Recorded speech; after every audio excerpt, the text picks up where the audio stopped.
In the next 10 hours, we are going to build 15 awesome projects using HTML, CSS, and JavaScript. These are beginner-friendly projects that are designed to help you practice and level up your skills. We have things like a quiz app, expense tracker, currency converter, recipe search, GitHub Finder, you name it, we have it all. You will find the timestamps in the description so you can jump to any project anytime. If you know the basics of these technologies, you are all set because everything is explained clearly and step by step. And the source code of these projects will be free in the description. Which means this course doesn't cost you anything, and if you would like to support this content, you can subscribe, leave a like, and add a random comment for the algorithms. And if you're looking to build full-stack real-world projects, we also got a 100-hour premium course where we build apps like Tinder clone, Netflix, Spotify, Twitter, and Amazon. It's been getting great feedback from everyone who has joined so far, so if you're interested, I'll leave the discount link in the description. So with that being said, if you're ready, let's get into it.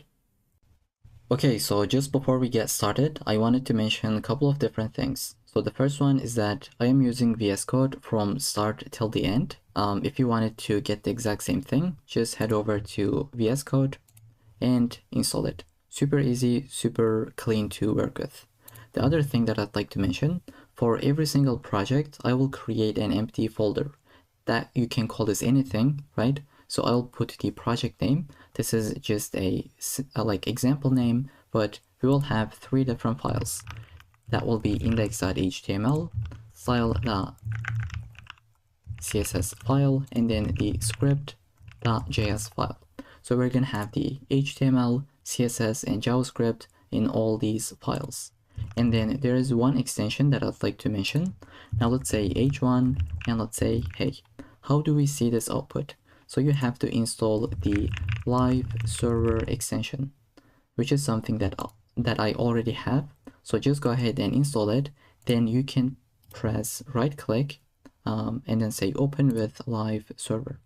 Now let's put them side by side. This is the output that we just got. Okay, now let's say hey 123.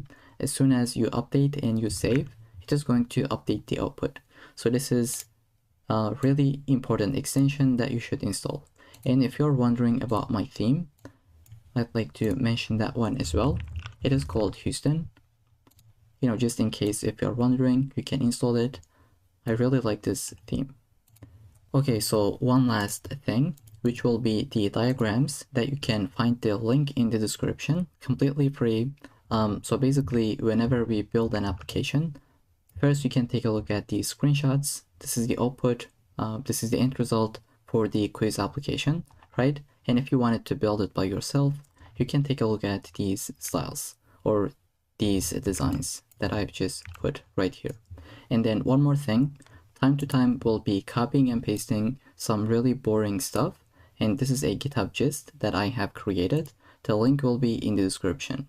Now throughout this tutorial, I am using Mac, but if you're using Windows, it's completely fine. There is almost no changes at all. Okay, so these are the things that I wanted to mention just before we get started. And at the very end, I have included one bonus project. So in total, we're gonna build 16 different projects.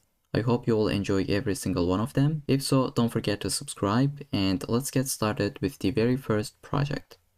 Alright, so let's get started. In this section, we're gonna build a quiz game. And before we jump into the code, I'd like to show you the end result so that you know what you're gonna have at the end of the section.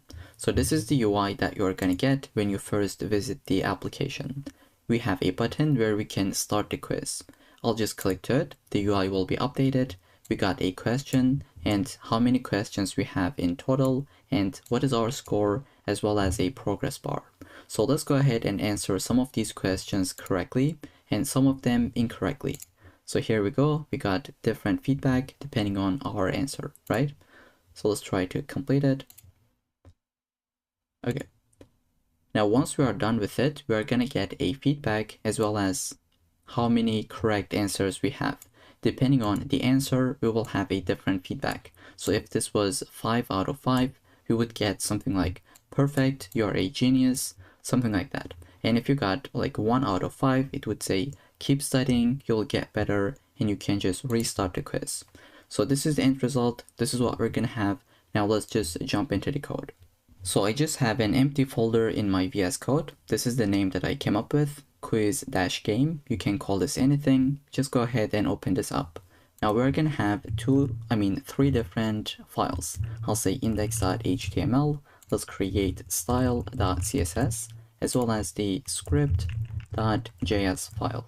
These are the convention names. You can't really call them anything, but most of the time this is what you're gonna call them, right?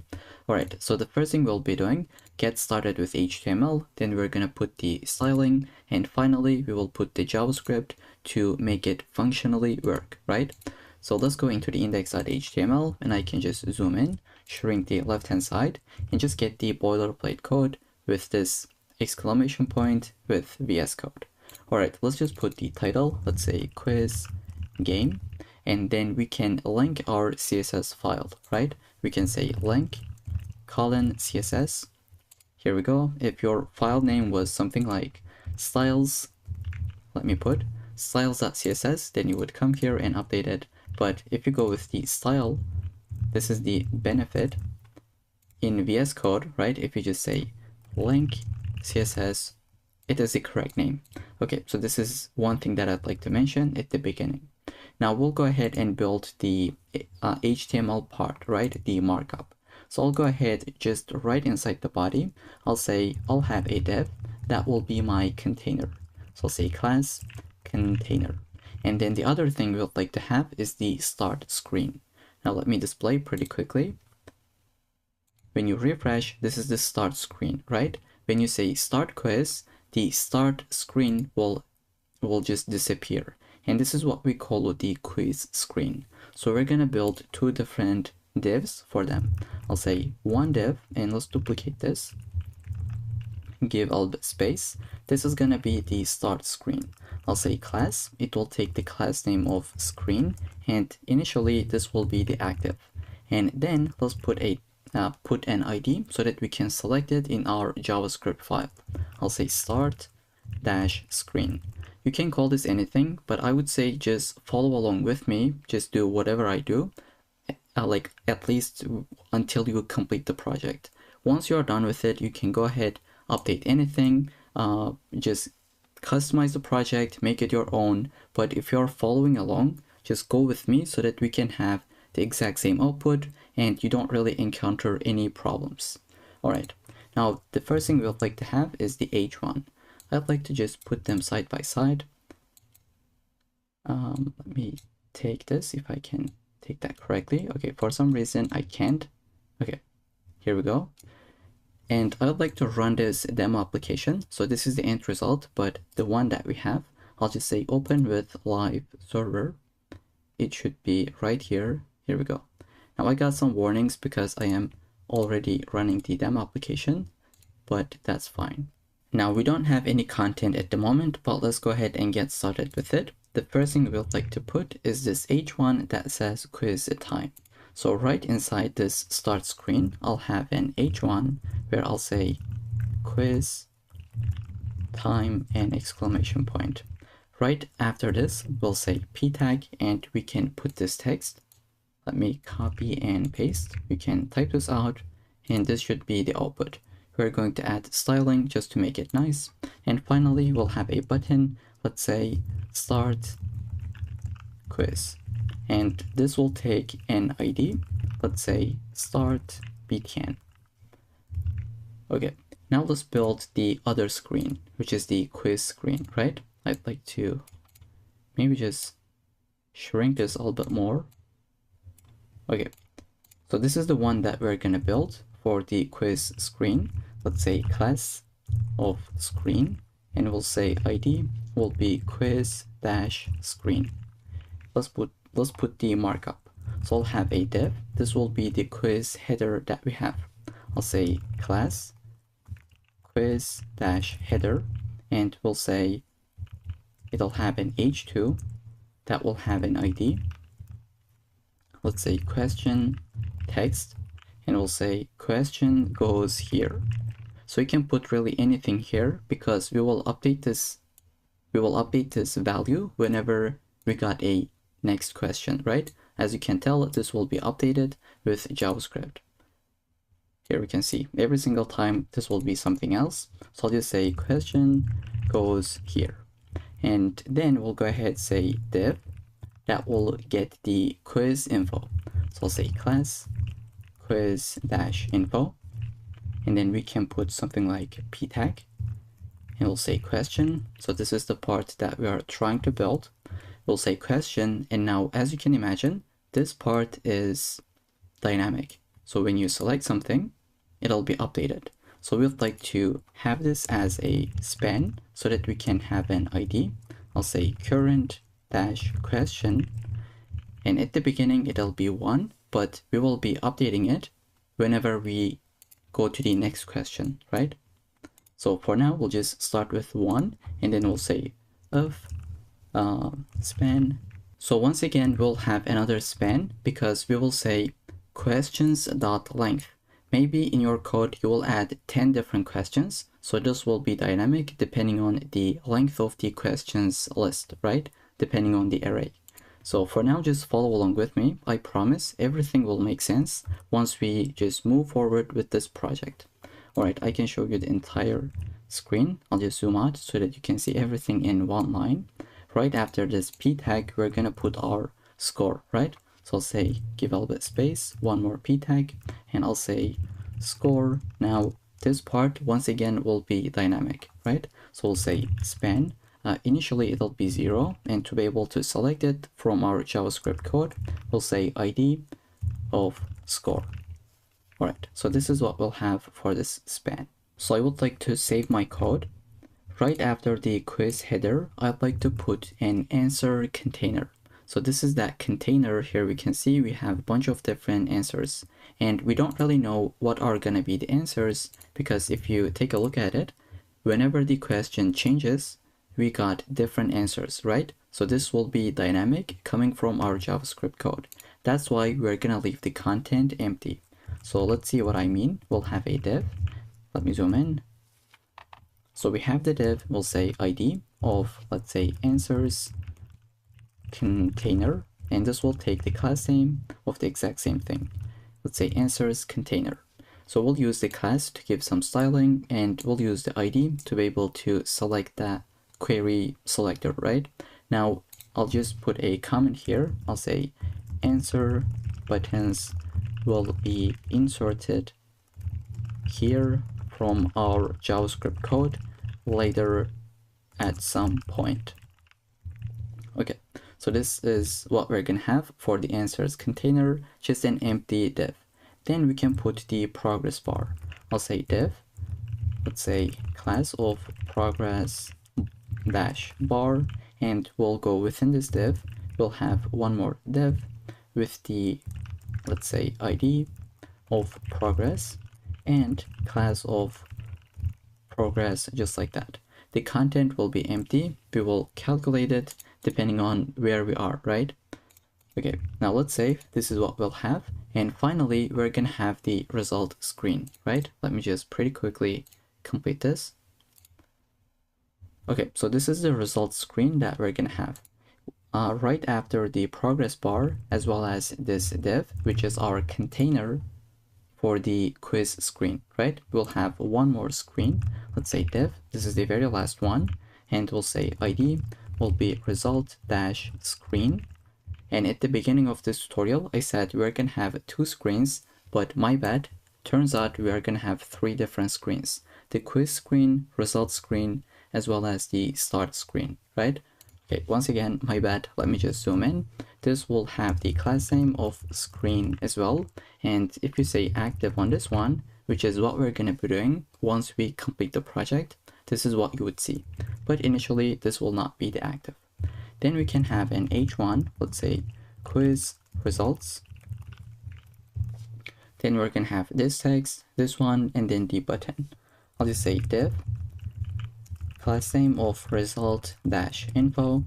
We'll have a p tag, let's say you scored, and the span, because this will be dynamic. Let's say initially it'll be 0, and then ID of final score. within this p tag, but outside of the span, we'll say out of. I'll just zoom out so that you can see it clearly. We'll put another span. Let's say this will take the ID of maximum score, and we can say something like 5. And right after this p tag, we would like to put the result message. So I'll just say div. Let's take the ID of result dash message. And for now, we can say something like good job, but depending on your performance, you'll see something else, right? And we're gonna put this in our JavaScript code. I'll say good job. Then finally, I think that's it. The only thing we left is this button. So right after this result message and this div, which is the result info, just go outside and say button ID of restart btn, and we'll say restart quiz. Okay, so believe it or not, this is the entire markup that we need to have. Now we'll just jump into the CSS file and get started with the styling. So I'll just visit the CSS file that we have, and let's get started with the basic reset. So I'll say basic reset that we're gonna have in almost every single project. So the first thing you would like to do is just say asterisk and then say margin of 0 on every single element. Same thing for the padding. And then finally, and the most important one, is the box sizing of border box. So I assume that everyone knows this, but just in case some of you guys don't know this, I'd like to explain pretty quickly. If you know this property, you can just skip a couple of seconds or even minutes. Okay, so I just have a diagram that we're gonna go through, and this is the end result screenshots that if you wanted to have, the link of this diagram will be in the description. Okay, now let's take a look at the box sizing of border box. So what this does in the first place, it changes how the browser calculates an element's total width and height. Now what happens if you don't use this, right? So let's say you don't have this in your code. Okay, this is what will happen. Let's say you would like to have a div with 100 pixels wide, but you have added some paddings such as 10 pixels horizontally from the left hand side and right hand side. Now what will happen is this. Browser will say, alright, you wanted to have 100 pixels, but now you have added 10 pixels from the right and from the left. Okay, so we got 10 and 10 more. Now in total, we have 120 pixels, which is something that we don't really want. At first we said, hey dude, we want 100 pixels wide, but now we have 120 pixels, which is something that is unexpected and that we don't really want and need, right? What we want is this one. We would like to say, okay, let's go ahead, use the box sizing of border box. So this is the example if you use it. I'd like to just copy this, or maybe do Control-Z a bit.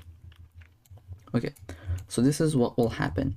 We have 100 pixels wide, and we would like to add some paddings from the right hand side and left hand side.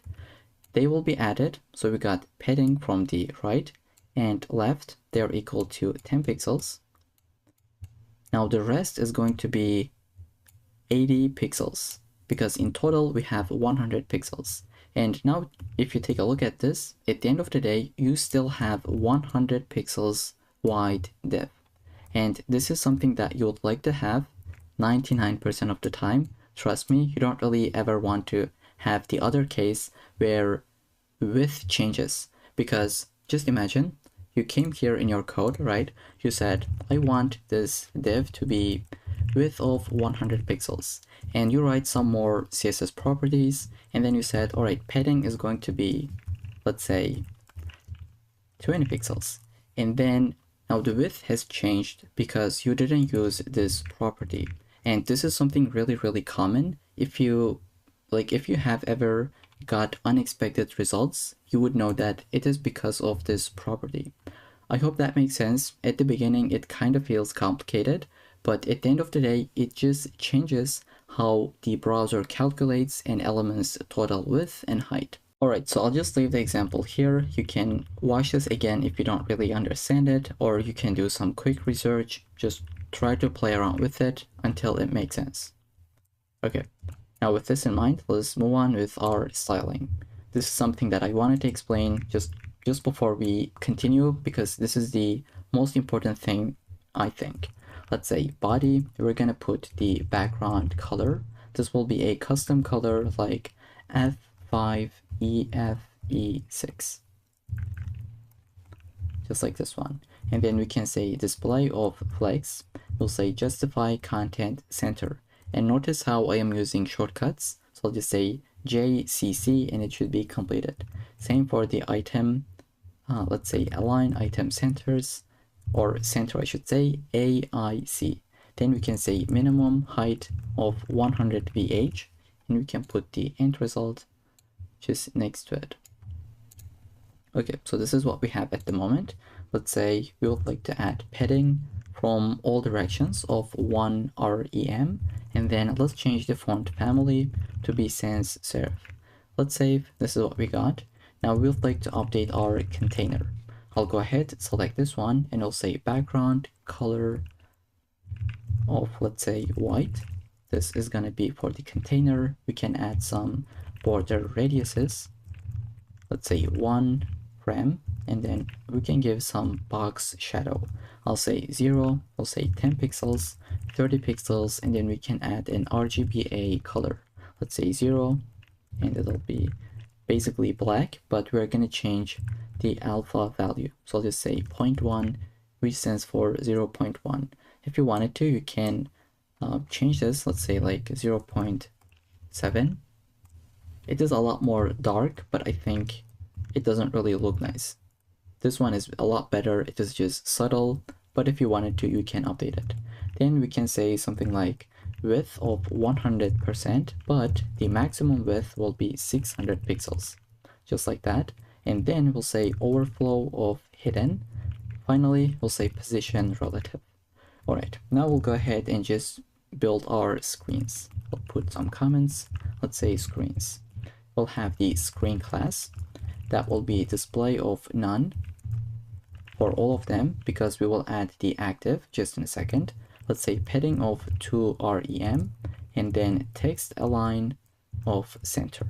Now everything will be disappear. Let's comment this. Okay, this is what we're gonna have. Only if we have the active class. So we'll say if screen has the active class, we'll say display of block. Here we can see. And if you take a look at the HTML code, we have the active class. Let's see, we have the active class on start screen. If you cut it from here and put it onto the quiz screen, here we can see now this is active. So I hope that makes sense, but initially the start screen should be active. And by the way, I have an additional folder. It's because I am running the end result as well as this demo application. They are both on a different port. VS Code just added this. If you don't have it, it's not really important. It is just a configuration file that I'll delete at the end of the section. All right, now let's go into the CSS file and keep building our styles. Here I'll go ahead and just add the start screen. Okay, I'll select this start screen. Let's go ahead, select the ID. I'll say H1, and we can say color of, let's say E86 A33, and I'll say margin bottom of 20 pixels. Then we can say font size of 2.5 rem. Okay, let's say if this is what we got. This should be active on the start screen. Okay, I have a typo, that's why it did not work. Here we go, now it has been updated. Now let's move on. I'll just go at the very bottom. I'll have the quiz screen. So I'll say dot quiz dash header. You'll say it'll be margin bottom of 30 pixels, or you can go with 2 rem. It should be the similar values. And then we'll say question dash text. We can add some more styling to the colors like 333, and then we'll say font size of 1.5 rem. Let's say margin bottom of 1 rem, and finally line height. Let's just increase it by 1.4, and then we can say update the quiz info. I'll say quiz dash info. We'll go ahead and say display flex, And you can always take a look at the end result just by going into the diagrams. Okay, so we're going to be building the quiz info, which is this part, I believe, right? We have something on the left, something on the right, etc. And we'll say display flags. Let's say justify content. Now it's going to be not center, but instead space between, because we have something on the right. I mean something on the left and something on the right. So they should be space between. We'll say space between. Let's give the color of 666. Then finally we'll say font size of 1 rem. Do we really need it? I think we don't really need this. By default it is 1 rem. And finally we'll just say margin bottom of something like 10 pixels. Alright, let's save, and then we'll go ahead, update the answers container.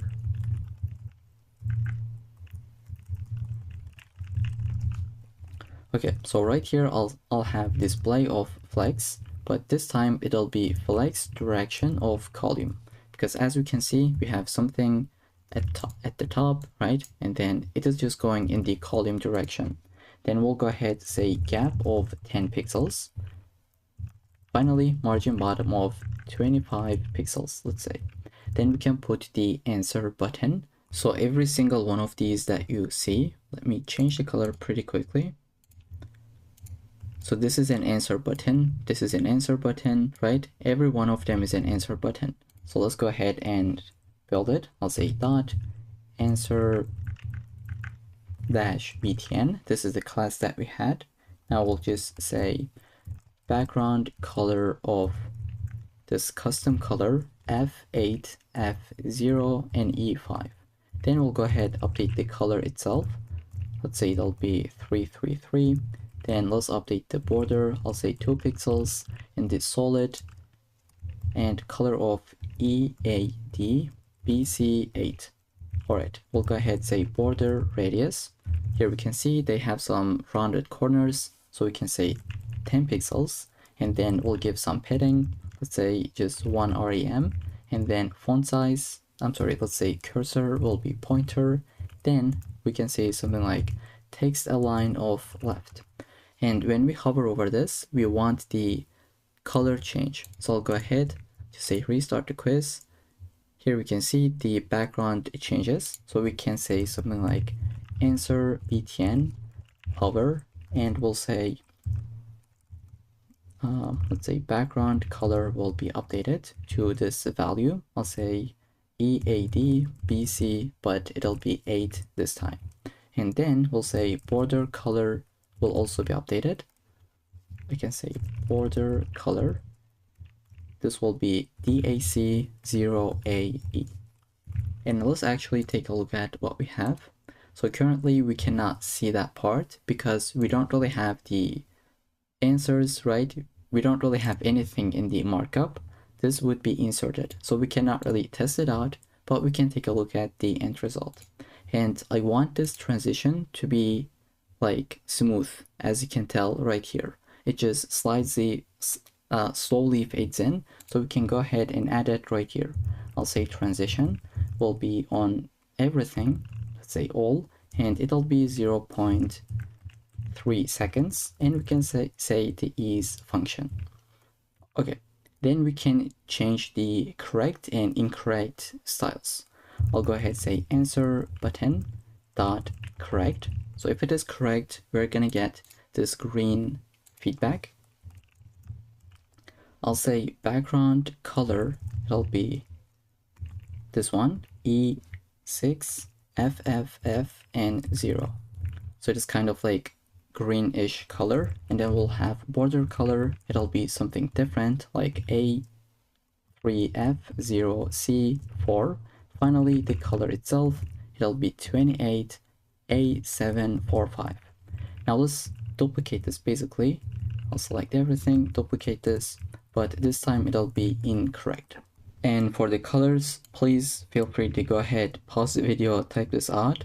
This is what I'll be doing, just copy and paste, and then we can move forward with the progress bar. Here I'll go ahead, say, select the class,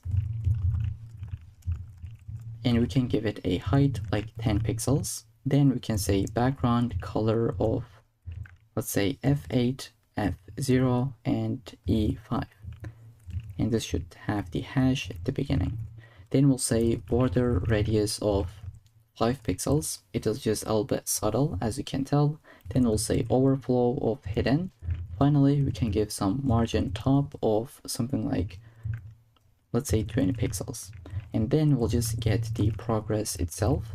So one of them is the container, right? This is the container and this is the progress itself. I hope that makes sense. We'll say the height will be 100%, so it'll just fill the container. Then we can say background color will be something like this value, E8. Do we have it already? Okay, it is this one. As you can tell, we have used it previously in this button and in the title. Here I'll go ahead and say width of this. Initially it'll be 0%, right? When you first start the quiz, you don't really see it. It has width of 0. And as we move forward, as we select something, it'll just get incremented dynamically from our JavaScript code. Then we can add some transition, like transition will be implemented on the width, let's say 0.3 seconds, and ease. You can give one of them, but I'll just go with this one. Then we can finally add the results screen, which is going to look like this. Here, let's go ahead and select that one, and maybe I can add a comment like result screen and just scroll a little bit to give some space. Here I'll just select my let's say ID. I was going to say class, but it's an ID. Let's say result dash screen, and we'll select the H1. So I'll give the color this classic color that we have, and then we'll say margin bottom of 30 pixels. Then we can select the result dash info. Here I'll go ahead and say background color will be this value. So it is F8, F0, E5, and we'll say border radius of 10 pixels. We'll give padding of 20 pixels, and finally margin bottom of 30 pixels. Then we can select the p tag itself. Here I'll say result info and p element. We'll say it'll have the font size of 1.2 rem. We can give the color, which is going to be 333, and finally margin bottom of 1 rem, let's say. And then we can select the result message itself, which is this one, right? We got the P, we got the H1. Now it is time to get the result message itself. I will select it with the ID. So this is the font size, the font weight, it'll be a little bit bold, right? And then the color itself. Now we can change the button itself in general, right? We can say just select the button elements. We'll say background color will be the primary color that we have so far. Then we can give the color itself to be white, and we can say border will be none. Border radius will be 10 pixels so that they are rounded, and then we can say padding will be 15 pixels as well as 30 pixels. Then we can say font size of 1.1 rem. We'll just increment it a little bit. We'll say cursor will be pointer, just like this. And finally, we can add some transitions. So first I'll save, take a look at the end result. This is what we have, right? When you hover over this, nothing happens. So we can say button. On hover state, we're going to change the background color. It'll be D45B as well as 28. But there is no any transition, so we can go ahead and add the transition on the background color, just like what we have done previously. So now if you take a look at it, there is a transition. I think we are missing the margin top or margin bottom from this text. So let's see if I have a typo, then we can fix it. It should be in the start screen. So we are just missing this p tag margin bottom, and here is where it comes from. I'll just add this 5 lines of code. We selected the p tag under the start screen. We added some margin bottom and some other styling like color and font size. Let's save. Here we go, now it has been updated. And just before we jump into the JavaScript file, what I'd like to do, just scroll to the very bottom and add some media queries so that our application is responsive. Let's take a look at the end result. So I'll just try to refresh my page and try to open up the DevTools. So whenever we hit 500 pixels, just take a look at this. The UI will just change a little bit. So everything will shrink, as you can tell. Let's take a look at the quiz screen. Once I hit 500 pixels, everything just shrinks a little bit so that it is responsive and it is looking nice in our mobile phone. So this is what we'd like to do. Just update some stuff whenever we hit 500 pixels and below. So I'll just say responsive design, and we'll say add media. Then we can say something like maximum width of 500 pixels. So this will basically tell to the browser whenever we hit, so let me type, when we hit 500 pixels and below, go ahead and just implement the styles below. Okay, so I hope that makes sense. Let's try to get started with it. The first thing we'd like to do, just maybe update the padding on the screen. So I'll just say we have the screen. We'd like to change the padding to be something like, let's see what we had previously. I don't really remember. Let's take a look at it.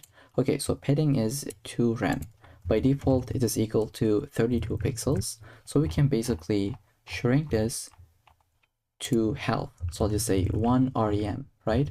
Then we can change the font size of the H1. So I'll just say start screen H1. It should be font size of, let's say 2 rem. What it was at the beginning. Did you update it? Okay, so it was 2.5. Now we'll just update it to 2, right? 2 rem.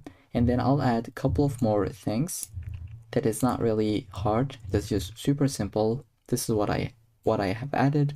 The question text, answer button, and the button itself. Now let's save and try to see.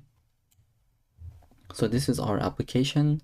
When we hit 500 pixels, it just changes a little bit, right? Okay. You can pause the video, change anything that you wish, but these are the values that I'll have.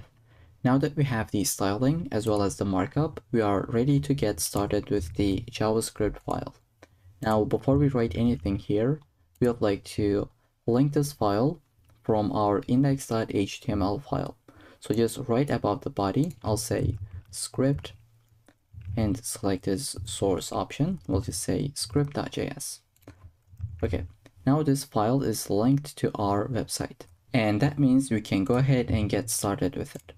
So the first thing we would like to do, select our DOM elements. So I'll go ahead, add a comment, and we'll have a bunch of different selectors. Let's say the first one will be start screen.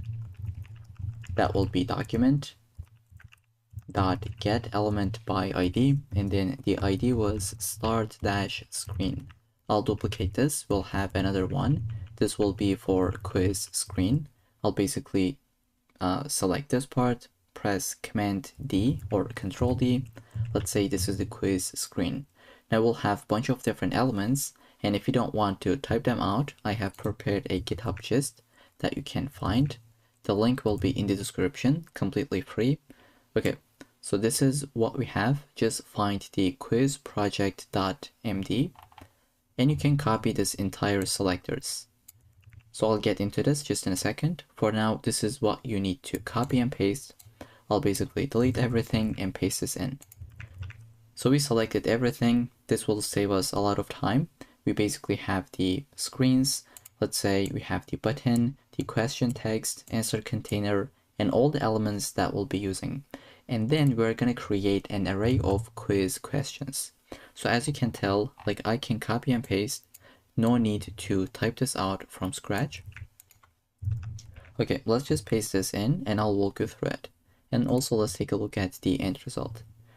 So we have 5 different questions, right? First, we have an array that has 5 different objects. They all has the same fields. They have a question, which is the question itself, right? And then a list of answers. and each answer has a text as well as if it is the correct answer or not. So in this question, the Paris is the correct answer, right? So that's why we said this is true, the others are false. And depending on this field, we will give this kind of an feedback. So I hope that makes sense. You can add a lot more questions, but for now, I'll keep it simple. Just have only 5 different questions. Okay, now we can shrink this list and just scroll to the bottom, get started with our variables. So I'll just say quiz state vars, and we'll have 3 different variables. So I'll say let current question index. At the beginning, once you start the application, you will start from the very first question. That's why we'll say 0. And we'll say let score, which will be equal to 0 at the beginning, and answers disabled boolean, which will be equal to false. Now, why do we have this field? It's because, let's say you click to this answer and you immediately click to it again. You don't really want the score to be incremented, right? When you first click to it, it'll be disabled until we get the next question. I hope that makes sense. Really important field that we should have. And then we can now update our question and total counters. So what do I mean? Let's say total questions span. This is the element that we just selected right here.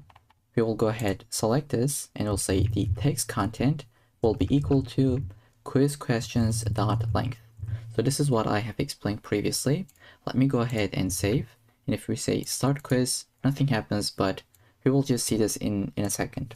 Now I'll also say the maximum score span will be equal to text content of quiz questions dot length.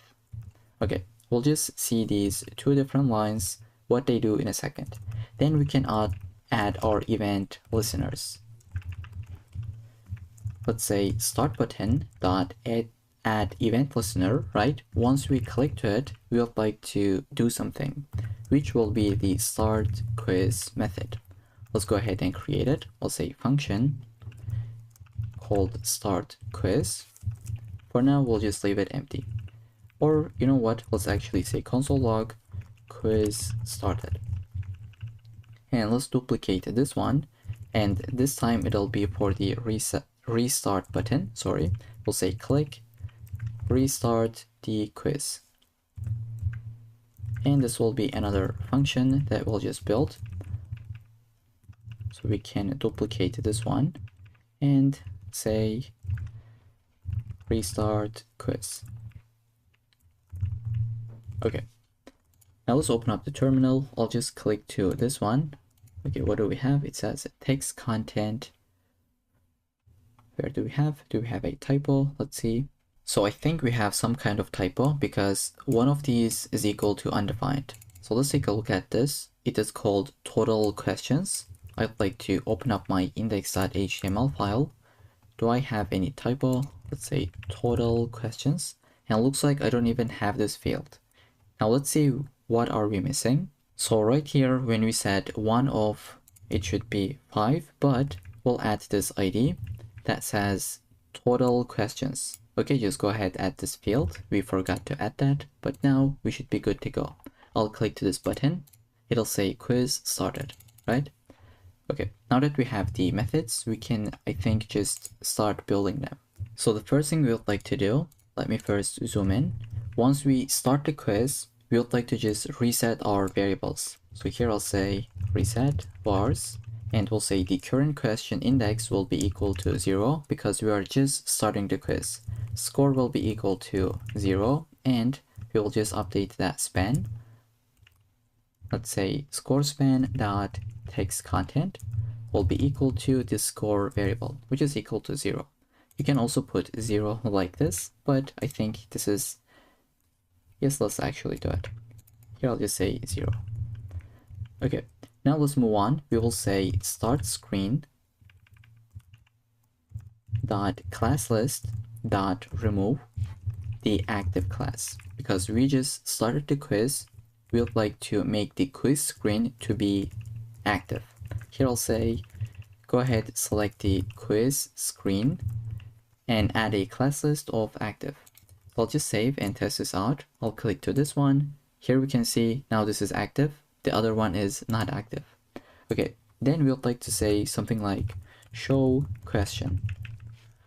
So we're going to show one question at a time, and we can put it into this function. So let's copy the name and create a function right here.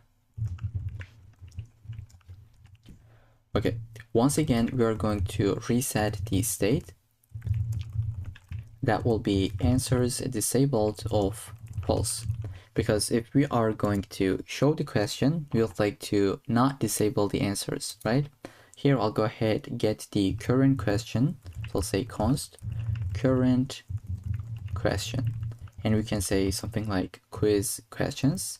And we can add our index, which is the current question index. We got the current question. Now we can update the question number, right?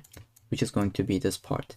So here I'll say current question span dot text content. We'll say whatever the current question index is plus 1, because this will start from 0. We would like to say something like 1. Okay, so this is the very first question. Instead of seeing 0, we'll just add 1. I know that we are going really slowly, but I just really want to make sure that everyone understands whatever we do. Okay, then the next thing is to update the progress bar. So first we need to get a percent. I'll say const progress percent, and let's try to calculate it. I'll say current question index divided by quiz questions dot length. I'll just zoom out, multiplied by 100. So this is the math that will give you the percent correctly. Then we can say progress bar dot style dot width, and we'll say whatever the percent is, this is what we have calculated, we'll say plus percent. Now imagine this is what we're doing. Let's say the percent is equal to 50. Now the width will be 50%, so it'll be something in middle, right? This is exactly what we are doing. Then we can update the question text. Here I'll go ahead and say question text dot text content will be equal to current question dot text. The question itself. Because if you take a look at this array, we have the field, which is the question. It is this part, right? And this is exactly what we are doing. And after this, we can clear the previous answer buttons. So I'll just say explain this in a second. Okay, I'll even add a to-do right here. I'll show you what this does, but let's just write the code for now. I'll say answer container dot inner HTML will be equal to nothing. Then we can create the answer buttons, right? So this is a button, this is a button, so on and so forth. What do we want to do? Basically, go through these questions for every single answer, right? For this answer, for this one, and all of these, we would like to create buttons. So this is exactly what we'll be doing. Let's go ahead and say current question dot answers dot for each answer, we would like to run this method where we would like to create a button. So let's say const button document dot create element, and maybe we should zoom in. I don't really know. Let's zoom in. Okay. We'll say create an element that is called as button, right? Then we'll say button dot text content. We'll add the answer dot text, such as like Venus, Mars, Jupiter, whatever that is. And then we'll go ahead and say button dot class list dot add. We'd like to add this answer button so that we can get the styling. And then one important thing, we need to add the correct property on the button, right? So this is false, this is true, and these are false. How do we add it? If I click to it, how my code knows that that was the correct answer? Well, we can use what we call a data set. So here I'll say button dot dataset dot correct, and you can call this anything really, like true, but like anything seriously, but it should be correct so that our code make sense, right? This is at least what I'd like to call it. And I'll say it is equal to answer.correct. So either it is true or false. And only one of these buttons will be equal to true. And I'd like to put a comment. So I'll say, what is dataset? Now, basically, it is a property of the button element that allows you to store custom data. Okay, so you would like to use a dataset whenever you want to store some custom data. And this is exactly what we are doing. We are adding the true field on a button. You can call this, you can use this on anything, not only on the button, but it is something to keep in mind. And I'd like to add a comment right here. It is something that you would like to use whenever you want to store some custom data. Okay, now that we have added this field, we can add the click event into the answer itself. So when we click to it, something will happen. So we'll say button dot add event listener, which is going to be the click event. We'll call it the select answer method. This is something that we'll build. And finally, we'll say add to container. Let's say answer container dot append child, add the button. Now we have created the button, did a bunch of different things on it, but we never added to the UI. That's why we need this line to add it into the UI. All right, now let's save. We need to create this method. Let's just scroll right above the restart function. I'll create this one, add it, and just get started with it. Now, when you attach an event listener, by default, it will get an argument called event. So we can take the event so that we know, so that we can do a bunch of different things. And we're going to see what that is. Now, as I said before, when we click to an answer, we should check if the answer is disabled or not. So we'll say if answer disabled is equal to true, we would like to just return don't do anything. Otherwise, the score would be incremented in a way that we don't really need. So now that we check for it, this is something like an optimization check, really. Then we can go ahead, say answer disabled will be equal to true, because we are just selecting an answer, and we'll say get the selected button. So we'll say const selected button. Now, how do we know which one we clicked, right? If I click to this one, how do we know this is the one that we clicked? This is how we can do. We'll say event.target. This will basically give you the selected button. And we can say const is correct. This will be a boolean, and we'll say selected button dataset correct if it is equal to true. If this is the case, that means it is correct. Now notice how this and this one is matching. So here, if you said something like hello, you should also say hello, right? They should match. So once we got the variable, we would like to do something. Let me display. Now when we click to this one, we are getting some kind of a feedback. If you select the wrong answer, you get another feedback. So we would like to add a class that would update it. And this is exactly what we'll be doing. So I'll say array.from, and I'll explain why are we using it. Let's say answers container.children. We'll basically convert this into an array.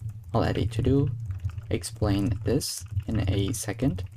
Okay, now that we got all of them, we'll say for each, every single button, just run this method.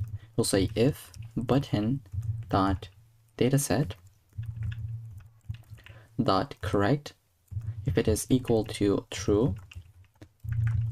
In this case, we would like to say button.classlist.add, just add the correct class. But else, we would like to add the incorrect class. So I'll go ahead and just say add the incorrect class. Let's save. Right after this, we would like to update the score if it is correct. So say if is correct, go ahead, say score plus plus, which is equal to 1, and we'll say score span text content is equal to score itself. Here we go. And just before we move on with the next question, we would like to just wait a second, right? Here we can see we have 1 second of delay right here, and then we move on. So this is what we'd like to do. And if you want to add some delays, you would use the set timeout method, which would take a callback, as well as the timeout, which is going to be in milliseconds. So let's say we'd like to wait about 1 second. So let's put 1000 milliseconds. And then we say current question index will be incremented. Then we'll say if current question index is less than quiz questions dot length. Now what are we doing here? Let me add a comment. I'll say check if there are more questions or if the quiz is over. Because if the quiz is over, we're gonna see this screen, but else we'll just show another question. So if this is the case, that means we can show more questions. I'll just say call the show question method, but else we'll just say show results, which is another method that we need to create. So let's move on. We are almost, we are near to complete this file, and I'll walk you through it from start till the end. Okay, so if we want to show the results, we need to first hide the quiz screen and show the results screen. So this is what we'll be doing. Let's say quiz screen.classList. You would like to remove the active class, and you would like to duplicate this. This time you would like to add the active class to the result screen, just like this.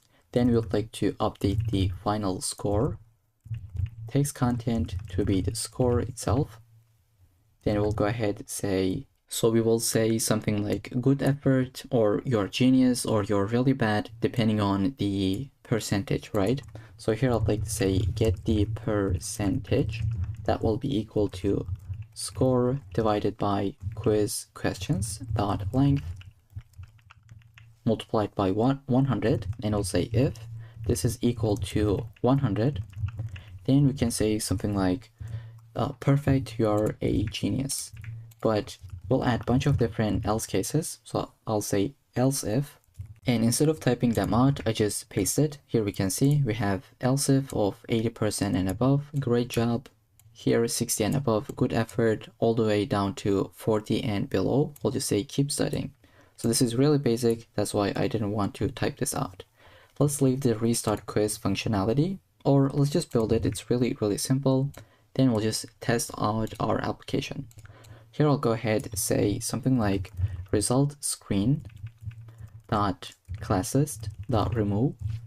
It will just remove the active class. Then we can say start the quiz itself, because we're just restarting it, right? Let's save and give it a go. I'll refresh my page and say start the quiz. Here we go. Let's put the correct answer. This is what we got. We can say something like, again, correct answer, add the wrong answer this time. And there is one thing that is different from the end result. So if we select the correct answer, the wrong ones are also displayed. So we can fix it by scrolling to the top, where we have this else case. Here I'll say else if the button is equal to select that button, only then we would like to do this actually. Now let's save and give it a go. I'll put the wrong answer. This is what we got. We don't really see the wrong on all of them. I think it just makes it a lot more cleaner. Let's put the wrong one. Okay, so I hope that makes sense. Now we have some to-dos. Just before we get into it, let's complete the app, complete the quiz. Okay, we can restart it. Everything works as expected. Now let's take a look at the to-dos that we have. So I will just go ahead and delete this for a second and try to run my quiz, give it an answer. Now in the next run, as you can tell, the previous answers did not got removed, right? We got the new answers, but the previous ones are still here. So that's why whenever we show the questions, we would like to first get rid of the previous questions. So we say the answer container will be equal to nothing, right? Just go ahead, clear the content. I hope that makes sense. That was the very first to-do that we have. Now I can delete this to-do. And the other to-do that we have, let's just search for it. Okay, so we need to explain this array.from. Why do we need it in the first place? Now the short explanation is, this is not an array. First, we need to convert this to an array so that we can use dot for each method. But the longer answer is, let me try to explain by displaying it. So I will copy this, and whenever we start our quiz, I'll just say console log this into the terminal.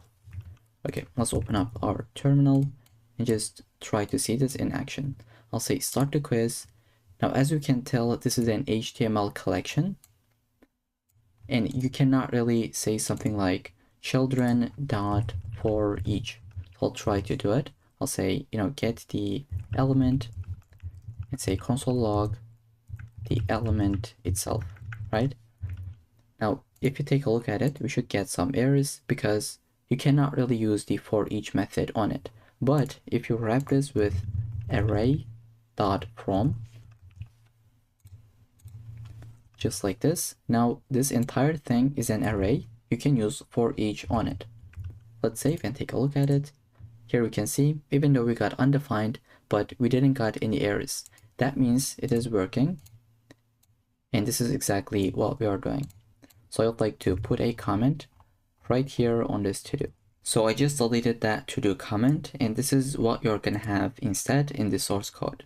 And there is one thing that we are missing just before we end this section, which is the progress bar.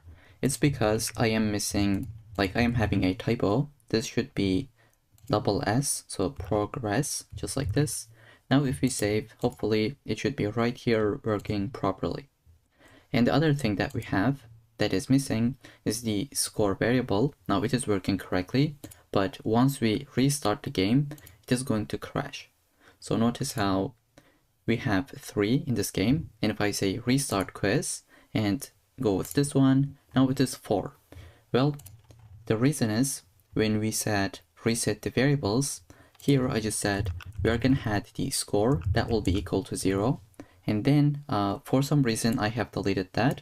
So I don't know why I've done this, but this should be right here so that when we start the quiz, it will be equal to 0. Now let's pretty quickly go over this once again. So we're gonna have maybe 3 points once again. But if we restart the quiz and go with the correct answer, it should be 1, not 4, right? So that's something to keep in mind.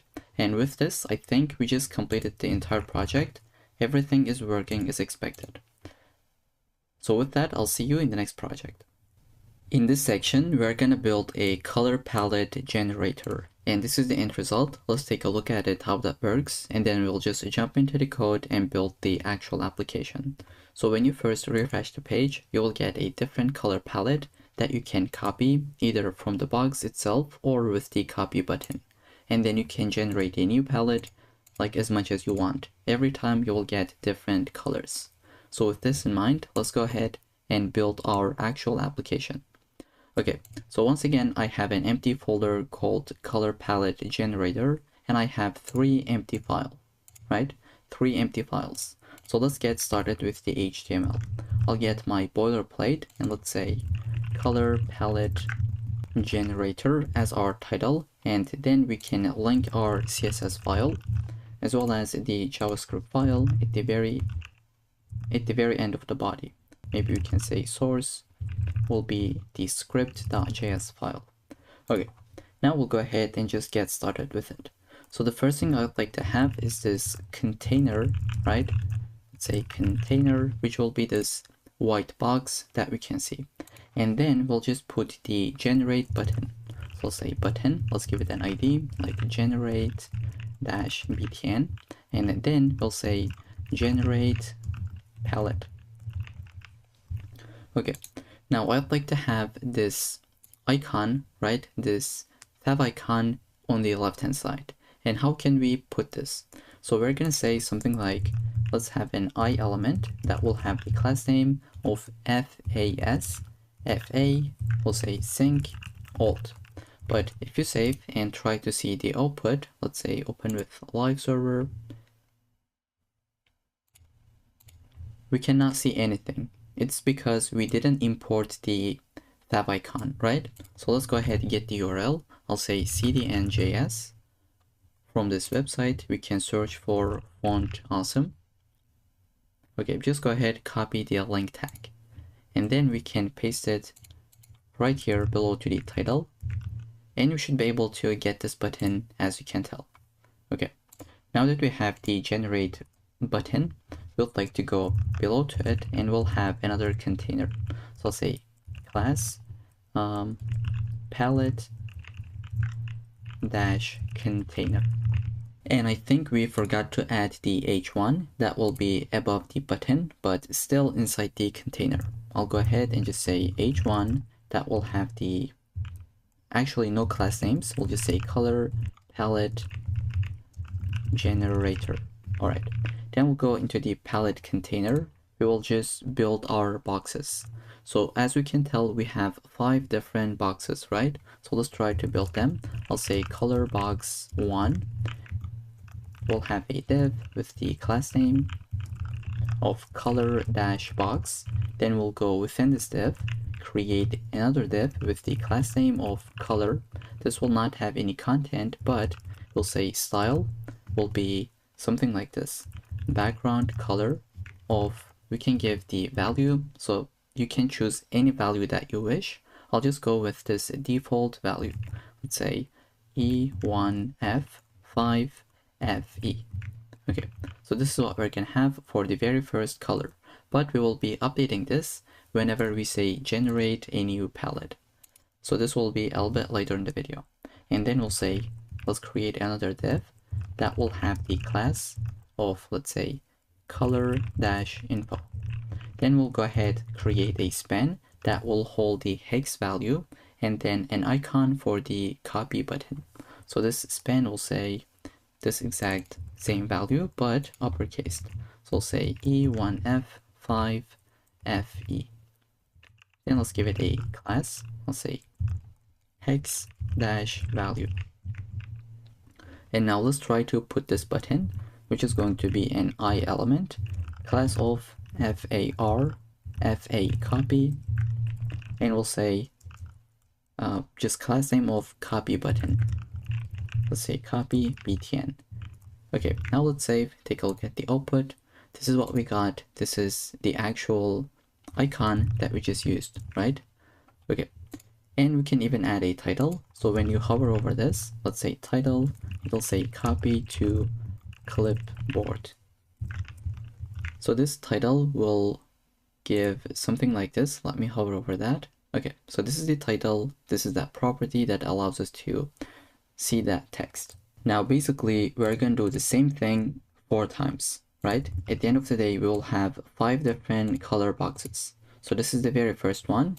I'll just try to maximize this screen and just put 4 different color boxes.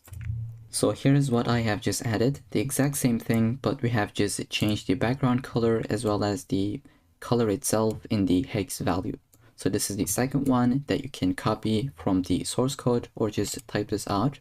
We have the same thing for this one, for the the last 2.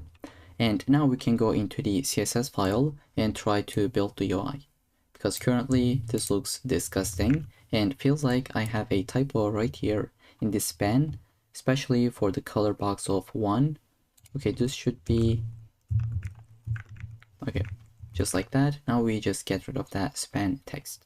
Now we can go ahead and jump into the CSS file. So I'll just kill this one. Once again, I have this extra folder. Maybe you have it, you don't have it. It's not really important. It just says we'll just change your port because you have the end result running on this port. So at the end of this section, I will go ahead and delete this folder. It's not really important. Okay, now we can just get started with our CSS file. So the first thing I'd like to add will be the basic preset, where we'd like to select every single element and say margin of 0 and duplicate this. Do the same thing for padding. And finally, we'll say box sizing of border box. Now, one thing that I'd like to do is to update the font family in my entire document. Now, the classic way of doing it, I'll show you a better way. So this is the classic way of doing it. You would just visit Google Fonts, right? Let's say Google Fonts, and then you would search for a font family. Let's say it is Roboto. How do we pronounce it? I don't know. So we got this one. Then you would say get the font, get the embed code, and you would either get the link copy or the import copy. So for the CSS, right? Let's say you would copy this and come back here, add this, then you can use it in your entire document. So you can say font family will be the one that we just installed. Now let's save, it'll update the UI. Now you can install this without visiting the website. So you can do it from your VS Code. The first thing you would like to do, just install an extension called Google Fonts. Okay, so go ahead and install it. Once you have done this, you can basically, oops, let's just delete this part. You can basically say Command Shift P or Control Shift P. Then you can search for Google Fonts. And if you wanted to add it into your CSS file, you would select this one, and then you would search for the font, so whatever that is. In our case, let's say it is Roboto. Here we go, we got the entire URL that we can save, and we're gonna have the exact same result. So without this, it would not work. Just notice how the font family has changed. But if I add this, now we are using the Roboto, right? Now I'd like to actually change this. Let's go ahead and get something else. I'll say I'll get Poppins. Okay, then we'll update this part. Now it has just changed a little bit more. And if this is not available for some reason, if we cannot load it, we can just fallback this with sans serif. So this is one trick that you can keep in mind. And if you're going to add it into the index.html, you can do it in the exact same way. So just under your head element, right? So you can say Command Shift P, Google Fonts, but this time insert a link. Let's say Roboto. So this is what we got as a link import. I'll just delete that because we have it in the style.css file. So I hope this is a useful trick that you have just learned. Now let's go ahead and update our background color for the body, which will be a linear gradient. So we'll go from this color to this one, from left to right. So I'll just say body. The first thing I'd like to do, just say background, and we'll say linear dash gradient. We can say to right, or what I'll be doing is to say 135 degrees. We'll say go from this color, which will be 83, 8, D and F. Okay, from this one to C3, CF, E2. Okay, then we'll just say minimum height of 100 VH, so it'll take entire screen. We'll say display flex, align items centered, and justify content of center. Then we'll say padding of, let's say, 20 pixels. So this is the output that we got. Now we'd like to select the container, and we'll say the background color will be white. We'll say border radius will be 1 rem, which is equal to 16 pixels. Then we can add the padding of 2 rem. I'll say width of 100%, and the maximum width will be 800 pixels. Let's save. This is what we got, and I'd like to add some box shadow, just tiny bit. So I'll say 0 to 10 pixels, 20 pixels, and my color, which is going to be black. But we'll just change the alpha color to 0.1. It's really subtle, but if you'd like to increase it, you can definitely do so. Let's just actually go with this one. Then after the container, we can select our H1 and say text align of center. And then we'll say margin bottom of 1.5 rem. And we can maybe just zoom out a little bit. Okay, so this is the normal level that we should have. And then I'll say color of 333. I'll say position will be relative. You will see why. And finally, we can say something like padding bottom of 0.5 rem. Okay, now we'll be using position relative because I will create an H1 after element. We'll be using this after pseudo element to be able to add this underline. And this will be positioned absolutely right below to this text. Now let's see how we can make that work. basically we'll go ahead and just say position this absolutely, and then we'll say bottom will be 0, but we would like to position this in the middle, right? So we're gonna say take it from the left of 50%, and we would like to take it back with transform of translate x of minus 50%. So this is that trick that we are using so that it is being centered correctly. And we'll say the width of this could be 50%. You can use any value, like I'll show this what this does in a second. Then we'll say height could be 3 pixels. So this is what we have, 3 pixels on the height, and we'll say background color could be this one. Let's say 667EENA. Okay, then we'll say just add a border radius of 2 pixels. Now let's save. Probably we're not gonna see anything.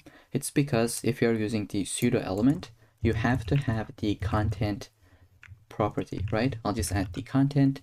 Even though it doesn't have anything, we are able to see it. Now, if you say width will be 10%, this is what will happen. If you say 100%, it'll be the entire H1 element. But I specifically want to go with 50%. And if you do not add this part, it's not going to be centered correctly, right? Because when you say left of 50%, it'll go from the left 50%, but it would be the starter point. So what you'll like to do, just take this 50% to the back. I hope that makes sense. Now this is working properly. And then we can now update the generate button. So I'll just scroll to right after this, and I'll say select the generate -btn. So I'll go ahead and say background. This is going to be a linear gradient from 45 degrees from this color to this one. So this is what we got as the output. I'll just say the text color will be white. We can say the border will be none. Let's save. This is what we got. Now we'll like to say padding from top and bottom 0.8 rem, and from left and right 1.5 rem. So this is exactly what we got. Now we'll like to say border radius of something like 50 pixels. And then you will say cursor will be pointer. We'll say font size, or I'm sorry, font weight, let's say, will be 600. So it's a little bit more bold. Maybe we can go with 500. Okay, this is a lot more cleaner. Then we can say margin bottom of 2 rem. Here we go. And maybe we can update the font size, like let's say 1.1 rem. How it'll look like? How about 1 rem? Okay, so we can definitely go with 1 rem, which is a lot more cleaner, right? Then we'll just go ahead, update the hover state. So I'd like to say generate -btn on hover state. We would like to basically translate this to the up direction, right? So I'll just say transform translate y -2 pixels. Now let's see, if I hover over this, it'll just go -2 pixels above. So let's say -20 pixels. It would be a little bit too much, right? Okay, and if you want this to go below, you would just say 2 pixels. Okay, I'll go with 2 pixels, -2 pixels, and we can give a bit of box shadow on the hover state, like 0, 6 pixels, 10 pixels, and then our color, this will be a little bit different. Let's say RGBA, 102, 126, 234, and let's say 0.3. Okay, so as you can tell, it looks really, really clean. Now, when we click to it, it should go to the previous state. And we can do this with the active state. I'll copy this, paste this, but it'll be active. So we'll basically say transform will be translate y of 0 pixels, or just 0, right? So when you hover over this, it goes up. If you click to it, it'll just go back to the previous state. And after this one, we would like to add the palette container. Let's select it, and I'll say display of grid this time. We'll say, let's give it a gap of 1 rem. So basically, this is what we'd like to have, just a little bit of gap in between. And for the size, we will say grid template columns. We'll say repeat this. So the first option will be auto-fit, and we'll say minimum and maximum. We'll basically say in minimum it could be 130 pixels, and maximum it'll be just one fraction. Okay, now if you take a look at it, it'll be responsive, and we'll just even make it look cleaner. Let's go ahead and select the color box. I'll say this will have the border radius of 10 pixels. This will have the overflow of hidden, and we'll say give a little bit of box shadow, and I can just copy and paste this value. This will be, let's say, 0.01, so that it looks a little bit subtle. Then we can say the transition will be transform of 0.2 seconds.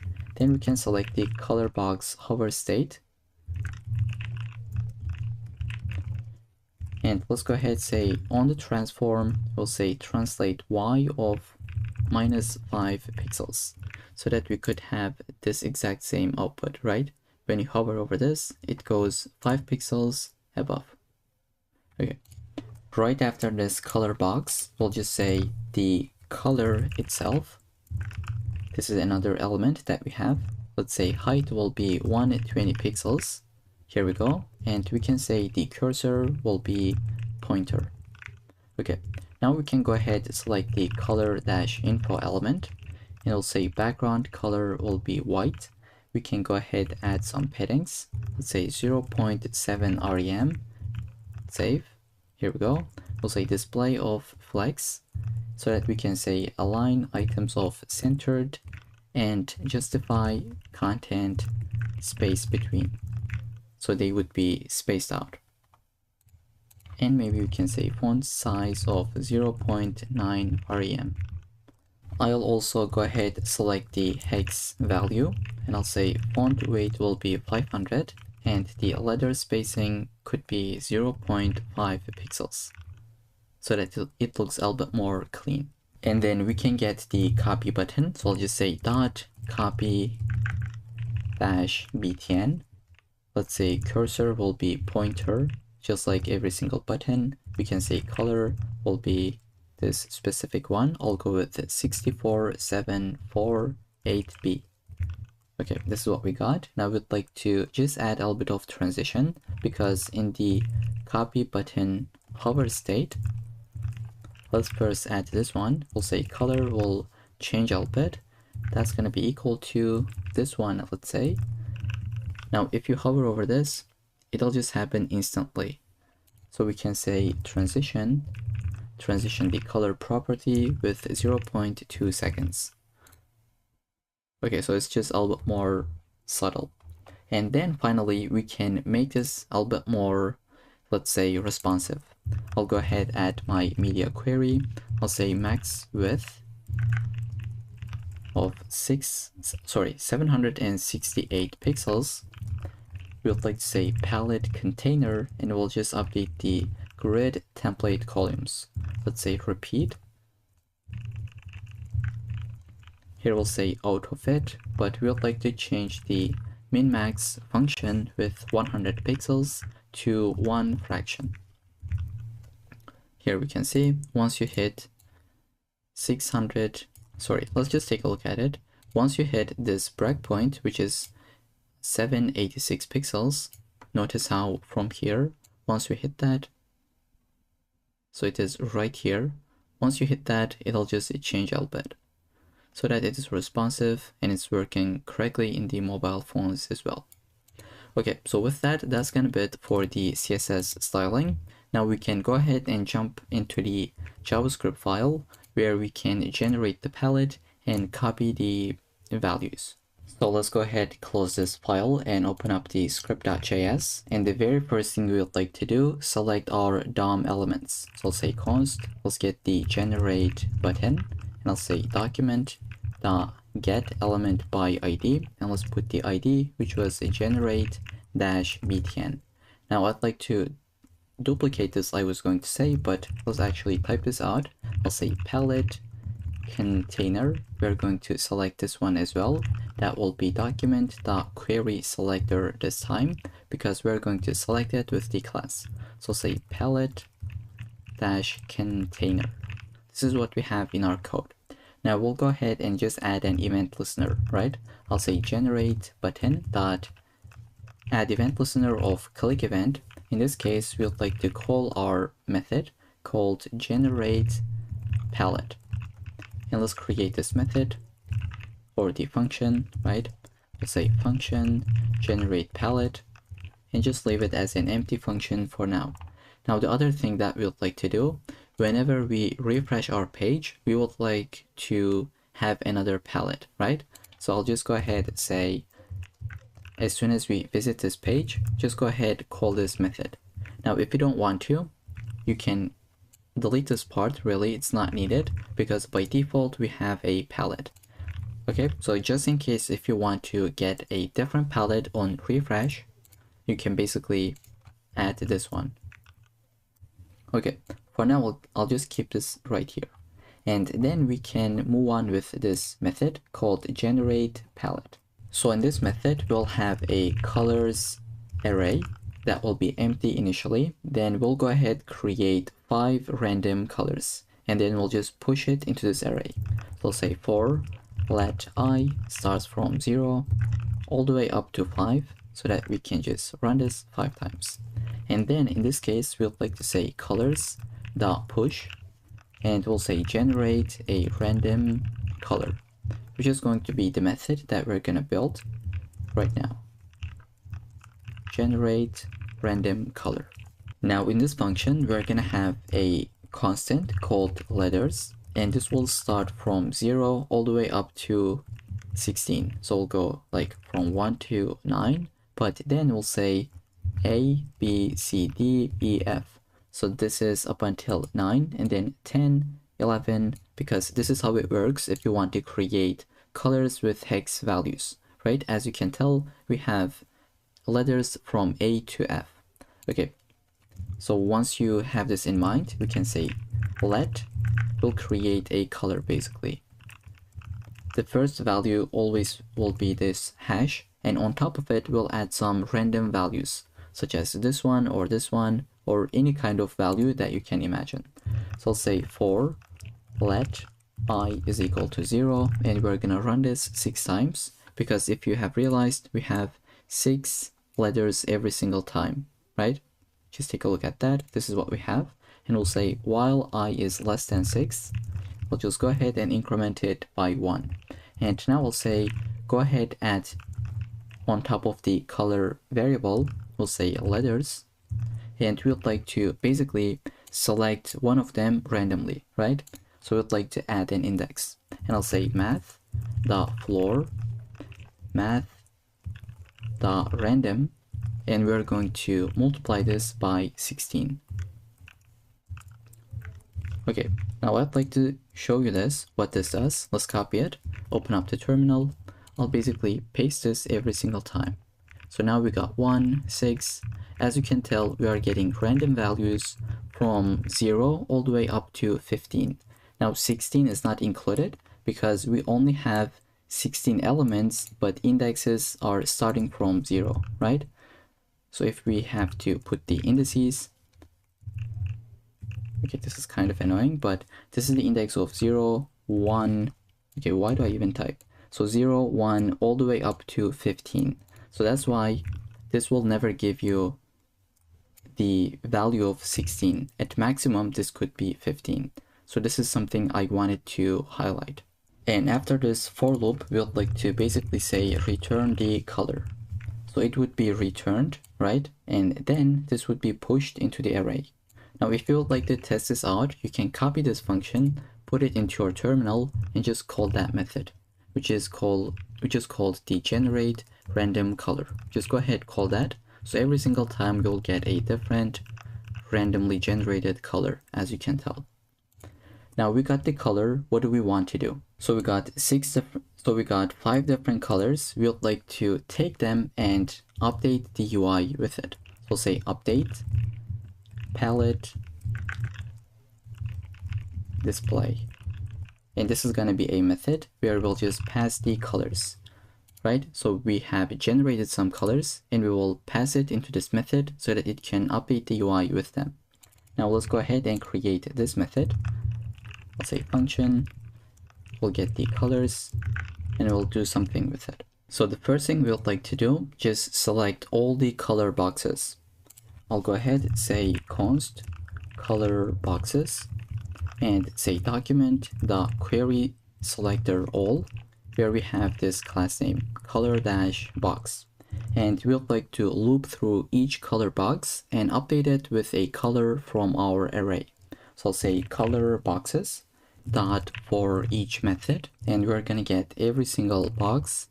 Also, I'd like to get the index, so let's wrap this with brackets, and I'll say index as well. Let's run an arrow function. Here we would like to get the color itself. So I'll say colors by using the index, so we can get the color itself. We'll be doing this for every single colors, right? And then we'll say const, let's say color div. We can say box.query selector of box. Sorry, what am I doing? So this should be color, I'm sorry. Let's go ahead and duplicate this. Now we would like to get the hex dash value, and we can update this variable. We'll say hex value. Now we are going to see why are we getting those in the first place.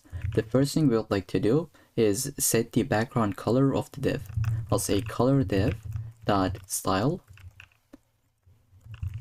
and we'll say background color will be equal to this color, whatever we have.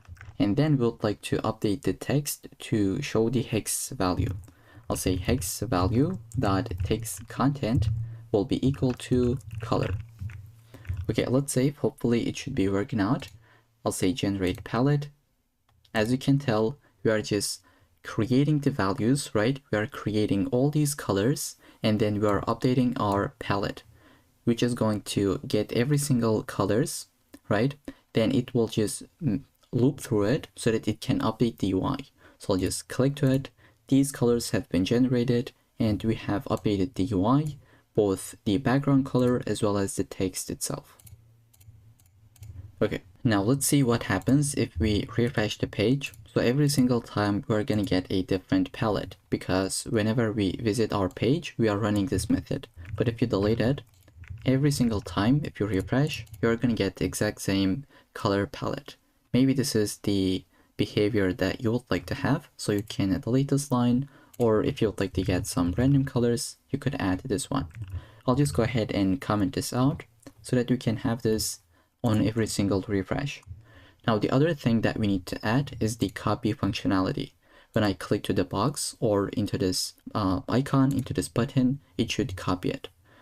Now we would like to add an event listener for that as well. So just because we have the first event listener right here at the top, I'll just go ahead and add the second one below to it. So I'll just say palette container dot add event listener, which is going to be the click event. We would like to run this function. Now you can either go with an arrow function like this, or you can go with a default anonymous function in this way. So this is what I'll be using. It's completely optional. I'll get the event, which is passed by default, and I'll say if. Now we have two different checks, which is this one. Either we click to the button itself or into the box itself, right?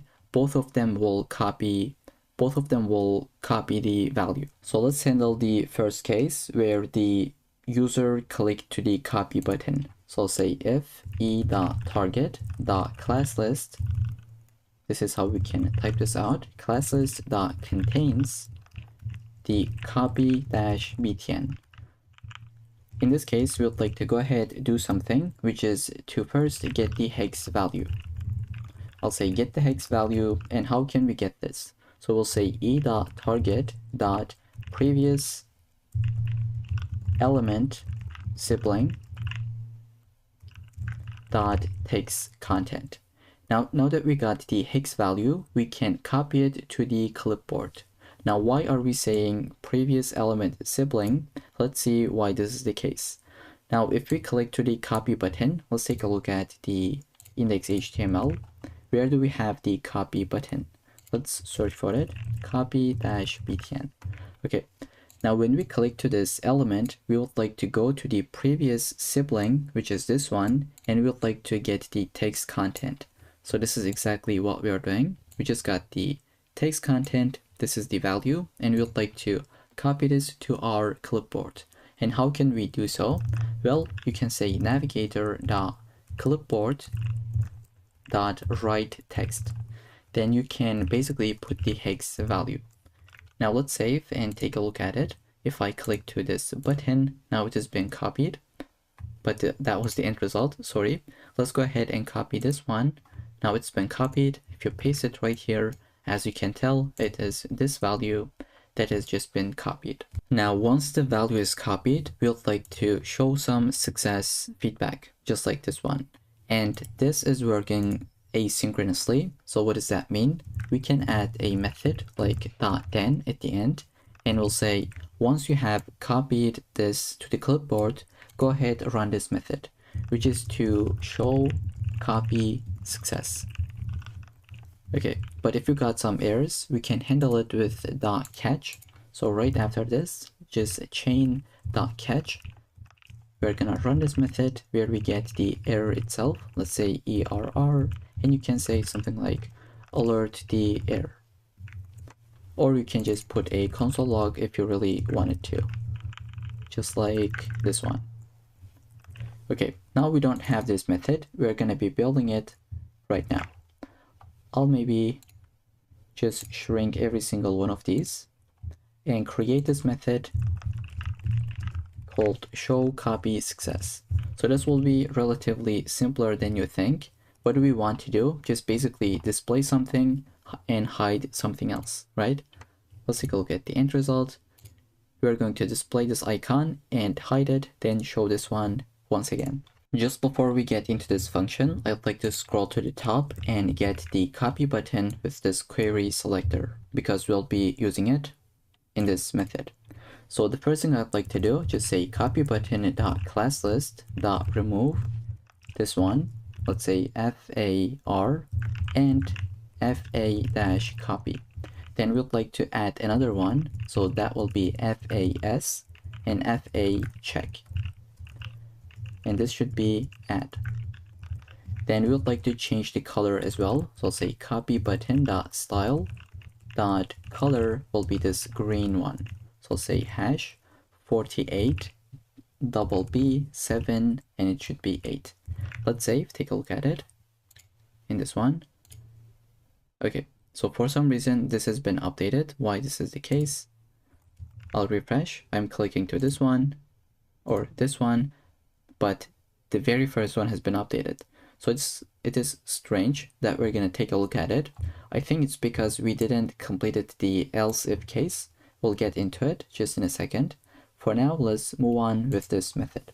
So what do we want to do? Once we copy it, after 1.5 seconds, we would like to go back to the previous state.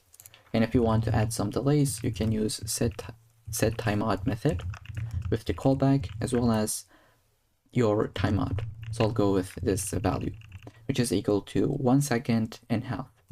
I'll say copy button dot class list.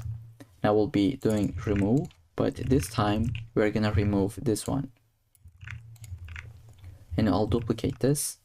This will be add. So we are basically negating what we have just done a couple of seconds ago. I'll say copy button dot style dot color will be basically nothing, so that it can go into the default color, right? We're just resetting it, sorry. Now let's save and get started with the else if case, and I think it should be good to go.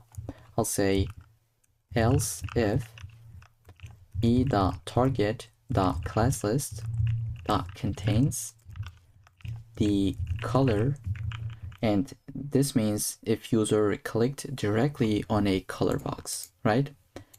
So in this case, we would like to run this block where I'd like to get the hex value. We'll say const hex value. This will be e.target.next element sibling the query selector, we would like to select the hex dash value, and I'll just maximize this. We'll say just get the text content. Now, why this is the case? Why are we getting the next element sibling? Let's take a look at it pretty quickly under index.html. So if we click to the color element, which is this one, we would like to go to the next sibling element, which is this color info. And from here, we would like to get the hex value. So this is exactly what we are doing. We are just getting the text content. And then we would like to do the exact same thing that we have just done right here. I'll copy this, paste it, save. We're just basically copying it to the clipboard. Let's put them side by side, save this, and take a look at the end result. I'll say, just copy this one, but for some reason it is getting the very first one. Let me copy this and put it into the URL. So we are copying this value, but this UI has been updated. Let's see why this is the case. Alright, so the reason that this is happening is because of this copy button. Now, when you say query selector of the copy button, we have 5 different buttons, but it'll always select the very first one. So instead of actually saying copy button, we would like to delete this and we would like to make it dynamic. So whichever we clicked, it should copy that one. And for this, we can send an element to this method. So I'll say e.target in this one, and right here we will say e.target, we would like to find the copy button, because this is where we click to the box, right? When you click to the box, you would like to select this element. So I'll say e.target.next element sibling.query selector, and I'll say .copy-btn. Once again, let me maximize this. Here we go, this is what we got. And in this method, we would like to get the element as an argument. Instead of using that copy button, I'll just say Command D a couple of times. And I'll just say use that element. Now it should be working out as expected. If I try to copy this one, it'll update it. And if I click to this one will update it. Everything is working as expected, right? Okay, so that was the entire project. I just tried to go really slowly. I'm sorry if it is kind of boring, but I just tried to make sure that we understand everything, like the previous element sibling, the next element, so on and so forth. And we even made a mistake where we got the copy button with the query selector, but we just pretty quickly fixed it where we need to pass the actual copy button dynamically, right? We have added the event target or the copy button itself, and then just handle it from the method. Okay, so I hope that makes sense. That's gonna be it for this project. I'll see you in the next one. In this section, we're gonna build a simple Kanban board. Now, if you have never heard of it, you can basically check it out and you can see a bunch of different examples, but I'd like to walk you through it within this example. So we're gonna have 3 different lists, such as the to-do category, in progress, as well as done. And you can take these cards and change the category, right? So I can take it, put it into this list, or this one, or even in this one. And I can even order them within the list itself. So we have a buy groceries at the top. If I wanted to, I can take it to the bottom. So this is the end result. This is what we're going to be building. And there is an API, which is the HTML drag and drop API. This is the documentation that you can take a look. Like if you want to learn everything about it, this is the article that you'd like to go through. But basically, I will simplify it and I'll just teach you the 90% of the things that you would need to get started with it. So this is the end result. This is what we're going to be building. Let's go ahead and jump into the code. I have an empty folder as always with 3 different files. Let's first get started with HTML. I'll just put them side by side. And by the way, the end result will be responsive, as you can tell. Well, it's maybe not that responsive. I think here we cannot scroll to the top, but we can fix it within our code. And I just even went pretty quickly, fixed the end result. So here we can see it is responsive. We are able to scroll to the top, to the bottom, and we have our columns, either like this or one at a time. Okay, now let's go ahead and have this index.html. Let's open this up with the live server. That should be right here. And we can close these warnings. Okay, so let's create our file. I'll say for the body, we would like to have a couple of different divs. So I'll just zoom in maybe, and I'll say we would like to have a div that will be our container. So I'll say class name of container. We'll go ahead, have this h1, which will be the simple Kanban board text. So I'll go ahead, paste this in, and then we're gonna have the board itself.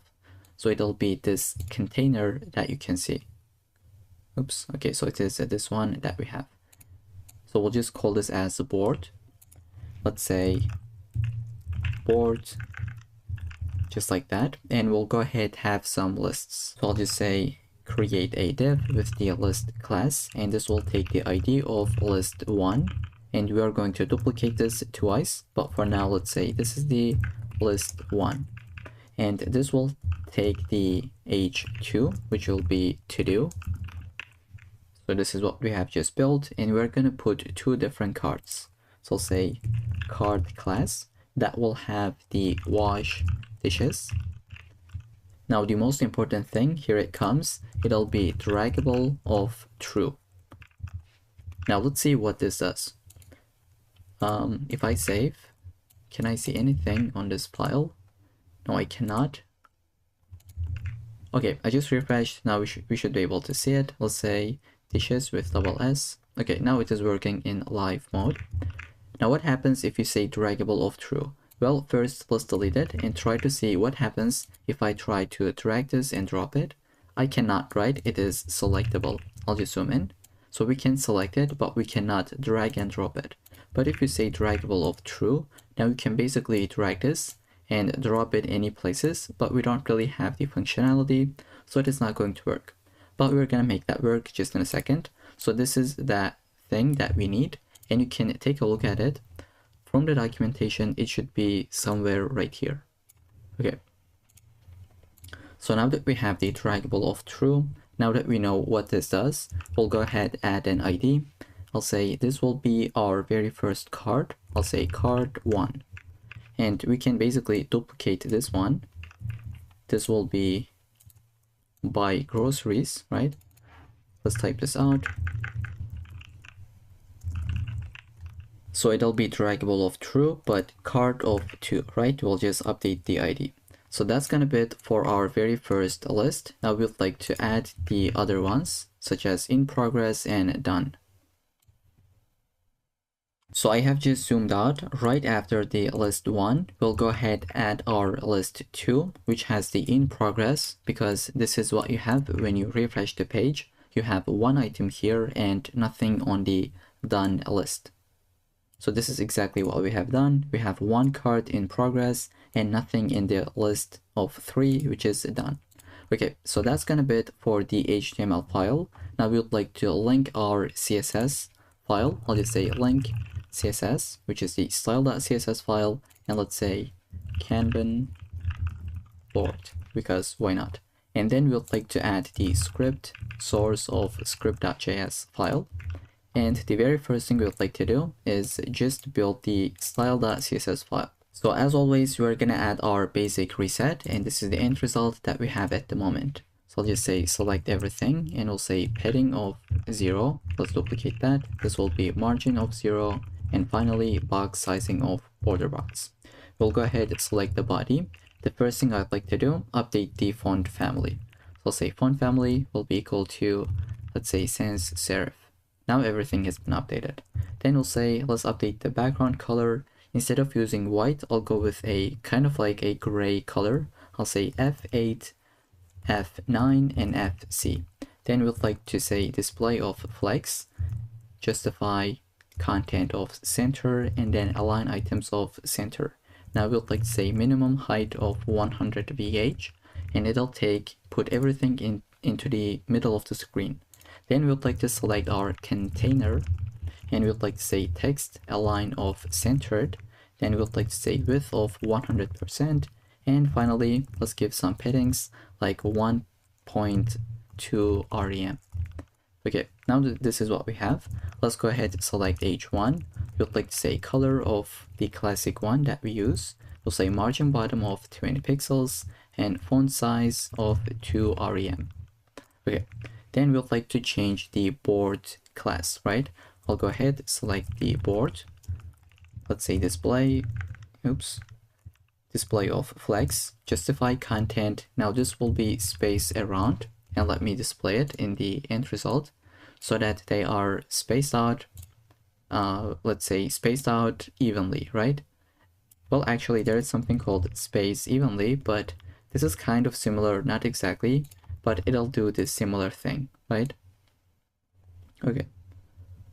And then we'd like to say something like align items of start, actually flex start, just like this, and we'll say width of 100%, but we'd like to give some maximum width, which is going to be 1200 pixels.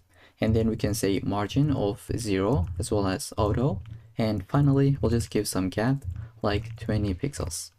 Alright, this is what we got. Still looks ugly, but we're gonna get there. I'll go ahead, say select the list. We'd like to say background color will be updated to something like E3, E4, and E8. Then we'll say padding of, let's say 1 rem. We can give a border radius of 8 pixels for the rounded corners, width of, let's say 30%. So it is kind of like 30, 30, 30, and we have some spaces. It'll be kind of like 100% in total. Okay, then we'd like to say minimum height. Let's just type this out. I'll say minimum height will be 400 pixels. And then we can say, let's just give some box shadow, right? I'll say 0 and 4 pixels, 8 pixels. Then I'll say RGBA. Oops, if I can type correctly. Let's say RGBA. We'll go with 0. Okay, kind of annoying, but let's go ahead, type this out. And for the color, you can go with something like 0.4, but in this case, I'll just go with 0.2. This should be good to go. If we increase it, what happens? Let's see our end result. Like kind of ugly. So like 1.1 is even 0.2. And then we can add something like dot list h2. We would like to update the heading. I'll say color of 555 and margin bottom of 1 rem. And we can just increase the font size 1.5 rem. This is what we got. Now we would like to select the card itself. Let's say dot card. We would like to update the background color, and bunch of different things. So let's just say start with this one. This could be white. Here we go. And we'll say color will be 333. And then padding will be, let's say 1 rem. Then we could say margin bottom of 10 pixels. Now we have added the margin bottom. Let's say border radius of 8 pixels. Here we go. This is what we got. We'll say cursor of grab. Now this is kind of cool because once you hover over this, it has the grab, and there's also something called grabbing. When we click to it, this is how it'll look. So let's actually try to see it. I'll just say by default, this will be grab. But if we say card.active, it should be cursor of grabbing. Now let's see, this is grab and this is grabbing. Pretty cool, right? Then we would like to add one more thing, which is going to be box shadow. I'll say 0, 2 pixels, 4 pixels, and the same exact color. I'd like to copy and paste. Now we would like to add some transition. First, let's say here we'll have transform of scale. That will be 1.05, and box shadow. We would like to just update it a bit. I'll basically copy this entire thing, but duplicate it. I mean, increase it by 2, right? I'll just say this will be 4 pixels. We'll basically multiply it by 2. Now let's say active. This is what happens, but there is no transition, right? It is happening immediately. And we can go ahead and add it by adding the transition field. We'll say implement for the transform with 0.2 seconds. And we can add a comma, and we can say box shadow. This would be, let's say, bugs shadow. This could also be 0.2 seconds. Let's save. Now it's like a little bit more smooth. I'll delete this just to see. Like, it is happening instantly, but once we have it, it's a lot more cleaner, right? And you can say something like all as well. Now it'll apply to everything, but I just wanted to show this. If you want to add some specific things, let's say for the transform, you want this to be in 2 seconds. Like, as you can tell, it is just happening in 2 seconds, which is kind of ugly, but this is just an extreme example. So I hope that makes sense. And now that we have understand it, we can save and move on with the next class. I'll just say list.over. If we have this over class, we would like to update the background color to be, let's say, D1, D3, D8. Now, why do we need this over class? Let me display. If we go into the end result, so if you take it and put it right here, as you can tell, the background changes, right? And this is what we are doing. Once we enter into the container, we will add that class. And once we are out, we're going to remove it. I hope that makes sense. Now let's go right here and finally just make it a little bit more responsive. I'll say add media. So I'll say media max width 768 pixels. We'd like to change something, which will be the board. I'll say flex direction will be column, and we can say align items will be centered in this case. Then finally, the list will be width of 80% and margin bottom of 20 pixels. Okay, why does this looks that ugly? Okay, this should be 80%, not pixels. Here we go. Once you hit here, it's like completely responsive. So we have the entire UI, it is working as expected, but we don't really have the functionality. We can just drag and drop, or we could drag, but we cannot drop it. So for this, we will add the script.js file. So let's kill the left-hand side and get started with it. And I think this will be easier than you think, but let's go ahead and see what we'll have. So the first thing I'd like to do, just select all the cards and lists that we have in the UI. So I'll say const cards and maybe duplicate this. This will be lists. And for the cards, we'll say document.query selector all, and I'll copy this name. And then I'll say just select the card class. Then we'll go below, we'll say document, query selector all. This time we will select all the lists. Now what do we want to do first is to add some event listeners. Now notice how we have things like, in the end result, we have things like drag is started, drag is entered, right?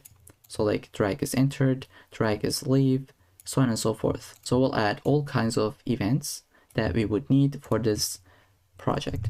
So the first thing I'd like to do is to create a for loop. I'll say for const card of cards. Basically, we will add an event listener for every single card, and we can do it with a for loop. I'll say card.add event listener, and we're gonna listen for the drag start. Okay, this is how we can type this out. And once we have this event, we can run our method where we will handle this event. So I'll say drag start. This is something that we will create just in a second. Then we can say card add event listener for the drag and event, and we'll call our method to implement it, which is going to be called as a drag and. And now we would like to add some events for the lists, right? So we just added some events for the cards, but we would like to add some events for the lists themselves, right? I'll say for and do the exact same thing, const list of lists, and we'll add 4 different event listeners. So I'll just say list.add event listener, and I'll just duplicate this 3 times. Here we will listen for drag over, we will have drag enter, we'll have drag leave, and finally just a drop event. Now all of these events are coming completely from the documentation. You can double check, but I'd like to simplify it and walk you through it within this project. Okay, so we are listening for these events. We would like to handle them within a function. So I'll just say drag over for this one, and we'll do the same thing for drag enter, and these last two. I'll say drag leave, and finally drag drop. Now let's get started with the drag start function. Let's create it. So here is how I created it, and by default this will take an argument which is going to be the event. So the first thing we would like to do is this one. We'll say e.data transfer, just like this, and we'll say dot set data. Now this is exactly coming from the documentation. Let's type this out and then I'll explain what this does. So we'll say text / plain, and we'll just say this dot id. So this basically will set the ID, and I'll put a comment. This allows the drop location to know which element is being moved when you release it. So I hope this makes sense. You can take a look at the documentation. Let's just search for text plain. So this is exactly what we have. I think at the top. Okay, so this is what they are doing. They say event.target.id. We are using this.id. It is kind of the similar thing. It is working in the same way. Okay, now let's go ahead and complete this function. This is all we need for it to handle the drag start. Now we're gonna add the drag end. I'll say function drag end. Now you can do anything that you wish within this function, but for now I'll just say console log drag ended. Now I'm not implementing anything at the moment, so just to see this event is actually existed, this is why I am implementing it right here, right? So we got the function. It's really simple. And now let's handle the drag over method. Once again, it will be super simple. Let's say function drag over, and we'll just take the event and we'll say something like event.prevent default. Now, why do we need this method? Why do we need to say event.prevent default? So if we have to explain it with a single sentence, this is what it would be. This line is important because by default, browsers don't allow you to drop elements onto other elements. So this is exactly what we are doing. We will just prevent the default behavior. Now, the other method that we would like to implement is the drag enter.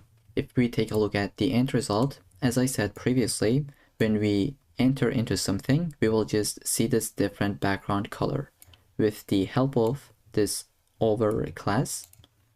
So this is what we have added, list.over. The background color will change. So this is exactly that method that we will handle. So let's say function drag enter now, right? And we'll take the event. We'll say first, let's prevent the default. It's the same reason that we have above. Finally, we'll just say this dot class list. Go ahead, just add the over class. Now if we save, hopefully it should be working as expected. If I take this one, okay, why this does not work? Maybe we still didn't complete our code. That's the reason, but let's see how it'll happen. We just need to add one more method, or maybe even two. I'll say function, basically copy this, duplicate it. This will be drag over. And in this case, all we want to do, just remove the over class, and one last function that will be drag drop. So I definitely understand this might be kind of complex or even overwhelming, but everything that you have seen here are basically coming from the documentation.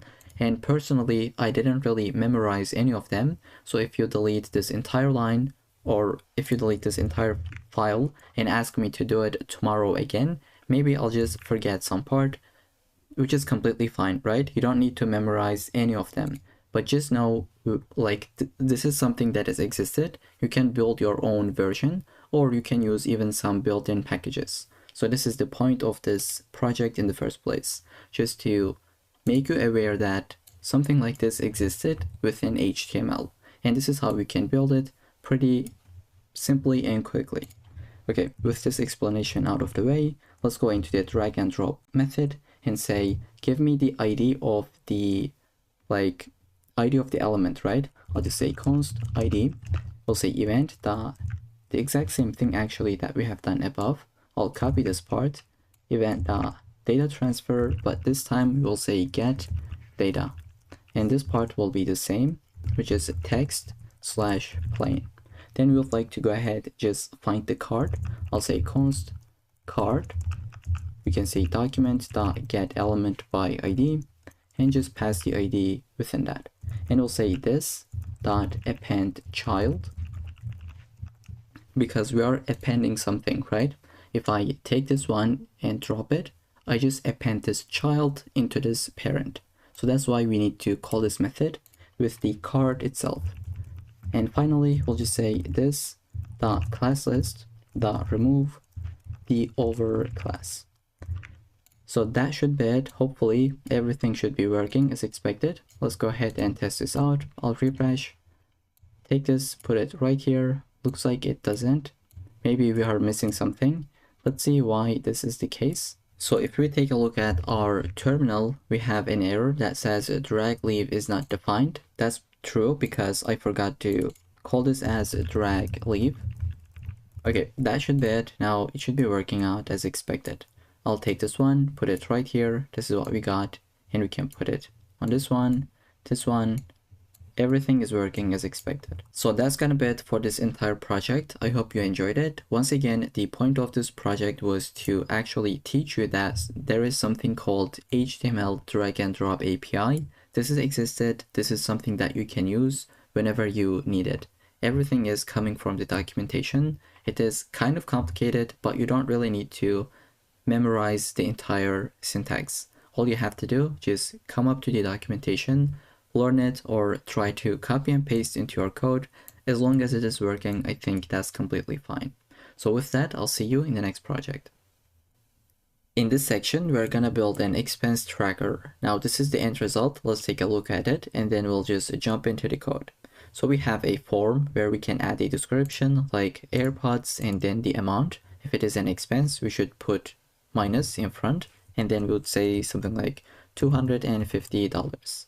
Now, if you say add the transaction, it'll be added to the list with a nice animation, and your expenses will increase, as well as your balance will be updated. Now, if you refresh your page, they will still be here because we will save them to the local storage. And then let's try to add something like salary.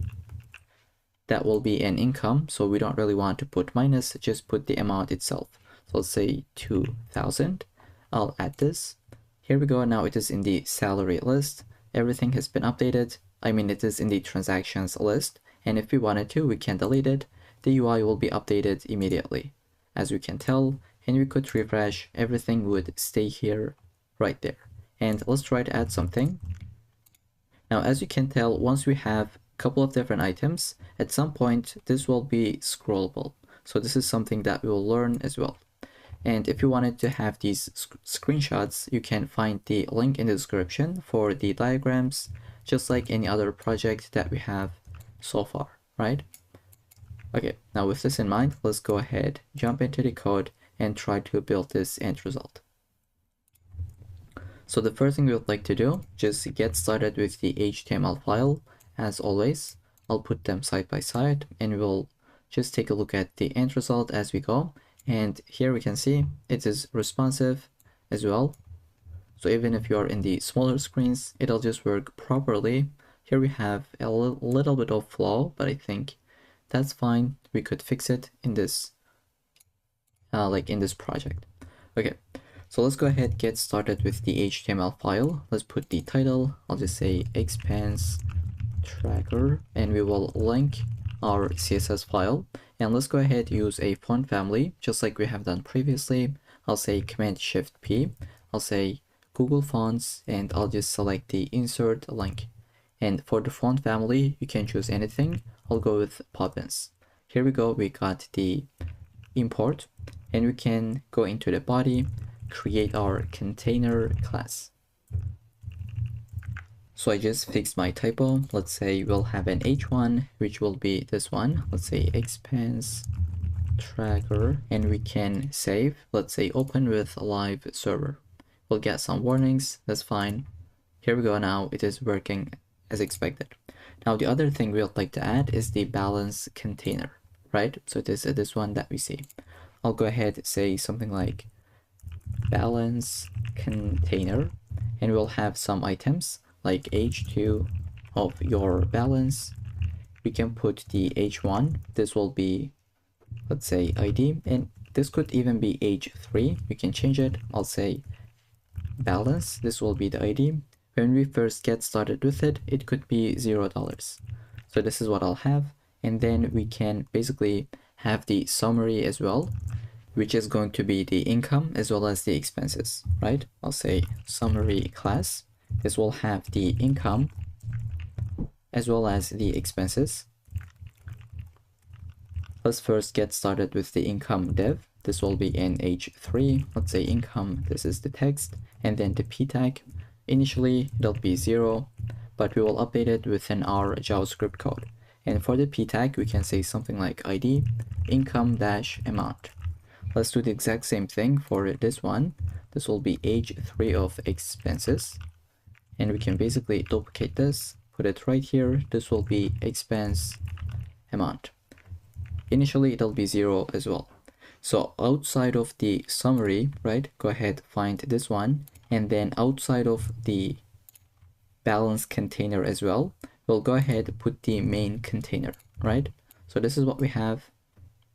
Right below it, I'll say main-content, where we'd like to put the transaction container as well as the form itself. So here I'll go ahead and say transaction-container, and then I'll duplicate this. This will be the form container. Let me show the end result. So we have built the header part, right? Now we're going to build the transaction container as well as the form container.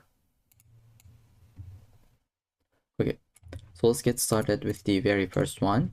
So this will have an h2 that will say transactions. Then we can go right here, we'll have a UL, which stands for unordered lists, and we can give an ID. Let's say something like transaction-list. And now for the content, we are not going to have anything initially. This will be added with our JavaScript code. So I'll say transactions will be inserted here, right? And then right after this UL as well as the div, we'll go into the form container where we'd like to have the h2 that says add transaction. Then we can have our form. Now this is not going to have any actions, but it'll have an ID of transaction form. Then we'll go within this form, we'll have a div that will have the form group. So I'll say class form-group, where we'll have a label as well as an input. Now let's say this will be the description. This is the first input that we are building, and we can give it a for that will be description. And then we'll create the input. Let's say type will be text, ID will be description. Placeholder, it could be something like enter description and ... Finally, let's say this will be required. Now, why did we put for, that is for the ID of description? Well, it's because if you click to the label, it should focus into the input. So this is some best practice, one of the best practices that you should keep in mind. Okay, now that we got the very first form group, we can duplicate this. I'll basically copy it and paste this right here. This will be for the amount. For, let's update it, that will be amount. Type will be not text, but number this time, and this will be required as well. For the placeholder, we'll say enter amount, ... and after this div, but still within the form, we'll have a button.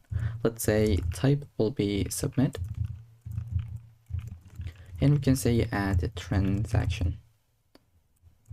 Just like this. But I think we are missing one more thing, which is this small element, right?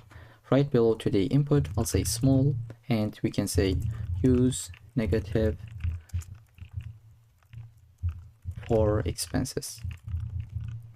Okay. So with this, that's gonna be it for the entire HTML file. Let me show this from start to bottom. So we got the style.css length, we got the Poppins font import, we have the container with the balance container as well as the main content. Okay, so that's the entire file. Let's go ahead, link the JavaScript file as well. First, we will build the style.css and then we'll get into the JavaScript. So I will kill this file and let's shrink this so that we can see them side by side. And by the way, this is the end result that we have. Looks terrible, but we're gonna make it look nice. So the first thing we would like to do, as always, just put the margin of 0, add the padding of 0 and box sizing of border box so that we just have our basic reset. Then we can say body, and I'd like to put my background color, which will be a linear gradient within this degree from this color to this one. Now it is repeating itself, so we can say something like min height will be 100 VH. Here we go, now it has been fixed, and I'd like to add the font family. Let's say it'll be Poppins, and just fold it back with the sans serif. Then we can say display of flex. You can just say df, AIC, and JCC. Now everything should be centered. We could give some padding, such as 20 pixels, and then just update the color. That will be 2D 3436. Okay, this is what we have at the beginning. Now we'll update the container. I'll say width of 100%. Here we go. We'll say maximum width will be 1200 pixels. Background color, let's say, will be white. You can either say white or use the hash value, FFF. Let's say padding will be 2 rem. Let's give some border radiuses, such as 24 pixels, and then some box shadow. Let's say box shadow, and maybe just before that we could save. This is what we got. Let's say box shadow 012 pixels, duplicated, RGBA, and we'll go with the let's say black color, but for the alpha I'll say 0.15. So we have this subtle box shadow. If you wanted to, you could increase it, but I think this doesn't really look nice. This is a lot more cleaner. And then we can move on with the H1 element. So I'll go ahead, say H1, select this. Let's say text align will be centered. Here we go. We'll say color will be updated to something like 1A200, 2NC. Then we'll say margin bottom of 35 pixels. Let's say font size will be not font style, but font size will be equal to, let's say, 2.2 rem. Then we can say font weight will be 600, and let's just say letter spacing. Now we'll be using minus, so we'll say 0.5 pixels. So notice how they are just squeezed. If you say plus, this is what'll happen. Let's say like 5 pixels, too much wide, but we would like to go with minus in this case. Then let's select the H2. I'll say the color will be 2D 37 and 48.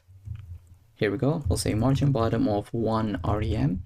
We could say font size will be 1.25 rem and font weight of 500. Here we go. This is what we have.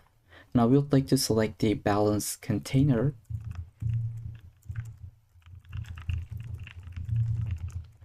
And say something like text align will be centered. Then we could say margin bottom 35 pixels, padding will be 34 pixels, and we would like to update the background color. Now this will be a linear gradient as well. This is what we have. Now we would like to add some border radius, such as 15 pixels, or maybe let's just say 1 rem. Here we go. Then we could add some box shadow on top of it. So say 0, 4 pixels, 12 pixels, and the, let's say, black color. And for the alpha value, we can go with even less than 1.15 that we have done above. I'll just go with 0.05. Super subtle, but why not, right? And then we can select the H1. I'll say balance container H1, font size 3 rem. We could say margin will be 15 pixels to 0, and margin bottom specifically will be 20 pixels. And what happens if you delete this one? I think there isn't that much of a change, but And if you're wondering which H1 is it is this one. You could basically add this line to be able to see an element. This is a really nice trick that you could add in any place. Let's say you are wondering which one is the balance container. You could say, let's add a border, 1 pixel solid red. Here we can see this is that container that we have selected. So this is some kind of like a debugging tool that you should keep in mind. Now we can go ahead, build the summary container. I'll say display will be grid, and we'll have 2 columns, right? Let's take a look at the end result. Here we go, we have 2 different columns. They will be side by side in large screens, but once we hit here, I think we could make them like 1 column at a time in our media queries. But for now, let's focus on this UI. Here I'll say display grid. Grid template columns will be 1FR, 1FR. Now they are side by side with the same size. Gap of, let's say, 24 pixels. And then we can say margin top of, maybe we could just say something like 24 pixels. Then we can go below, we'll select the main content. I'll say display will be grid for this one as well. And we'll do the exact same thing that we have done above. So I'd like to copy this and put it right here. Now they are side by side. And we can give some gap like 24 pixels. And then we can select the income as well as the expenses. So we can just separate them with a comma. Then I'll say the background color will be white. So I can say white just like this. And we can say padding will be 24 pixels. Let's save. This is what we got. We would like to give some border radius of 1 rem. And you can add some box shadow, just like what we have done above. So I'll copy this, put it right here. Okay, now when we hover over this, we would like to do something, which is to kind of like translate them in the Y direction, in the minus direction specifically. So I'll say transition, that will be on the transform, let's say 0.2 seconds, and you can use a method like ease. And then I'll say income hover state, and let's select the same thing for expenses. What we would like to do is basically say transform. Okay, why do I have a typo right here? Let's say transform will be translate Y minus, let's say something like 2 pixels. So this is what'll happen in the end result. Now we can update the titles, right? I'll just say dot income dot age 3. This will be color of kind of like a green color. Let's say it'll be 059669, like 9669, exactly like this. Then we can say font size will be 1.1 rem, and we can say font weight could be maybe like 600, just like this. I can go ahead and duplicate this for the expenses, but this time the color will be updated to something like DC, let's say 2626. It is this red color that we have. Then we can go ahead, select the p tags and update them as well. I'll basically do the exact same thing, maybe this one, put it right here. This will be p tag, and I will duplicate this, but this will be for the expenses. Okay, so we just basically selected the p tags for both of them, and we'll say the font size could be 1.75 rem. Here we can see they are just greater than the age 3, and we can say font weight for this one, let's say it'll be 500, and for this one it'll be 600. Then for the color, we are not going to put it right here, but we'll say something like margin top of, let's say 8 pixels. Okay, because the colors will be different. I'll basically get this one, say the color will be the exact same thing that we have right here, and we'll do the same thing for expenses. So we'll copy this and put the exact same color. Here we go. And the next thing that we would like to do, select the transaction container and put them in the, let's say, the column direction, right? So I'll go ahead right here. I'll say select the transaction container. This should be class. And I'll say something like height of 100 pixels. Sorry, 100%. Let's save. Now this will be updated later in the video. Let's say display of flex and flex direction of column. Okay, now we would like to go right below to it and we can select the transaction list. So I'll select it with the ID selector and I'll say the list style will be none. Now unfortunately we cannot see anything at the moment. Later in the video, once we add it from JavaScript, it'll be displayed right here. So this is the part that we are trying to build at the moment. Let's put the classes. We will see the end result a bit later in the video. So we'll just get rid of the list style. We can say maximum height will be 500 pixels. And then we'll say overflow in the Y direction will be scroll, or let's say auto. Now what happens is this. Let me display pretty quickly. So the maximum height will be 500, as you can tell. If we have more content, they will overflow. And when they overflow, we would like to say auto so that we can get this scroll bar, right? I hope this makes sense. We have some, let's just put something. Let's just add something more. All right. So we have a bunch of different elements and the maximum height is 500 pixels. Now they are overflowing, right? In this case, we say overflow of Y direction will be auto so that we can get the scroll bar and nicely scroll within that. Okay, so this is exactly what we have done. I wanted to display it pretty quickly. Then we'll just say padding of right could be something like 8 pixels. And you can say flex grow will be 1. So it'll take the space as much as possible. Now I'd like to do something else, which is this scroll bar. So as you can tell, the color is a little bit different because we're going to style it manually. So we'll just customize it. And let's see how we can make it work. So we will basically say something like transaction list. I'll copy this name and we'll say double colons and dash WebKit. We can say scroll bar and we can update the width. So I'll say width will be 8 pixels. Now we can update the track as well as the thumb. Now what does that mean? So track is the background of the scroll bar. So what you have, like, what do you see here? I'll just zoom in.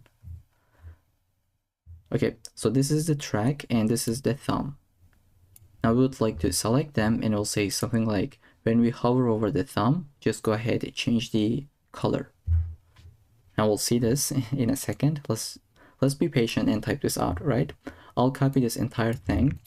I'll say transaction list, WebKit scroll bar dash track. Let's duplicate this, and this time it'll be thumb. And we'll just duplicate this once again. This will be thumb on the hover state. Let's build them. This will be the background color of, let's say, F1, F1, F1. And we'll say border radius of 4 pixels. And I'll just add a to-do, like to-do, show this later in the video. So once we add our transactions, I'll just come right here in the code and try to change something so that you can see what we are doing right here. And I'll add a comment for the track. I'll say track is the background of the scroll bar and thumb is the draggable part of the scroll bar. Now I'd like to change the background color on this one as well. That will be, let's say, CB, the 5E, and 0. Then we would like to say something like border radius of 4 pixels. Finally, we'll just update the background color on hover on the thumb.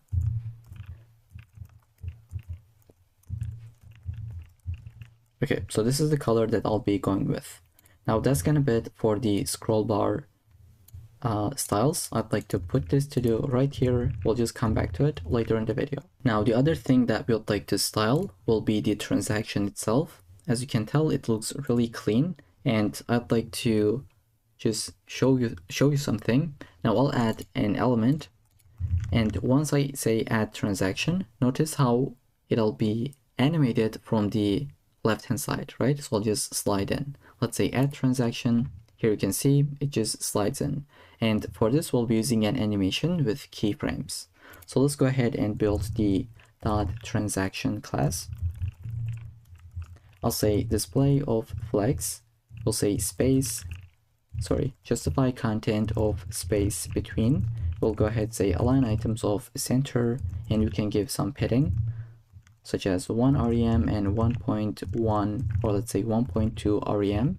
We'll go ahead and say margin bottom of 12 pixels, border radius of 12 pixels. Let's say background color of white. I'll say give some box shadow. It'll be subtle, but still 0.02 pixels, 8 pixels. And RGBA, we'll go with this exact same value that we have previously. And I'll say transition will be all 0.2 seconds, and we'll say ease. Finally, we'll just say border right, because as you can tell, we would like to add some borders, right? I'll say border right will be 5 pixels solid. We don't really want to give a color at the moment because it'll be dynamic depending on the type, either income or expense. Okay. And one variable has the thing that will be the animation, and we can call this anything. I'll call it as slide in. Let's give something like 0.3 seconds, and I'll say ease. Now let's build the slide in animation. We can build it with keyframes. I'll say slide in. So whatever you put here, it should be right here as well. So if you said hello, this is the name of your keyframe. So you would say, here is my animation. I hope that makes sense. Now we would like to add 2 different props. We'll say go from this styles to this one. And now what is happening? Let's refresh. If you notice, like it is happening pretty quickly, but we are going from opacity of 0, say opacity of 0 to opacity of 1, and we are updating the transform on the X coordinate. So we'll go from left 20 pixels to the initial state. Now with the help of this one, right, we are starting from here going to this one. That will make it to slide in from the left hand side. Okay, so we're gonna see this later in the video in action. And finally, we can add some hover states, update the transaction income, expense, etc. Now, I know that we are going really slowly, but I just want to explain every single thing in this style.css file because we are learning a lot of different new concepts in this tutorial, right? So let's just move on. Maybe we can speed things a little bit up, but let's go ahead and complete this entire file. Now, what do we want to do is this. When we hover over the transaction, we would like to change the box shadow and maybe take it to the right hand side a little bit, right? So I'll just add this part where I say transaction.hover, go ahead, translate it on the X direction and add some box shadow. And for the transaction income, we will add this border color, border right color specifically. And for the expense, we will add this one. So this is exactly what we have done. And we will say, now let's add this delete button. Now initially it is not really visible. Once you hover over the element, you're able to see it. And once you hover over the icon itself, you'll be able to see this background color, right? So to be able to implement that, I'll go ahead and say transaction.delete button. Now we'll say the background will be null initially, no borders at all. This would be the color, cursor pointer, font size, and opacity of 0. That means it is not going to be visible initially, but once we hover over it, we would like to change the opacity. And also we have like transition, some paddings, border radiuses, and some margin on the left hand side. So I'll say once we hover over the transaction, go ahead, select the delete button and say opacity will be 1. That will give this exact same behavior. So it is not visible, opacity of 0, but once you hover over it, it is visible, right? Now, the other thing that we would like to implement is this. When we hover over this, it'll just scale a little bit, right? And we should be able to see the background. So I'll go ahead, say transaction, select the delete button, and when we hover over that, change the background color and scale it a little bit up. Now, I'm just copying and pasting, but explaining every single line. So I don't really think this is counted as copy and paste, because we are explaining every single line. Now we are going to go ahead and select the form container, build this one, and then we can jump into the JavaScript section. Okay, so once again, on the form, we have some linear gradients, we have some paddings, border radiuses, some box shadow, as you can tell, and the flex direction is column, right? We are going in the vertical direction. So I'll basically add everything that I just said into the form container, and then we can select the form itself and make it to be in the flex direction, column direction as well, just like this. Then we can add some margin bottoms on every single element, right? So we have this form group, which is our description and enter description input. We're going to give some margin bottom right here, and same for this one. So this is what we are doing, just adding some margin bottom on the form group class.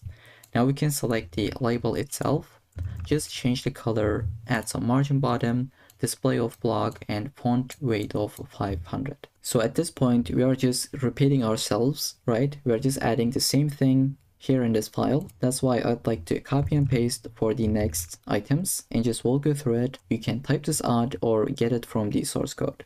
So for the input elements, we are adding the width, padding, some borders, border radius, font size, background color, and some transitions. Now when we focus into the input, we're going to add some box shadow and we will update the border color. Now let's see, if I click to this one, this is the end result by the way, but here is what happens. So this is that focus state that we have just added something in. Now we would like to say if we are on the hover state on the input, we would like to change the border color. And we can select the small element, just add some really basic styling. Then we can select our button. Now this button is the type of submit. How do you select a button that is type of submit specifically? Well, you can do something like button and then whatever the attribute that you would like to have. So the type is equal to submit. Go ahead, select that button specifically. So if you had a button right below to it and a type of this, let's say something different like menu, then this styles would not be implemented on this button. I hope that makes sense. And we are just changing the background color, adding some different colors, right? Such as white, border radiuses, like everything that you have seen here. Super simple. I don't really want to go through it. So we'd like to add the hover state as well as the active state on the button, right? On the active, we'll say translate y of 0. So first, when you hover over it, it is a bit up. And once you click to it, it'll just go down. Okay, so that's the entire CSS that we need. The only thing we left is the responsiveness. Here I'd like to add my media queries pretty quickly. This is the first one that we'll add. And the other one is for even smaller screens, like for the mobile phones. Here are the stylings that I've just added. Super simple. These are the things that we have learned previously. So I'd like to just skip this pretty quickly. So 300 lines of CSS, that's huge. But we have learned lots of different new things in this project itself. Now in the next part, we can build the script.js file to implement the actual functionality. And this is the end result, by the way. The styles that we have written is working as expected. It is completely responsive up until here. So there is no issues at all. Okay, now we can just jump into the script.js and get started with it. So the first thing we would like to do, as always, just go ahead, get the DOM elements. Now I'll just paste this list because I don't want to type this out. And if you don't want to type this out as well, I have prepared a list for you. The link will be in the description. You can find the expense tracker.md file and go ahead, copy this entire thing, paste this in. So we're basically getting the balance element, income amount, expense amount, and everything that we would need. Now the first thing we would like to do, just get the transactions. And as I said previously, the previous transactions will be stored in the local storage. So if you refresh this page, like you will see the previous data. And for this, we can say something like let transactions. Initially, this could be an empty array, but we'll say or if we have something in the local storage, go ahead and get that. I'll just say get item transactions. Okay. Now, since we are getting something from the local storage, we would like to wrap this with json.parse so that we can get the structured data instead of a string. Okay, here we go. This is what we're going to have in a single line. And we would like to update these transactions list whenever we add something or whenever we delete something, right? Let's take a look at this part, by the way. Now, the first thing I'd like to do, get the transaction form element, right? On this one, we are going to listen for the submit event. So I'll say transaction form element, the event listener, listen for the submit event, and we would like to run a method called add transaction. And this is what we would like to create now. I'll copy the name. Let's say function, paste this in. Okay, now this will get the event by default. So for now, if you just save this file and try to submit this form, so here I'll just say AirPods and let's say 200. If I say add the transaction, notice how it'll refresh my page. So this is the default behavior on forms, right? When you submit something, it'll go ahead and refresh your page. And what you'd like to do is just say event.prevent default so that it doesn't really refresh the page. Now we can go ahead, save this file, and let's test this out once again. I'll put something, let's say submit that. Now it doesn't really refresh my page, right? Now we're going to go ahead and get some values such as the form values, right? I'll just say get the form values. The very first one is the description. I'll say description element dot value. Let's say value, just like this. And we can say dot trim. Okay, we just got the description. Now we can get the amount. I'll say const amount. Let's say amount element dot value. And what I'd like to do, convert this to let's say integer. I'll just say parse float. Here we go. Because by default, the type of it would be string. Let's actually try to see. I'll just say console log type of amount. Without doing this, let's see what'll happen. What are we gonna get from the terminal? I'll say like 200. Add the transaction. Okay, it says description element is not a function. What do you mean? Okay, it should be value, but without, like, it's not a method, it's property. Let's save and add something like 200 and put something. As you can tell, the type is string by default, but if you add the parse float, here I'll just wrap it up.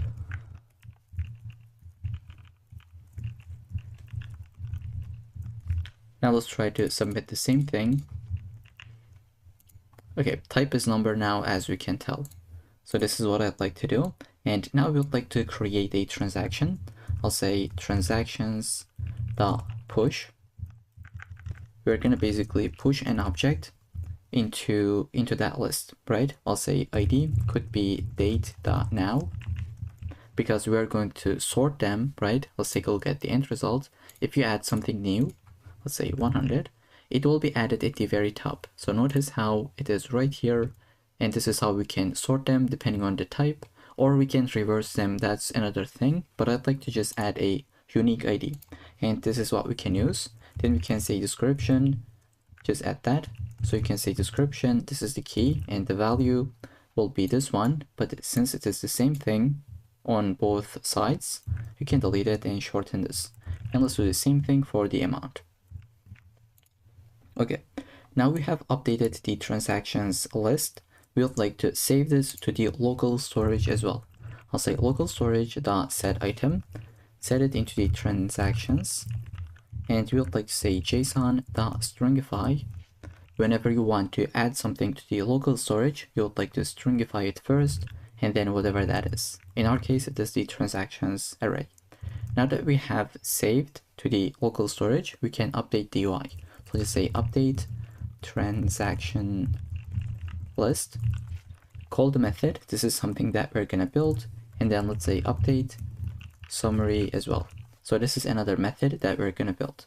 Once we have done this, we can basically reset the form. I'll say transaction form element dot reset. it should be reset just like this. Okay, so let's get started with this method. I'll say function update transaction list, and we'll go inside. The first thing we'd like to do, just clear the previous list. So I'll say transaction element, list element dot inner HTML will be nothing, because basically we're just resetting it at the moment, and then we're going to add whatever we have. Now I'd like to sort the transactions by the most recent first. So I can say something like const sorted transactions. Just get everything that we have under the transactions, and we'd like to reverse this. Here we go. You can also use the date, right? You can use the ID, sorted depending on the ID, but this would also work without any issues. And now we would like to add each transaction to the list. I'll say sorted transactions dot for each. Let's get the each transaction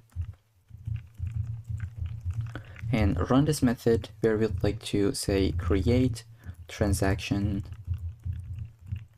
element, which is going to be a method, and we'll just say transaction, pass it into it. Then we would like to build this method. This will give us the list item, right? It'll give us the, let's say, transaction element, and we would like to append this to the UI. I'll say transaction list element dot append child, and it will be this child, which is the transaction element. Now let's create this method. I know that at the moment it might not make too much sense, but once we complete everything, it should be pretty clear and crisp. So I'll go ahead and basically create this method. Here we go. This will take the transaction as the argument, and we are going to create a list item. Now why this is the case, here we said that the transactions will be inserted here, which is a UL element. So we'd like to basically put a couple of different list items right here, and those will be whatever you submit, right? Okay, so this is exactly what we're going to be doing right now. The first thing we'd like to do, just create a list element. I'll say document.create element, which is going to be a list item. Then we'll say list item dot class list dot add, and the thing that we'd like to add will be the transaction class. Then we'd like to add another thing that will be either income or expense. So I'll basically duplicate this, and here I'll say if transaction dot amount, if it is greater than 0, that means it is an income. So we're going to add the income class, but else if it is negative, which means it is an expense. I hope that makes sense. Now we can update the inner HTML, which is the content. Let's say inner HTML, and I'll put backticks because we'll go make this multiple lines. Here I'll have a span element, and we need to type this out manually. Let's open this up, close this off, and I'd like to say here it'll take the transaction dot description. Then we would like to have another span. I'll duplicate that. This will take the transaction dot amount. Now we would like to format this. We're gonna wrap it with a method, but I'll just leave it as a to-do in a second. The other thing that I'd like to do, still within the span, I'll create a button, which is going to be this delete button, right? Okay, so I'll say button and close this off. Okay, we're gonna give the class name. Let's say class will be equal to delete dash button. And please be very, very careful. Just type it out exactly what I do. So do not forget the quotes, anything that we have right here. Otherwise, it's going to crash, right? So you should add the closing tags, opening tags, like everything, it should be correctly. Okay, we have the class name. On click, we're gonna add. So once we click to this button, what do we want to do? Just remove a transaction. Here I'll open up my quotes, and I'll say remove transaction, call this method with the transaction ID. So this is another method that we're gonna build. Let's maximize this. Here I'll say we will put the transaction dot ID. Once again, this will make a lot of sense just in a couple of minutes. And for the button content, it could be this X icon, right? The X character. Okay, so this is what we have. We have a to-do. We will fix in a little bit. If you wanted to, you can add a comment, maybe right here. Let's say to-do, update the, let's say, amount formatting. So this is what I do almost always, adding a to-do so that I do not forget it in either case, right? In any case. Okay, so that's gonna be it for the inner HTML. Now we can basically return the list item, which is the thing that we are getting and appending it to the UI. Okay, so that's gonna be it for this update transaction list method. The other thing that we need to build is the update summary method. For now, I'll comment this out and just test it out just to make sure that everything is working as expected. Okay, let's go here. I'll refresh and we'll say enter description, could be like, let's say my salary. And for the amount, let's just go with 500 and I'll say add the transaction. As we can tell, it has been added without any issues, right? If we click to it, nothing will happen because we haven't built the method, but this is a bit later in the video. Okay, now we have updated this part, but the summary has not been updated. This is something that we'd like to do right now. I'll go ahead, uncomment this one, copy the name and create the method at the very bottom. Let's say function. This will not get any arguments, but we'll just go right here and try to calculate the total balance. Okay, so the first thing I'd like to do, just say const balance. This will be the total balance. We'll say transactions, and we can use the reduce method. Let's say reduce, and you can use this on arrays. This is an array method, and since the transactions is an array, we can safely use it. And here's how that works. So this will basically take a callback and then an accumulator, right? And we are going to start with 0 and we'll add on top of it. Now let me give you an example. Let's say we have an expense, or let's say we have an income of 100. We have an expense of -50. We have another income 200, and let's say another expense with, let's say, -200. What this method will do, it'll just get add these values on top of 0. So we're going to start with 0 plus 100 plus -50 plus 200 plus -200. So this will be equal to 0. This will be equal to 50. At the end, the balance will be 50. I hope that makes sense. And now let's see how this will work. I just need to explain it in really detail because maybe this is your very first time seeing this method. So we're going to get the accumulator, right? And then the transaction itself. So here we'll say accumulator plus, this is what we would like to return, transaction.amount. Okay, so once again, I'd like to walk you through it pretty quickly. So we're going to start with 0. Accumulator is equal to 0, and the first transaction is equal to 100.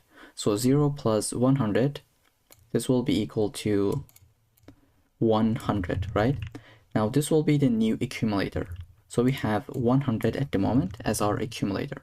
So 100 plus -50, right? 100 plus -50 will be 50. This is our new accumulator. So on and so forth, we'll just go through it until we complete this entire array. I hope this makes sense. I genuinely wanted to explain this super slow so that it makes sense.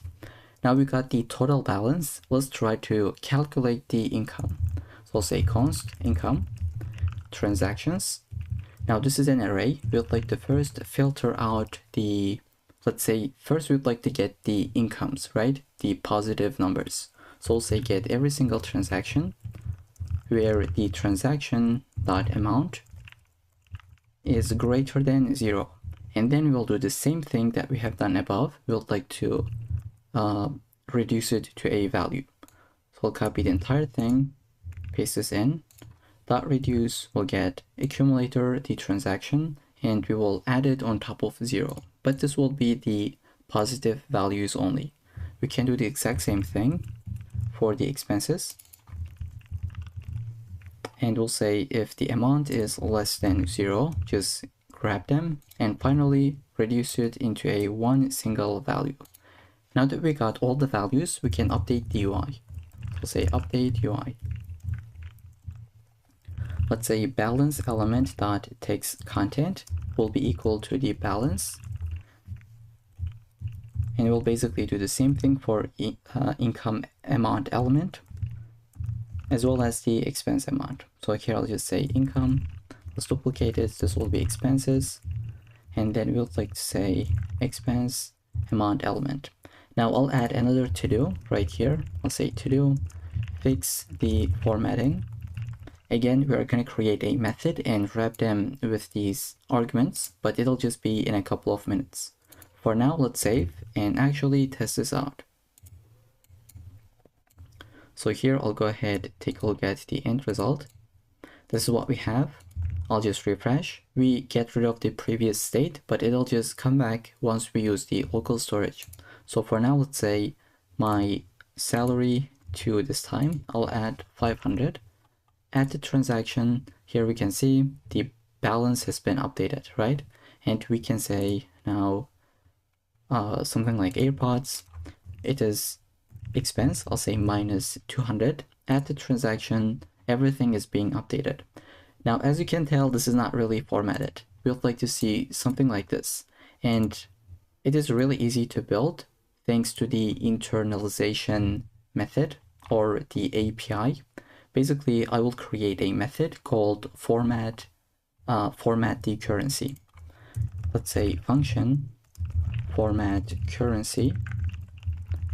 This will take the number that we would like to format, and we'll say return new internalization. So intl the number format.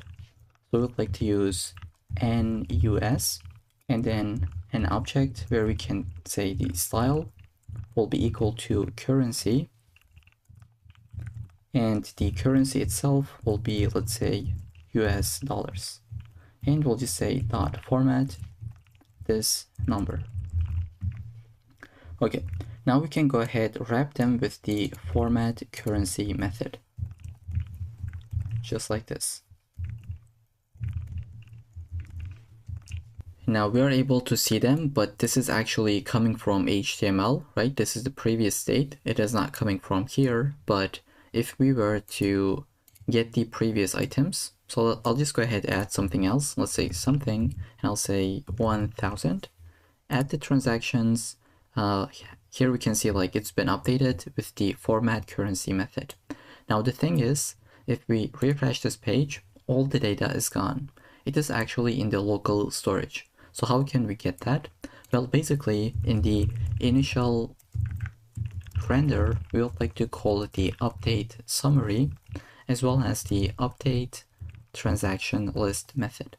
So let's go ahead, call both of them, and here we go. When you refresh, it'll just get you the data from the local storage. Okay, so I think I have another to do. Let's go scroll to the top. Here I said we would like to format the amount right here. I'll go ahead, wrap this transaction.amount with the format currency method. Now, if you save, everything should be working as expected. This is the correct usage, right? If you try to create a transaction element, I'll just say like AirPods 2, I'll say 500, and this should be an expense. As you can tell, it has been formatted right here as well. Without this, it wouldn't be. Okay, now I think the very last thing that we need is the remove transaction method. When we click to this button, it will run, but we don't really have it. So let's go ahead and create it. I'll say function remove transaction, and this will get the ID of the transaction so that we can identify which one is that we are trying to delete. So here I'll just say basically filter out the one we want to delete. Okay, we'll say the new transactions will be equal to transactions.filter. We're going to get every single transaction, but we would like to get the specific one and just filter that out, right? Like get rid of that. I'll say transaction.id. If it is not equal to this ID that we have, just keep it in the array. But if we have that, get rid of it. So this is how that works. And we'll say, now that we have updated it, let's save it to the local storage. So basically we will update our local storage, which is the transactions, and we'll say json.stringify, put the new transactions. Okay, finally we'll just update the UI, right? I'll say update transactions list, and finally update summary. So this is the beauty of having methods. So we don't really need to write this entire logic again and again. Whenever we need it, we would just call it, just like right here and even up here, as you can tell. Okay, now we can delete this to do, save this and give it a go with the remove functionality. So I'll delete the something. As we can tell, our income has been updated, the transaction list has been updated, and we can add more things. I'll basically go ahead and add some AirPods. So let's say -200. Let's add another thing like salary, 500. Basically anything. I'll just try to show something.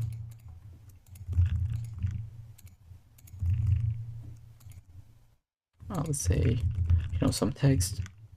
Okay, so I said we're gonna have some to-dos in the style.css file when it comes to the WebKit scroll bar, right?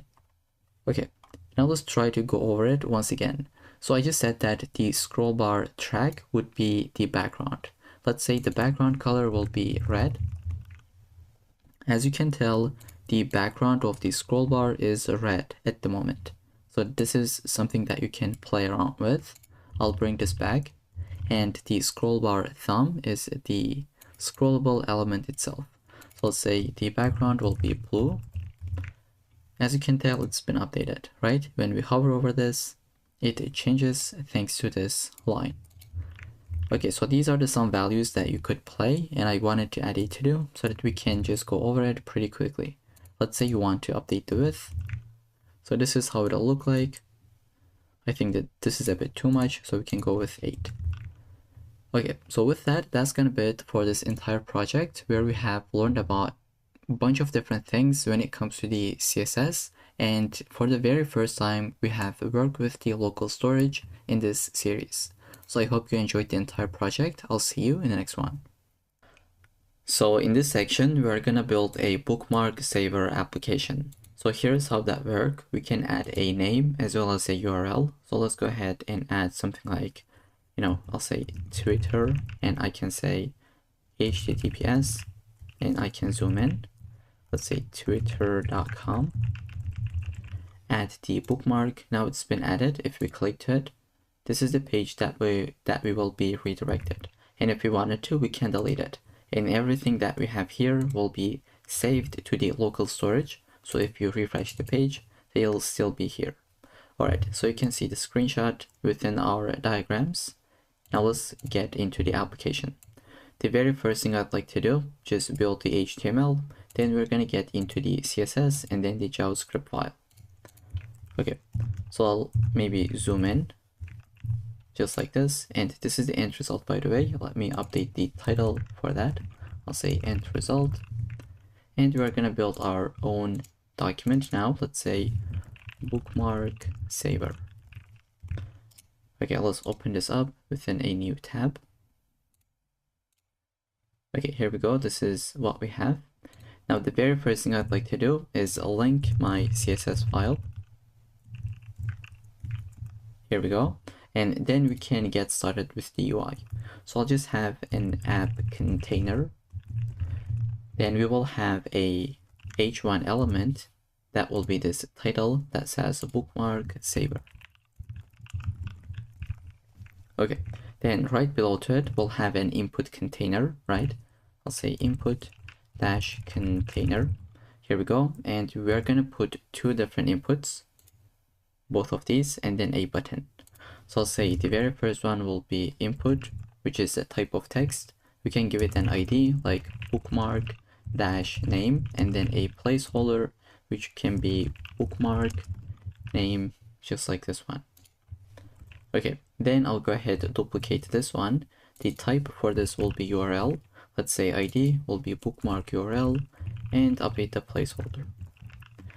Within, or I should say below to this input, we're gonna have a button. Let's say button, give it an ID like add dash bookmark. and then we will say add bookmark. Okay, so that's the entire UI. The very last thing that we need is kind of like a list component where we can put these items as we add something, right?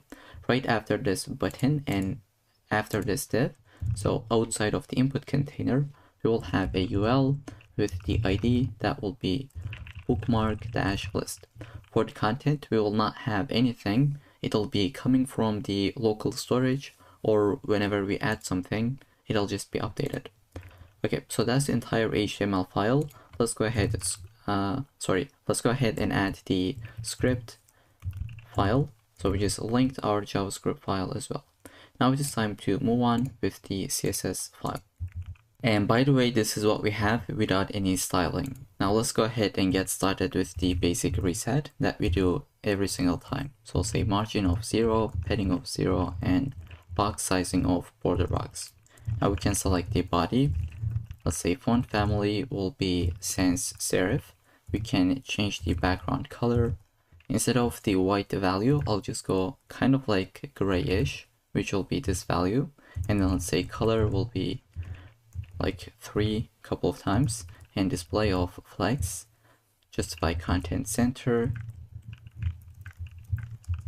just like this, and then align item center. Now finally, we'll say entire height will be equal to the entire screen. Now everything has been centered. Now we would like to select the app container. We can say background color will be FFF, just like this, and padding, let's say 20 pixels from all directions, and let's give some rounded corners. I'll say border radius of 8 pixels, and some, let's say, box shadow that will be 0 to 4 pixels. Let's duplicate it, 8 pixels, or let's go even with 10 pixels. Then finally the color, I'll say RGBA, we'll go with the black one, 0.1.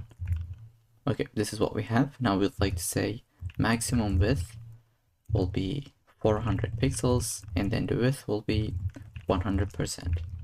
Here we go. And then we can say text align will be centered. And instead of 100% width, I'll go with 90% so that it is not touching the corners. Here we go. Then I'll just say H1. Let's select the color and update it to be a green value like 2ECC71. Then we can say margin bottom of 20 pixels. This is what we got. Now we can select the input container itself. Input-container. We'll go ahead and say display flex so that they are side by side. We can say flex direction of column, because we want them to be in the column direction. Here we go. If you don't add this, by default they would be side by side. And then we'll like to say gap of 10. Then finally we can say margin bottom of 20 pixels from the list item that we'll have later in the video. Then we can say the input, that could be padding of 10 pixels. Then we can say give some border radiuses like 4 pixels. Then we can update the border itself. I'll say 1 pixel solid DDD. Here we go. Then we can select the button. I'll say padding of 10 pixels. Then we can say background color will be this exact same value. Then we can say something like the color could be white. Then no borders. Let's say border of none. We'll say border radius of 4 pixels. We can say the cursor will be pointer. And on hover that, let's say button dot hover state. We would like to change the background color to be this value, which will be 27AE60. Now we can add some transition, right? I'll say transition will be on the background color, and we'll say 0.3 seconds with the ease function. Okay, now we can get started with the bookmark list. Even though we don't have it in the UI, this will be later in the video once we have these items, right? I'll say bookmark dash list, then we'll say list style will be none, and then we can say padding will be 0. Then we can select the list items itself. So we'll copy this thing. We'll say list item. You can change the background color, which will be this value. Let me paste this in. Then we can have some paddings like 10 pixels. We can update the border, which will be 1 pixel, solid, and DDD. We can say border radius will be 4 pixels, margin bottom of 10 pixels, display of flags, and then we would like to say like justify content will be space between. Let's say space between, and then align items center. Here we go. Then we can select the A elements. I'll say bookmark dash list A element, which is the link. That will be color of this exact value. And we can say text decoration will be none, so that we get rid of the underline text decoration, which is coming by default. Then we can select the button element, which is this one, and give this kind of like a delete background color, right? I'll say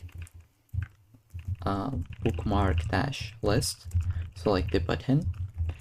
Background color will be E74 C3C, and then we can say color could be white as well.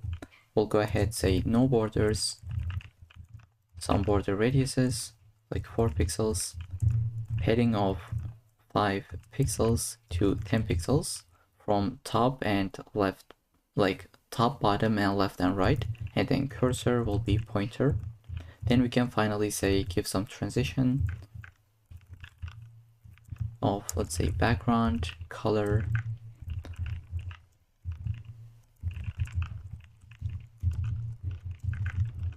okay, so 0.3 seconds with the ease function. Now we can select the exact same thing but change the hover state. Okay, I'll say background color will be equal to this value, which is C0392B.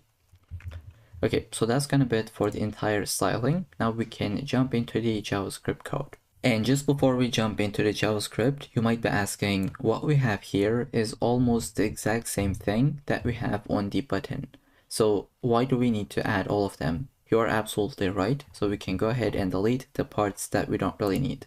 So this thing is exactly the same. We can delete it. These styles are exactly the same. We can delete it. The only difference will be the background color as well as the padding. So I'll go ahead and save. Nothing should change, right? This would be working as expected. Now this is not what we have, but this is what we have at the moment. But the end result will look like this. So what we have just done, update the padding on this button as well as the background color. The everything by default would be coming from the regular button component that we have. Okay, with this in mind, let's go ahead, open up the script.js file and get started with it. So the first thing we would like to do, just get all the DOM elements that we would need, such as the name input, URL input, the button, as well as the list that we have right here. And I have prepared a GitHub gist that you can copy and paste all of them if you don't want to type this out. So the link will be in the description. Go ahead, find the bookmark saver.md and copy this entire thing. So this is what I have done. This is what I have right here, right?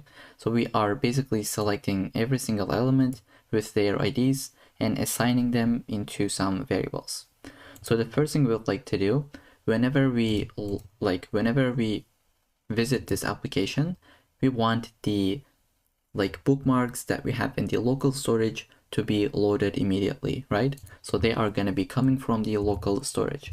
So I'll just say document.add event listener whenever the DOM content loaded. Basically, whenever the website is loaded, we would like to call a method called load bookmarks.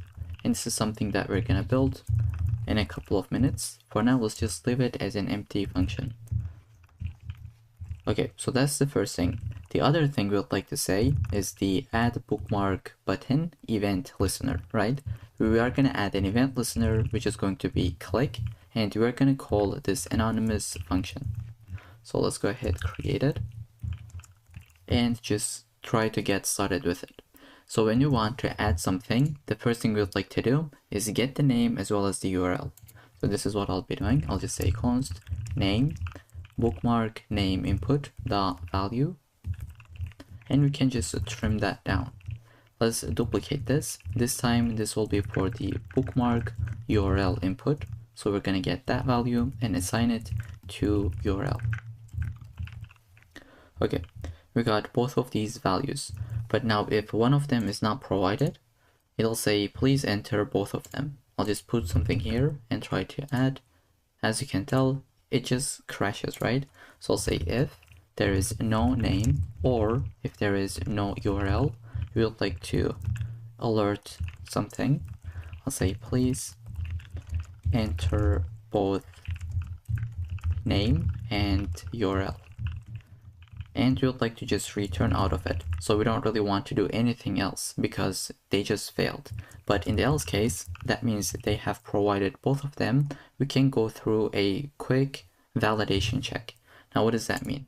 I'll add, let's say, YouTube. But for the bookmark, I'll just say youtube.com without HTTP or HTTPS. Here we'll get an alert that says, please put one of these at the beginning. So this is what we're going to be doing. I'll say if URL dot starts with, well, actually not starts with. So if this is the case where it does not start with HTTP, and we'll say if it does not start with, I'll basically copy this entire thing and I'll say HTTPS. If this is the case, we can show an alert. Let's say please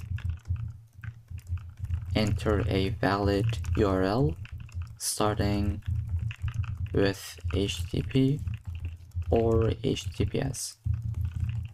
And we'd like to return out of this method if this is the case. But in the else case, we can just go right here, call a method called add bookmark. This is something that we're going to create where we would like to add the name as well as the URL. And we also want to save this bookmark to local storage. So I'll say save bookmark, and I'll say add the name as well as the URL. Then finally, we would like to reset the form.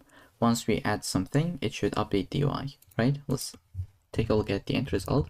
I'll say HTTPS. Add this form has been resetted. So we'll say bookmark name input dot value will be equal to an empty string. Let's do the same thing for bookmark URL input dot value. Okay, now it is time to build these methods. So the first thing I'll be doing is to build the add bookmark, not btn. This just should be add bookmark because it is a function that we are about to build. We're going to take the name as well as the URL, and we'll go ahead create a list item. We'll say document.create element. That will be a list item, and then we would like to create another element that will be a link. So here I'll say link, and then we would like to say link.href will be whatever the URL is. Then we can say link.textContent will be whatever the name is, and when we click to the link, so notice how it'll open up in the new tab. And to be able to add this, we'll say link.target, say target will be equal to underscore blank. If you do not add this line, it'll be opened in the current tab, right? It'll just replace the current URL. This is what we have just done. And then we would like to add the remove button. So I'll say const remove btn, or let's just say button. That will be equal to document.create element, which is going to be a button element. Then we can add the text content. So we'll say remove button dot text content will be equal to remove.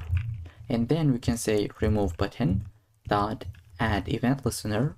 So when we click to this button, we would like to delete something, right? So I'll say function, and within this we will say first remove this from the UI, right? I'll say bookmark list dot remove child,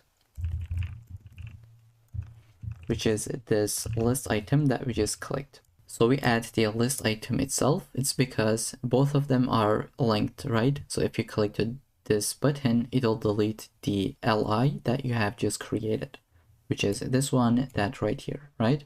And then once we have done this, once we update the UI, we would like to remove it from the local storage as well. I'll say remove bookmark from storage. And this is a method that we're going to build just in a second. Let's say pass the name as well as the URL. Okay, so we have created the list item, but we never added the link and the remove button into it, right? I'll just say li.append child, where we'll append the link, and then let's duplicate this. Within the li, we're gonna append the remove button. And finally, we will take the list item and append it to the UI. I'll say bookmark list.append child, and we're gonna basically append the list item itself. Okay, so let's move on. I'll just save. Now the next function that I'd like to create is called get bookmarks from storage. So this is a helper function that we'll be using a lot. And all this does, as the name suggests, it'll just go ahead and get the bookmarks from the local storage. So I'll say bookmarks, that'll be equal to local storage.get item. And we can give this key, I'll say bookmarks. And we'll like to say just return the bookmarks. But now if this is undefined, right, we'd like to return an empty array instead. So I'll just say if we have the bookmarks, go ahead say json.parse the bookmarks, but else just return an empty array. And let's move on with the next function, which will be save bookmark. That will take the name as well as the URL. We'll go ahead and first get the bookmarks from the local storage. So this is why we have built this method in the first place. We'll just say get the bookmarks from the storage, and we'd like to add this new one on top of it. We'll say bookmarks dot push, where we'd like to push a new object with the name as well as the URL that we just got. And then we can say local storage dot set item. So we'll just update it with the new value, right? I'll say set item. That will be added into the bookmarks, and we would like to add some value. So we'd like to say json.stringify and whatever the value is, which is the bookmarks. Okay, so that's gonna be it for this method as well. Now let's build this one as well as the remove bookmarks method, and that should be it. So if we want to load the bookmarks, we would like to say const bookmarks, just like what we have done here. I'll copy it and paste it. Then I'll say for every single one of them, just map through it and put it into the UI. So I'll say bookmarks dot for each, and for every single one of them, we would like to say add bookmark. Go ahead, call this method with the name. So I'll say dot name and the URL. And that should be it. This is going to update the UI. And finally, this is the very last function, I promise. I'll say remove bookmark from the storage. That will take the name as well as the URL, and we'll go into within this function, and let's grab every single bookmark that we have from the storage, and then we can filter this out, right? We're gonna delete this one that we would like to, like the user wants to delete.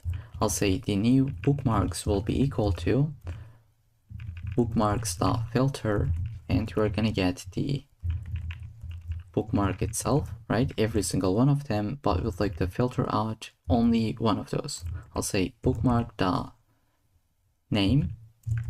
is not equal to this name, or let me maximize this. So we'll say or bookmark.url is not equal to the URL. So this will basically filter out the one that you'd like to delete. And finally, we can update the local storage once again, as we have done above. Okay, so I'll just save and give it a go. Test this out if it is working correctly or not.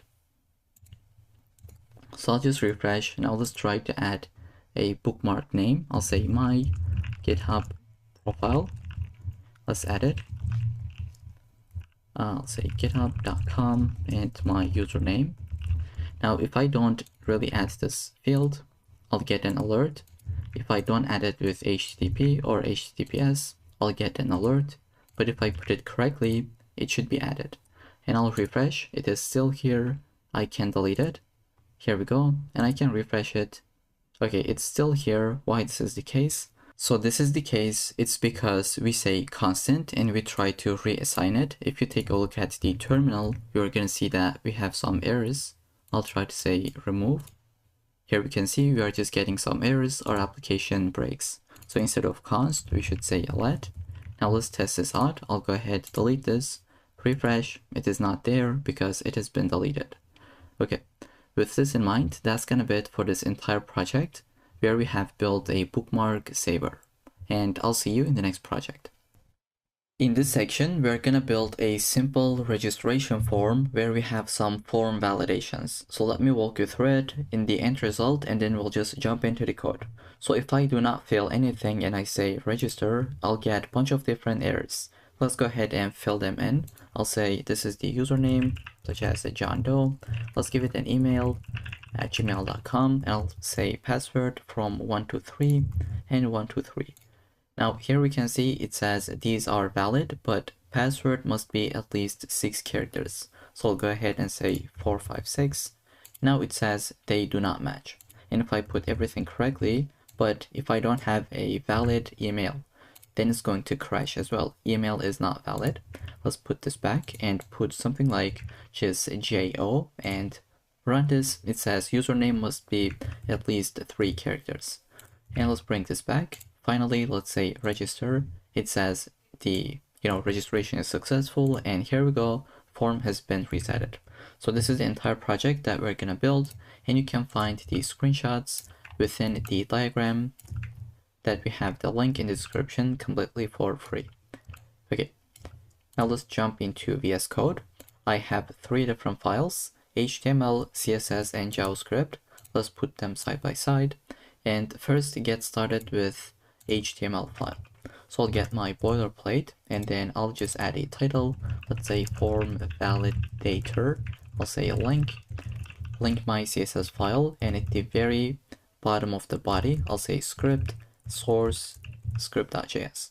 Okay, now let's get started with the container that we will have, and this will have a form. We are not going to have any actions, but we'll have an ID. Let's say it is called as registration-form. Then we'll go ahead and say h1. We're going to put this h1, the heading, let's say register. Then we can go ahead and get the username field, right? So we're going to build this one, then the rest, and finally the button. So I'll say form-group. That will have the label, input, and another element that we will see. So I'll say label. This will be for username input, and the text will be username. Let's say input, type of text, and we can say ID of the username, and then the placeholder, it'll be enter username. And we can run this file, by the way. Okay, so this is what we have. If we click to the label, it will focus because of the linking that we have. We say this label will be for the input that has ID of the username. So if I click to it, it focuses. And then we're going to create a small element that will be empty. And we're going to fill this in whenever we have an error, right? So this is that small element that will be hidden by default, and it's not going to have any content. So we're gonna see this in a couple of minutes. All right, now what we can do is basically duplicate this for the email. Let's say the for will be for the email. This will be email as well. Type will be email. ID will be email, and we'll say enter email. Okay, let's duplicate this once again. This will be for the password. I'll basically select all of these, and I'll say password. Okay, and one last time, I'll duplicate this, and let's say that that was the password, and this is the confirm password. Okay, I'll select every single one of them. Let's say confirm password, and I'll give a space, and let's say enter, or let's just say for the placeholder it'll be confirm password. Okay, so this is the end result that we have. We would like to add a button and then jump into the CSS file.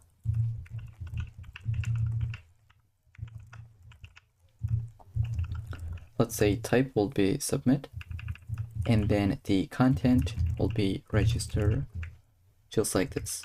Now let's save and go back into the CSS file that we have and get started with it. The very first thing I'd like to do, add my reset. So I'll say margin of 0, padding of 0, and box sizing of border box. I'll select the body element. I'll give the background color. Instead of white, I'll go with this hash value of F9 a couple of times. Here we go. And then I'll say font family. We can go with sans serif. If you'd like to change it, definitely feel free to do so. Then I'll say display flex, align item centered, justify content centered, and we'll say minimum height would be 100 VH. So we are basically setting up the height to be 100 VH and centering the entire content in the middle of the screen. Then we'll go ahead and select the container element. We'll say background color will be white. Here we go. We'll say border radius will be 8 pixels. So this is what we have. Maybe it is not really that visible, but this is that container we just created. And then, okay, this should not be a background repeat, but border dash radius. And then we'll say box shadow. I'll say 0 pixels, 5 pixels to 15 pixels, and then the RGBA of the classic color that we use. So I'll go with black, and for the alpha, I'll say 0.1. Here we go. Then I'll say width will be 100%, but the maximum width will be 400 pixels. And then we can say, give some paddings, such as 30 pixels, and then we could say overflow of hidden. Then I'll get the H1 and say text align will be centered. Then I can say color will be 3 bunch of times, and then margin bottom of 20 pixels, let's say. Here we go. You can also use REM. I'll just go with 1.2 REM. Then we can select the form group element. I'll go ahead and say margin bottom will be 20 pixels. Now we also want to add the position of relative, and because let me display, we'll say position will be relative because on these small elements we will position them absolutely. So that's why we are saying this is the position of relative. Then we can go ahead update our labels. We'll say select every single label, just say display of block. Then we would like to say something like margin bottom of 5 pixels. Then we can say color will be updated to 555, and font weight could be a little bit bold. Here we go. Then I'll select my inputs. I'll say border will be 2 pixels. It'll be solid, and then hash value of F0 bunch of times. All right. Then we can say the border radius will be 4 pixels. We could say display will be block. Here we go. Then we can say width will be 100%. Then padding of, let's say 10 pixels. And on the input element, I'll say font size will be 14 pixels. And finally, the transition will be on the border color with 0.3 seconds. So this is what we have. Let's go ahead and add the focus state. I'll say input. If it is focused, go ahead say there is not going to be any outline, but we'd like to change the border color, which is going to be 3498 dB. Okay, let's try to focus on it. As you can tell, the border color will change. And then I'd like to select the small element. So here I'll say small. The visibility will be hidden by default. And I'll explain just in a second. Or actually, let me do it immediately. So when we have an error, so I'll refresh. So by default, it is invisible, right? We don't have any content.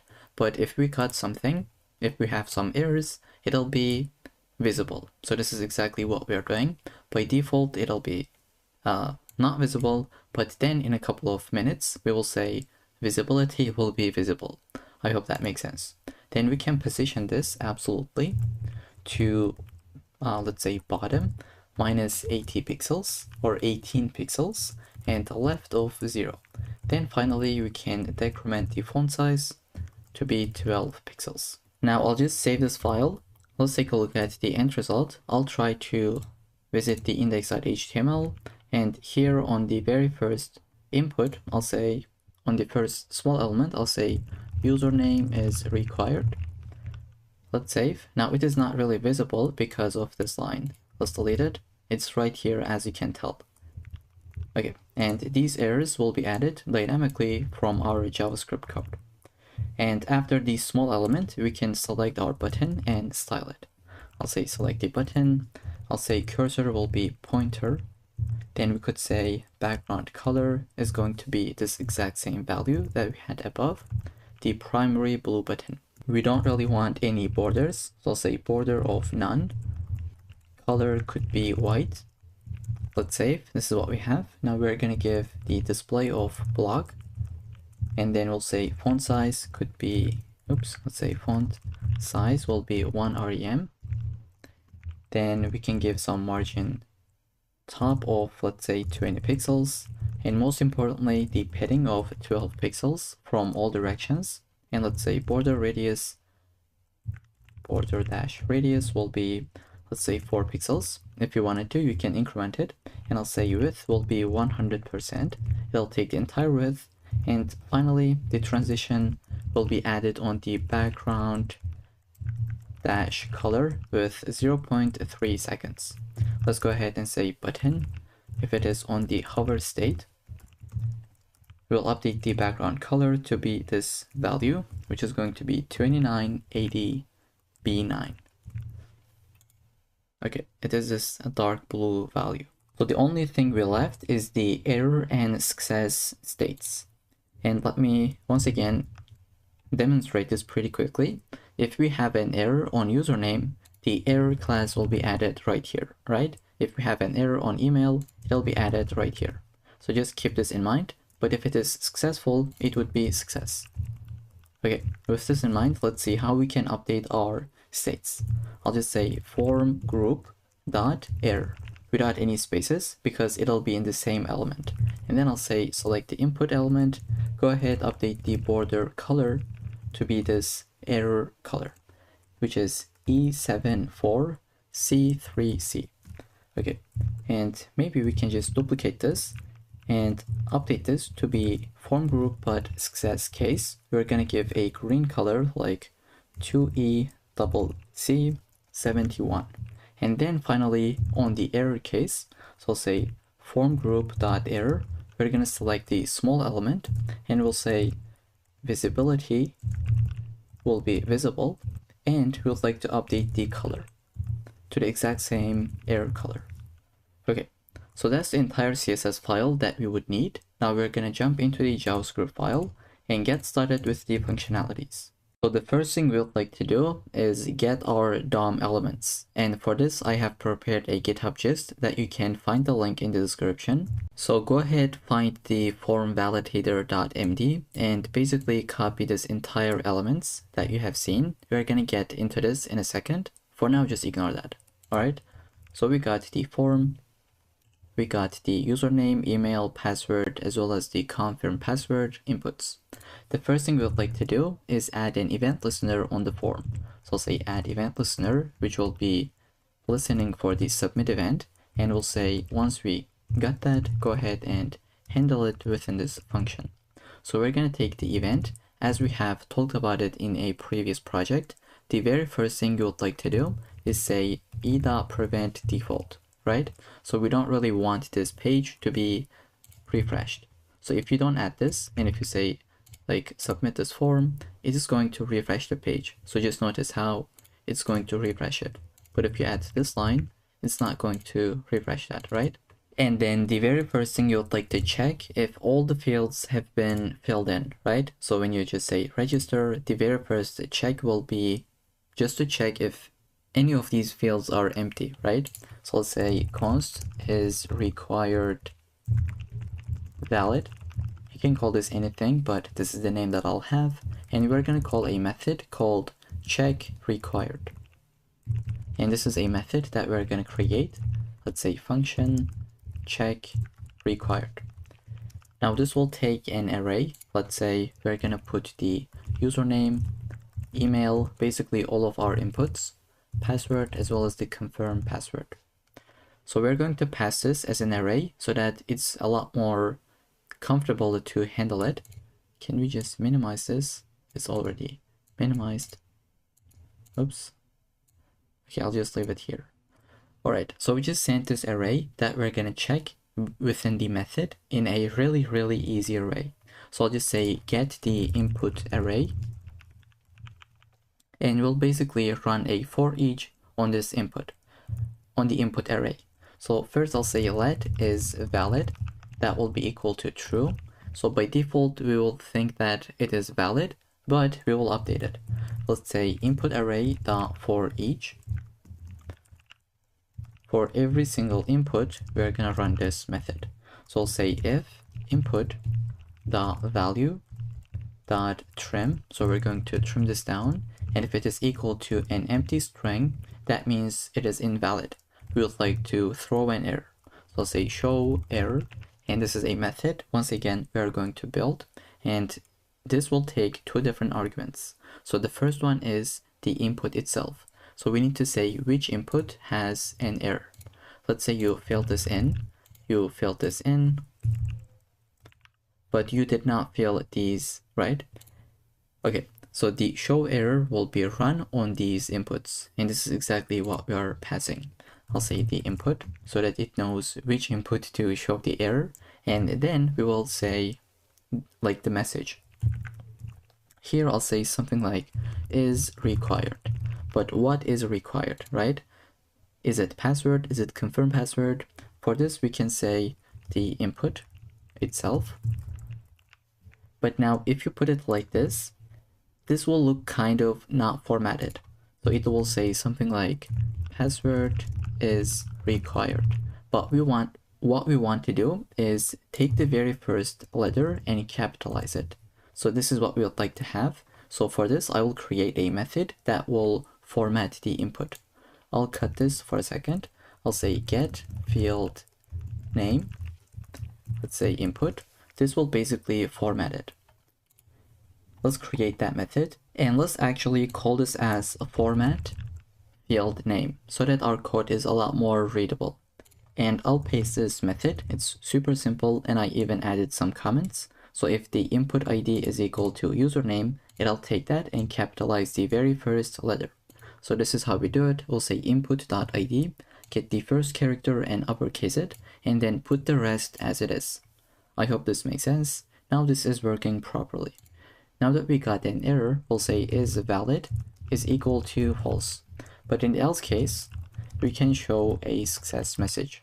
Let's say show success, and this is another method that we're gonna build. And of course, we need to pass the input so that we know on which input we will display the success message. And at the very end, we'll say return is valid. Because at the end of the day, from this method, we are expecting a Boolean value that is either true or false. And just before we move on, let's build the other functions that we would need, which is going to be the function of show error, as well as the success. Okay, in the show error method, we'll get the input as well as the message as the argument. Then we'll like to select the form group. Let's say form group. That will be input.parent element. Now, why are we selecting the parent element? Because if you have the input, you would like to go into the parent element, which is the form group. And as I said previously, we're going to add the error class right here or the success class, right? So that's why we are selecting the parent element that will be equal to form group. Then we can add a class name. I'll say class name that will be equal to form group plus it'll be the error, right? You cannot just say error only. This will delete the form group and add only the error. I hope that makes sense. So we'll add both of these. Then we can say const get the small element. I'll say form group query selector, we'll just get the small element and update the text content, right? I'll say small, you can also say inner text is equal to this message. So that's it for this method, and let's handle the success case. We'll get the input, let's get the form group in the exact same way, and for the class name, we'll say success instead of error. Okay, so that's it, because in the success case, we don't really add any messages, as you can tell. So with this, maybe we can give it a go. Let's see if it'll work or not. As you can tell, this is the demo application that we have, and we are getting all these fields with some errors. Let's fill them in. Okay, it is valid. We display the success feedback, but error on the other ones. Now that was the first half. We have other things to do. Let's just fill this in pretty quickly. I'll say gmail.com. Now this is also a valid email, right? So maybe the provider is .gm.com. So this is completely a fine email format. Then we can say from 1 to 6, and I'll just say from 1 to 6 on this one, but let's just say only 2 letters. Okay, so this is one of the other checks that we need to keep in mind. Username must be at least 3 characters. And let's put this back, but now this is invalid. This is another check that we're gonna have in our code. Now let's put 3, or maybe just 1, it doesn't really matter. It'll say it should be at least 6 characters, and then we will finally check for the, if the passwords are matching or not. We have 4 additional checks that we need to add.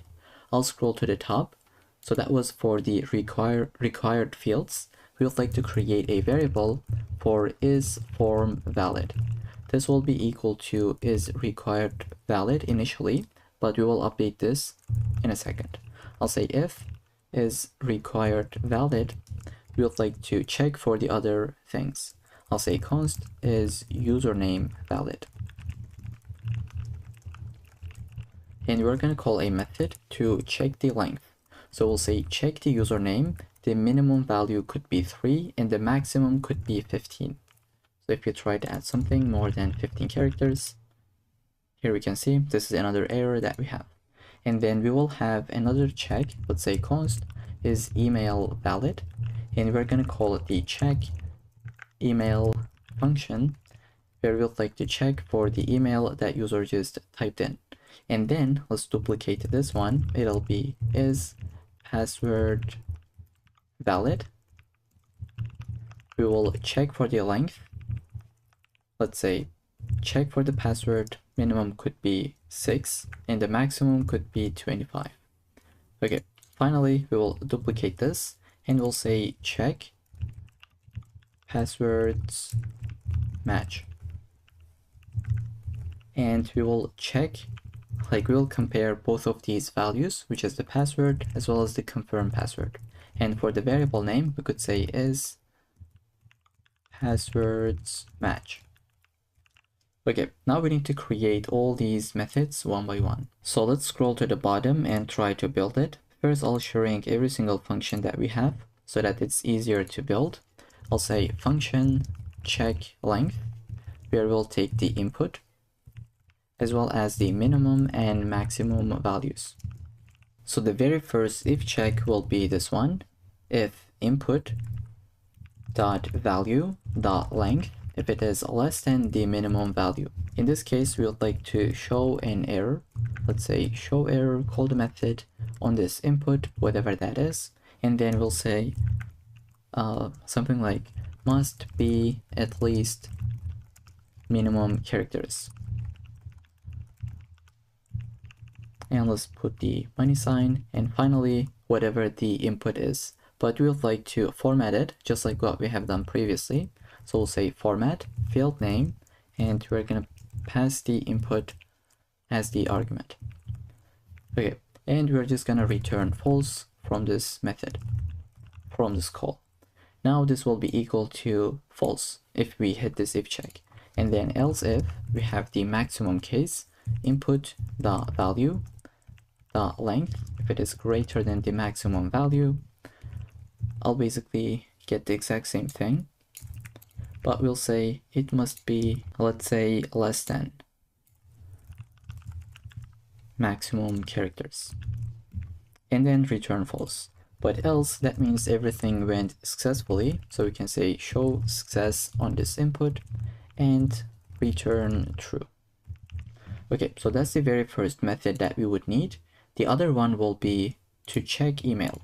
So here I'll just put it right here. Let's say function check email, where we'll take the email and handle the method. Now we're going to be using a regular expression. If you don't know what that is, I can give you an example. So the first thing I'd like to do, visit that GitHub gist, and I'll copy this email regular expression. So let's go ahead and copy this, and we're going to test this out right now. Okay, I'll just open up my terminal, or the console I should say. I'll paste this in. So this is a regular expression that will check if an email is valid or not. So let's paste this in. We have this variable. Now we can say email regular expression. Okay, let's get this one, and we'll say test. And we can test anything. Let's say a.com. Is it an email or not? Obviously it is not, so it'll return false. Let's put something correct. I'll say gmail.com, but let's say john@gmail.com. Okay, this is equal to true. So here we can see this is not valid, it'll return false, and this is valid, it'll give you true. So this is what we have. This is really easy to build with regular expressions. And just before we move on, if you delete this part and tell me to type this out, honestly, I cannot do it. And I don't have to, and you don't have to neither. So this is something that you would mostly get from, online, or you would get it with AI. So, okay, just keep that in mind. If this looks complicated, maybe you are thinking, how do I memorize this? How do I learn this? Absolutely not needed. Then we'll go ahead and say if, basically what we have done in the terminal, I'll say email regex dot test, and we'll basically test the email. So I'll say email dot value dot trim. If this is equal to this will return you either true or false. If this is true, then we can show a success message. But if it is equal to false, that means we need to show an error in the else case. Here I'll say show the error, and here we'll just call the show success method, and I'll pass the input, and then here we'll pass the input as well as the message. Here we'll say email is not valid. Here we go. Then we can return false from here and true within this if check. Okay, so that's gonna be it for the check email method. The very last one that we need is the check passwords match function. That's gonna be super simple. Let's go ahead and paste it. This will take the input 1 as well as the input 2. Here I'll say if input 1 value is not equal to input 2 value. In this case, we're going to show an error. This is the input 2 that we're going to show the error, and we'll say passwords do not match. And then we can say return false. But if this is not the case, we'll just say return true. Okay, now that we got all these methods, we can move on with this if check, where we need to just update this variable, right? I'll go ahead and say is form valid. And by the way, I have a typo. This should be valid at the end. I was just missing AD. So we'll say is form valid will be equal to if user name valid. And we'll just basically chain all of these with an end check. So if every one of them is equal to true, form is valid. Otherwise, we're gonna get false. Okay, here we go. And then outside of this if, we'll say if is form valid. We would like to say alert, registration successful. Okay, but not but, and I was going to say, we'll say form.reset. Okay, it should be reset like this. We'll basically delete the input elements, and finally we can remove the success classes. I'll say document.query selector all. select every single form group, and we'll say for each we can get every single group element. Let's say group, and we'll say group.className will be equal to only form group, right? Previously we had this success as well, but we would like to delete it and have this one only. Now let's say if everything should be working as expected. Let's go ahead and test this out. I'll leave everything empty. We got our errors. Let's put the correct values. Like I'll just say Joe at the end. At the beginning. I'll say john@gmail.com. I'll say 123 123. Okay, why is this? Okay, let's see. Type should be password. Okay, now if we type in, it's not going to be visible. Let's type this out once again. I'll say john@gmail.com 123 123. So we got an error which says username must be at least 3 characters. Let's say John, and have another error. So we should got an error, but looks like we didn't. What are we missing in our code? Let's take a look at it. So I just realized here in this method, we are getting the email, but I accidentally put the input. So this should be email, and this should be also email. If you wanted to, you can call this as input and make those input as well, but this is what I'll have. Let's try to test this out once again. I'll put the invalid one and 123. Now let's see. So email is not valid, and this should be at least 6 characters. Let's put the correct one. Okay, now this is success, but this is not really success. Let's say 456. Now they do not match. Let's put the correct one. Register now. We got the alert, and then everything has been resetted, and we got rid of the success classes. So with that, that's gonna be it for this entire project, where we have built a form validator with the register form, and I have a typo. Let's fix it. Okay, this is what we should have, and that's gonna be it for this project. I'll see you in the next one. Alright, welcome back. In this section, we're gonna build a password generator application. This is the end result. Let's take a look at it, how that works, and then we'll jump into the code. Now this is such a classic application, but it's really helpful. That will teach you a bunch of different concepts. Okay, so this is the end result. When you first refresh, you will get a random password by default. And if you wanted to, you can create more. So I can update the length. It'll be generated, and as you can tell, now it is completely strong. But if I wanted to not include the uppercase letters, I can uncheck this, and now I will never have any uppercase letters in this password. And I can do it for the lowercase, and as I deselect them, the strength will decrement.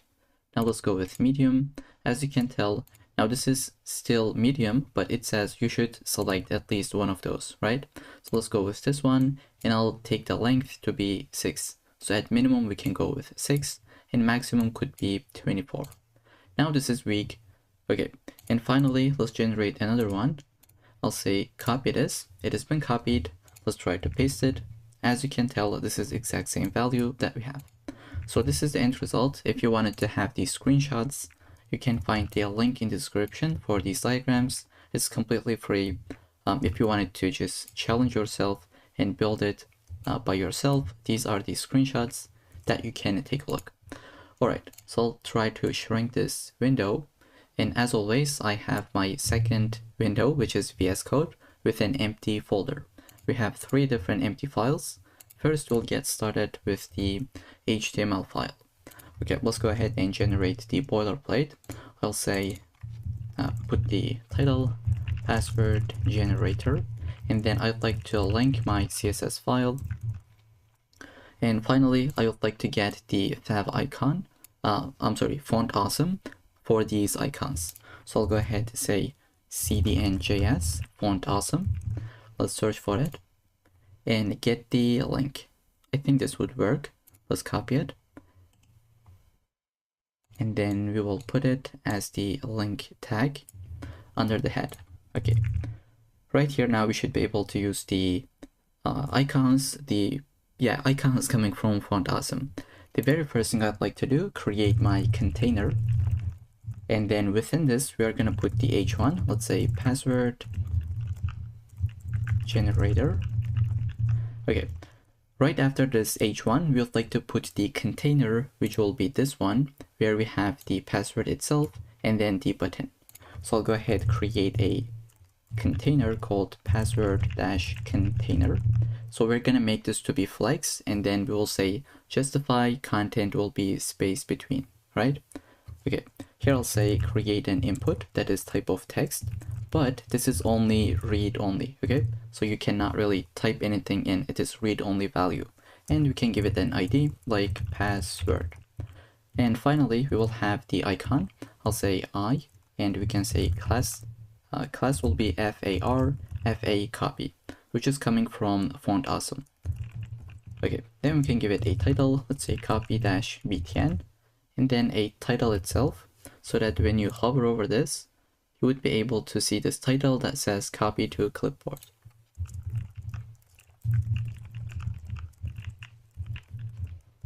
Now let's see, what do we have? I'll say open with live server, and we'll get the warning as always. But here we go, this is what we have. Icons are working correctly. And you cannot type something in. Now I'm pressing some keys in my keyboard, it does not type. Okay, the other thing that we'd like to build is our options. So right after the password container, I'll go ahead, add a comment, let's say options. And I can even say password container contain. All right. So under the options, I'll have the options class. Then we'll have the password length at first. I'll add comments. You don't really have to, but this is really convenient if you are following along with the source code. I'll say dot option. So the very first option we'll have is the password length. So I'll add a label. Let's say this is for the length, and let's say password length. So we just created the label. Now let's create the range container. Now this will be a container because we do not only have the input, but also we have the value output. So I'll say range-container, and I'll say the very first one will be input. That is a type of range, right? And then we can say ID will be length. Then finally, we will say minimum value, maximum value, and then the value itself. So at minimum, as I said, we could have 6, maximum could be 24, and by default, it'll be 12. So I'll say minimum 6, 24 as the maximum, and the default value will be 12. So whenever you move this around, this would be updated from our JavaScript code. This is a bit later in the video. And then we can have the span tag that will hold the value. By default, it is 12, and we can say ID length dash value. Alright, so this is the very first option that we have. Right after this one, we would like to create the include uppercase option. So I will add my comment. And then we'll have the option class, right? Within this div, we will have the label that will be for the uppercase, and text will be include uppercase. We'll have the input. This will be type of checkbox. And then we can say ID will be uppercase. Finally, we'll say this would be checked by default. Okay, let's save. To get this formatting, I'd like to copy this entire thing. This would be for the include lowercase. So I'll say Command D a couple of times and just say lowercase. Here we go. Then let's copy this once again, duplicate it. This would be for the include numbers and then symbols. Let's duplicate this twice. I'll say this would be numbers. So I just paused the video and put them in. This is the numbers and then the symbols. It's the exact same thing that we have above, but basically we changed the ID and then the text as well as the label for attribute. Alright, let's save and take a look at the output. This is what we got. We're going to be changing the colors a little bit later in the video. But now it is time to add the button as well as this container for the password strength. Okay, so let's move on. Now what you'd like to do, go ahead, scroll to the top, shrink the options container because we'll go outside, and we're going to create a button that will hold the text that says generate password. And just before this text, we would like to add an icon. I'll say class will be equal to fa-key, and we can give it a ID, and we can give it an ID to this button that will be generate-btn. And finally, we're gonna put the strength meter, right? I'll save to get this formatting. Right below to this button, I'll say strength-container, and we're gonna have a p tag that will say password strength. Okay, now as you can tell, this value will be dynamic, right? And the styling is a little bit different. I'm not really sure if you can see it, but it is font weight of bold. So we'd like to select this with a span tag. So I will say still within the p tag, but it will be under a span tag. I'll say medium. You can call this anything because we will update it. But let's go with medium, and then I'll add an ID. Let's say strength-label. Okay, finally, we're gonna put the strength meter container that you can see. So this one is the container, and this is the value itself. So still under this strength container div, I will have strength-meter. This is the container that we have, and then strength-bar. Now this value will be updated from our JavaScript code. For now, it'll be empty completely, right? Let's take a look at the output. So this is what we have. We don't really see anything for the strength meter, but we will update it once again. Okay, so that's gonna be it for the HTML file. Just before we end this section, above the body, I'll put script source of script.js. Now we can close this file with Command W, and then just open up the style.css file and get started with it. Now it's been a while since we haven't used any external font families, so let's go ahead and install something. I'll say Command-Shift-P, and we're gonna say insert CSS import, and let's go with Montserrat in this case. All right, we got the import. Now let's put our basic reset, and like if this did not work in your case, you should visit the extensions tab and get the Google fonts as we have explained previously. So once you install this, then you should be able to search for it with Command-Shift-P. All right, so we're gonna select everything, and I'll say margin of 0, padding of 0, box sizing of border box, and let's say font family will be Montserrat that we have just imported. And we can fold this back with sans serif. Now what I'd like to do, select body, and just say minimum height will be 100 ph. We'll say display of flex, let's say df, jcc, right? Justify content centered, align item centered, color could be 333, and then we can say padding will be 20 pixels. Okay, so everything has been, let's say, centered in the middle of the screen, and I'm just too much zoomed in. This is what we have. Now in this section, I'd like to use what we call CSS variables. You're gonna see it's really cool and easy to get started with. Now I'll create it. This is how we would do it. We would say :root, and then you can create anything that you wish. So we're gonna put primary color, and let's add it to be 2B5876. Now why are we creating this? So let me just showcase it pretty quickly with an example. Now let's say you have really large CSS file. Basically you have a button. Let's say you're selecting a button. Let's say you select the label, so on and so forth. You select your cards, and in all of them you would say something like color, and you would use this value. Let's say you got this value, and you did the same thing for all of them. But now some of your friends told you that this color is not really good. Go ahead and update it with this one. Now what you'd like to do, copy this from here and update it on every single places, right? And if you imagine like you have 100 instances, you have to just scroll to the bottom and update every single one of them, which is not really acceptable, right? You definitely don't want to do something like this. So instead, if you used let's say CSS variables, I'll do Control Z, get the exact same value. Okay, just imagine you are using the CSS variable. So instead of this, you would say var and use the primary color. Now, if you do the same thing for all of them, let's put it. Okay, now this is how your code looks like, and your friend told you that this color doesn't look really nice. You should update it with this one. Now all you have to do, only update this part, because every single one of these are using the same color, right? It's been updated here, here, and on this one, and let's say on the next 100 instances.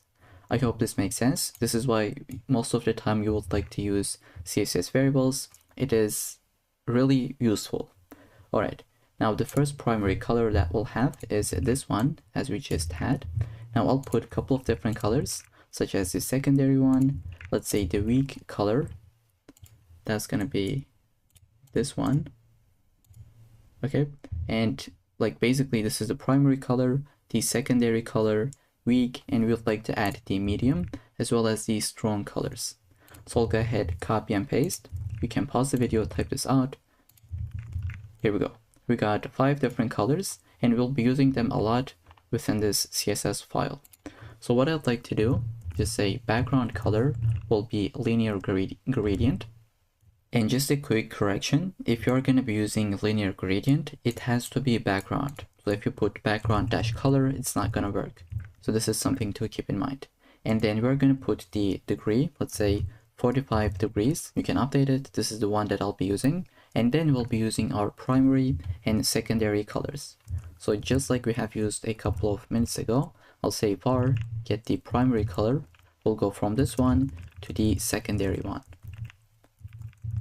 Okay, now let's save, take a look at it. This is the output. Now if you wanted to change this secondary color, all you have to do, visit this part and put something else, and your document would be updated. Any place that you use the secondary color has now been updated to this value. Okay, I hope that makes sense. So that's gonna be it for the body. We're gonna go ahead and update the container class. Let me just scroll down a little bit. Okay, so we're gonna put the background color. Let's say it'll be white. FFF, here we go. Then we can say padding will be 2.5 rem. And then we can add some rounded corners. I'll say 1 rem. We can say box shadow. That will be 0 to 10 pixels to 30 pixels. And then RGBA of, let's say, like the black, 0.15. Okay, so it's subtle, but I think it's looking nice. If you wanted to, you can increase it. This is the one, this is the value that I'll have. I'll say width will be 90%. And we'll say the maximum width could be 450 pixels. Now let's select H1. I'll say text align would be centered. We can say margin bottom will be 1.8 rem. Then we can say color will be the primary color. Here we go. Then we can say font size will be 1.8 rem. As we can tell, we'll say font weight will be 700, so it's bold. I'll say position will be relative. I'll tell you why. And then we'll say padding bottom will be 0.5 rem. So this is what we got. We'll be using the position relative because right now we'll use the after pseudo element to be able to give this underline. So here I'll go ahead to say H1. Let's grab the after pseudo element. As always, you have the content as empty. Even if you want this to be displayed, this should be empty. Or like if you're gonna put something, it'll be there, right? But if you're using it for only decoration purposes, just like what we have here, you would leave it empty. I hope that makes sense. Now we'll say position will be absolute and the parent is relative. So we're going to say the bottom will be 0. And then we can say from the left, it'll be 50%. Let's save. This is what we got, nothing. But if we add width, we should be able to see something, or maybe height as well. Okay, why cannot we see anything? Maybe it doesn't have the background color. So currently it is right here, but it is invisible. Let's say background color will be red. Here we go. by default, the background color is white, so that's why you cannot see it. So I'll go ahead and add the background to be the same linear gradient that we have above. I'll copy this and paste it right here. Let's change the degree to be 90 degrees. Okay, but now this is not centered. We would like to take it 50% back. I'll say after the left, I'll say transform, translate x will be equal to minus 50%. Here we go, now it is centered completely. And we can say border radius could be like 2 pixels. So this is one way of creating the underline. If you wanted to, you can create a different element right after the h1. Like you could create a div and then give it a class and then style it. But this is also a pretty valid option. Right after the h1, we will update the password container. I'll go ahead and select it. And we'll say the margin bottom will be 2 rem. Here we go. We'll say background color could be this, which will be F8, FA, FC. Then we'll say border radius will be 10 pixels. We can add the border itself, 1 pixel solid, and this value, which will be E2, E8, F0. Here we go. And then let's say we will have the overflow of hidden. And then I'll add a tiny box shadow, just like this one. If you don't want to, you can delete it, but this is what I'll have. And then let's say display flex, align items would be centered. And as I said previously, the justify content will be spaced between. Here we go. Then we'll go ahead, say padding. Let's say 0, 1 rem, and 0 for both of the values. So what we have just done is to add some paddings to the right hand side, right? So if you delete it, this is how that look, but if you add it, here we go. Now we would like to select the password itself, and we'll say width will be 100%, then we'll say padding will be 1.1 rem. Here we go. We'll say padding right will be 50 pixels. Let's say no borders, and the background could be transparent. Here we go. And then we'll say color will be this grayish color, 4A 5568. And then we can say the letter spacing will be 1 pixel.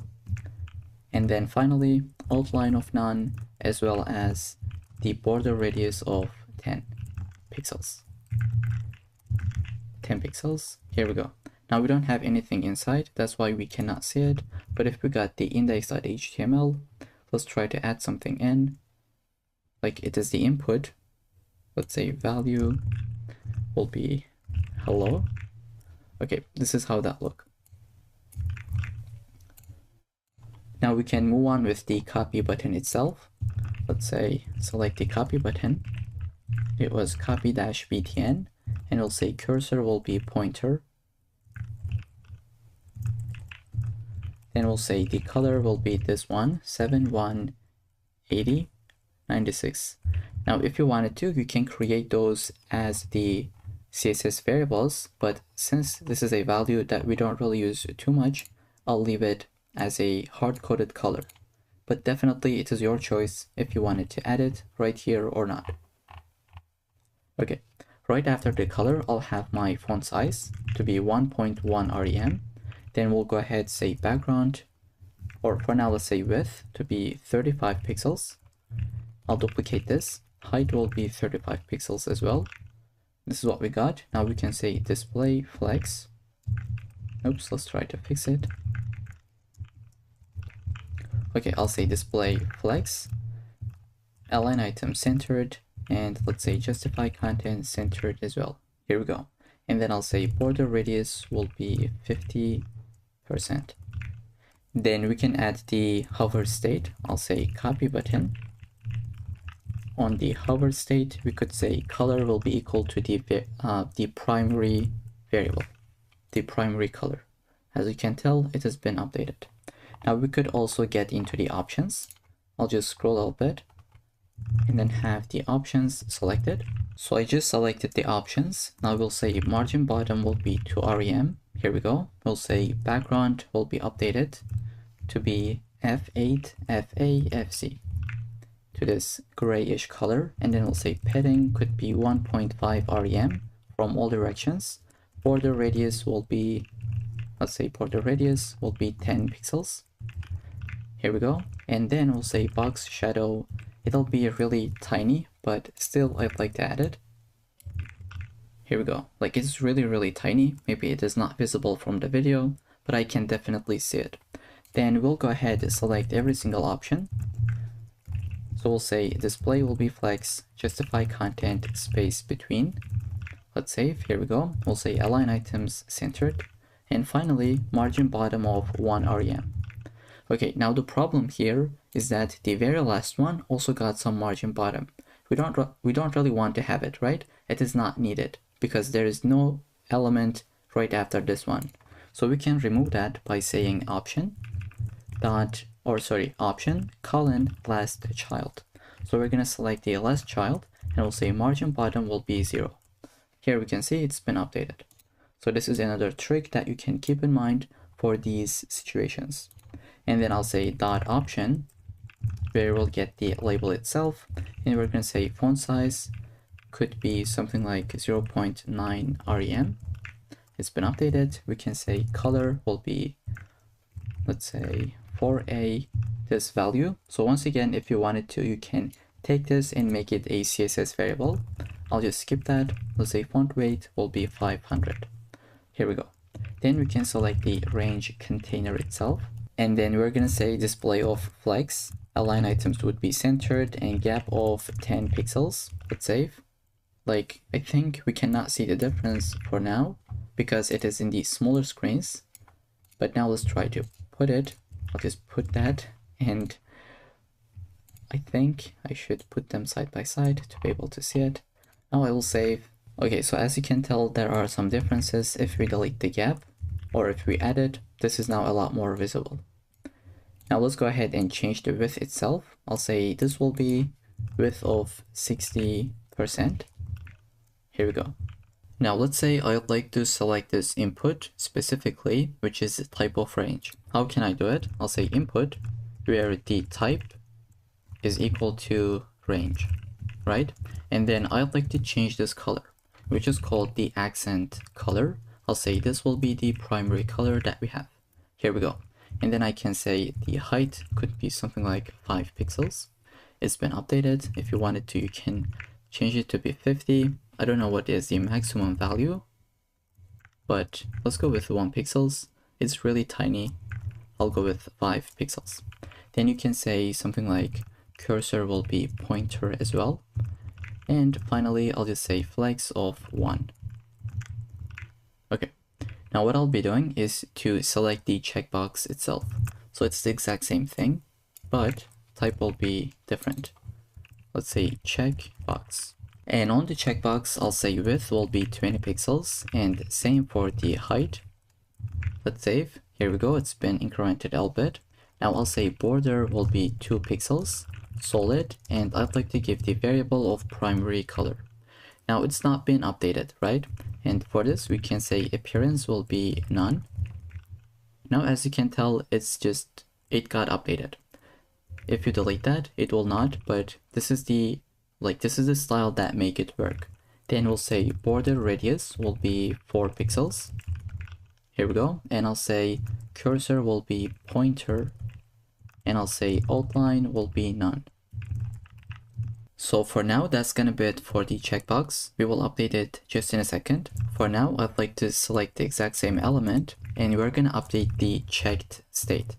Okay, so if it is checked, what do we want this to happen? I'll say the background color will be equal to the primary color that we have. Now let's save and give it a go. Every one of them is checked, right? Because this is what we said in the default state. Let's see. All of them are checked, as you can tell. I'll delete the include uppercase. Now this is not checked by default, but we would like to have this checked immediately. If you click to it, now it is unchecked, right? Now we don't really want to have the background itself. We also want to have the check mark icon, right?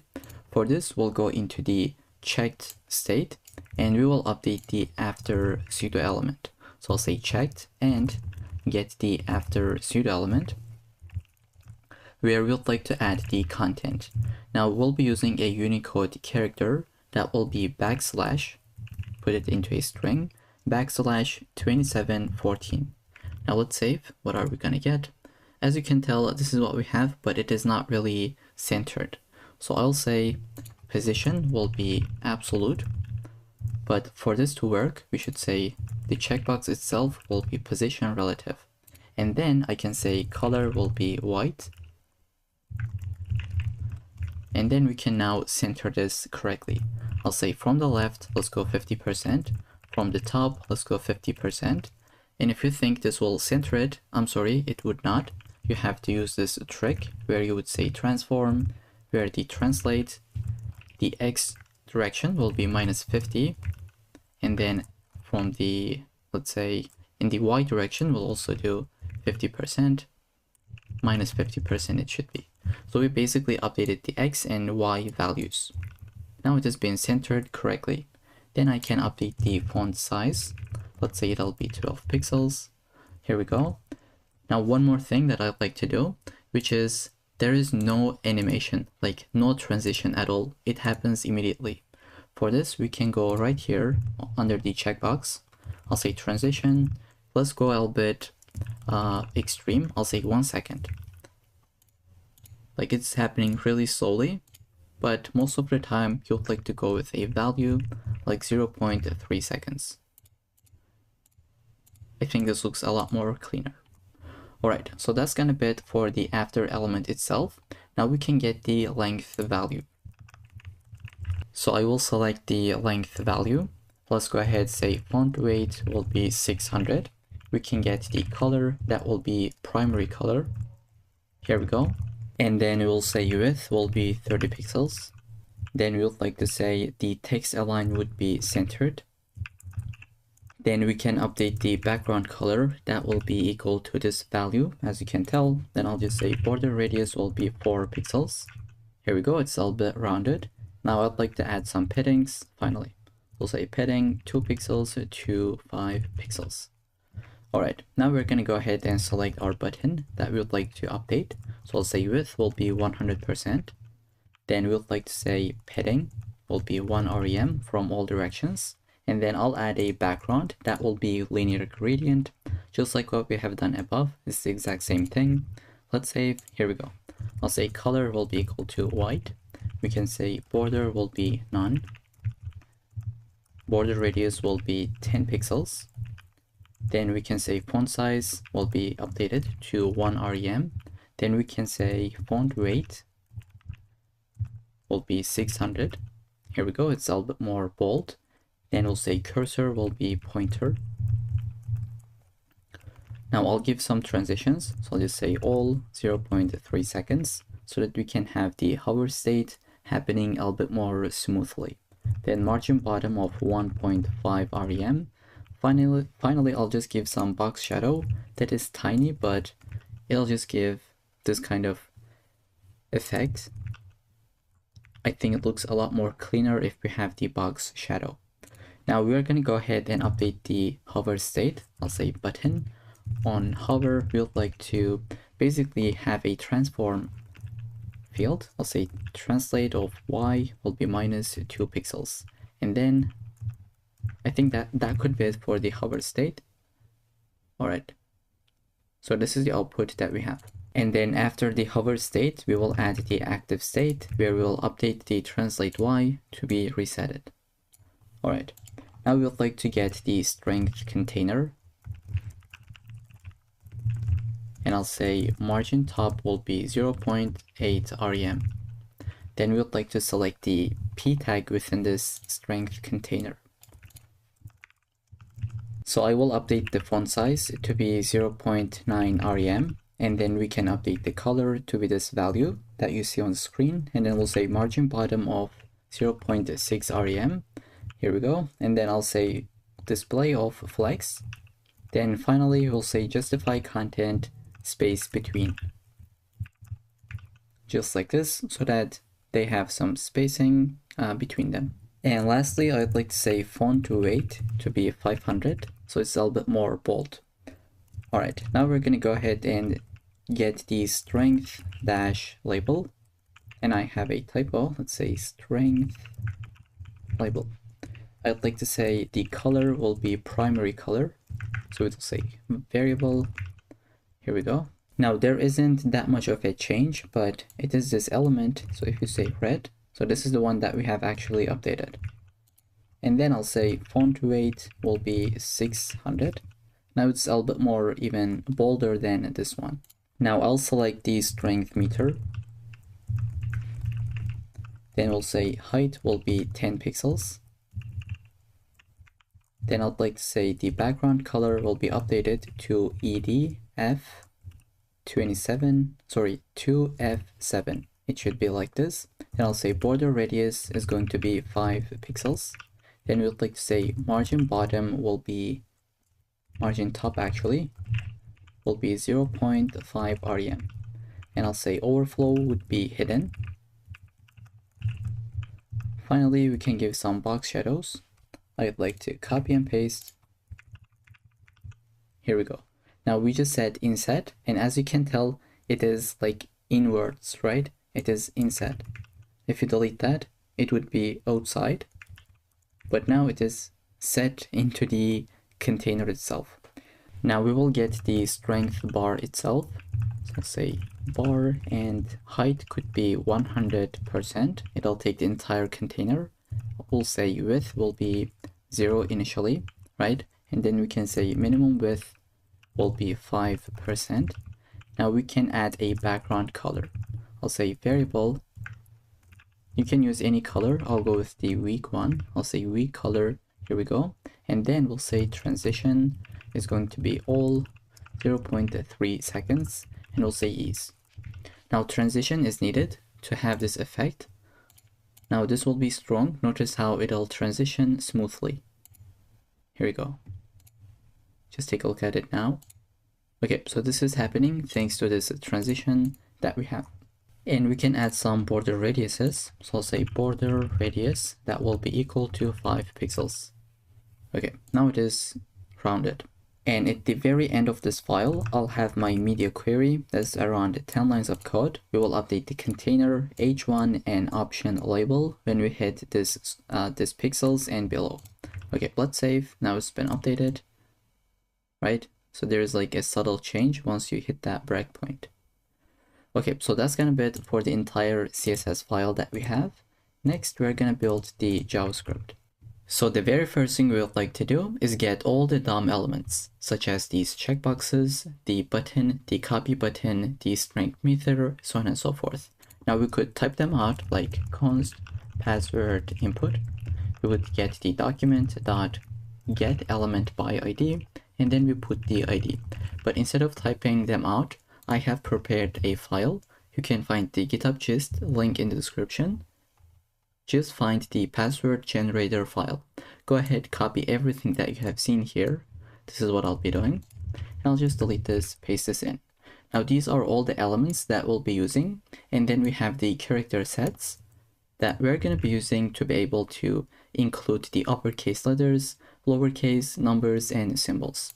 So these are those variables that you don't really need to type them out.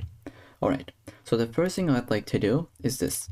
If I update this input, I want this value to be updated, right? Currently, the value is 12. Let's open up the HTML file. Search for the value. All right, so it is 12 by default. And here is the text. We want this to be updated whenever the value changes, right? So this is how we can make that work. I'll say select the length slider. We're gonna add an event listener, which is the input. And then we can run this function. I'll create an arrow function, and I'll say length display the text content will be equal to the value of this. I'll say slider the value. Now let's see if I update it, the value will be like it'll be updated with this one, right? At maximum it could be 24, and at minimum it could be 6. So that's the very first thing that we have done. The other thing that we would like to do is to create a password, right? if I click to this button, I want to generate a password. So I'll say generate button dot add event listener, which is going to be click. Once we clicked it, we would like to call a function called make password, and this is something that we'll create. So I'll go ahead, say function, paste this in, and get into the logic. So the first thing I'd like to do is get all these variables. So what is the length that user wants to have? If user wants to include the uppercase, lowercase, so on and so forth. So let's get the length. I'll say it'll be length slider dot value. Now this is a type of string, so I'd like to wrap this with the number class. Now this is going to be type of number, right? And then I'll say const include uppercase. This will be uppercase checkbox dot checked. So either true or false. Here we go. We're going to duplicate this, and this will be for the lowercase checkbox, and we'll say include lowercase. So let's go ahead and update it. And let's duplicate this. This time it'll be include numbers, and I'll say number checkbox. Then finally, this will be for the symbols. Include symbols. Okay, now the first check we would like to have is this one. If user does not select any of those, we're gonna get an alert, right? Let's go ahead and type this out. I'll say if not include password, sorry, if not include uppercase, and if not include lowercase, and the rest too. So I'll just say if this is equal to false and this is also equal to false, which means it is not checked. In this case, we would like to say alert, please select at least one character type. And then we can just return out of this function, don't do anything else. Let's test this out. I deselected every single one of them. Looks like it did not work. Why this is the case? This should be not. Now let's see. Okay, it is working as expected. But if we have at least one of them selected, we can go ahead and create a new password. So say const new password. And I want to put the logic into another function. I'll say create random password. So this is the function that will create, and I have a typo. Let's say random. Now this will take the length, right? Let's say this is the length that we would like to have in our password. We would like to give you some couple of different booleans, such as the include uppercase. Let's say include lowercase, include numbers, and then finally the symbols. Okay, once we got the new password, we would like to say password input dot value will be equal to this newly created password. So we will update this input that we currently don't really see, right? Okay, let's save. Now we'll go ahead, create this function. Okay, let's go here. Let's say the first thing we'll take is the length, and then we will get those variables, right? You can say something like use uppercase, but I think I'll just go with the same name, like include uppercase, which is equal to true or false. For the numbers, lowercase, symbols, just make sure they are all in the exact order that as I have. Okay, now we'll go ahead and create a variable called all characters. Initially, this will be equal to an empty string. Depending on these selections, we are going to update these characters. Now let's say if user wants to include the uppercase letters, we would like to go ahead and just say all characters will be equal to, or it would be updated with the uppercase letters. And then we'll say if they want to include the lowercase letters, we would like to do the exact same thing with the lowercase letters, right? Okay, now since these are just one-liners, I can delete the curly braces. This is completely fine. And I think this looks a lot more cleaner. Now let's add the if check for the last two. I'll say if include numbers, go ahead and update the all characters variable with it. And then we'll add the symbols. Now if all of them is equal to true, right? If all of them are true, if they are checked, what'll happen in this characters string? Basically, it'll be equal to this one, where we have the first uppercase letters, right? It has been added. And on top of it, we have added the lowercase letters, then numbers, and then finally these symbols. Now everything is selected. We're going to go ahead and select something randomly, right? So we're going to get one uppercase letter, we're going to get one lowercase, number, symbol, and this will happen randomly, right? But if user had, let's say, only uppercase letters, this would be the all characters variable, right? And then we would select some values randomly. I hope that makes sense. Now we'll create a variable, let's say let password, that will be equal to an empty string, but we'll go ahead and update it. So I'll say for let I is equal to 0, while I is less than the length. We could say just increment it by 1. Okay, so we will say password plus equal to something, right? And for this, we need to create a random index. So in every single iteration, we're going to get a random value, right? And to be able to select those values, we need to get a random index. I'll say const random index, and this should be a variable name. I'll say math.floor. We'll say math.random, call the method, and we're going to multiply it by all characters length, right? Depending on this length, we're going to get a different random number and floor this down so that it is a valid index. And we'll say password now will be equal to all characters random index. So here we go. The password will be updated with the length, whatever that is. And finally, we can return the password. Okay, now let's save. Go ahead, try to update this. I'll include everything. Here we go. This is the output that we got. It just works without any issues. Now I'll just say only include symbols. This is exactly what we got. Let's say only lowercase and some uppercase maybe. Here we go. So that's gonna be it for this method as well. Once we update the UI, we would like to update the strength meter as well. And I'll put the logic into a function. I'll say update strength meter. Call this with the new password. Now let's build this method or the function, however you'd like to call it. I'll say this will take the new password. Now to be able to decide the strength of the password, if it is medium, weak, or strong, we'll be using some numbers depending on these checkboxes. So if uppercase included, let's say, we will add additional 15 points, so on and so forth. Now instead of calling this as new password, I'll just call it as password. So it's a little bit more easier to type out. So the first thing I'd like to get is the password length. So we can say it'll be equal to the password dot length. Then we can check if it has uppercase letters, right? I'll say has uppercase.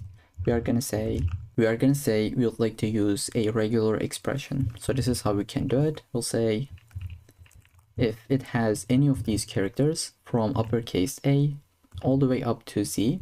In this case, we're going to go ahead and test this out. Test out the password. If this includes, like if this returns true, this will be equal to true, right? No brainer. Now I'll go ahead and duplicate this.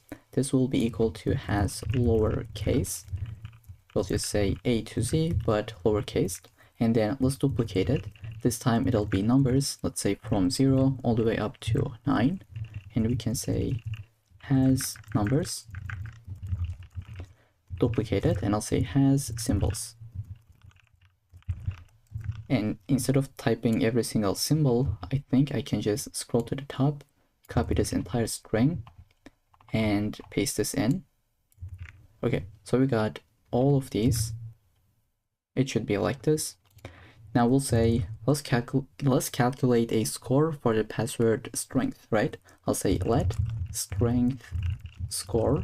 Initially it'll be equal to 0, and we will increment it as we go. So let's say first we'll get started with 40 points, right? I'll say strength score plus equal to, I'll say math dot minimum.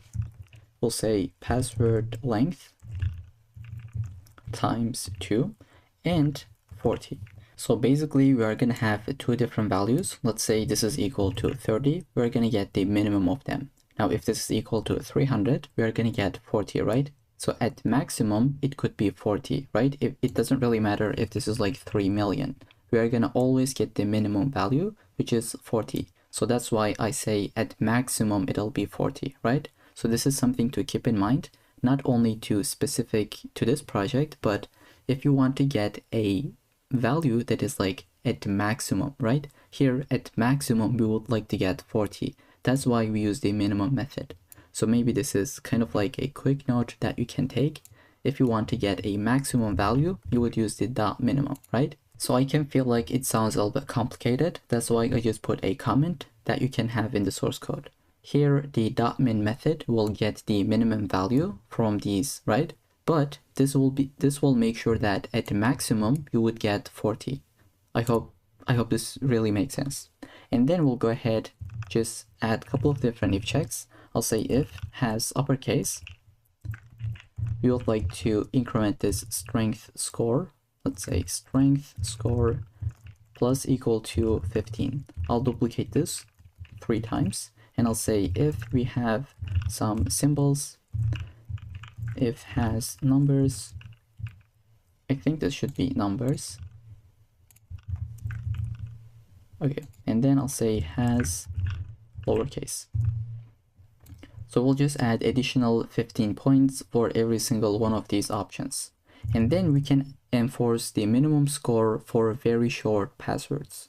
I'll say if password length is less than 8, I would like to run this if check. I'll say strength score will be equal to math.minimum strength score and 40, right? We're just gonna get the 40 depending on this, like thanks to this minimum method. If this is equal to 100, we would still get the 40 because length is less than 8. We want to just enforce the user, right? I'll say enforce minimum score for every short password. Alright, now we'll go right below to this if check and I'll get some variable called save score. And I'd like to add a comment.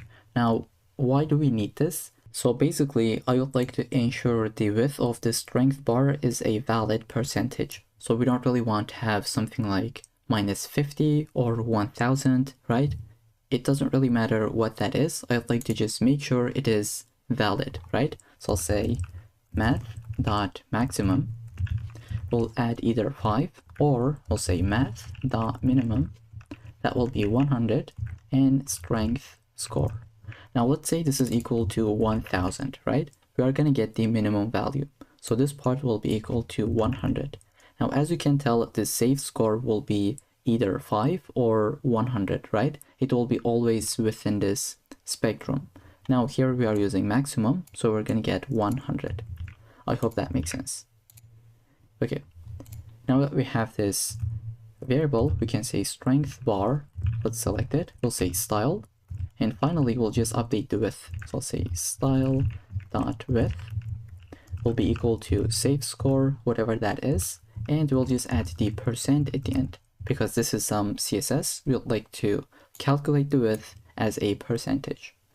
And finally, I would like to update this text as well as give a color, right? This would be either medium, weak, or something like strong. So I'll create 2 different variables. I'll say strength label text. That will be equal to an empty string, and then let bar color will be equal to an empty string as well. We'll go ahead and say if this is equal to, if strength score equal to, or if it is less than 40, this will be equal to a weak password. So I'll go ahead and say something like bar color will be this red color. That will be a hash FC8181. And then we'll say strength label text will be equal to weak, right? And then let's add the other cases. Instead of typing this out, I'd like to copy and paste. I just said else if strength score is less than 70, this will be a medium password, the yellow color as well as the medium text, finally the strong password. I'll paste this in, here we go. And now that we got all these variables, I'll just go ahead, update this strength bar and then the color. I'll say strength bar dot style dot background color will be equal to this bar color that we have, and the same for the text. Do I have a typo? Let's say strength label. Now it seems like we don't really have this selector. I'll go ahead, scroll to the top and get this element. So strength label will be this value that we have. Now let's save and give it a go. I'll refresh this page. Let's say generate a password. Here we can see this is medium. Let's go all the way up to 24. Now it is strong. It is working as expected. Let's go with this value. Okay, it's medium. Now it is weak. But I think we have kind of like an error. If we select everything at maximum, it doesn't really fill this in completely, right? So let's see what we are missing in our code. So I have just paused the video and find the solution. Now this has symbols regular expression is not really correct. Notice how we have the opening and closing brackets. We are missing it right here. So first I would like to add the opening brackets, and then let's go ahead, close this off right here. But still this is not really valid because here we would like to add a backslash. Now this should be completely working out. Again, really weird, really complex, but this is what we would like to use with a regular expression, right? So I'll go ahead and save. Now let's give it a go. I'll maximize this, select everything. Now it is 100% as we wish. So I hope that makes sense. The very last functionality we left is this copy button. If we click to it, we want this value to be copied. Update the UI, and after 1.5 seconds, like we have some delays, and then it'll go back to this icon, right? Let's go ahead and add it. And just before to it, I would like to add one more thing. So if you reload this page, when this page loads, we don't really get a new password. So we would like to have this behavior every single time we refresh, we're gonna get a different value. So it's really easy to build. All we have to do, add an event listener. I'll say window dot add event listener that is DOM content loaded. We'll call our method, which is to make a password. Now let's refresh. Every single time, by default, we're gonna get a new password. And then if we wanted to, we can create more and more. Now I'll create that copy functionality. So I will go at the very bottom of this file and I'll say copy button dot add event listener, which will be the click event. We would like to call this function. Now you can create a different function, but I'll just put it in line. So I'll say first let's add in like optimization check. I'll say if password input does not have any values, we could just return don't do anything, right? But if we have something, we can go ahead, select the clipboard and say write text into it.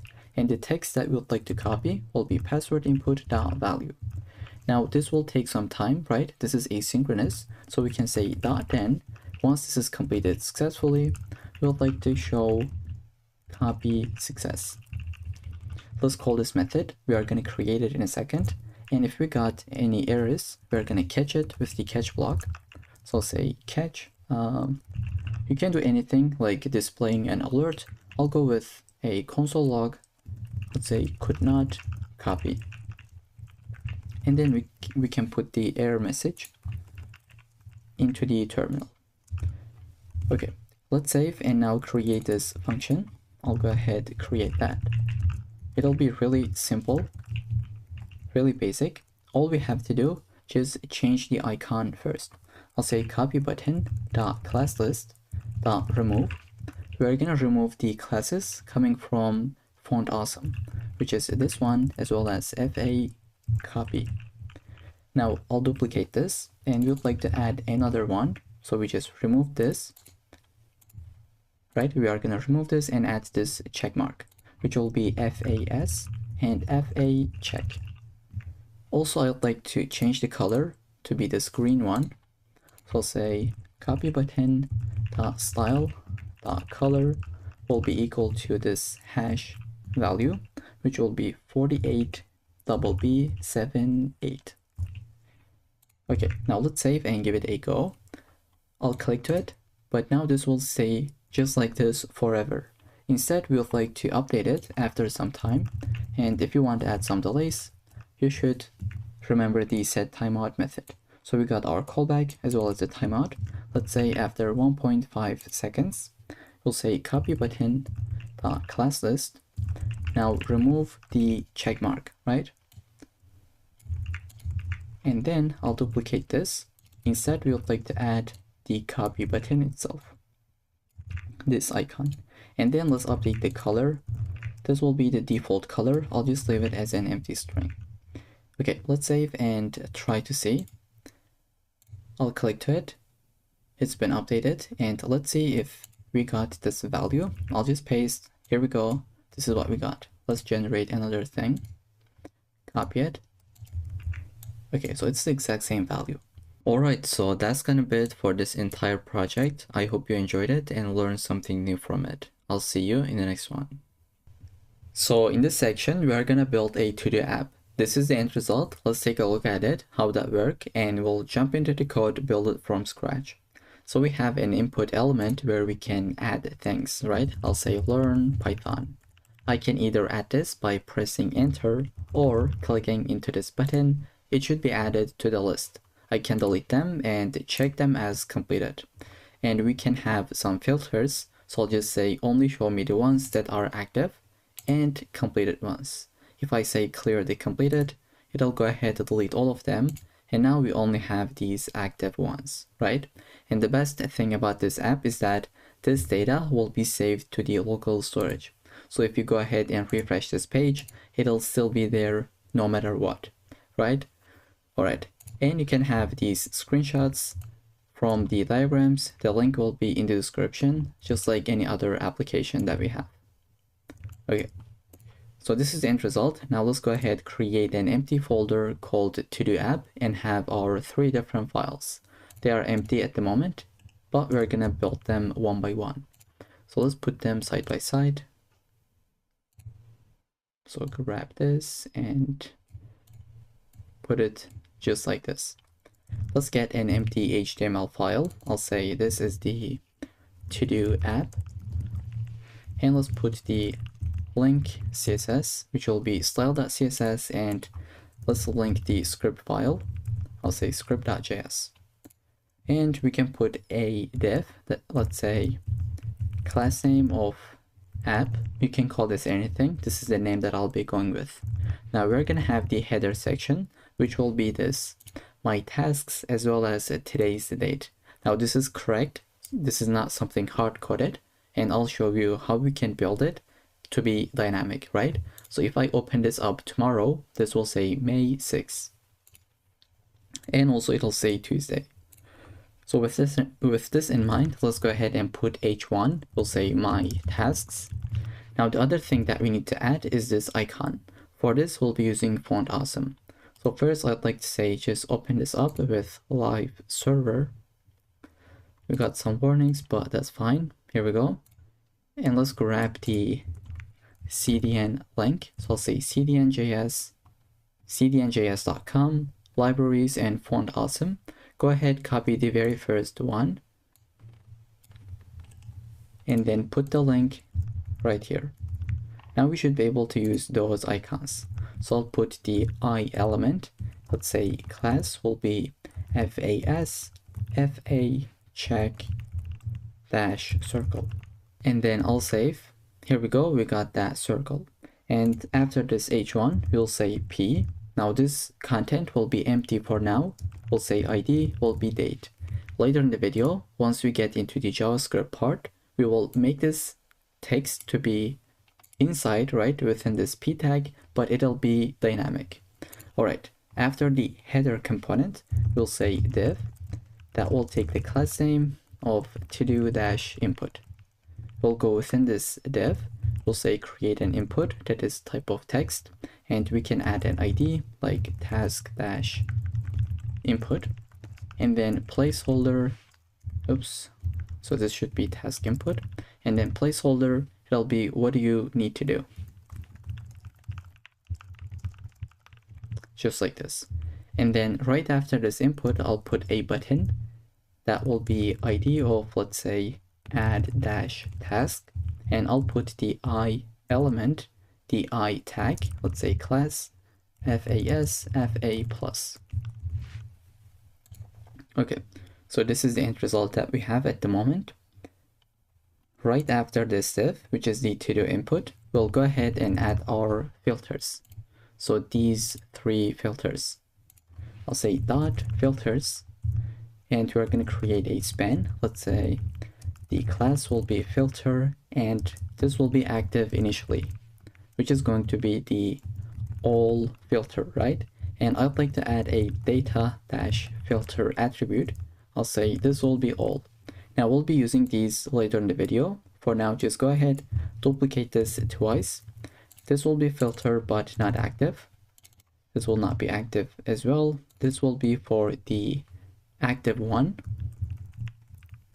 Let's say active.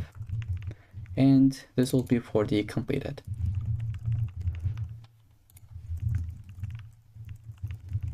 Okay, let's save. Take a look at the output. This is what we have at the moment.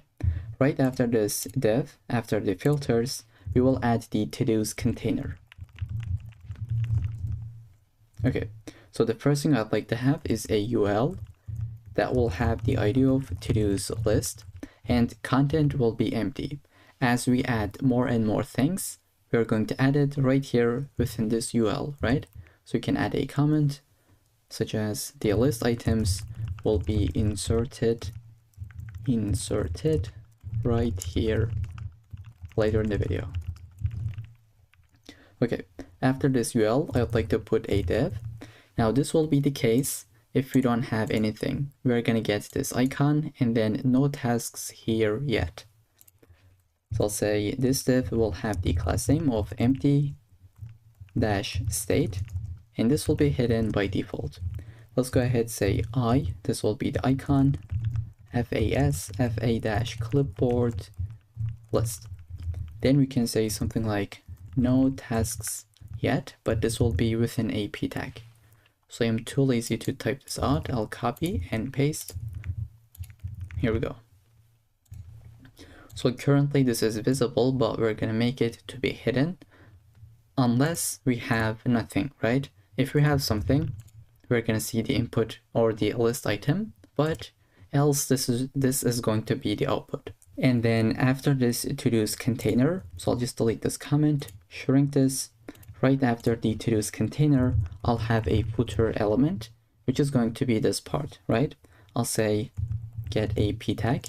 This will be ID of the items dash left, and we're gonna put something like 0 items left. And again, this will be dynamic later in the video. So if you add more and more things, this will be updated, and if you check them, it'll be decremented. So this will be updated from our JavaScript code later in the video. So I just need to mention them a couple of times so that it doesn't really feel any complicated. I hope it's not really annoying. So I'll say button ID clear dash completed, and let's say clear completed. So it is this button, as you can tell. So this is our output. Looks terrible, but we're gonna fix it in a couple of minutes. Okay, so we got the styling linked into the HTML. We can go ahead and get started with it. So let's get into the style.css file. The first thing I'd like to do, just add my reset. So I'll select everything and I'll say margin of 0, padding of 0, and then box sizing will be equal to border box. Now let's create some CSS variables, just like what we have done previously, so that it's a lot more convenient to work with the colors and like CSS variables in general. So I'll have my primary color. I'll just say it'll be 7749F8. Okay, it'll be this primary purple color that we have right here. And then I'll have the primary light. Let me just go ahead, put them one by one. If you wanted to type this out, you can just pause the video and do so. This is what I'll be doing just to not waste any time. We'll have dark, light, gray, we'll have danger, success, and finally the border color. Okay, so I hope these make sense. We'll be using them in a couple of seconds. Now let's say we're gonna select the body. I'll say font family will be sans serif. I'll say background color is going to be, it'll be F1, F3, F5. Now, if you wanted to, you can take this and put it as a CSS variable, or you can still use the hash values if this is something that we'll be using only once. And I think this is one of those cases where we'll be using this value only once, so I'll just put it right here instead of creating a CSS variable. So it's completely optional. Now let's try to take a look at the output. I'll save, background has changed output, and then I'll say the minimum height will be equal to 100 VH, and then we would like to center everything. So I'll say display flex, justify content centered, and align items to be centered. Here we go. Then I'd like to add some paddings. I'll say padding of 20 pixels, and let's say color will be our dark color, right? So I'll say variable dash dash dark. Here we go. Then I would like to select the app class, and I'll say width will be 100%, but the maximum width is going to be 500 pixels. Then we can say background color is going to be, let's say, white. Here we go. And I'll say border radius will be something like 12 pixels. And we can say overflow will be hidden. And finally, we can add some box shadow so that it is looking kind of like box shadowed, right? I don't really know what to say. Let's go ahead, copy, paste this. Okay, so if you wanted to, you can increase the value, but I think this is a bit too much and extreme. We can go with something like 0.1. I think it looks pretty clean. Now the other thing that I'd like to do, just get the header component. So I'll say select the header element. I'll say background color will be the primary color. So I'll say variable dash dash primary. Okay, now I'd like to say color will be white, and padding could be something like 20 pixels to 25 pixels. Here we go. And this is a bit zoomed in, I believe. Let's see if this is the case. No, it's not. It's in 100%. So it is the normal level that you should have. And then we can get the H1. So I'll say header. Go ahead to select the H1 element. Font size could be incremented to be 24 pixels, or I think this has been decremented, right? Now if you delete this, it's a little bit larger. So I'll say 24 pixels, let's say margin bottom of 5 pixels, and then I'll say font weight of 600. And then I'll go ahead and get the P tag. So I'll say header P. Now currently we cannot see it, but it'll be the state that we have. So this styles will be visible later in the video. I'll say the font size will be something like 14 pixels. And let's say opacity is going to be 0.9. Okay, now let's go ahead and get the to-do input. So I'll say to-do dash input. Let's say padding will be 20 pixels to 25 pixels. Here we go. I'll say display will be flex. Gap will be 10 pixels. And then we can say background color will be light. And then we can say border bottom is going to be 1 pixels, solid, variable of border. Here we go. Then we can go ahead and get the input within this to-do input. So I'll say flex will be 1, which means it'll take the entire space that is left. So I'll say padding will be 12 pixels to 15 pixels. Here we go. We'll select the border. Let's say it'll be 1 pixels, solid, DE, like DEE, 2E and 6. Then we can get the font size. Let's say it'll be 1 rem. Then we can finally get the transition to be all 0.2 seconds. Now I'll go ahead and get the focus state within this input. So here we'll like to say no outline. So outline will be none. Let's say border color will be updated to the primary color. And then we can add some box shadow when we focus into this input. Okay, just like this. This is what we have. Now I think we also want to add some border radiuses. So I'll say border radius could be 6 pixels. Here we go. And then after the focus state, we can get the to-do input. button this time. So we're going to update this button on the right hand side. So I will say background color will be equal to the primary color that we have, and then we'll update the color to be white. Here we go. We can give some paddings, or maybe instead of paddings, I'll go ahead and give the width to be 40 pixels, and same for the height. Okay, so this is what we have. Now let's say we don't want to have any borders. And then we'll say border radius, again, it'll be 6 pixels so that it is consistent. And we can say cursor will be pointer.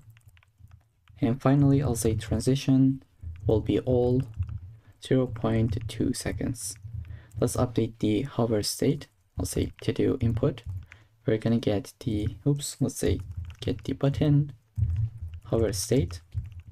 Background color will be primary light this time. Okay. And then right after this selection, we can get the filters. So I'll say display of flags. We can give a little bit gap of 15 pixels. Let's say border bottom will be equal to 1 pixel solid and the border color that we had.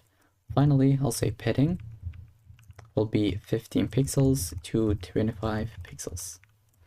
Okay, so this is what we got. And now on every single filter, we would like to do something. So I'll say filter, go ahead, get them. We'll say padding will be 5 pixels to 3 pixels.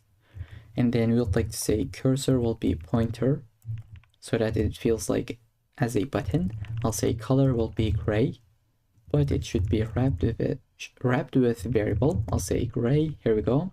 And then I'll say border bottom, I'll say 2 pixels solid and transparent. Now we would like to go ahead, get the transition. I'll say all 0.2 seconds. Then we can go ahead, get the filter dot hover state. We will update the color just like in the end result. So when we hover over them, it'll be updated. So I'll say hover. I think we can say color is going to be the primary color. Okay. And then after this one, I'll say if filter is active, we would like to say color is going to be primary one. Then we can say border bottom is going to be 2 pixels solid, and we'll say variable of dash dash primary. So this one is active, as you can tell. So it'll apply these styles. Then we can also say font weight is going to be 500. Maybe we should go with 600. I don't really know. Okay, I'll go with 500. Then we can go ahead and get the to-do container, right? I'll say to-dos dash container, where I'd like to add some paddings. So I'll say instead of auto, it'll be 15 pixels to 0. Then I'd like to get some maximum height of 300 pixels. Then I'll give, I think, overflow dash y, it'll be auto. Now why this is the case, let's see. If I add a bunch of different things, this is what I'll be doing. Okay, at some point this content will overflow because the maximum height is 300 pixels. Let's say this is 300 pixels, the rest content will overflow. So we say in the overflow case, go ahead, add a scroll bar, right? This is how we can do it.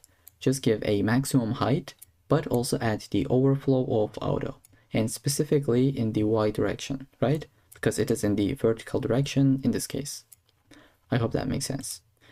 Now we cannot see anything because we don't really have any items yet, but later in the video, it should make sense, right?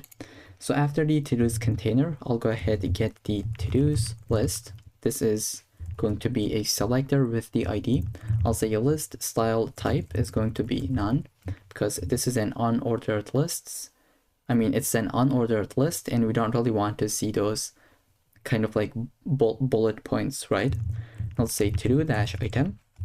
I'll get some paddings such as 12 pixels to 15 pixels.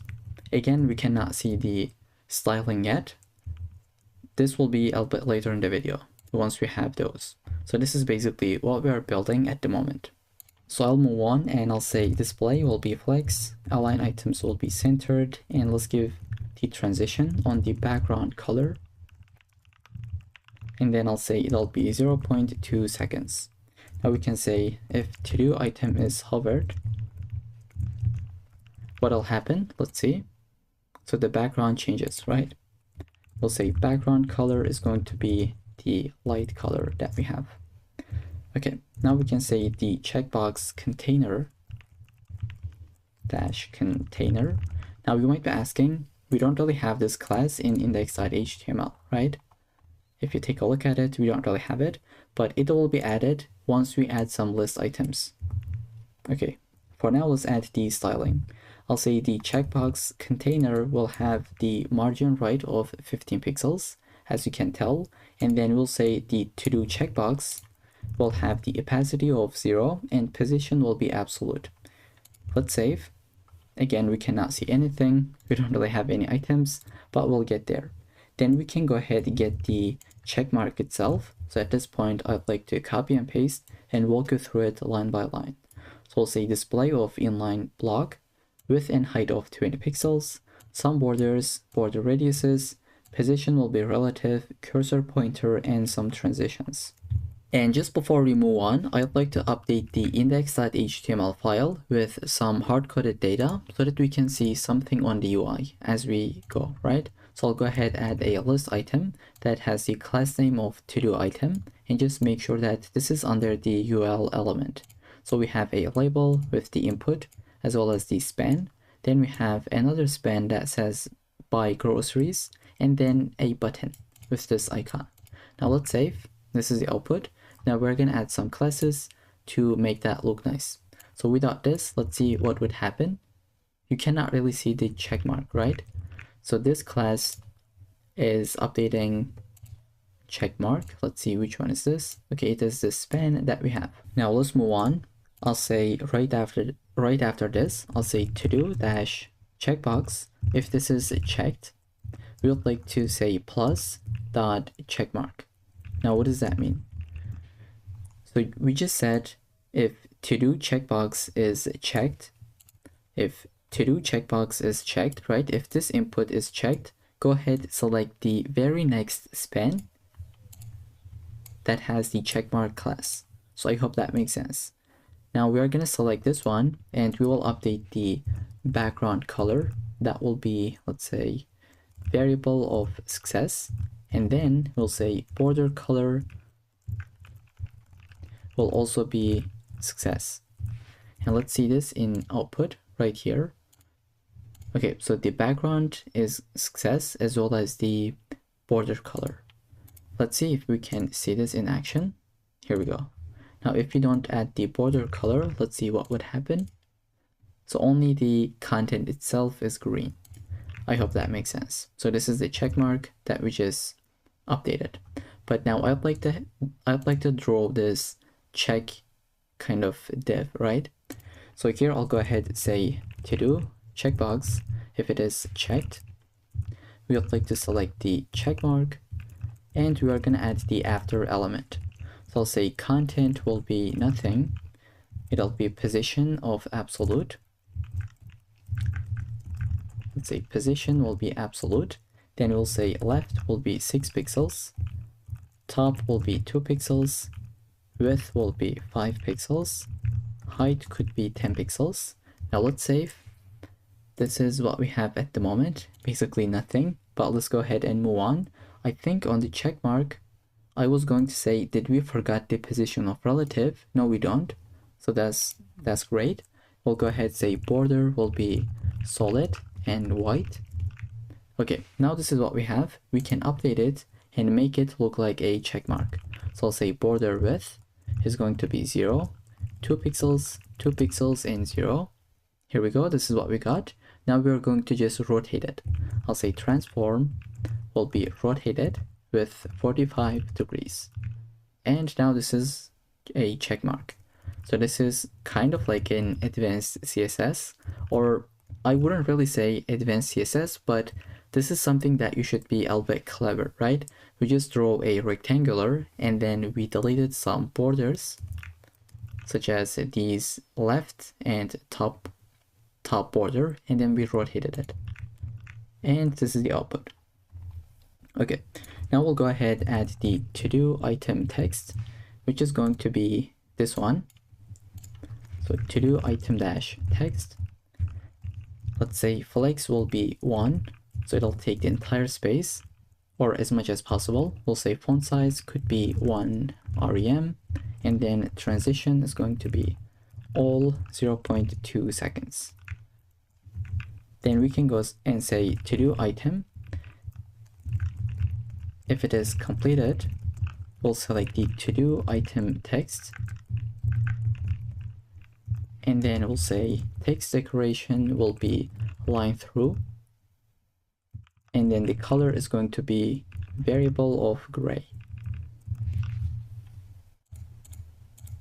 Okay, so for some reason this did not work because we don't really have the completed class. If I go ahead and add this completed class on the to-do item, let's see, where is the to-do item? I'll say completed. It should be like, it should be changed. Here we go. And then we'll just move on with the delete button. So instead of typing this out, I think I am a little bit lazy. Paste this in. Let's save. Now we cannot really see it. It says opacity 0, but let's say 1 for now. Okay, this is how that look. For now, it'll be opacity of 0, but later in the video, we will update it, right? So we'll say if to-do item is hovered, the delete button opacity will be 1, just like this. And then we can even change the color itself. I'll say if delete button itself hovered, the color will be danger. So here it would not, but here it should. Okay, so that's why we don't really put the color right here. And finally, we are going to update the empty state. So if we delete everything, or let's just take a look at the completed filter. This is the output that we have. This is the empty state, and let's try to update it, right? Okay. First, I'll go ahead, delete this, maybe comment this out. I'll say dot empty state.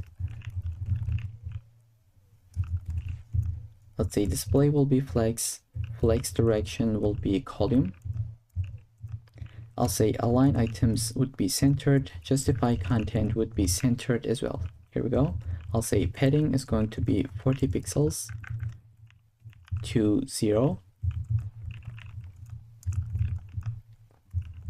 And then color is going to be equal to gray. Now I'll select the empty state of icon, right? The icon of the empty state. I'll say font size is going to be incremented to be 40 pixels and margin bottom of 10 pixels. Finally, opacity is going to be 0.7. Here we go. And let's say the hidden class is going to have this style, which is display of none. Finally, we'll add the footer element. So what I'd like to do, just copy and paste, because this is super simple that we have done millions of times at the moment, right? So far. So display flex so that they are side by side, justify content space between, align items off centered, some padding, change the border top, background color, and font size. Okay, now let's get the items on the left. Let's say items left, the color would be updated. Then the clear completed button, we'll say cursor will be pointer, color will be updated, and the rest. So this is how that look. And on the hover state, we will update the color to be this red color, right? Okay. So with that, that's kind of it for the entire CSS file. In the next section, or maybe just in a second, we're going to get into the script.js file. Okay, so now let's get started with the JavaScript file. Now we would like to get all of our DOM elements so we can type them out, or the better option, I have prepared a GitHub gist that you can find the link in the description. Go ahead and find the todo-app.md file and select everything that you have seen here, copy it and paste it right here. So we got a couple of different items, couple of different elements that we'll be using. All right, So the first thing I'd like to do is create some variables. I'll say let to-dos. This will be an empty array initially, and then we'll say let current filter is going to be equal to all. So this is the default value that we'll start with. And then I'd like to add some event listeners. So I'll say add task button dot add event listener, which will be the click event. Once we click it, we're gonna run this arrow function where we would like to call it the add to do method with the task input dot value. So whatever you put here, it would be sent to this method. And I also want to add another method, or sorry, I'd like to add another event listener that will be for the enter, right? So we can either add something by pressing to this button, or we can press enter. So they are right here. I'll say task input dot add event listener. This will be key down, where we would like to get the event. I'll say if event.key is equal to enter, we would like to go ahead and run this add to do method with the task input dot value. Now, since this is only a one line, I can go ahead, delete it, and just put it side by side. This is what I'd like to do most of the time. If I just have an if check with a single line, I just put it next to it rather than creating curly braces. Okay, now I'd like to create one more event listener. I'll say clear completed button. We'll listen for the click event. So when we click to this, we would like to call this method called clear completed. For now, I'll just have it as an empty function. Later in the video, we're going to build it. So the first function that we would like to get started with is the add to do, right? Add to do function, which will take the text, and we would like to just check if this is empty. So if you do not add anything and press this, nothing should happen, right? I'll say if text.trim, if this is equal to an empty string. Now we are using trim is because if user wants to add an empty string, still nothing should happen. We'll say if this is the case, just return don't do anything. But else we can go ahead, create a to do. Let's say to do, which will be an object. And here we'll be having an ID. I'd like to make this to be unique. So I'll just say date.now. And then we'll add the text. This will be equal to the text that we have. Now, since they are the same, we can shorten this. And here we should have a comma. Then I'll say by default, the completed will be false. Now that we got the to-do object, we would like to say to-dos.push.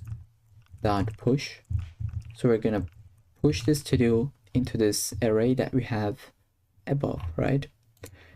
So we just updated the array. Now we would like to update the local storage as well. So I'll say save to-dos, call this method, and then we'll say render to-dos as well. For now, I'll comment this out. This will update the UI, but this will update the local storage. So I'll say function save to-dos. I'll say local storage dot set item. We'll update the to-dos key. You can call this anything really, such as hello, but it should be something that makes sense. In this case, it'll be to-dos. We'll say json.stringify these to-dos that we are adding. And then I'd like to update the items count. This is another function that we'll create, and then we'll say check empty state. So this will check if user should see this kind of a UI, or if they should see this kind of a UI, I was going to say, but let's say this kind of a UI, right? So if they don't have anything, this is what they see, but if they have something, this is what the user will see. Now let's try to create these functions. I'll say function. Let's create this one first and duplicate it. Now we're going to add this function. So first, let's get started with this one. I'll say const uncompleted to-dos. We'll say to-dos.filter where we'll get the to-do, and I'll say if it is not completed, right? I'll say to-do is not completed. So this should be to-dos, by the way. We got the list, the array, and I'll say items left dot text content will be updated. Now this will be dynamic, so I'll put backticks, and I'll say uncompleted to-dos dot length, so whatever the length is, and then items left. But now notice how, so I'll try to just delete some stuff. So I'll just leave only one. If it is only one, you will see item, but if it is multiple, it would be items. So we are going to even check for this. So I'll say length, and we'll say item, and here it should be dynamic. So we will say, maybe I'll give a little bit space, uncompleted to-dos dot length. If it is not equal to 1, that means it'll be plural, but else we can leave it as an empty string. And finally, we will say left. Okay. Now let's see, it says 0 items left, which is what you'd like to have. For the 0, it should be items, but this is currently not coming from this method. It is coming from the HTML file. Oops, let's go ahead and check the HTML. So if you say 5, this is what you would see, but just in a couple of minutes, we are going to update it dynamically. So this is just the function, we have defined it, we are not using it yet. And then we can, I think, go ahead and build the render to-dos function, which is going to be the longest one, but this is the actual function that will make our application work, right? And I think we can build this one as well, which will be pretty simple. So I'll say const filtered to-dos. Now we would like to filter the to-dos. I'll say filter to-dos. We would like to pass the current filter, right? So either it is all, active, or completed.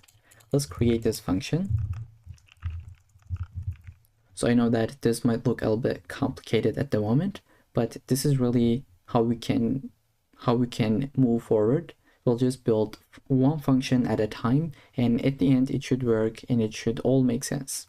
Once we complete it, I can walk you through it pretty quickly. So we're going to get the filter, right? This is the current filter that we just passed, and we'll have a switch statement. I'll say switch.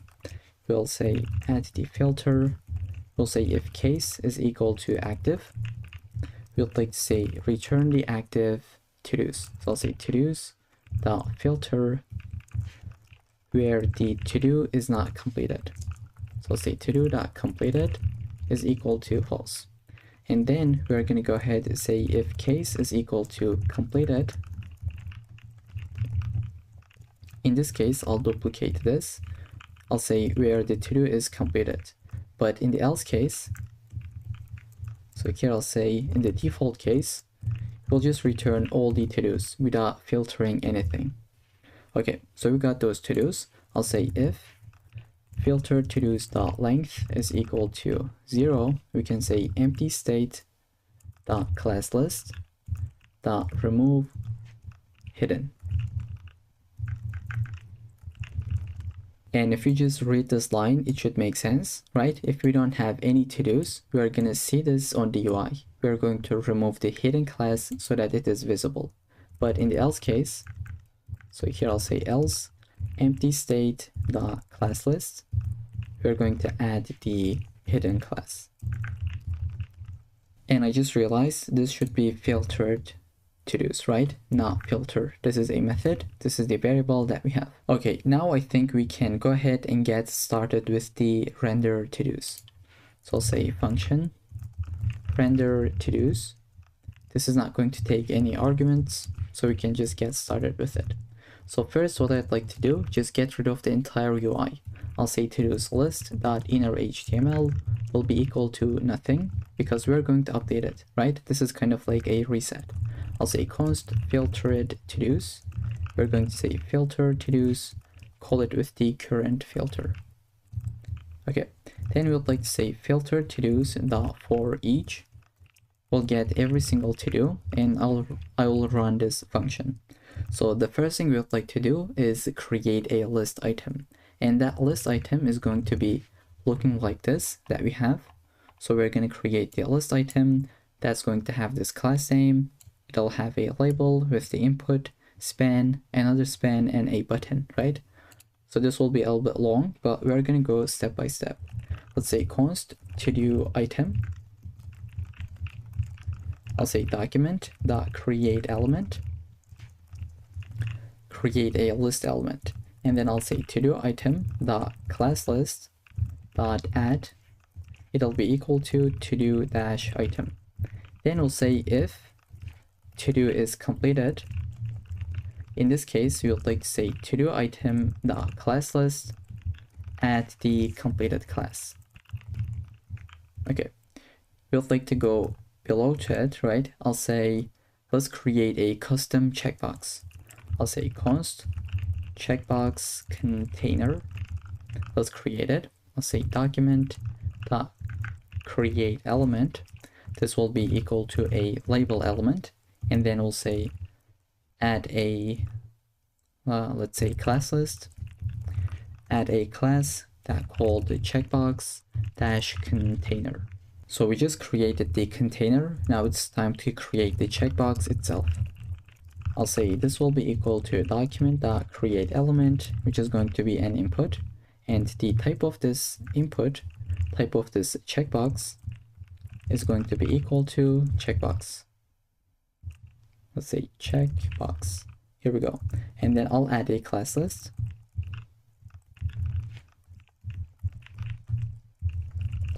That is going to be equal to to-do dash checkbox. And I'll say checkbox dot checked. So either it'll be true or false, which is going to be coming from to-do dot completed field. And then we can say checkbox dot add event listener. We're going to listen for the change event. In this case, we are going to call this function called toggle to do with the to-do.id. We're going to pass the ID so that we know which to-do that we're updating, right? So we're going to toggle the state whenever we click to it. And let's create this function as well. I'll duplicate this. Let's say toggle to do. This will take an ID. We're going to build it in a little bit later in the video. And now let's create the check mark itself. So we created the checkbox. Now let's create the check mark, which is this one, right? I'll say const check mark.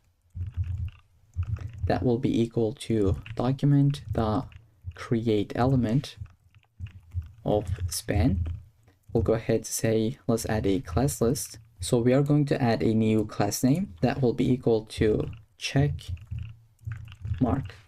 And then now we are going to update the UI, right? I'll say checkbox container.append child checkbox, and then I'll duplicate this. We're going to also append the check mark.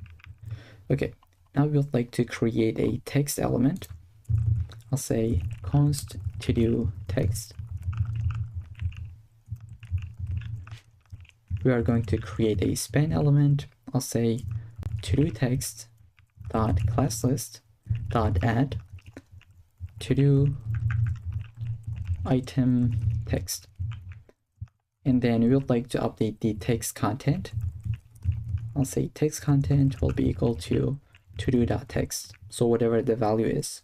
And then we can create a delete button. Now at this point, I think we can move a little bit faster. I'll add a class name called delete button, and the content will be this, which is this exact icon. If you take a look at the index.html, this is what we have used previously as well. Okay, so this is the exact same thing.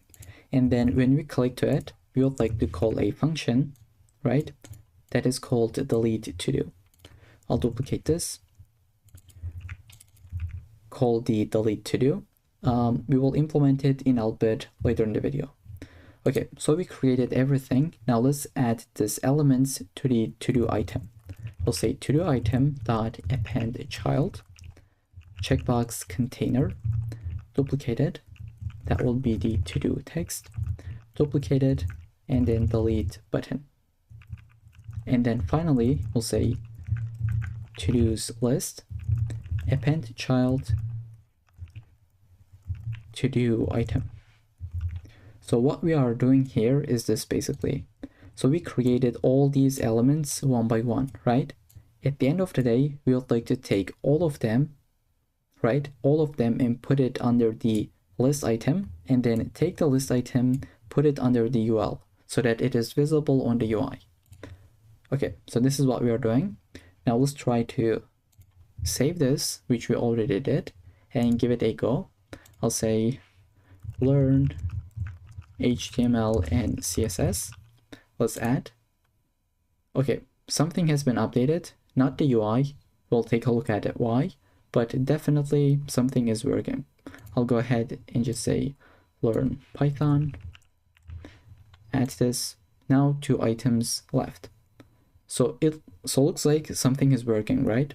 Now let's try to scroll to the top and see if we have called the render to-dos method. Looks like we didn't. So let's save. Okay, I'll try to add something else. I'll say learn JavaScript this time and add this. Okay, so once again, it did not work. Let's open up the terminal. Okay, it says cannot read the dot length on the check empty state. So I'll just say dot length uncompleted to-dos. This is the only thing that we have. Okay, so why this is the case? Maybe it's because we don't really have any uncompleted to-dos. So to-do is not completed. Now to be able to get rid of this, you can add question marks, right? The optional chaining. I'll try to add something else once again. I'll just say something random. Let's just say FR 3 times. Okay, once again, we got an error, but let's try to fix it. I don't really want to cut this out from the tutorial. So again, it is coming from the check empty state, add save to-dos and add to-dos.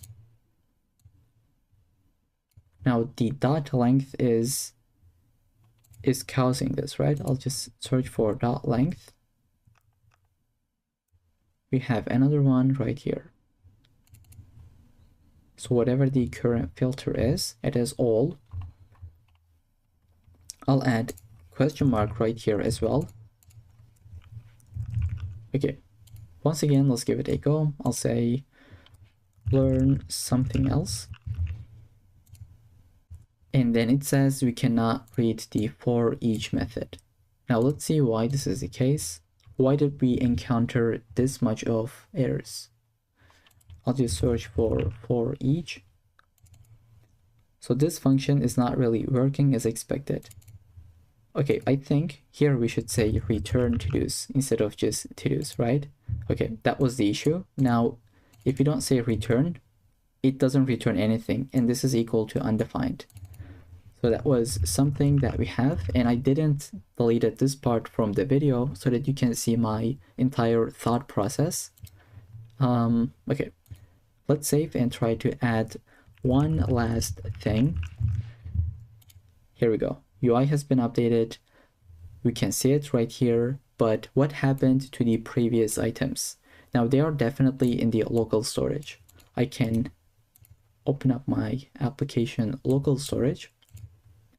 So here it should be application, not cookies, but local storage. All right, so we have a bunch of different values. Here we have some to-dos. Okay, so maybe the previous ones have been deleted.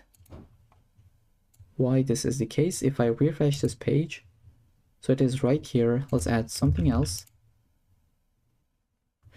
Okay, so what happens is this: whenever you add something new, it is going to update this one instead of adding on top of it. Okay, kind of strange. When you refresh, add something new, it's going to replace it. But if you don't refresh the page and add something, it's going to add on top of it. So we're going to get into this functionality, but first we would like to get everything from the local storage and display it on the UI whenever we load our page. So let's add an event listener for that. So I will go right here at the bottom of the file and I'll say window.add event listener. Let's listen for DOM content loaded. And then we would like to run this function where we'll just say call the render to-dos, or let's say load to-dos. Let's create this function as well. Let's say function load to-dos. So this will get the stored to-dos from the local storage. I'll say local storage.get item, where we have this to-dos.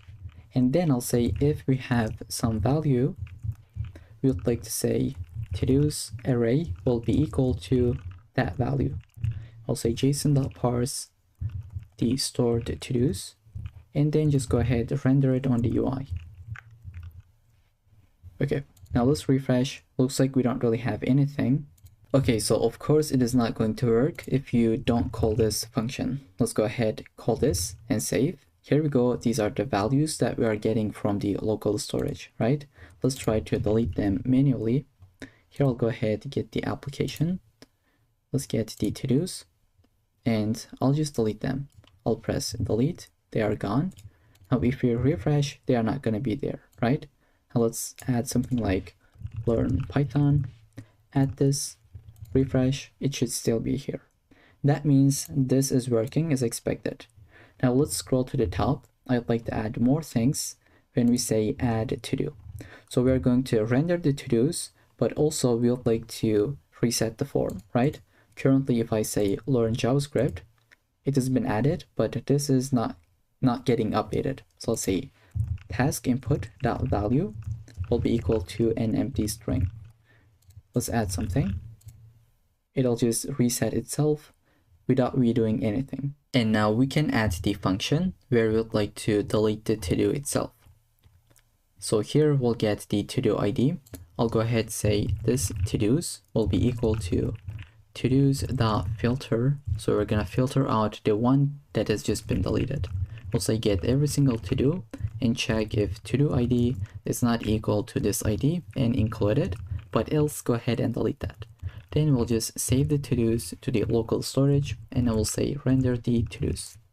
Okay, let's go ahead and give it a go. I'll try to delete this one. Now it is not here and the local storage has been updated. Let's refresh. As you can tell, it is not here. Now the other method could be to toggle the state, which is this one, right? Let's give all the space. I'll say, we're gonna say the to-dos will be equal to to-dos.map. We're gonna get every single to-do and then run this function. Here I'll say if to-do ID is equal to this ID, we're gonna go ahead and update the completed field. So I'll say return all the previous fields of the to-do and update the completed state, right? We'll say it will be equal to to-do.completed, but we're going to negate it. So if it is equal to true, it'll be false. If it is equal to false, it'll be true, right? And if this is not the case, we'll just return the to-do as itself. Okay, and then we'll say save this to the local storage and then update the UI. Okay, now let's give it a go. I'll say complete it, refresh. It is still this value. I can complete this one, uncompleted, refresh, and this is what we got. Now the other functionality that I'd like to add is this button. Let's just search for it, where we have the clear button, clear completed button. We have added this function, which is this one. So when we click it, it's going to delete the completed ones, right? So let's say this one is completed. If I click it, this should be deleted. I'll go ahead and say maybe to-dos. It'll be equal to to-dos dot filter, right? We're gonna get every single to-do. So with this, we only have the uncompleted to-dos, right? We'll say save to-dos. Go ahead, call this and render to-dos. Okay, I'll click it.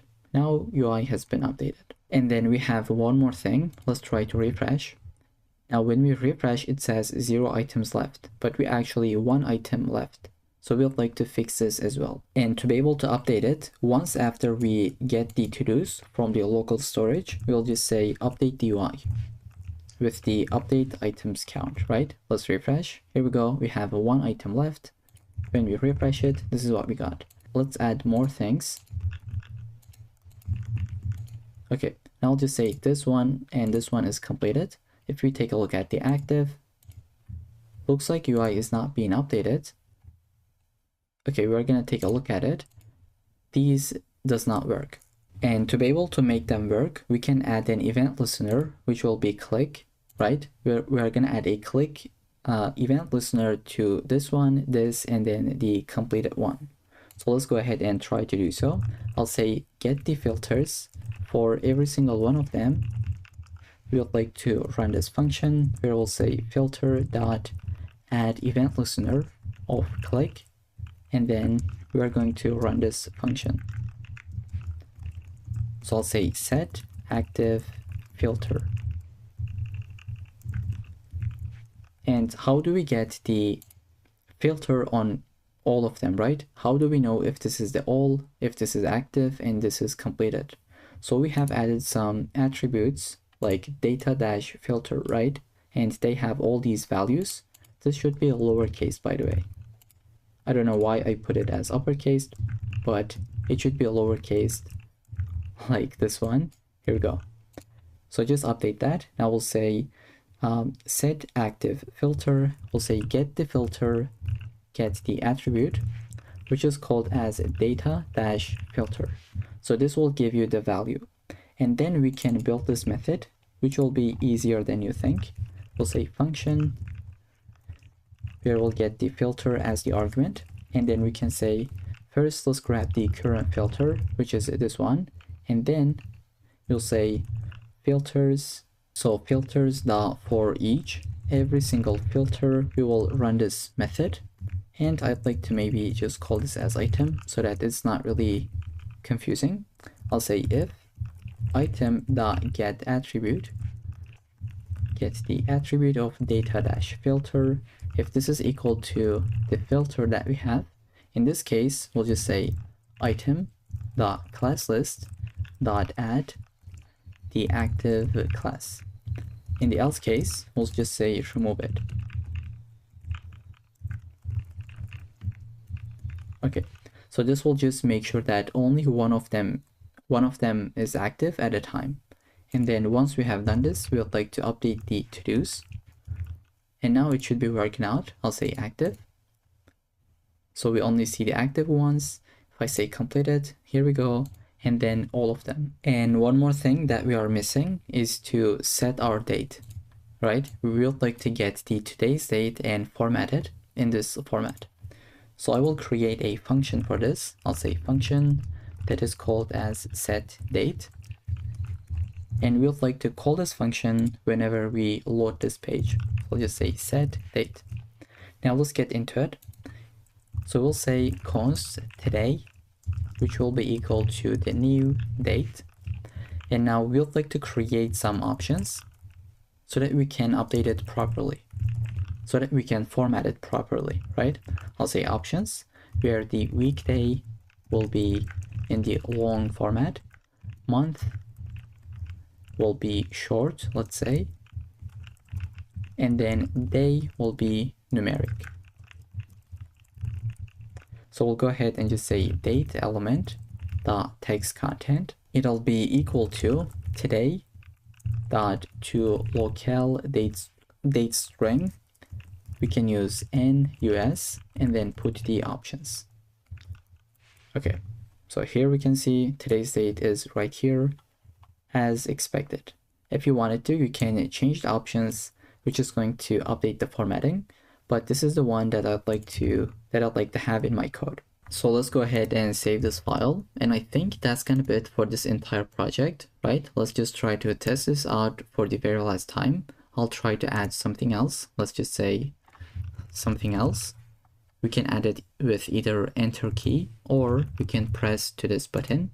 It'll be added. We can toggle the state, delete it, refresh, everything should be here. We can say clear the completed ones. We can change the filter, right? And we can delete it manually. So that's gonna be it for this project, and hopefully I'll see you in the next one. Alright, so welcome back to this section. We're gonna build an entire contact form. This project only includes HTML and CSS. There is no JavaScript at all. So this is one of those projects where you can practice your design skills with CSS. Okay, so we have some cool animations with box shadows and nicely designed inputs. And finally, we have some info section. And this entire form will be animated from the bottom of the screen when you refresh the page, right? So we have this slide in effect. If you would like to get the end result screenshot, it'll be right here in the diagrams, and the link will be in the description.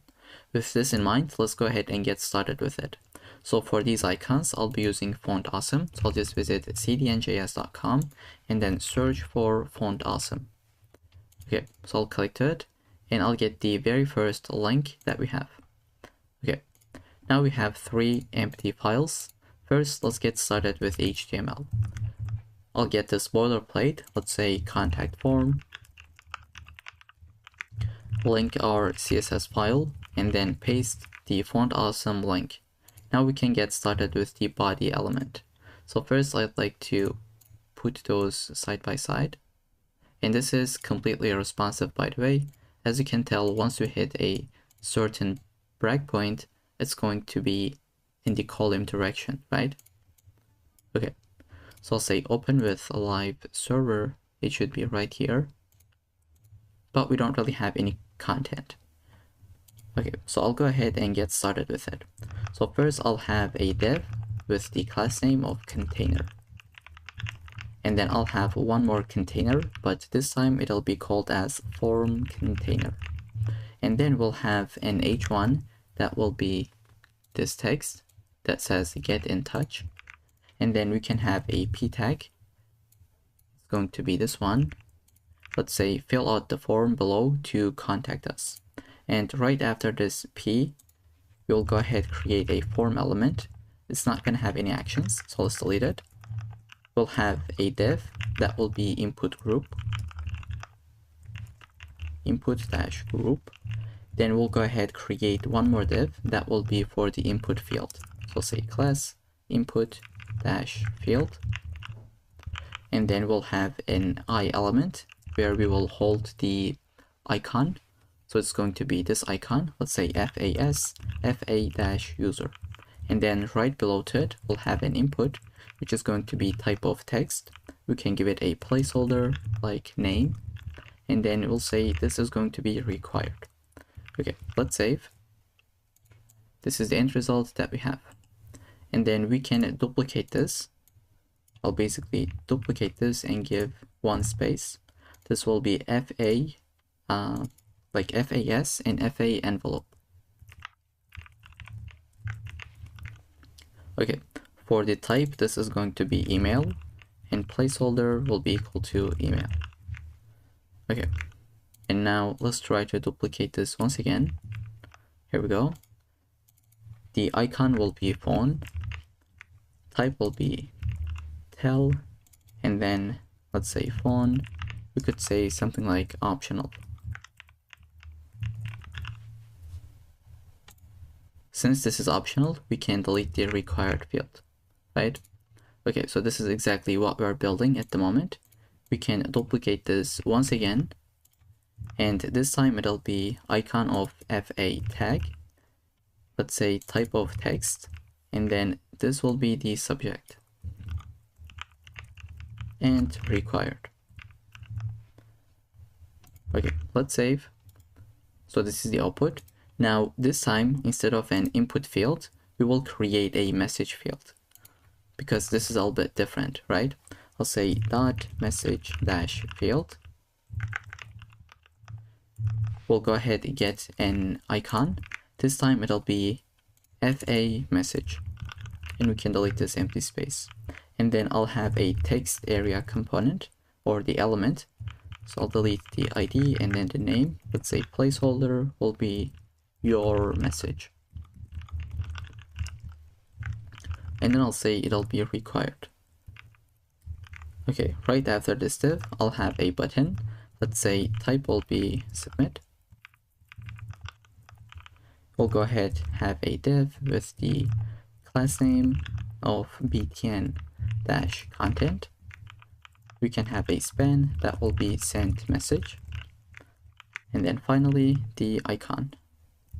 which is going to be class of FAS, FA-paper plane. Okay, so that's gonna be it for the entire form. At the very bottom, we would like to have this info. So after the form, we'll say div that will have the class of contact-info. We can say get the info item, and we are going to be having this 3 times. So you can say multiply this by 3, right? Here within the very first one, we'll get an icon that will be class of FAS, FA map marker alt.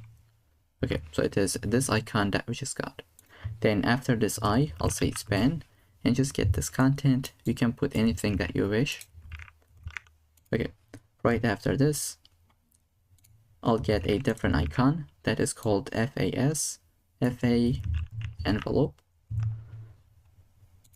And then for the content, we can get the exact same thing that we have here. I'll put a span and put it inside. Now finally, here we'll have another icon that will be for phone. And then for the span, I'll get this text. Okay, so this is the entire UI that we have built, only the markup.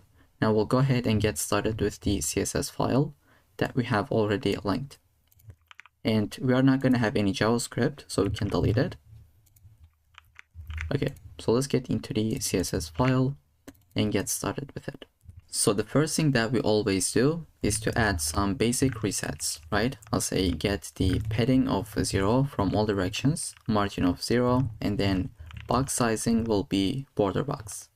And we can add a different font family.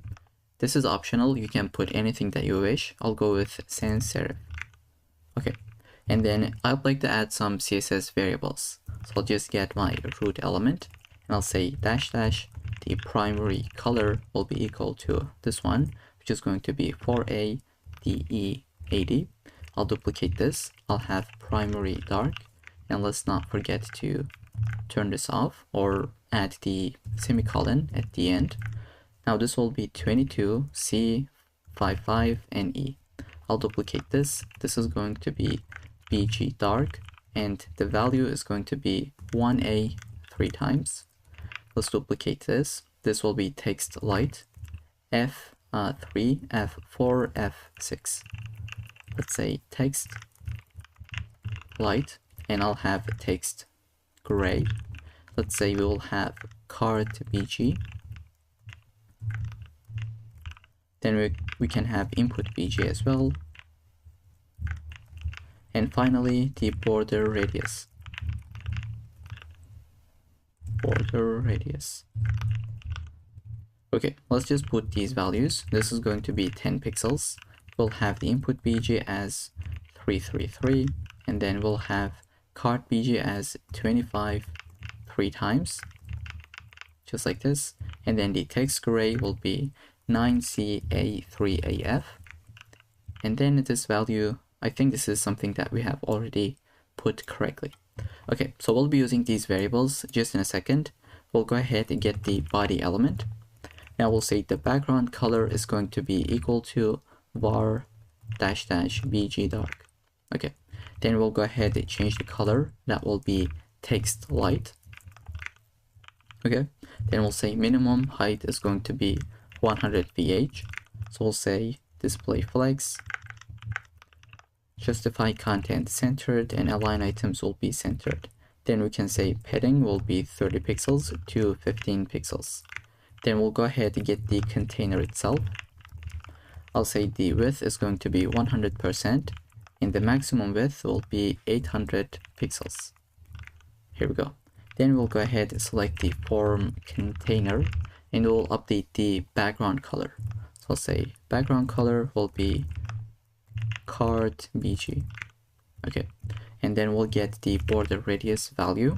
I'll say variable dash dash border radius, which is going to be equal to 10 pixels. And then we can get a padding value such as 40 pixels from all directions. And then we can add a box shadow.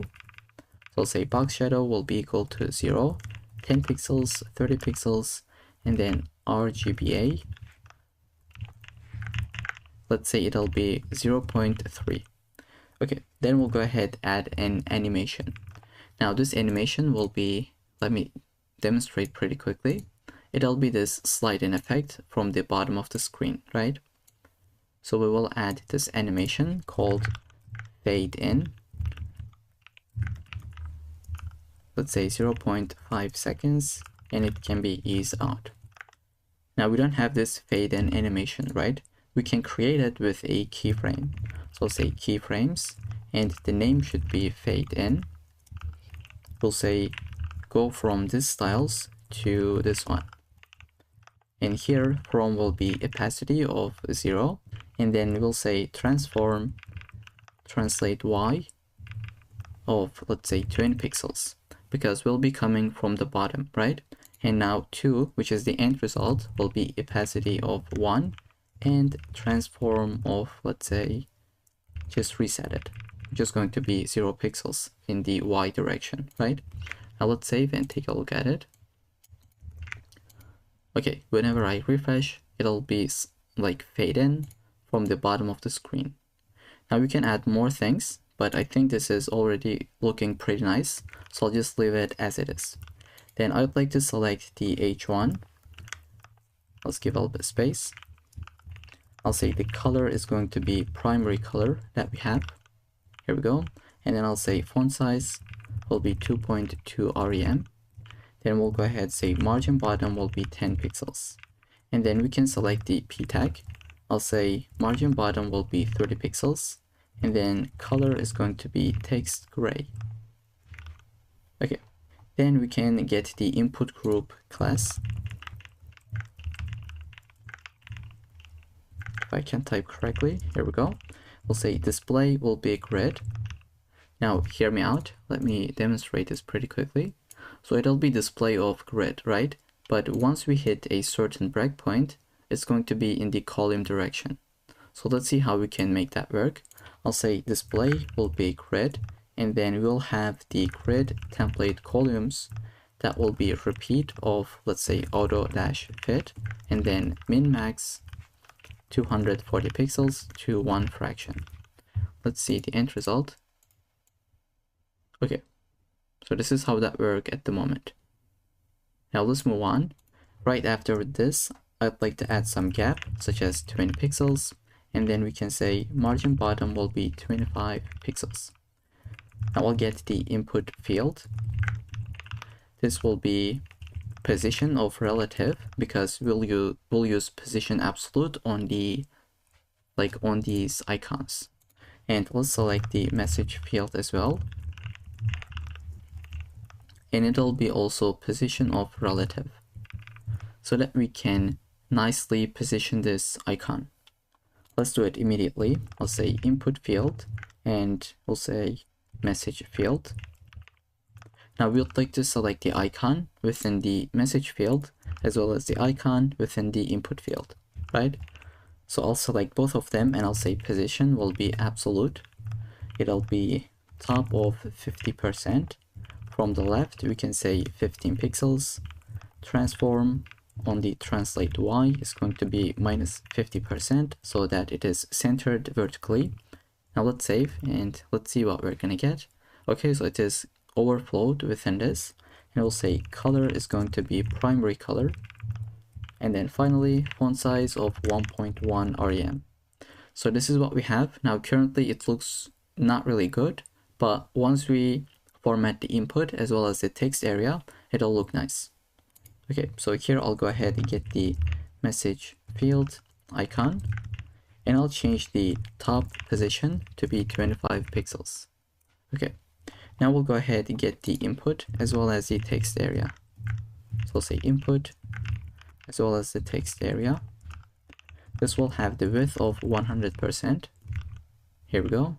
We'll say padding is going to be 15 pixels from all directions, but at the very end will be 45 pixels, which is going to be from the left hand side. And then we'll say background color is going to be input BG.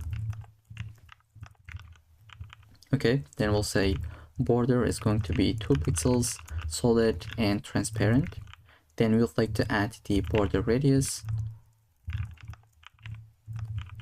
and then the color is going to be text light. Here we go. And then I'll say font size will be 1 rem, and finally the transition from everything, let's say 0.3 seconds and ease. Okay, now let's add the text area itself. We are going to update it a little bit. I'll say the height is going to be 150 pixels. Let's save, and then I'll say the resize is going to be equal to none, because currently I can't resize it, right? And since we have some transitions, it is happening really slowly, but we are going to get rid of this resize property.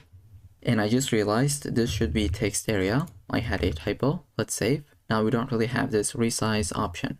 I'll say margin bottom will be 35 or 25 pixels. Okay, now we'll go ahead and get the focus state on both input as well as the text area. And we'll say the border color will be updated. Let's say border color, not the background. It's going to be primary color that we have. And then outline is going to be none. And finally, I'd like to add some box shadow. So if we don't add the box shadow, this is how it'll look like. It's still looking pretty nice, but I'd like to have this effect as well.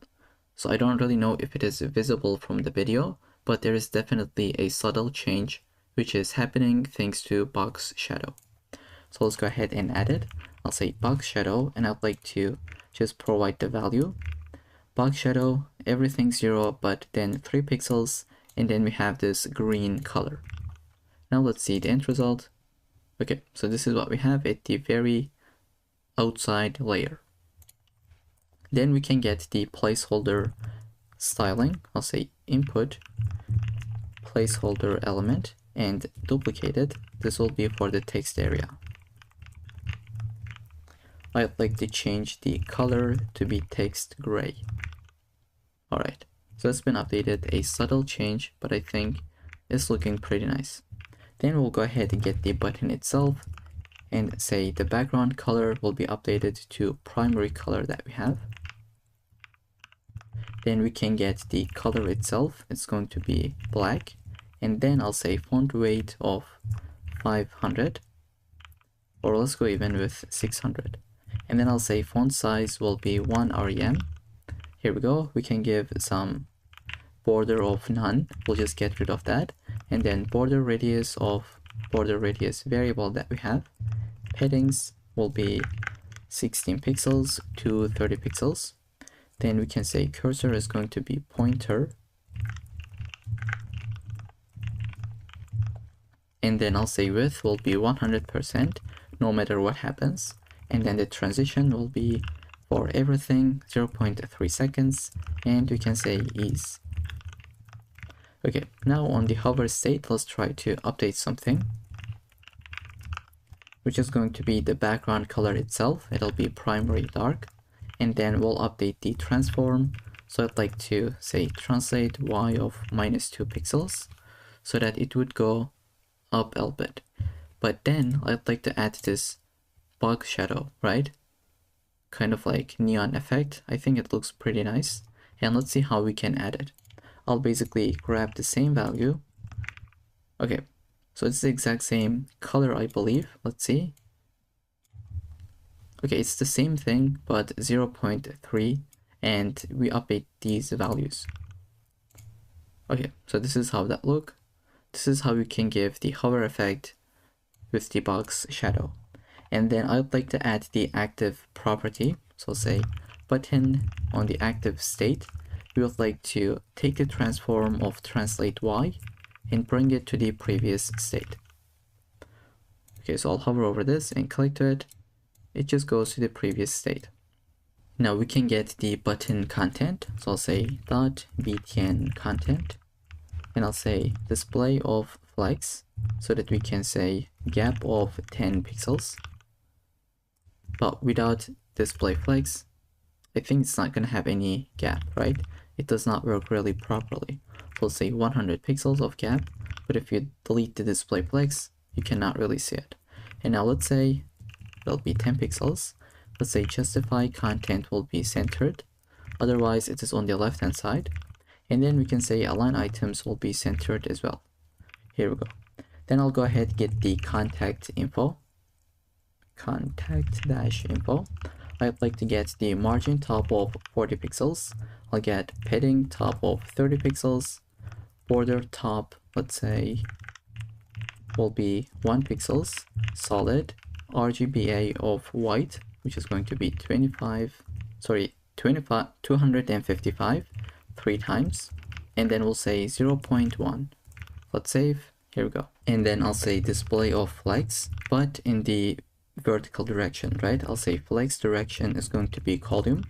Then we can give the gap of 15 pixels so that they are nicely separated. I'll say info item. We'd like to say display of flex. Let's say df, and then I'll say align items to be centered, so that this text as well as the icon is nicely centered. And then we'll say gap of 15 pixels. Here we go. And I'll get the info item icon, and I'll say color is going to be, let's say, primary color that we have. Then I'd like to update the font size. Let's say 1.2 rem. Okay, if you don't add this align items, like, I think we cannot see it yet, but let's just be extreme. I'll say 2 rem. Okay, as you can tell, now it is not really centered nicely. If you say align item centered and accept this, okay, now it is centered as you can tell. But now we'll go with 1.2 rem. Okay, then we can give a width such as 20 pixels. Okay, let's say 20 pixels. Okay, then we'll get the info item span. Say info item span elements that we have, where we'll update the color itself to be text gray. Okay, and finally we can add some media queries. I'll say media, let's say maximum width, but we need to wrap this with brackets.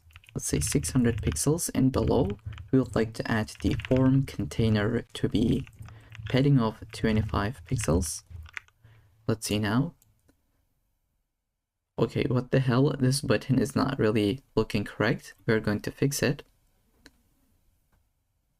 Okay, so I think all we have to do is just say input group is going to be grid template columns, right? I'll just say 1fr.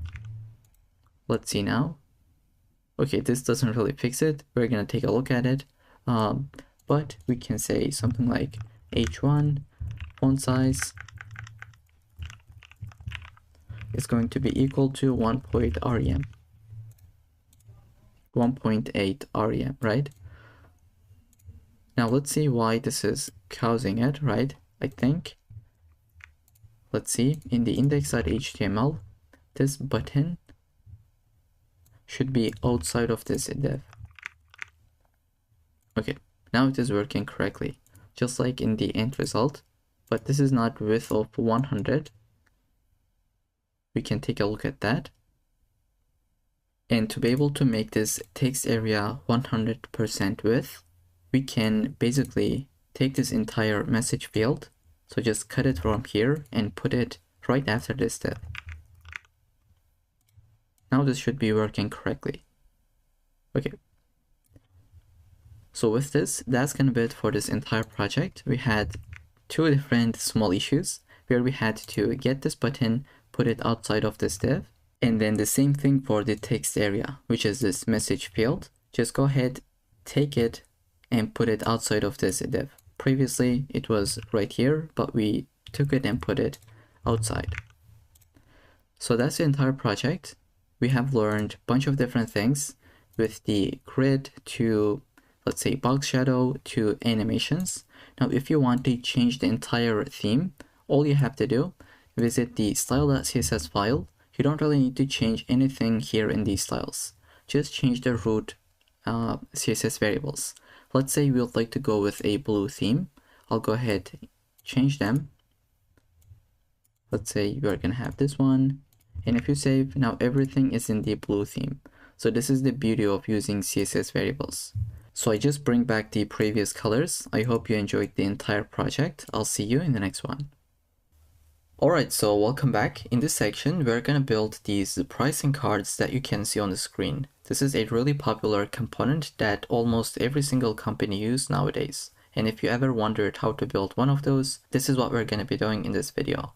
And at the very bottom of this page, we have this testimonial component, which is also pretty popular, right? And this entire website, this entire UI is completely responsive.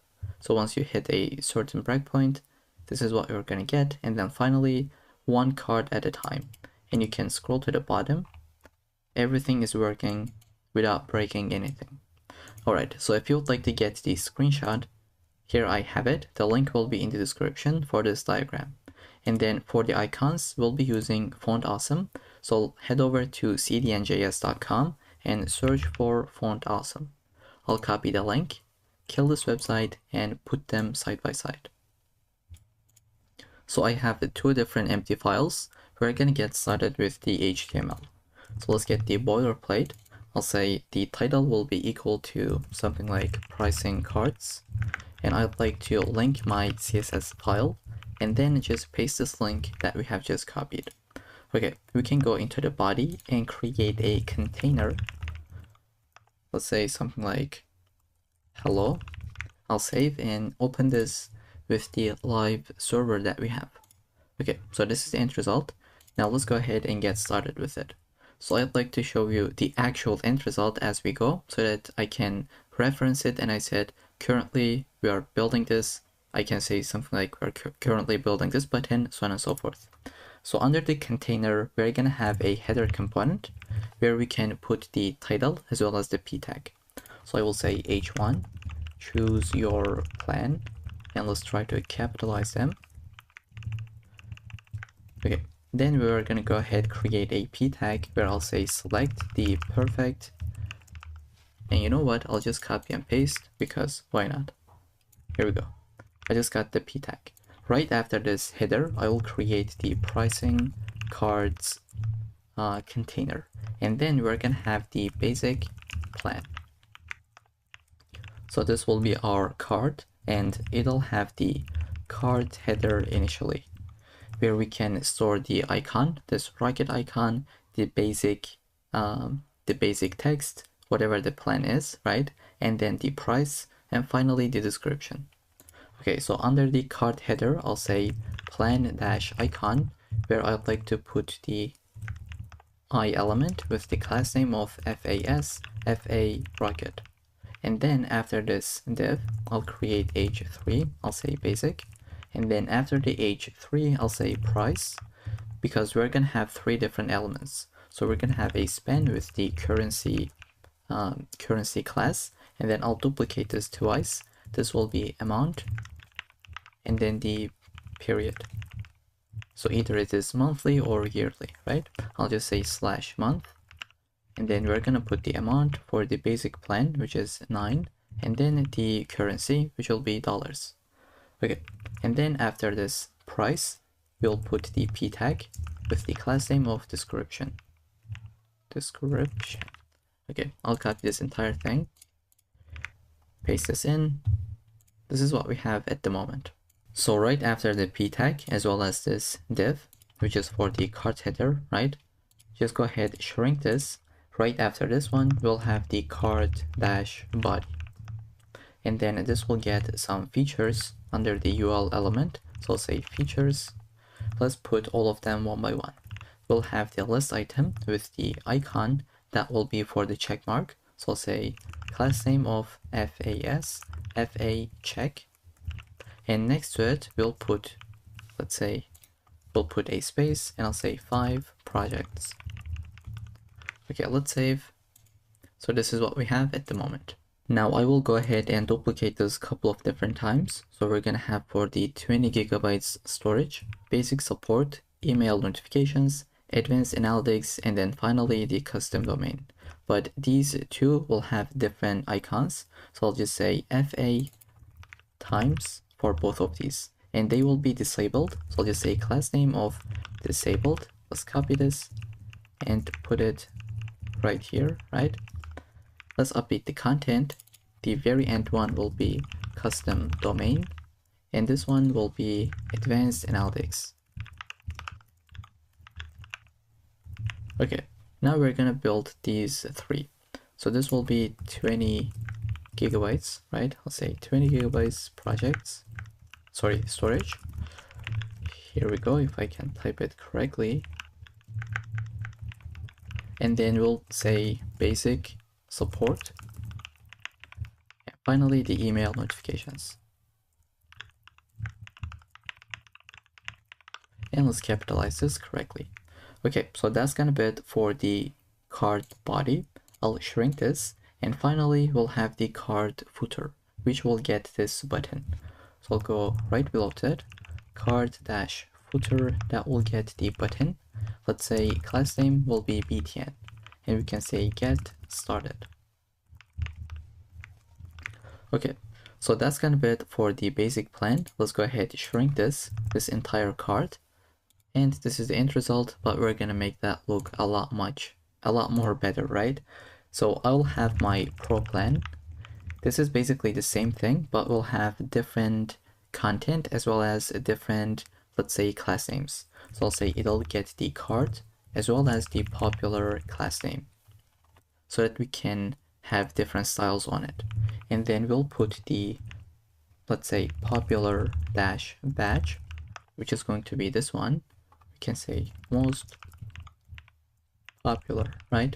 We will position this absolutely to the top right corner, and then we can have the card header component that will get the icon. So it's the exact same thing. I'd like to copy and paste. If you want to, you can pause the video and type this out. So under the card header, we got the exact same content, right? We just changed the icon, and then we have the price. This is the pro plan. We got the currency, amount, and period, as well as the description. And then right after the card header, let's go ahead and shrink this. I'll have the features. Sorry, we'll have the card body. Now what I'd like to do, just go into the basic plan, copy the entire card body, and then paste this in. We will just change the content. Okay, so this will be the same. Everything will be the same, but the advanced analytics will not be disabled. Let's go ahead and delete that. And this will be a check mark as well. So I'll just say check. Here we go. And there is nothing different, like nothing is different than this one. We can leave this as it is. And then at the very bottom of this card body, we will create a card footer. We'll just say this will have a button with the class name of btn and also btn dash accent. And I'll just say get started. Okay, so that's gonna be it for this plan as well. Let's go ahead and shrink this. Finally, we're gonna put the enterprise plan. And by the way, this is the output that we have. So right after this one, I'll say enterprise plan. And then we'll create the card class. This will get the card dash header thing. And I'd like to give you the content. So this will get the plan icon with this building icon. Then we'll get the text. So right after the plan icon, go ahead, put the enterprise text. Then we'll get the price as well as the currency, amount, and period. Okay, right after this one, we are gonna put the description. So after the price, go ahead, get a p tag with the description class, and this is the content. And then after the card header, we can put the dash card body, sorry, card dash body, and then we'll put the features. Instead of typing this out, I'd like to get everything that we have here under the UL. So that was the pro plan. Now we're gonna put it right here under the card body. And this will not be disabled. It'll also be a check mark. Okay. And then right after the card body, we will put the card footer component, or the div, I should say. We'll say this will get the button, class of btn, and then the content will be get started. Okay, And then at the very bottom, we would like to put the testimonial component. So let's go ahead and scroll to the top. I would like to find the pricing cards, shrink this, and then we'll go ahead create the testimonial div. And then I'd like to have the code as the class name. I'll have an icon which will be class of fa code dash left. Then we'd like to put a p tag right after this. I'll say p tag. You can change the content. This is what I'll have. I'll copy this entire thing, paste this in, and then right after this p tag, I will create the author class. That will get an avatar as the div with the class name, and then we would like to put an image. Now we can use the randomuser.me. So let me provide this to you, and I'll copy this entire URL, paste this into my URL, into my browser, and this is the output that we got. If you wanted to, you can change this value, we can put something like 14, you'll get a bunch of different results. And this is the one that I'd like to go with. Let's add an alt tag. I'll say this is the customer that we have, and then after the avatar, I'll say the info, which is going to be this part. We'll just say h4, put the name, and then we'll have a p tag that will be their title. Let's say marketing director. Okay, so that's kind of it for the entire markup. Next, we would like to build the CSS file. So let's go ahead, open this up and get started with it. So the first thing I'd like to do, as always, get our base styles. I'll say margin of 0. This is the basic reset that we always do. Then padding of 0, box sizing of border box. And then I'd like to change the font family. Let's say it'll be equal to sans serif. You can use anything that you wish. Now I'd like to get some CSS variables so that we are consistent in our code. And now these CSS variables will be really helpful if at the end of this project you want to change the entire color. All you have to do, just update these CSS variables, right? So let's say at the end of this section, you would like to go with a yellow theme or a blue theme. All you have to do, just update a couple of different values right here. And now instead of typing everything, I'll just type out the very first one. Let's say primary dash color. We can put this value. I'll say 4ADE80. Now we'll have a bunch of different values, and instead of typing them out, I have prepared an entire GitHub gist that you can find the link in the description. Go ahead, scroll, and somewhere in at the bottom, you should find something like pricingcards.md. So copy this entire file and paste this in. Here we go. We got the primary color, the dark one, light, and a couple of different values, as well as some shadow values, right, for the box shadow. We'll be using all of them. Now let's scroll to bottom. I'll have the body selector, and I'll say the background color is going to be this BG dark. Okay, now we'll use the color. It will be text light, and if you want to use a CSS variable, you should wrap them with the variable, as you might already know. And then I'll say minimum height is going to be 100 VH. Here we go. We'll just say display of flex, justify content centered, and then align items will be centered. Then we'll say padding will be 40 pixels to 15 pixels, and we can change the align height, could be something like 1.6. Okay, now after this, I'd like to select my container. I'll say container, that will be width of 100 pixels, 100%, but the maximum width is going to be 1200 pixels. And then I'll say margin is going to be 0 to auto. Then we can get the header styles. I'll say header, it'll be text align of centered. Now it's been centered, and then we'll say margin bottom of 50 pixels. Then I'd like to get the header h1.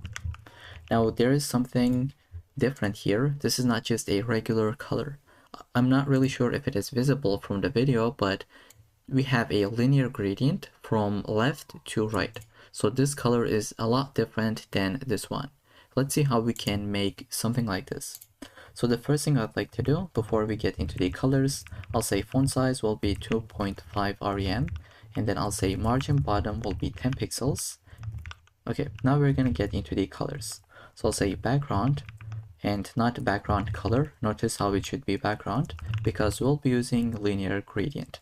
So I'll say to right, we'll be going from this color, which is the primary color that we have, and to this color, which will be primary light that we have. Okay, so if you save, this is what we got, but we don't really want to have this on the background. We want to have this on the text. So we'll like to first just say display inline block, so it only takes the space that it needs, and then we'll say background clip is going to be equal to text. Now the background is gone, right? We would like to say color will be equal to text. Sorry, it'll be equal to transparent. Let's go ahead, update it. Here we go, now it works. And if you want this to work on every single browser, such as Safari as well, you can add the fallback with WebKit. Let's say get the exact same thing and just paste this without any spaces. Okay, so I'll just put a comment. Let's say this is for Safari. Okay. So this is how we can get this kind of an output. If you want to change the colors, now we can basically go scroll to the top. Let's say you would like to get a blue theme, update the primary one, and which one did we use? It is primary color and then the light one. You can go ahead, update it as well. Okay, now the entire theme has changed, but I'd like to go with these ones. Okay. Now let's scroll to the bottom. After the H1, we're gonna get the P element. So I'll say header P tag. I'll say color will be text gray that we have, and then we'll say font size is going to be 1.1 rem. I can change the max width. Let's say it'll be 600 pixels, and margin is gonna be 0 to auto. Then I'd like to say get the pricing cards container, right? I'll say pricing dash cards. And then I'll say display will be grid. We'll say grid template columns is going to be repeat to auto fit. We'll say min max. That will be 300 pixels to one fraction, right? And then we'll say gap of 30 pixels. Now we would like to say margin bottom will be 60 pixels as well.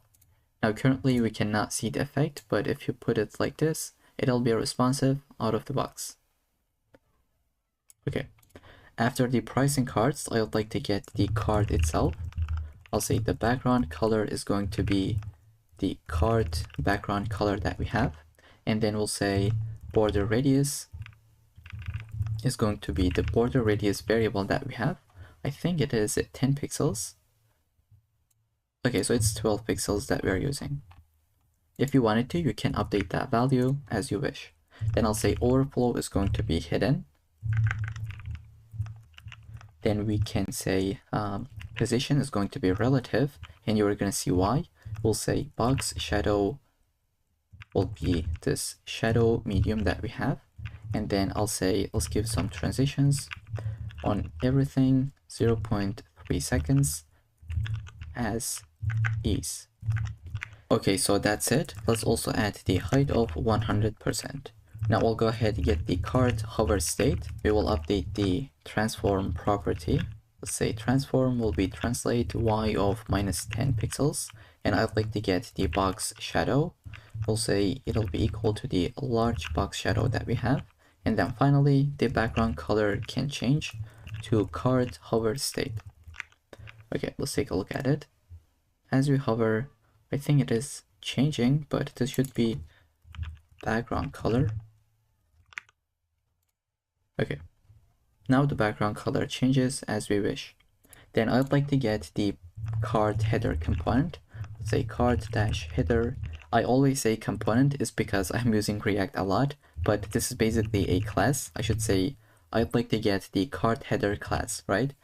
Okay, let's say padding will be 30 pixels. I'd like to get the text align to be centered. And finally, let's add some border bottom. I'd like to copy this value and paste this in. This is the output that we got. Now I'd like to get the plan icon as well. I'll say width will be 70 pixels. Same for the height, 70 pixels. And we can add a background gradient. Now let's try to paste this in and then I'll walk you through it. Okay, so there's nothing to walk you through it basically, but we have added some degrees. You can also say something like to right or to left, to bottom, whatever you wish. I'll go with 135 degrees. We're going to go from this color to this one, and we're updating the alpha value, right? So that we can get this kind of an output. And then I'd like to change the border radius to be 50% so that it's a complete circle. And then I'll say display flex, and then so that we can center this icon within that, right? I'll say display flex, align items to be centered, and now let's say justify content centered as well. And we can say something like margin of 0 to auto, and I'll give something like 20 pixels. Okay, so that it's centered within this container. And then I'd like to select the plan icon itself, right? The icon element, not the container. I'll say font size will be 1.8 rem. It's been incremented, and we can say the color is going to be primary color that we have. Now it is looking a lot more cleaner. Then we can get the H3. I'll say font size will be 1.5 rem. We can give margin bottom of 15 pixels. Okay, then I'll get the price itself. Let's say margin bottom will be 15 pixels as well. Then we can get the currency. So I'll go ahead and say currency. It'll be equal to font size of 1.5 rem. And then I'll say margin right is going to be 2 pixels. It's very tiny, but if you had 20 pixels, this is what would happen. I'll just give 2 pixels. Then I'll say color is going to be a variable of primary color that we have. Here we go. Now the other thing that I'd like to do, just align this to the top. So I'll say vertical align will be equal to top. Now in this case, the text has gone to the top, but what I want to happen is this, right? The currency will go to the top. Now currently this is not really how that works, but once we make this larger, it'll work as expected. Okay, so I hope we're gonna see what that means just in a second. Let's say amount, select this. I will say font size will be equal to 3.5 rem. Here we go, this is what we got. If you delete this part, they would be side by side. But now this is the output that we would like to have. And I'll say font weight is going to be equal to 700. And then I'll say line height could be 1. And then I'll say color is going to be a variable of primary color. Okay, now we'll go ahead and get the period itself. I'll say font size will be 1 rem. And I'll say color is going to be text gray. And after this, we can select the description itself. I'll say dot description. Let's say font size can be decremented a little bit, such as 0.95 rem. And then the color is going to be text gray as well. And then I'll select the cart body. Let's say this will get the padding of 30 pixels. And then let's say flex grow of 1. Now why this did not grow? Cart body, if we delete it, I'll just bring this back. Even though we cannot see the difference, I think it'll be clear in a couple of minutes. I'll say features will be equal to list style of none, so we can get rid of those bullet points that we have. And then I'll say the features, let's say dot features get the list items. We'll say margin bottom will be 15 pixels. Then we'll say the display will be flex, so that we can align items in the center, right? In vertically they are centered. Now we'll get the same thing, but the icon itself. I'll say margin right will be 10 pixels, and we can say font size will be 0.9 rem. And then I'll select the check marks specifically, and then we'll get this cross icon. So I'll say features LA I. So list item I, and then actually the FA check specifically, right? We'll say color is going to be variable of primary color that we have, and I can duplicate this. This will be for the FA times, and this would be a color such as the danger color. I'll go with EF4444, right? 44 double times. If you'd like to take this and make it a CSS variable, you can definitely do it. So you would just come here and you would say dash dash, let's say danger color or whatever you'd like to call, and then paste the value, then use it in your CSS variables, right? I mean, right here. But I'll just use it as a hard-coded value because it's not really that important at the moment. Now we can select the disabled state as well. I'll copy this. I'll say if list item is disabled, so let's say li is disabled, we'll say the opacity is going to be 0.7, and then the color is going to be text of gray, as you can tell. Then I'd like to get the card footer itself. I'll add some paddings, such as 20 pixels to 30 pixels, as well as the 30 pixels as well. Then we're gonna get the button itself, because currently it looks terrible. I'll get the button, let's say display of block. Then I'll say width is going to be 100%. I'll get the padding itself, let's say 14 pixels. And then font size could be just 1 rem. I'll get the font weight to be 600. Text align is going to be centered. I'll say color can be text light. And then I'll get the background color, which is going to be RGBA value of, okay, this is kind of annoying, but let's type this out. We'll get the white color and we'll just change the alpha value. And then I'll duplicate this, do the same thing for the border itself. This will be 2 pixels solid, and then this exact same value. And I'll say border radius is going to be border radius value that we have, which is 12 pixels. And then I'll say cursor is going to be pointer. Finally, the transition is going to be all 0.3 seconds and ease. Okay, now let's get the hover state. I'll say btn. If we are in the hover state, we will update the border color to be primary color that we have, and then the background color. I'd like to copy and paste this value, and like why this did not update, this should be .btn. Okay, so this is what we have at the moment, working as expected. Now this button is the accent, right? This is how we called it. I'll say btn dash accent.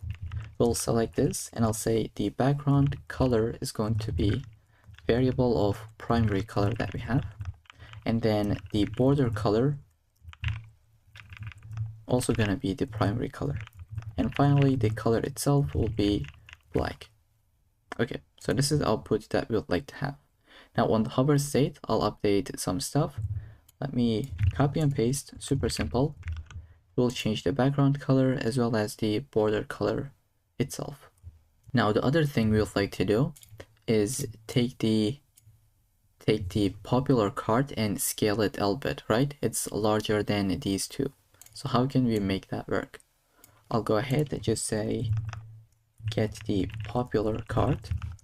I'll say transform will be scale of 1.0.5.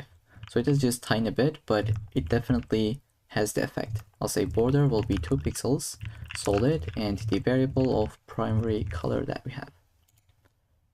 Okay, so this is what we have at the moment, right? Let me just put them side by side. Okay.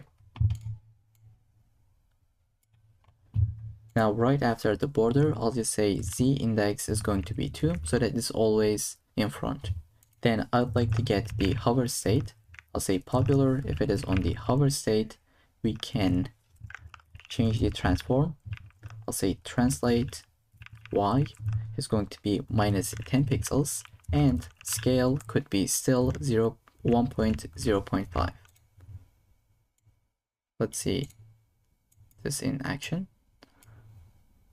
Okay, so if you don't add this, let's see what would happen. In the hover state, it goes like, can you see, like it's still going up, but it also scales down. So you have to say the scale should be still the same, and then you will, let me save, and then you will take it to translate y of minus 10 pixels. I hope that makes sense. I'll just put them side by side. Okay, right after this hover state, we'll say popular dash badge. And as I said previously, we're going to position this absolutely to the top of 15 pixels, and let's say right of 15 pixels as well.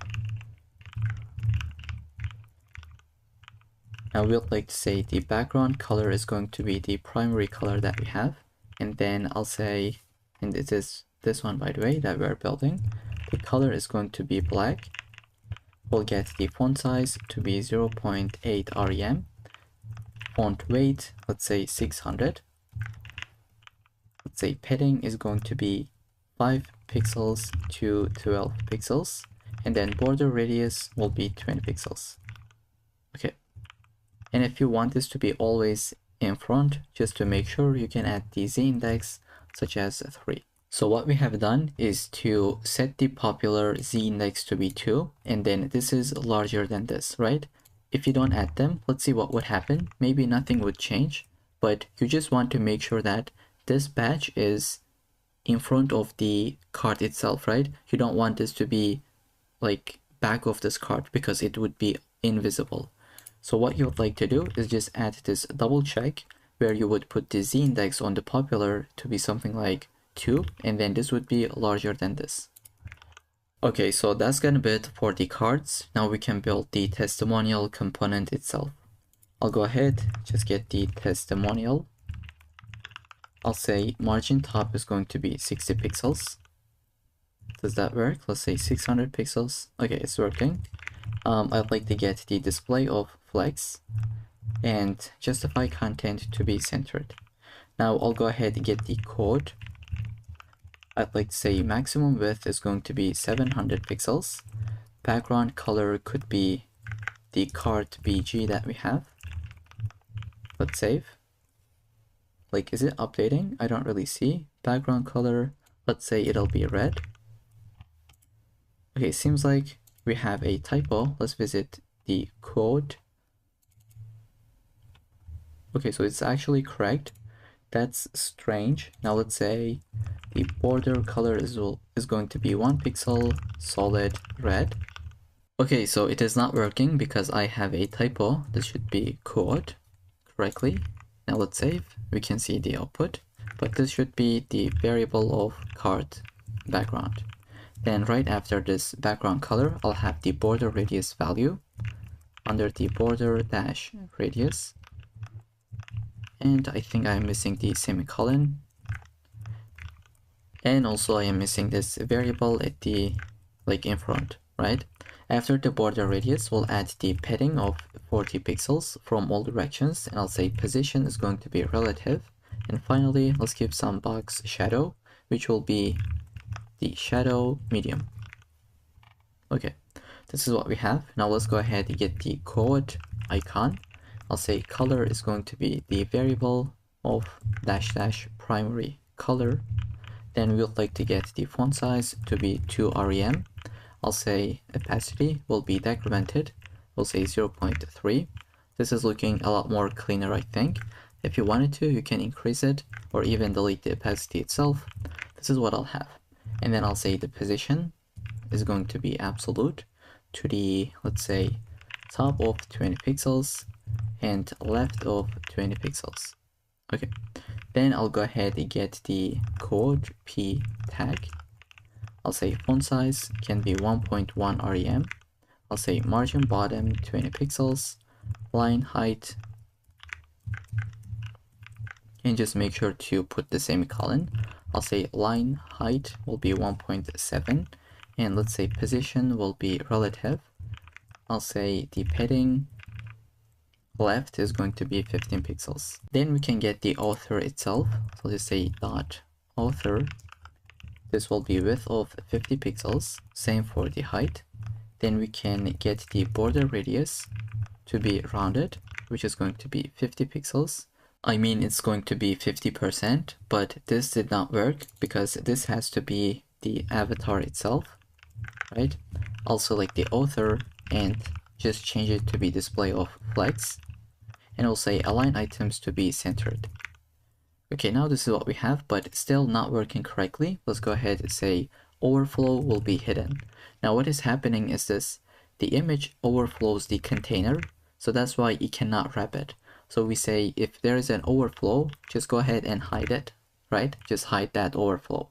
Now we'll just say margin right is going to be 15 pixels to have this spacing, and I'll say border could be 2 pixels, solid, and the primary color that we have. Okay, still we cannot see this, but we'll just see this in a second, I believe. Let's see. Okay, so we're gonna get this kind of an output. Let's say right after the avatar, I'll get the avatar image itself. Now let's say the width will be 100%, and we'll do the same thing for the height. And just to center this correctly, I'll say object fit will be cover. And I just realized this should be border, that's why it did not work. Okay, now it's working as expected. After the image, we can select the info H4, where we had the font size to be 1.1 rem, and then margin bottom of, let's say, 3 pixels. And then I'll get the info p tag. I'll say padding will be 0. Let's see, it's going to fix this spacing. I'll say margin will be 0 as well, and let's say font size can be 0.9 rem, and then finally the primary color will be used. Now this is the entire UI. I'd like to make this a little bit more responsive, so I'll go ahead and select the media queries. I'll say maximum width 768 pixels. We would like to get the body and just change some paddings, right? I'll say padding will be equal to 30 pixels to 15 pixels. And then I'd like to get the header component. I'll say margin bottom will be 30 pixels. I'll get the header h1. This will be font size of 2 rem. And then I'd like to get the pricing cards. I'll change the grid template column to be 1 fraction. And then I'll say maximum width is going to be 400 pixels. Margin will be 0, auto, and 40 pixels as well. Then I'll go ahead and get the card as well as the popular. And I'll just say transform is going to be none.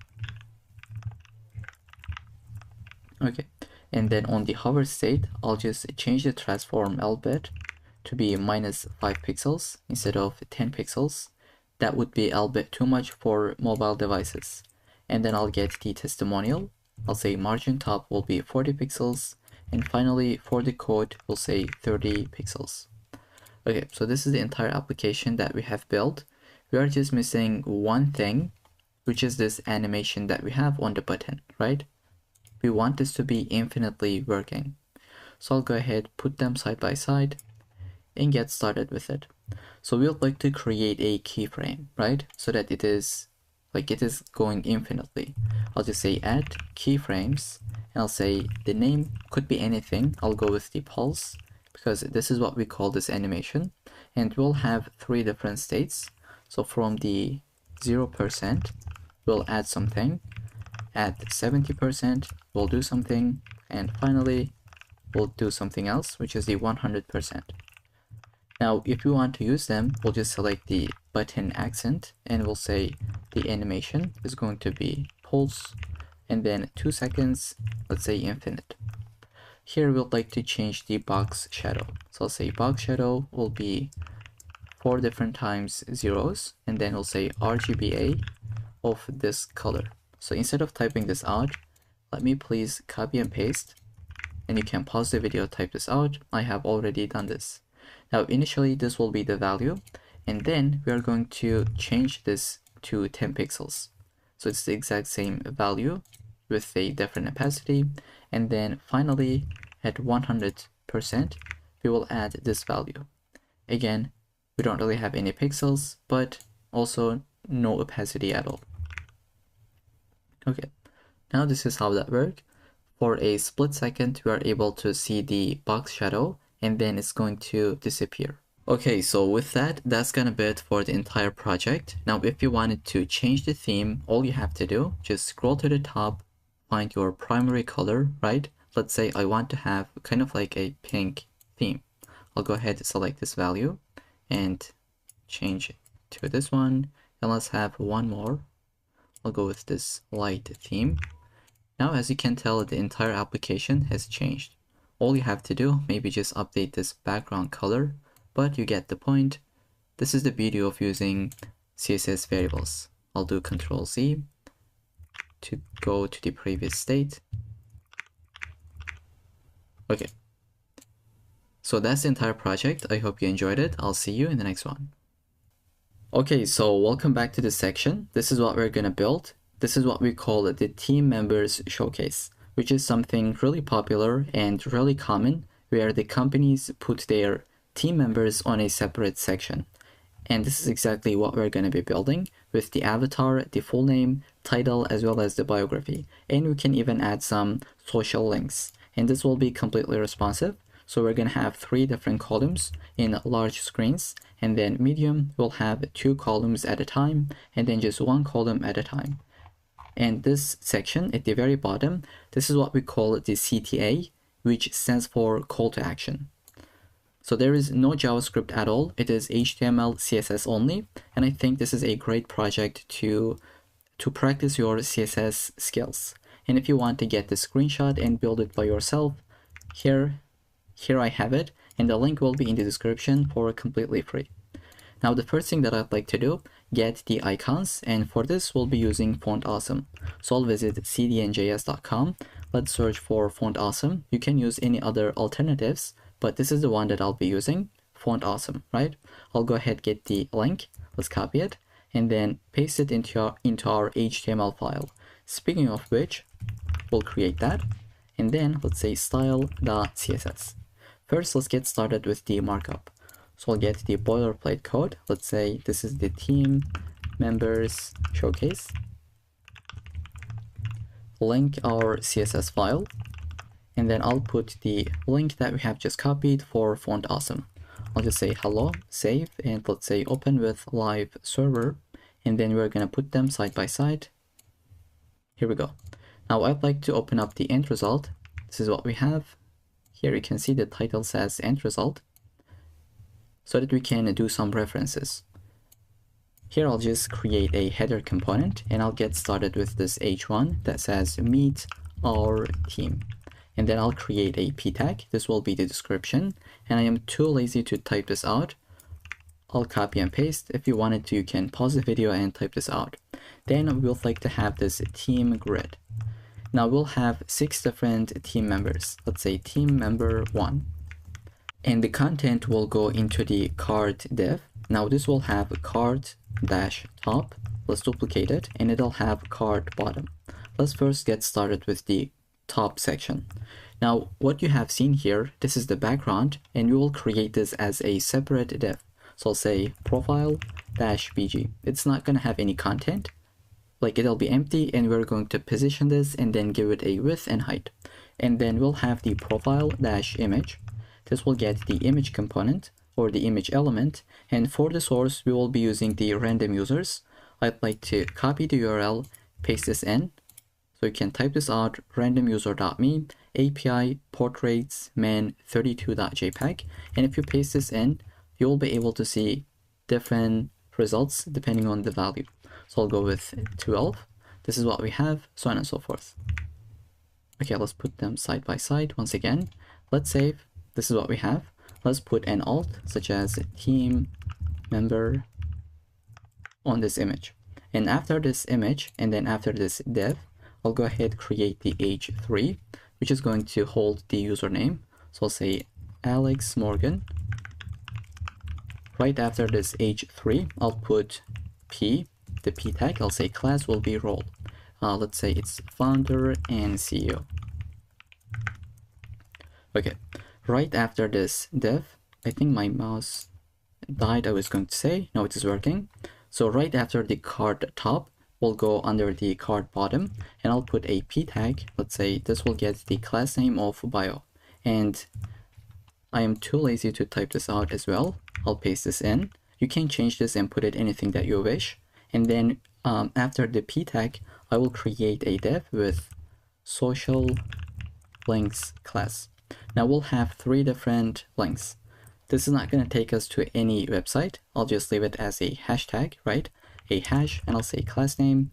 Let's say this will be social-icon. Now let's put the actual icon. Let's say class name of FAB, FA LinkedIn-in. Okay, let's save. Now let's duplicate this twice, 1 and 2. This will be Twitter, right? And then the very last one will be GitHub. Let's save and take a look at the end result. This is what we have.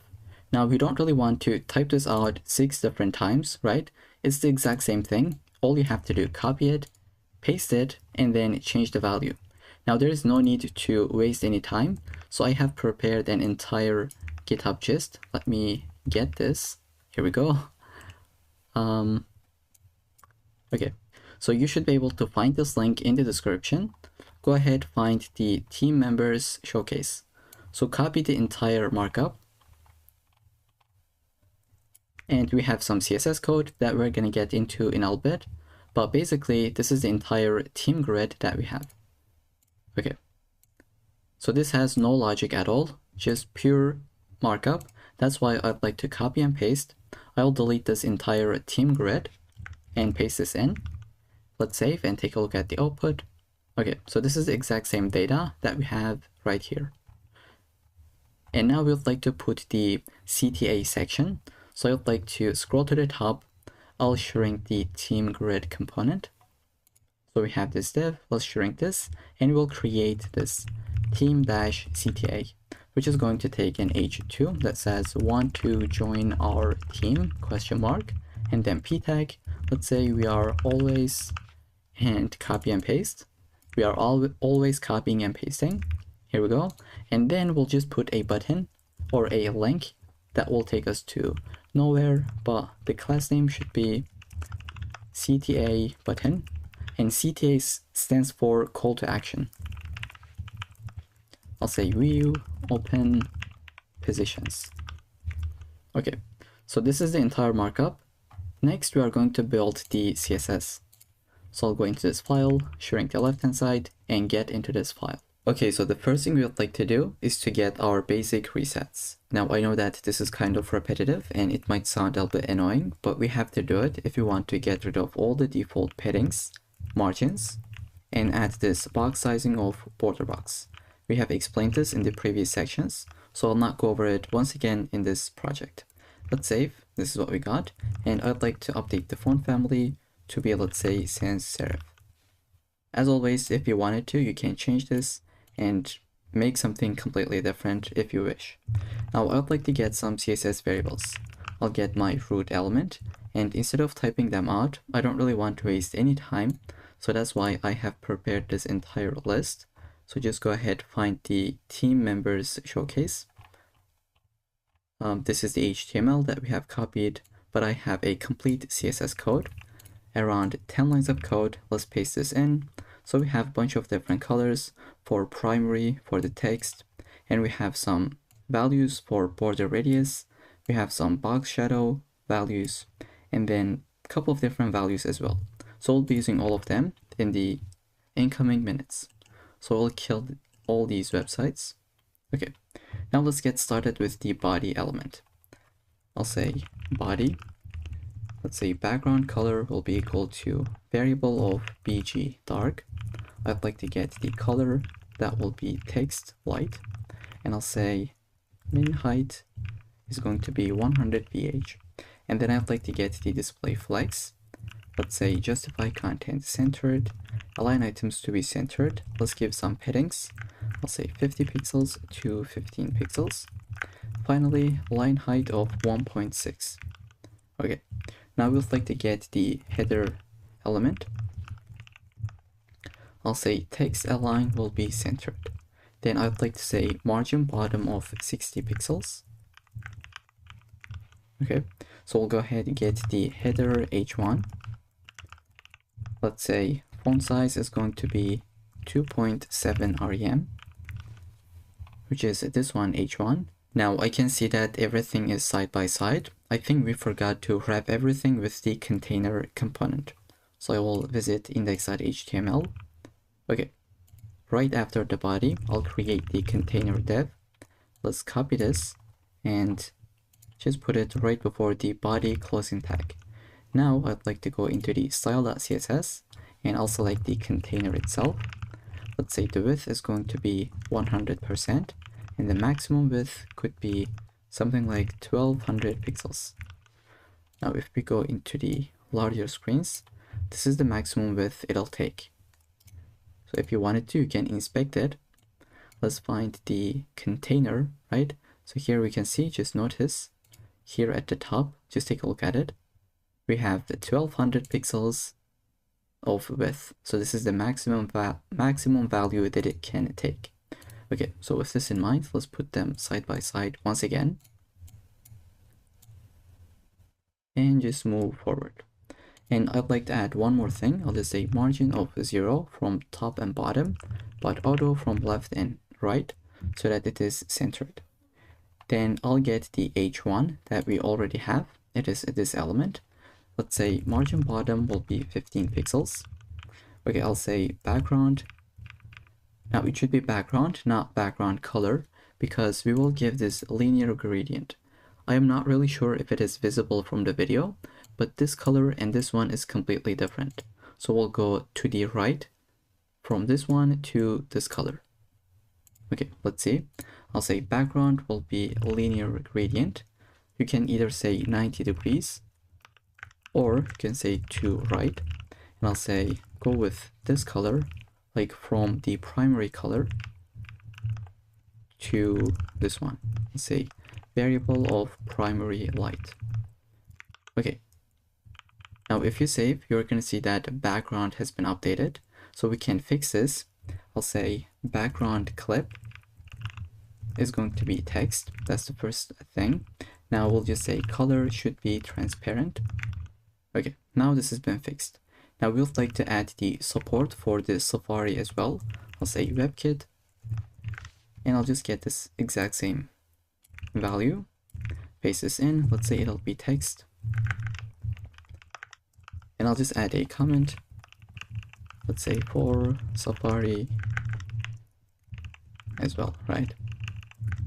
Okay, after the color, I'll say display should be inline block. And then I'll say position will be relative. Okay, now we'll go ahead and get the after element so that I can put this underline in the middle of the h1. So I'll say header h1 and let's get the after element. Content will be nothing, which is an empty string, and we'll say position is going to be absolute to the, let's first say width of, we can go with any value. I'll go with 60 pixels. Let's say height will be 4 pixels, and then I'll say background can be variable of primary gradient. Now it is at the top, right? I'll just say bottom will be minus 10 pixels. And then we'd like to center this. So I'll say left 50%. Okay, now this is still not centered. It is starting from the 50%. I'd like to take this 50% to the left. So I'll say transform, translate x is going to be minus 50%. Here we go, now it is centered. Let's add some border radiuses. I'll go with 2 pixels. Okay, so that's gonna be it for the after element. Now we can get the header p tag. I'll say color is going to be text gray. We'll be using the CSS variable. I'll say font size will be 1.1 rem. Then we'll get the maximum width to be 600 pixels. Let's say margin will be 0 to auto. So if we do not add this, what would happen? I think it would not be centered correctly, but let's bring this back, save. Okay, now it is centered. And then I'll say margin top of something like 20 pixels. Okay, so that's kind of it for the header p tag. Now I'd like to select the theme grid, theme-grid. I'll say display will be, as you can tell, it'll be grid. We'll say grid template columns. I'll use a repeat of auto fill and min-max 280 pixels to 1 fr. And then I'll say gap of, let's say 30 pixels, margin bottom of 60 pixels. Now let's see if this is responsive already. Let's select the correct one. Okay, so it's already responsive, as you can tell, thanks to this min-max method. Okay, now we'll get the theme-card. Let's say the background color will be card BG, and then we'll get the border radius, which will be the border radius value that we have. So it is 12 pixels, but if you wanted to, let's say you want to make this to be 20 pixels. So you can go right here and update it. Okay, but this is the value that I'll be using, which is 12 pixels. Now I'll say overflow will be hidden. Then now why is this the case? So if you delete this, now here you can see image is overflowing the card. So we say if there is any overflows, right? If there are any overflows, just get rid of that and hide it. Now we cannot really see that overflow. I hope that makes sense. Now we can add some transition. I'll add it on everything, 0.3 seconds and ease. Then I'll say box shadow will be variable of shadow md, which is going to be this value. Let's say shadow md. Okay, so it is this one, and we're using a CSS variable so that our code is consistent, right? If we wanted to use shadow md, we can copy it, paste it here if we wanted to use it in this component. Okay, right after this one, I'll say height will be 100%, and let's say display will be relative. Sorry, position should be relative, right? On display, we don't really have relative. Okay, I'll say position is going to be relative, and then I'll say display will be flex, and flex direction is going to be column. Now I would like to add a hover state on the card so that it can be translated to the top, and there are a little bit of box shadow. I don't really know if it is visible from the video, but there is definitely a box shadow going on. So let's shrink this and go into the theme card hover state. Transform could be translate y of -8 pixels. And then I'll say box shadow is going to be shadow large.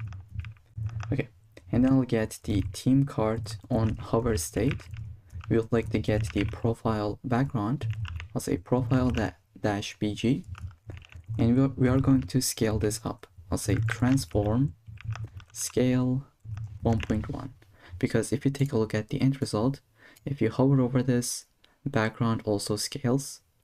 So this is something that we would like to do. Okay, let's save and move forward. And by the way, let's open up our own version. Currently it's been like translated, but we cannot see the background. So we're going to get into it. First, I'd like to say select the card top element. Position is going to be relative. Let's say padding top is going to be 70 pixels. Padding bottom could be 30 pixels. Text align could be centered. Okay, so this is what we have, and I'd like to add the z index of 1. Then I'll say profile dash bg. Position is going to be absolute. Let's say top of 0, left of 0, and then I'll say right of 0 as well. And then I'll get the height, let's say 120 pixels. We can add the background color as well.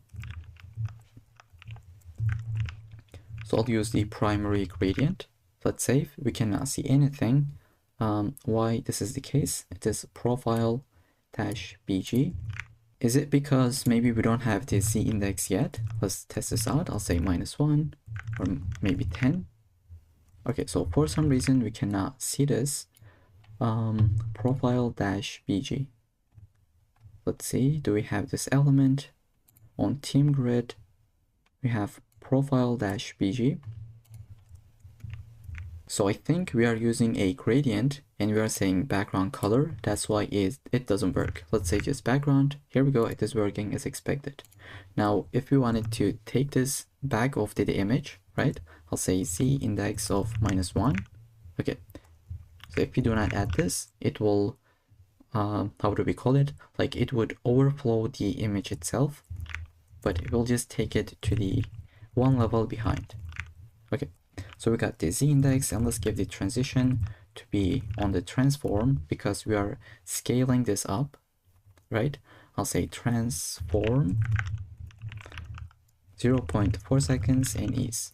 Now, if you hover over this, as you can tell that the background is scaling up a little bit. Okay, then I'll get the profile image. Let's say width is going to be 100 pixels. Height will be 100 pixels, and we'll say border radius to be 50% so that it can be rounded. Currently it doesn't, maybe because we have the overflow of hidden. I was going to say maybe we are missing overflow of hidden. Now with this added, it is working as expected. Then we can add some margins. I'll say margin from the top, right and left, and from the bottom. Okay, now it's been centered. And then we can say border is going to be 4 pixels, solid, and it'll take this card background. Okay, then we can say something like position will be relative on the image container itself. Now we're going to select the image. I'll say profile image, because I don't really know if you remember, but this is the container that we have. This is the actual image. Okay, I'll say width is going to be 100%, same for the height. And I'll say object fit of cover. Okay, so this is nicely centered. And we can add some transition on the transform. Let's say 0.3 seconds and ease. Okay, I'll go ahead get the theme card on hover state. Profile dash image, and I'll select the image. We would like to just say transform will be scaled up 1.1. Okay, so this is how that effect happens. Basically, when we hover over the card, the profile image is being scaled up. And we have this beautiful effect. Then we would like to select the H3 on the card top. So I'll say card dash top. Let's select the H3. I'll say font size will be 1.4 rem, margin bottom of 5 pixels, and then font weight could be 600, just like this. And then I'll get the role, update the color to be variable of primary color. Here we go.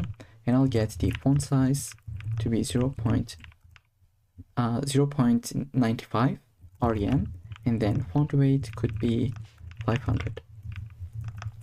I'll get the card bottom class. Let's say padding is going to be 20 pixels from the top, 25 pixels right and left, and 25 pixels from the bottom. Okay, then we'd like to add the flex grow of 1, and then I'll get the display of flex direction of column. Let's save. This is what we have, and then I'll say justify content to be space between. And then finally, I'll say border top is going to be 1 pixels solid variable of border light. Okay, now I'll go ahead and get the bio. We'll say color will be text gray.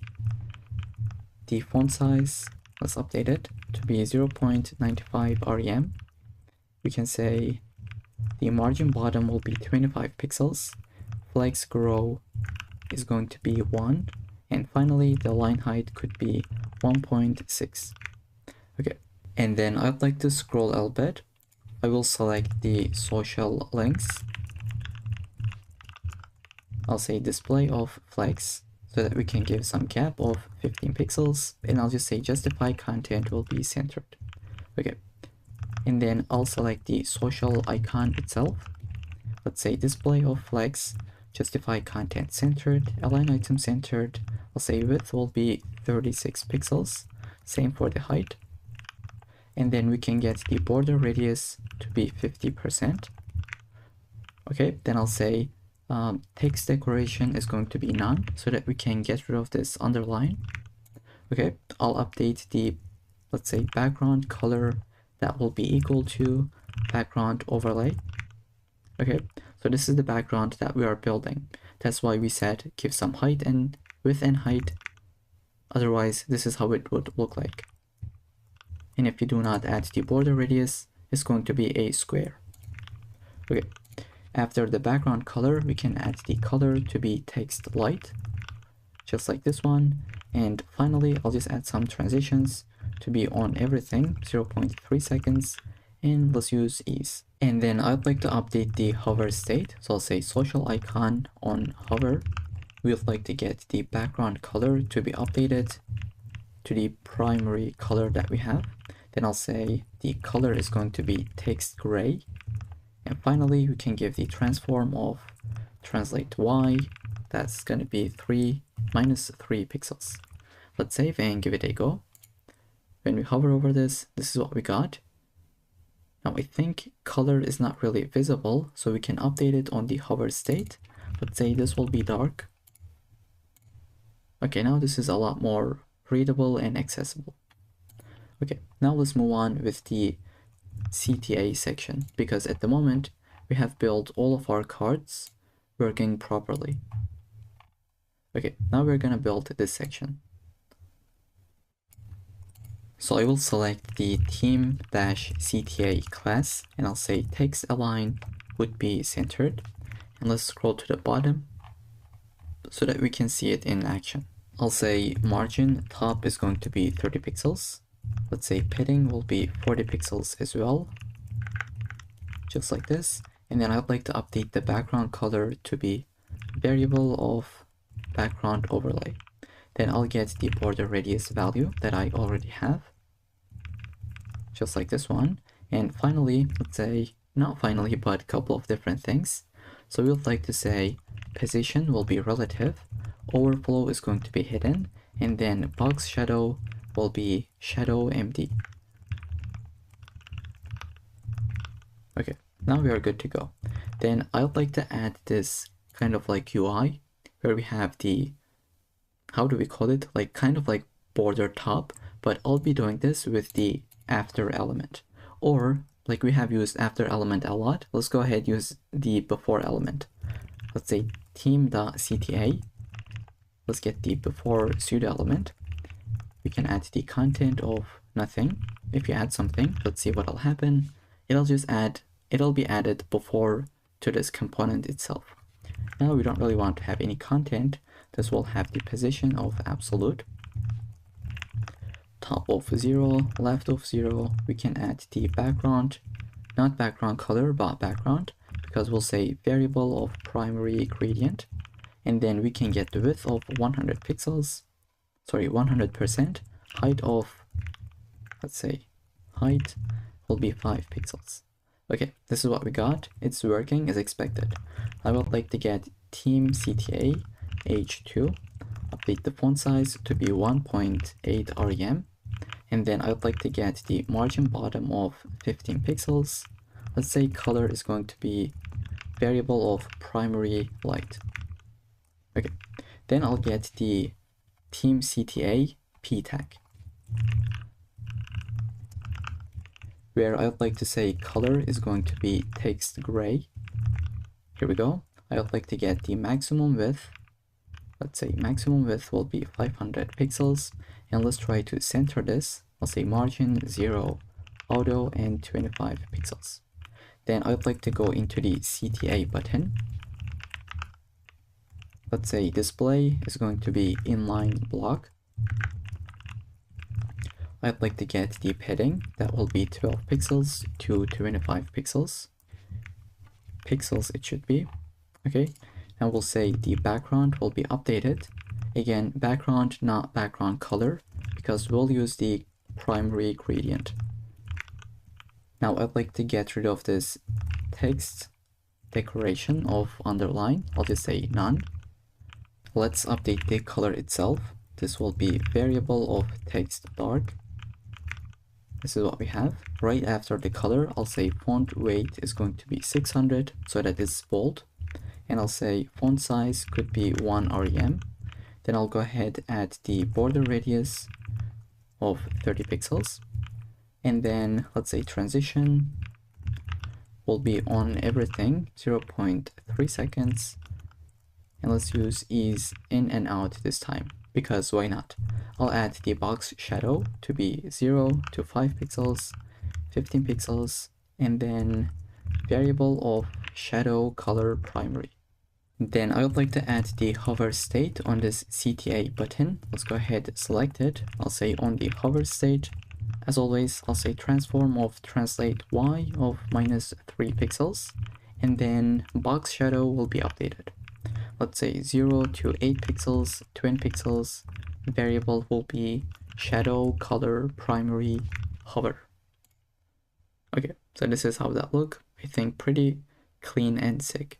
And with this, we are pretty much done with the entire project, but I'd like to add some media queries just to make this completely responsive. I'll say maximum width of 768 pixels. We would like to add some additional styling. I'll say header is going to be margin bottom of 40 pixels. I would like to select the header H1 and update the font size to be 2.2 rem, and then I'll get the theme grid. Gap will be updated. Let's say 20 pixels. And I'll say theme CTA. Padding is going to be 30 pixels to 20 pixels. And let's say theme CTA H2. That's going to be equal to font size of 1.5 rem. And then we'll be even more responsive. I'll say media, get the max width 480 pixels. So below to it, and like this value, and below to this value, we would like to say body will have the padding of 30 pixels to 15 pixels. We can get the header H1. I'll copy this value and even decrement it more. That's going to be equal to 1.9 rem. And let's get the profile image. Let's say width is going to be 90 pixels, same for the height. And I'll say card top of H3. Font size will be 1.3 rem. And finally, the theme CTA. Get the padding of 25 pixels to 15 pixels. Okay, so these are definitely optional. You don't have to add it, but I'll just leave it here in case you want to have this working completely responsive. Okay, so this is how that works. This is the entire project that we have built. Now let's say you want to change the color theme. All you have to do is just scroll to the top and change these values to anything that you wish, right? If you want to go with a green color, you could update all these values with some green colors. But I'll use this beautiful purple theme that we already have.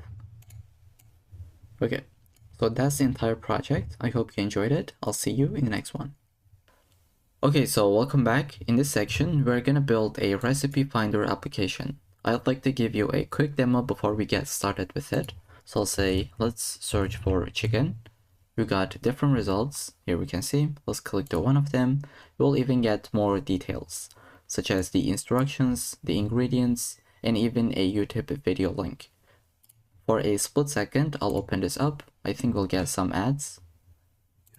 Okay, so but this is the actual video that is working as expected. Then you can click to the other recipes and UI will be updated. And then we can scroll to the top, search for anything that we wish. So I'll just say egg. Okay, now all these recipes are coming from a service. It has both a free plan and premium plan. We'll be using the free plan, right? This is what we call an API. If you don't know what that means, I'll explain it pretty quickly on a diagram. But basically, you can use the free plan if you are building this during development, or if it is for educational use. This is exactly what we'll have in this video, so we don't really need to pay anything. Okay, so they have a bunch of different endpoints. If you don't know what that means, once again, I'll explain.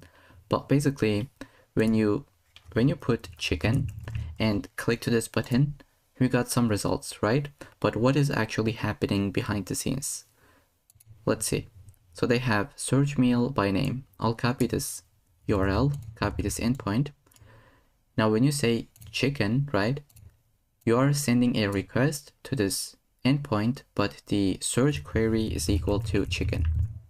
Okay, so this is the output, this is the result that you get, and then we are displaying it on UI. So here we have chicken handy, chicken kangi, right? I don't know how you pronounce it, but this is the exact same data. So chicken kangi, chicken, I don't know how do you read it, but as you can tell, it is the exact same data. So we are sending a request to this endpoint and we are getting a response. So we are displaying it right here, and we'll see how to do it in code. And then we have another request to a different endpoint where we do a lookup, right? I'll click this. We got the details. So this is another request. Let's see. They have this lookup, like there is the lookup endpoint. So what you do, you pass the ID of that meal. Let's do it pretty quickly. So here I'll go ahead, add the ID of chicken, I don't know, karage, paste this in. Okay, so this is the exact same meal, but we got even more details about, let's say, like the ingredients, like we got the instructions, so on and so forth, and even a YouTube video. Okay, so I hope all that makes sense. We'll be using them. Now, if you don't know what is an API, let's see it pretty quickly, and then we'll just jump into code. So what is an API in the first place? It stands for Application Programming Interface, which sounds absolutely complicated, but in simple terms, an API lets two programs to talk to each other, right? And here is exactly what we have. We have our own program where we would like to talk with another program, with another service. So it allows you to get or send data between your app and another service. And this is exactly what we have. From our service, we would like to send a request and get some data from a different service. And this will be possible thanks to an API. Okay, and this API is built by the MealDB, so you don't really build it. All we have to do is use it. Okay, so I hope all that makes sense. Now we can talk about APIs for hours, but if we have to keep it simple, this is what it is in its core. Okay, but now this will take a bit of time to get into the API, right? It'll take us some time because first we have to build the HTML and then CSS and then finally get into JavaScript where we can send requests to this API. Okay, so I have an empty folder. The first thing I'd like to do, just get the cdnjs.com and grab the font awesome link because we'll use some icons in our application like this one, for the ingredients, so on and so forth. Okay, I'll just even put them side by side. Let's get started with the HTML. I'll zoom in, get the boilerplate, and I'll say recipe finder app. And then let's link our CSS file, get the recipe finder URL. Sorry, this is the font awesome URL, not recipe finder. And then we can create a container right here within the body.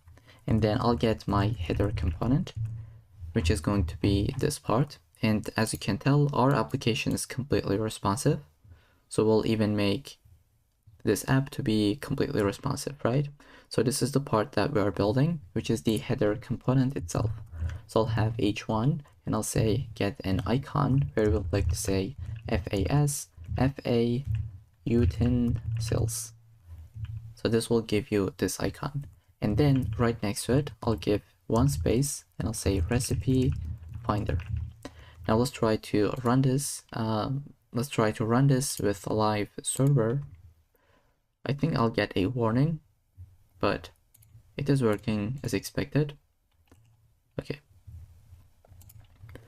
Right after this h1, I'll have a p tag. Let's say find delicious recipes from around the world. And then right after the header component, I'll get this p tag with the link. Let's say API-link. I'd like to add this data from the meal API. I'll say data from, and this will be a link so that we can take them to this URL. I'll copy it, paste it. This is what we have. For the text, I'll say the meal DB. And I'd like to add an emoji. So let's say cook. Here we go. Okay, so this is the output that we have at the moment. And right after this p tag, we'll go ahead and just say search dash container, where we'll have the input that will be type of text. Let's say the ID will be search dash input. And then I'll say placeholder is going to be search for meals or keywords.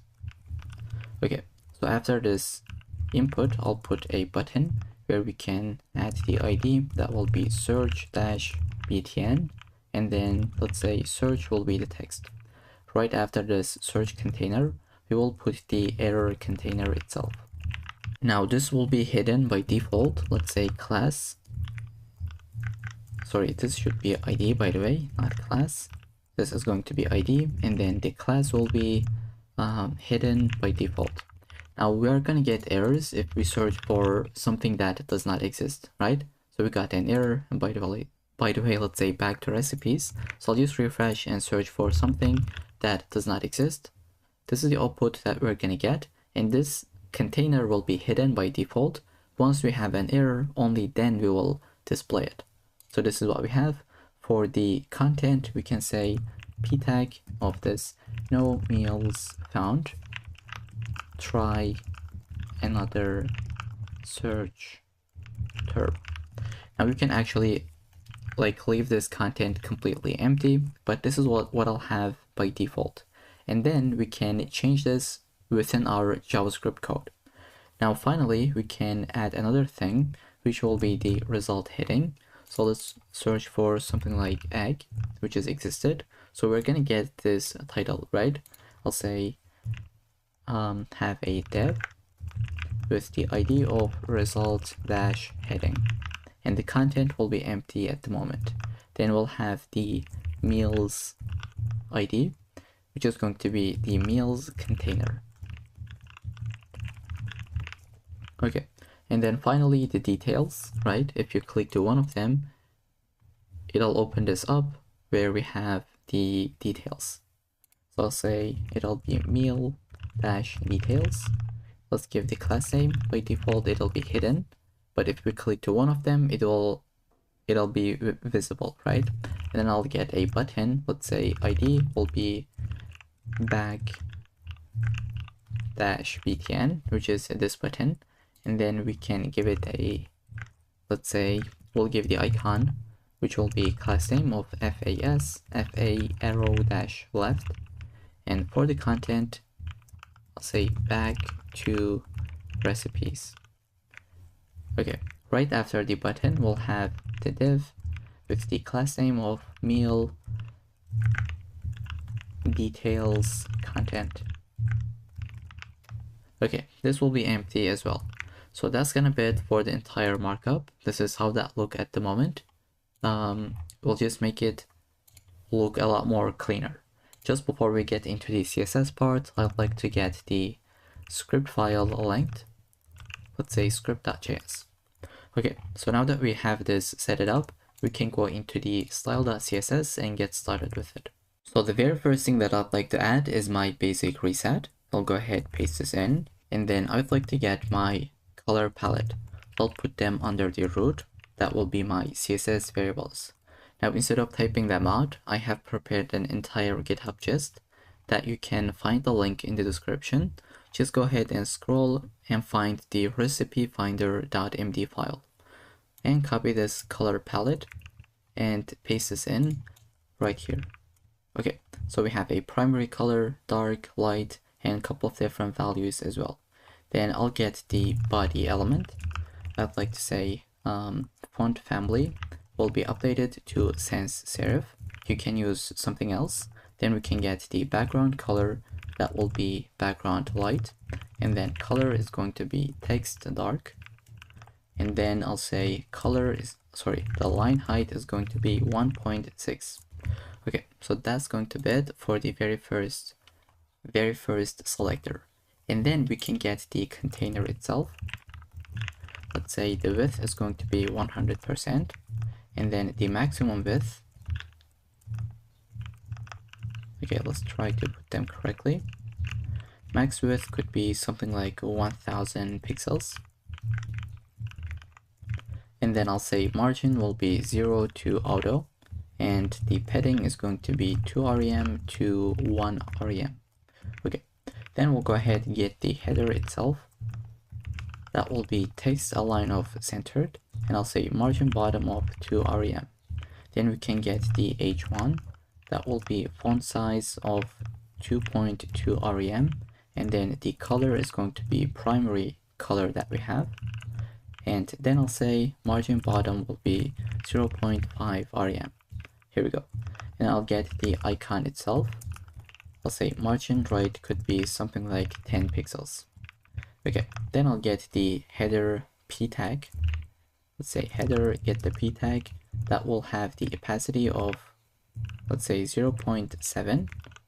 If you want, you can delete that, but this is what I'll have. And then I'll also update the color to be text dark. Okay, then I'll get the storage container. Let's say display will be flex. Then I'll say margin bottom will be 2 rem. Here we go. And I'll say gap will be 10 pixels. Max width is going to be 500 pixels. And we can say margin is going to be from the left of 0 and from the right 0 as well. And let's actually say auto instead of 0. It'll be centered correctly in a second. So I'll save and let's move on. We'll get the input, that is type of text specifically. So I'll say where the type is equal to text. We would like to select that input, and I'll say flex is going to be equal to 1. Okay, now it is taking the entire space. And then I'll say padding is going to be 10 pixels to 16 pixels. Let's say 16 pixels. And I'll say font size will be 1 rem. Then we can say border radius is going to be the border radius value that we have. Then right after this, I'll add a border that is 1 pixel solid, and this color that is DDD. And I'll say background color will be the background that we have. And then color will be text dark. And I can say outline will be none. Okay, so this is the output, and I'm really happy with it. Now I'd like to select the focus state on this input. I'll say if it is focused, go ahead, update the border color to be primary color. Okay, and then we can select the button and try to update it. I'll say the background color will be updated to the primary color that we have. And then we can add the color to be white. Let's say border will be none. Okay, this is what we have. And then I'll add some border radiuses. Let's say variable of border radius value that we have. And I think it is either 10 pixels. Or is it even 8 pixels? Okay, after the border radius, I'll say padding is going to be equal to 0 to 20 pixels. Then we can add some font size of 1 rem. Let's say font weight is going to be 600, so it's a little bit more bold. And then I'll say cursor is going to be pointer. And then finally, some transition. I'll say it'll be equal to the variable that we have. Let's say transition. Okay, now we'll add the hover state where we'd like to change the background color, which is going to be equal to primary dark. Okay, so this is how that works. Now we would like to get the result heading, and let me grab this value, paste this in, and we'll go through it. So we have the result heading, the text is centered, we have the margin bottom, font size, and then the color. Then right after the result heading, I'll select the meals-container and I'll say display will be grid.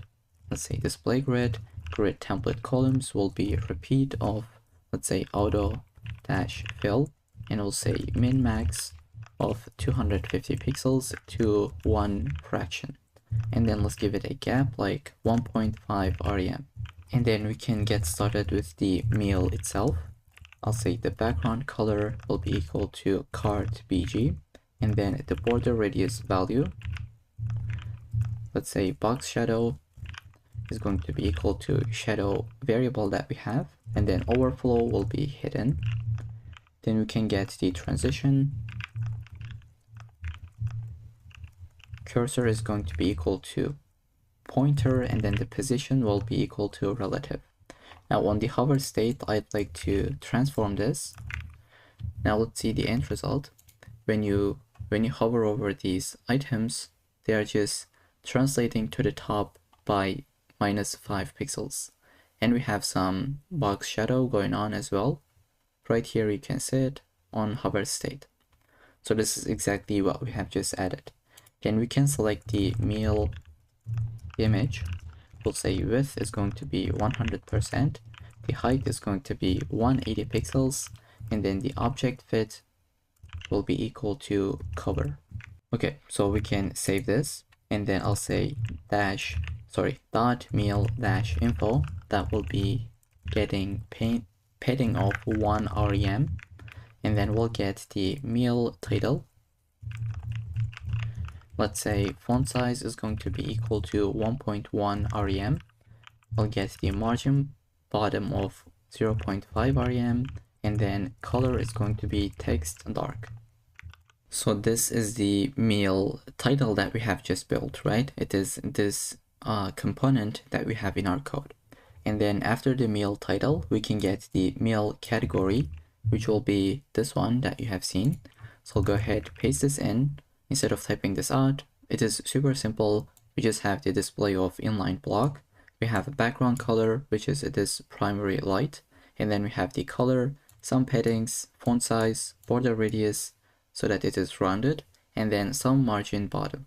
Okay, and then we can get the meal details, which is going to be this component, right? This is what we call the meal details container itself, right?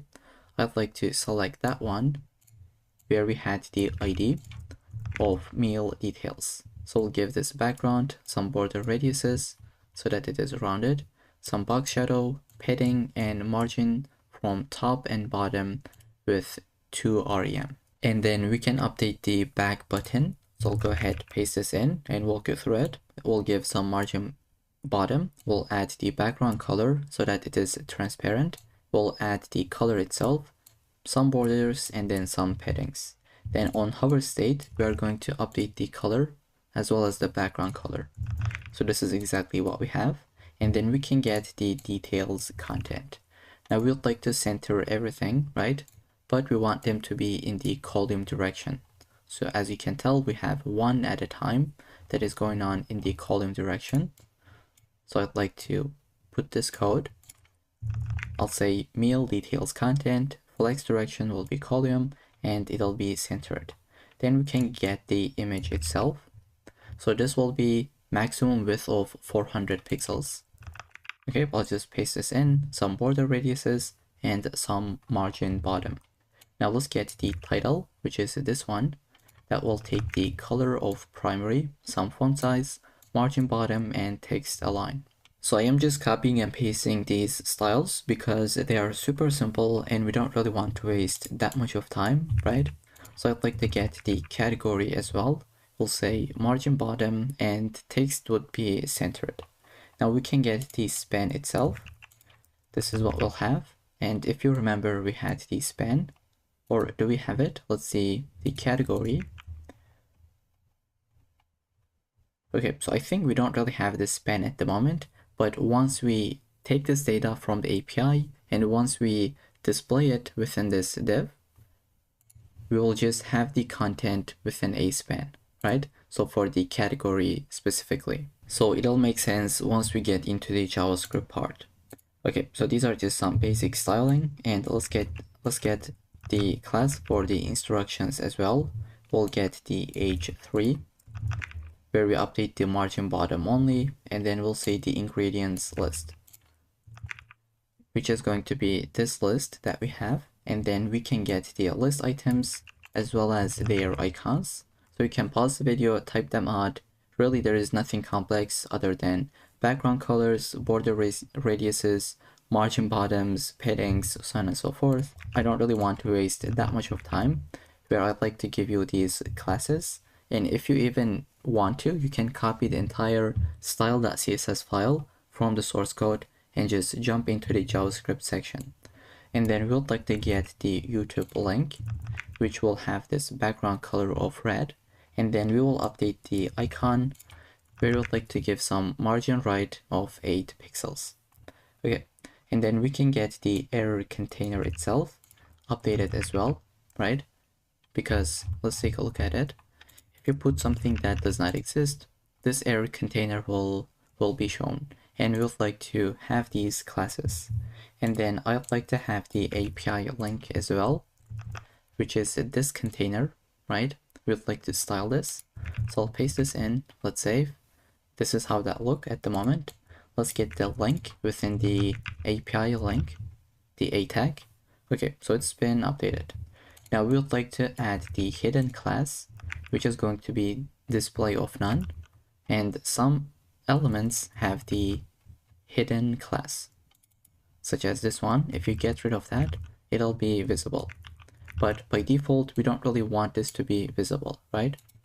Okay, so now everything is done. All we have to do is just add some responsive styling, some responsive design, thanks to the media queries. So we have the search container has been updated, the search button, and some of these classes.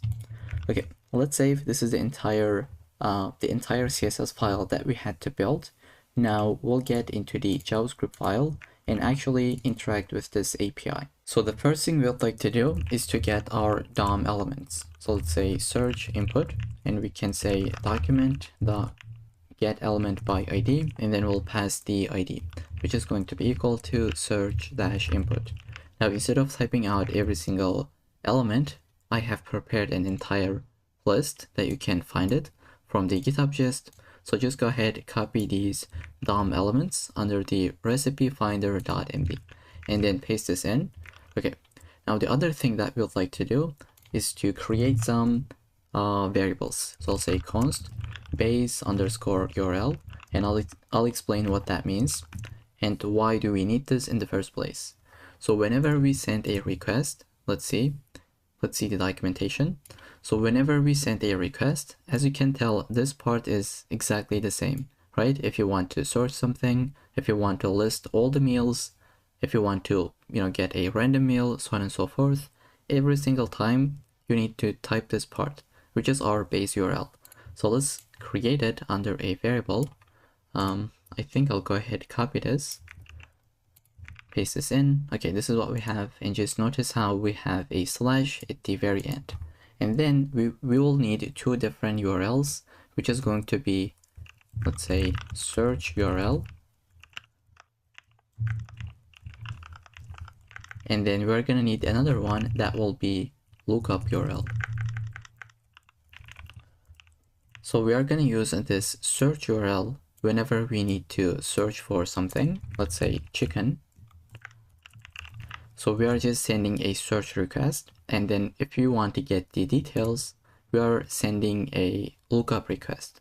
So they both have different endpoints. That's why we need to create two different URLs. Here, this will get the base URL, let's say. This will take the search.php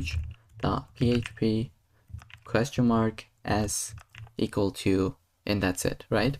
So I am not memorizing these, right? I don't know them like top of my head. Everything is coming from the documentation. This is for the search meal by name endpoint, right? So here they have arrabbiata. What does that mean? I don't know, but looks like it is this food. Okay, it is this one. And if you search for something like chicken, this part would be updated. So this is exactly what we are trying to do. And then for the lookup, this is what they have. Lookup.php question mark I n equal to. So let's go ahead, just copy this, paste this in, but this should be lookup.php I n equal to. Okay, so I hope all that makes sense. We'll be using them just in a second. And then we can add some event listeners. We'll say search button dot add event listener, which will be click event, and we're gonna call it the search meals function. And then we can add another event listener. Instead of clicking, when we press enter, it should also search, right? So I'll say search input dot add event listener. Let's say key press. In this case, we would like to get the event, and we'll just check if this event.key is equal to enter, right? I'll say if it is equal to enter, just go ahead, search for the meal. I'll say search meals, and we don't have this function, so let's create it. I'll say function search meals. But now, since we'll be using the fetch request, since we'll be using the fetch API, this needs to be, let's say, async function, so that we can use await. Okay, so I'll say const. Let's first grab the search term. So whatever user types in, I'll say search term. We'll say search input dot value, and we'll like to trim this down. Let's say value dot trim. Now what happens if they don't put anything? I'll just search. They say please enter a search term. Let's try to handle this case. I'll say if search term is equal to an empty string, or you can say if it is not valid, right? If it is a falsy value. In this case, we'll say error container dot text content will be equal to please, let's type it correctly, please enter a search term. And then we can say error container dot class list dot remove the hidden class so that it can be visible. And then we don't want to do anything else from this function. We'll just say return out of it. Let's save and take a look at this actual application that we are building. I'll say don't put anything and search for it. Here we go, this is what we got. And I'll do the same thing with enter key. I just press enter. This is the UI that we got. Okay, so this is the edge case that we just handled. Let's say handled the edge case. And then now we'd like to actually fetch the data. So I'll say try and catch block. We'll try to do something successfully, and if it fails, it'll hit the catch block where we can handle the error itself. So in the try, we would like to first show some kind of a loading message. So notice how if I send a request to chicken, we are gonna see something like loading for a split second. Okay, so it says searching for chicken. Let's do it. In the try, I'll say result heading dot text content can be equal to this dynamic value that will be searching for, let's put the actual search term. And then we can even add 3 dots at the end. And then we can say meals container inner HTML is going to be equal to nothing. And then we'll say the error container dot class list dot add hidden. Now, since we are just starting to search, we're going to get rid of the error container, right? We're going to just hide it. But if we have some errors, then we can display it under the catch block. Okay, now it is time to actually fetch the meals, right? I'll say fetch meals from API. And to be able to fetch something, we can use the fetch API. So I'll say await fetch, and we'll put our search URL, right? I'll just say search URL because we are trying to search for a meal, and then we'll put the search term. We'll say search term. And now if you just scroll to the top a little bit, if you are wondering what the hell does this even mean, right? What is this equal to? Now the base URL is this one, and search URL is base URL plus this value, right? So if you delete this part and put the base URL. So this is what the search URL is. I'll copy this and just do Control C. Okay. So this is the search URL itself that we have. And then at the very bottom, we have the search term. If user put something like chicken, this will be equal to chicken. I hope that makes sense. So this is the URL that we just put to get the correct value, the correct details. And this will give you a response, right? Let's say response, and then we can get the data out of it. I'll say const data, again, await response.json. Then we can, let's just say console log the data itself. Let's say data is here.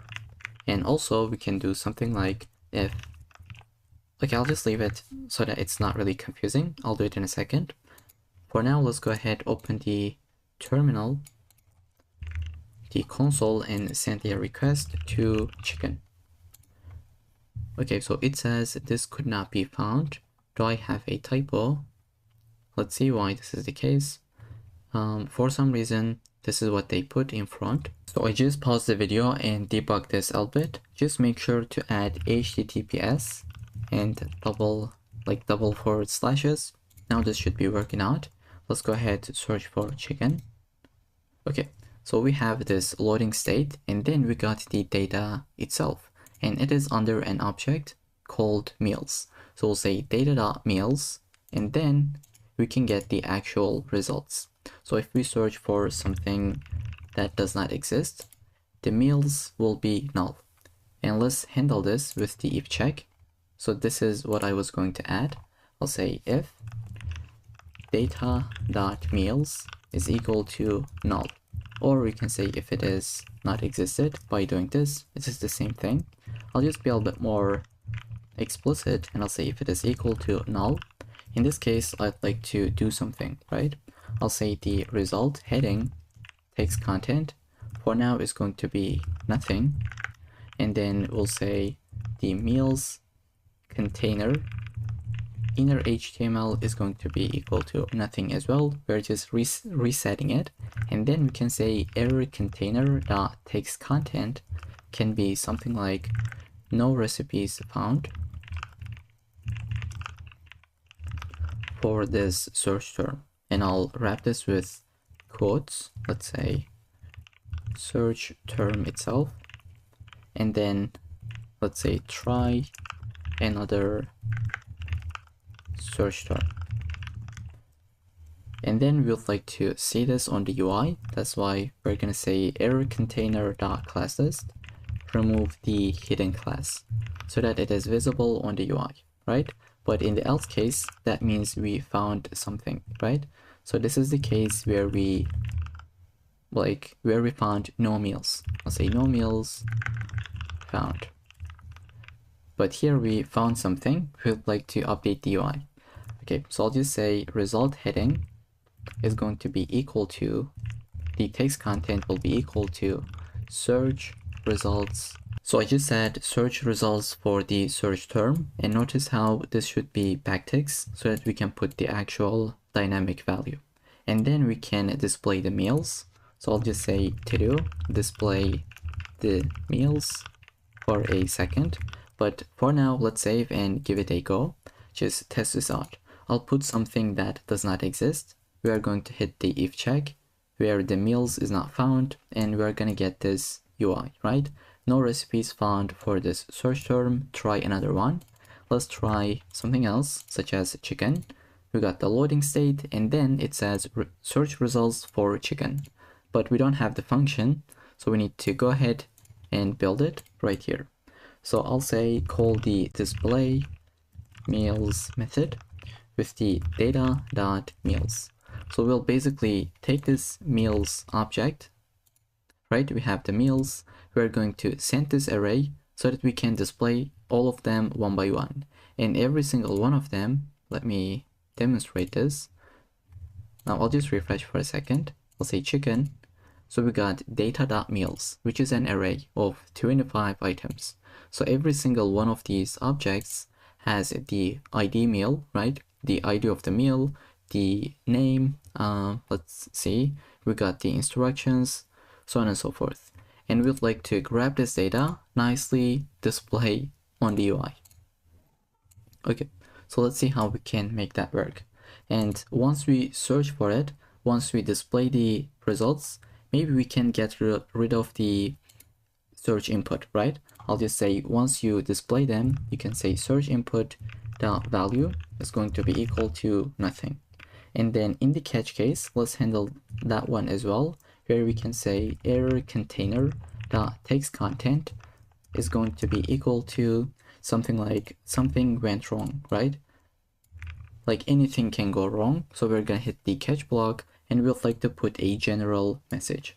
And then we'd like to see this on UI. So we're gonna get rid of the hidden class. Okay, I hope all that makes sense. Now we can get started with this function where we will display the meals. Okay, so I'll just scroll to the bottom. I'll say function. This is our function that we have, the function name, and then we'll get the meals as the argument. Now I'll say meals container the inner HTML will be resetted initially, and then we'll go ahead, map through every single meal and display something for them. So I'll say meals dot for each. We can use this method because it is an array. We're gonna get every single meal and return something. So here I'll say meals container dot inner HTML is going to be updated. So we'll say just concatenate it with this value. So every single time we will update this container, right? And what do we want to add? So we'll say we'd like to have a div. Now you need to be really careful and type this out correctly. So we'll open this up and then turn this off.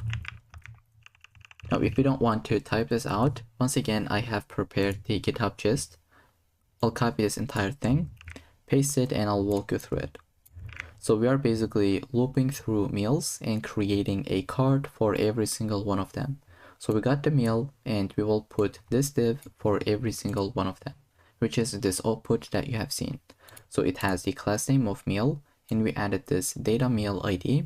We'll be using it in a second and it'll get the ID meal field. Then we have the image. This is coming from the API. We got the name and then the category. Okay, let's save and take a look at it. I'll say chicken, search. Okay, so it is working as expected already. We got the name, the image, the category, and it is just working as expected. Now what happens if we click to one of them? Currently nothing happens, but what we want to happen is this one. We would like to get the details. But now how do we know we click to this one or we click to this one or this one, right? How is this happening? Well, it is possible thanks to this field. We have the data meal ID. So this is the data set that we are going to add on every single card, just like what we have done at the moment. And when we click to them, we'll be using this ID field. I hope that makes sense. If not, it'll do just in a second. For now, let's put them side by side and get started with this functionality, where when we click to a card, we would like to have this UI updated. So let's go ahead and get started with it. So the first thing you should notice is that we have a click event, right? So let's scroll to the top and add one more event listener. I'll just say the meals container dot add event listener of click event. And then in this case, we would like to run the handle meal click. Okay, so this is the function that we are going to create right now. And then one more thing, when we click to this button, what happens? The meal details is going to removed, right? It'll be hidden. So I'd like to add that one as well. I'll say if back button is clicked. In this case, we would like to run this function where we can say meal details dot classes dot add. We would like to add the hidden class. Okay, so this is something that we'll see just in a second. When we click to the back button, it'll be hidden. Okay, now let's create this function at the very bottom of this page. Okay, so I just created the function and this page is refreshed. So I didn't really change anything in the code, I promise. This is exactly where we left. I'll go ahead and create this variable called meal element, and this will be the closest element that we clicked. Let's say e.target.closest meal. Let's say dot meal. So this will give you the meal element that we clicked, and then we'll say const meal id. We'll say meal element dot get attribute, where we'd like to get this data meal id. So this is the attribute that we have passed, so we'd like to get that one, so it'll give you the value, which is the meal id, right? And here I can say if this meal element does not exist, just return out of this function, don't do anything. Okay, now we have the meal id, we can do a lookup, right? I'll say try and catch. We'll be using the response that is coming from await fetch of the lookup URL.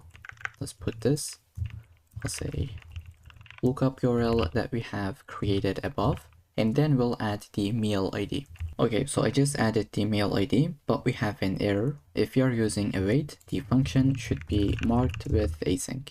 Okay, now we'll get the data out of this response call. I'll say response.json.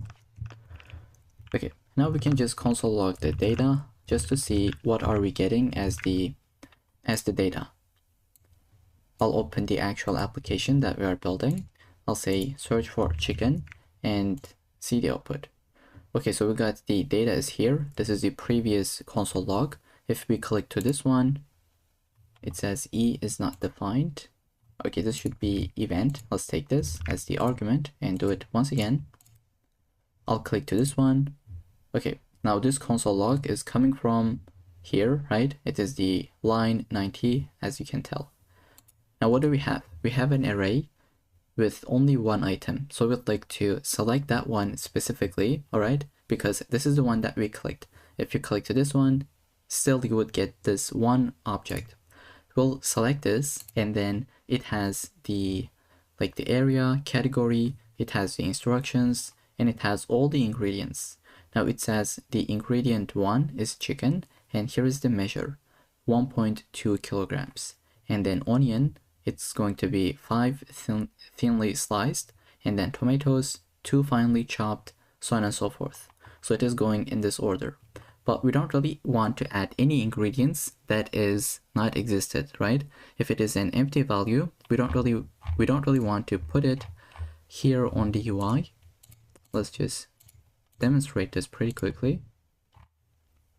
Okay, so if a ingredient is equal to an empty string, we don't really want to see it here on the UI. So this is something that you would like to keep in mind, and this is exactly what we're going to be doing in our code. Let's put them side by side. Right after this console log, I'll say if data.meals and if data meals of 0. So we just selected that object. If this is existed, then we would like to get the meal itself. I'll say data.meals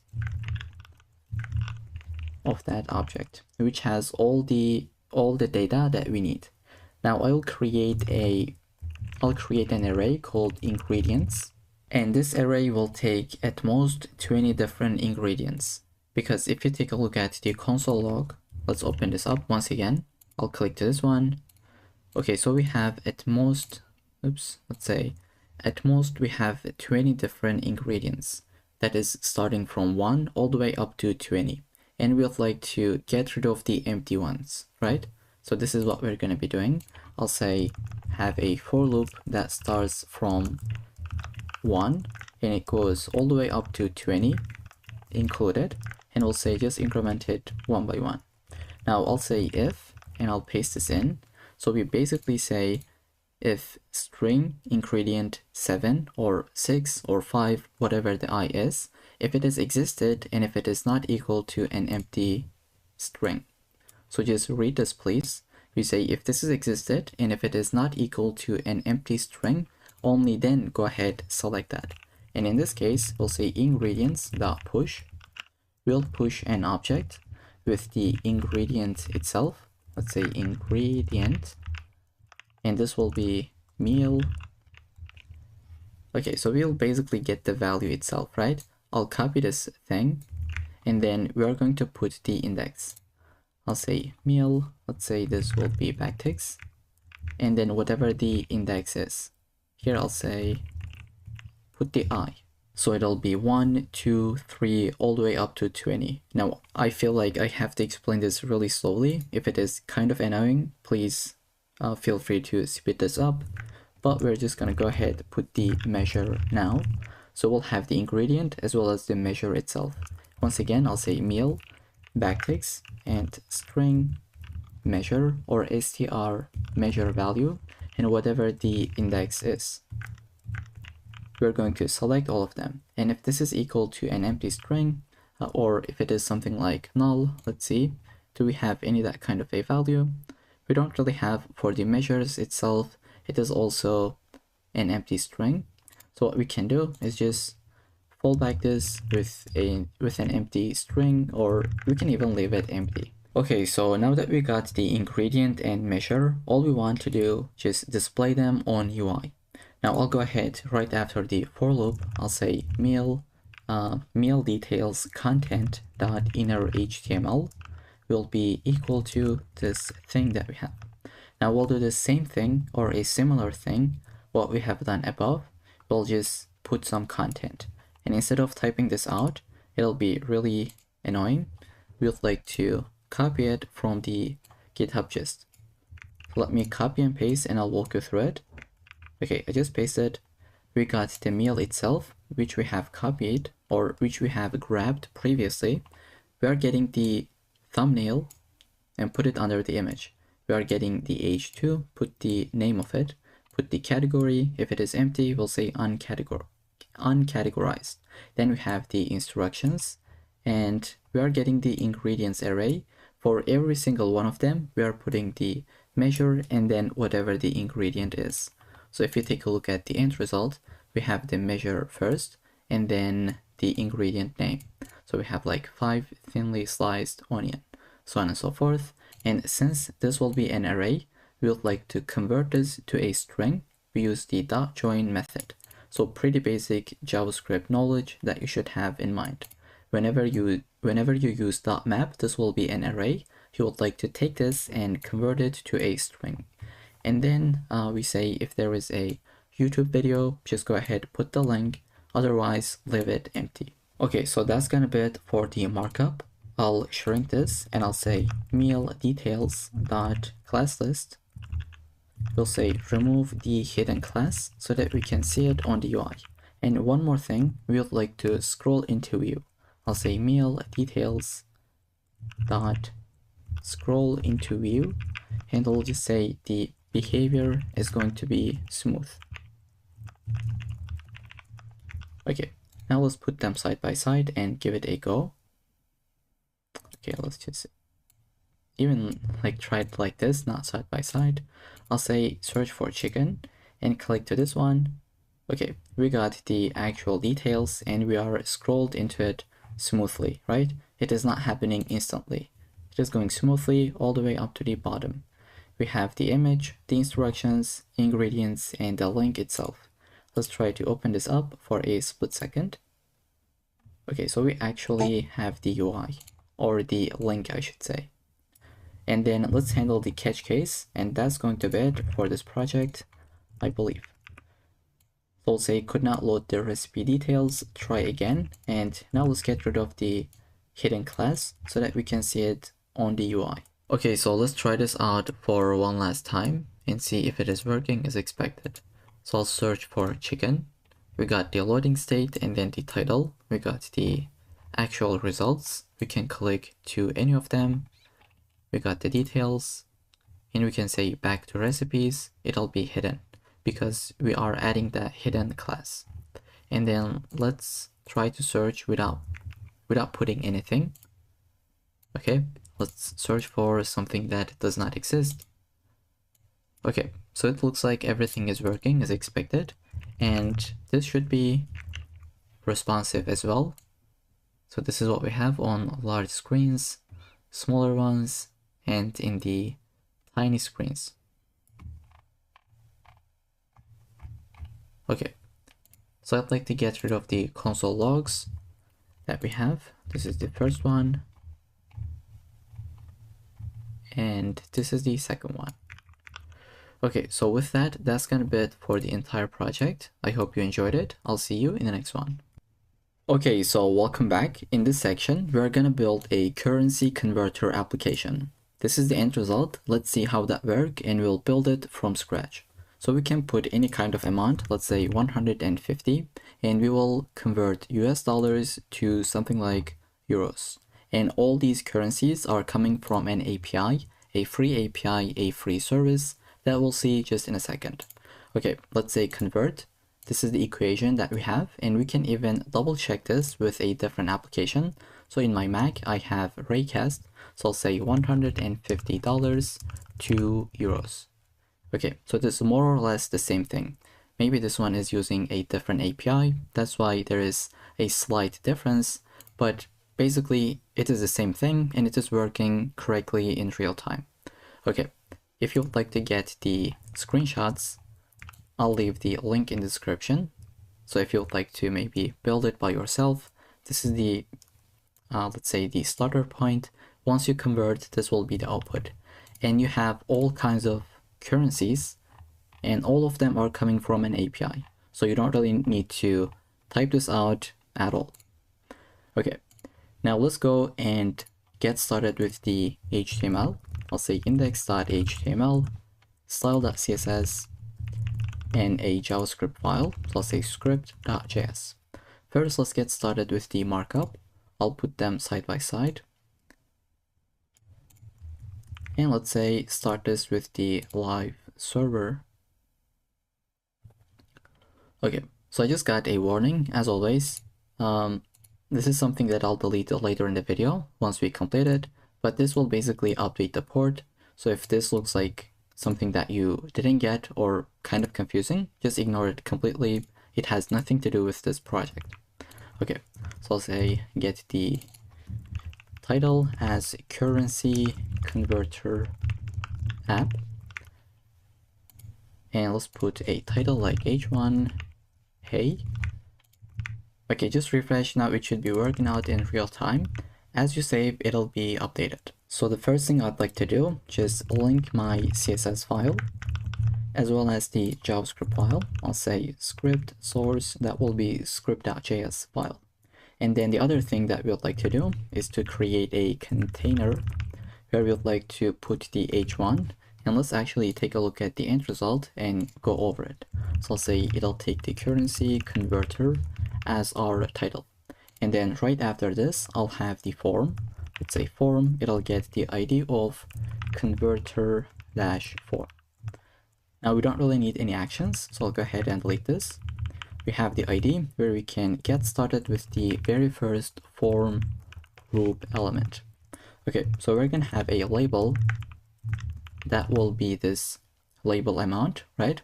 I'll say for will be for amount, and then content can be amount. Right after the label, we'll have the input that is going to be type of number. Let's put that and give it an ID. Let's say it'll be amount, and then a placeholder. Let's see if I refresh, this is the placeholder that we have.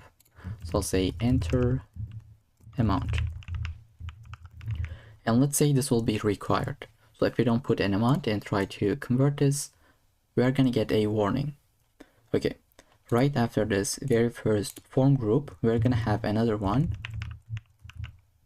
Let's say group, just like this, and then this will be the select element. Now here we can see we have a select with a bunch of different options. So let's say first just get the label itself. I'll copy this, paste that. Let's say this will be for from-currency, and amount could be from, sorry, the content could be from, and then we'll have the select element. Let's delete the name. We'll put an ID. Let's say from-currency. Now the content will be empty at the moment, so we cannot really just go ahead and say option and then add every single option. So we have, I think, more than 100. I didn't really count it. I don't know how much we have, but we cannot really type this out, right? Technically, we could spend the next 1 hour and put all of them, but this is not really something that you should be doing. This is not really how you build real-world applications, right? This data will be coming from our API. So let's say currency options will be inserted from our API. Okay, so that's gonna be it for the very first one. I'd like to duplicate this, and let's say this is going to be the form group. This will be to currency, right? Let's do the same thing, and then the content can be to. Okay, once again, the options will be displayed, and then finally we can put the result. So once we put an amount, let's say from USD to this one. Okay, so this will be the result text. So we'd like to put that after this select and after this div. I think I forgot to add the button. So go right after the form group, and still within the form, we'll have the button. Let's say the type is going to be submit, and then we can say button will say convert. Okay, and then we can go outside of the form. I'll say let's create a result div, and this will take the content later in the video, right? Once we calculate it, it'll be coming from our API. So that's it for the entire markup. I'll just go ahead and get a font family, and we can do it by using this extension as we have done previously. So let's say Google Fonts. You need to install it. I have already done this. Once you install it, you can say Command Shift P or Control Shift P, and then just search for Google Fonts. Now you can insert it with the link to the HTML file, and you can you can select any font family that you wish. I'll go with Poppins. Okay, let's put it right after the style.css import. So that's gonna be it for the HTML file. Now let's get started with the style.css file. So as always, the first thing you'll like to do is to add your resets. So I'll say margin of 0, padding of 0, just get rid of them. Get rid of the default margins and paddings, and also add the box sizing of border box. Now we'll be using some CSS variables that I'd like to copy and paste, and I'll provide them if you don't want to type them out. So I have just prepared a GitHub gist that you can find the link in the description. Go ahead, copy this and paste it. It should be under the currency-converter.md file. So this is the exact same value that I have. Once you have done this, we can get started with the body element. So I'll say body. Let's say the background color will be equal to variable of bg primary. And then we can get started with the centering, right? I'll just center everything in the middle of the screen. I'll say display of flags, justify content will be centered. Let's say align items will be centered as well. And we'll say minimum height could be 100 ph. Here we go. And then I'll say padding is going to be 20 pixels from all directions. And then we can update the font family. So we have imported the Poppins. I'll use this one just in case if this is not available. We can say use the default sans serif font family, and then we can get the container, right? I think I have a typo. Let's say container. I'll say width is going to be 100%. The max width could be 400 pixels. And then we can select the background color. Let's say it'll be variable of bg secondary. And then we can say padding will be 30 pixels, not auto. Okay, then we can add some border radiuses to be 15 pixels. And then I'll add some box shadow. Let's say 0 to 40 pixels, 20 pixels, and then RGBA value. Let's say use the black value 0.3. Okay, now I'll select a different element, which is going to be H1. Let's say text align could be centered, and then we'll say color is going to be text primary, and finally margin bottom of 20 pixels. Okay, now we're going to get the form group itself. That will take the margin bottom of 15 pixels. Okay, and then we'll get the label element. Let's say display will be block. so that it is taking the entire line, right? It'll be a block element. By default, it is inline or inline block. What is it? I don't really remember. Let's just type this out. What is label element display by default? I think it is inline, but let's double check.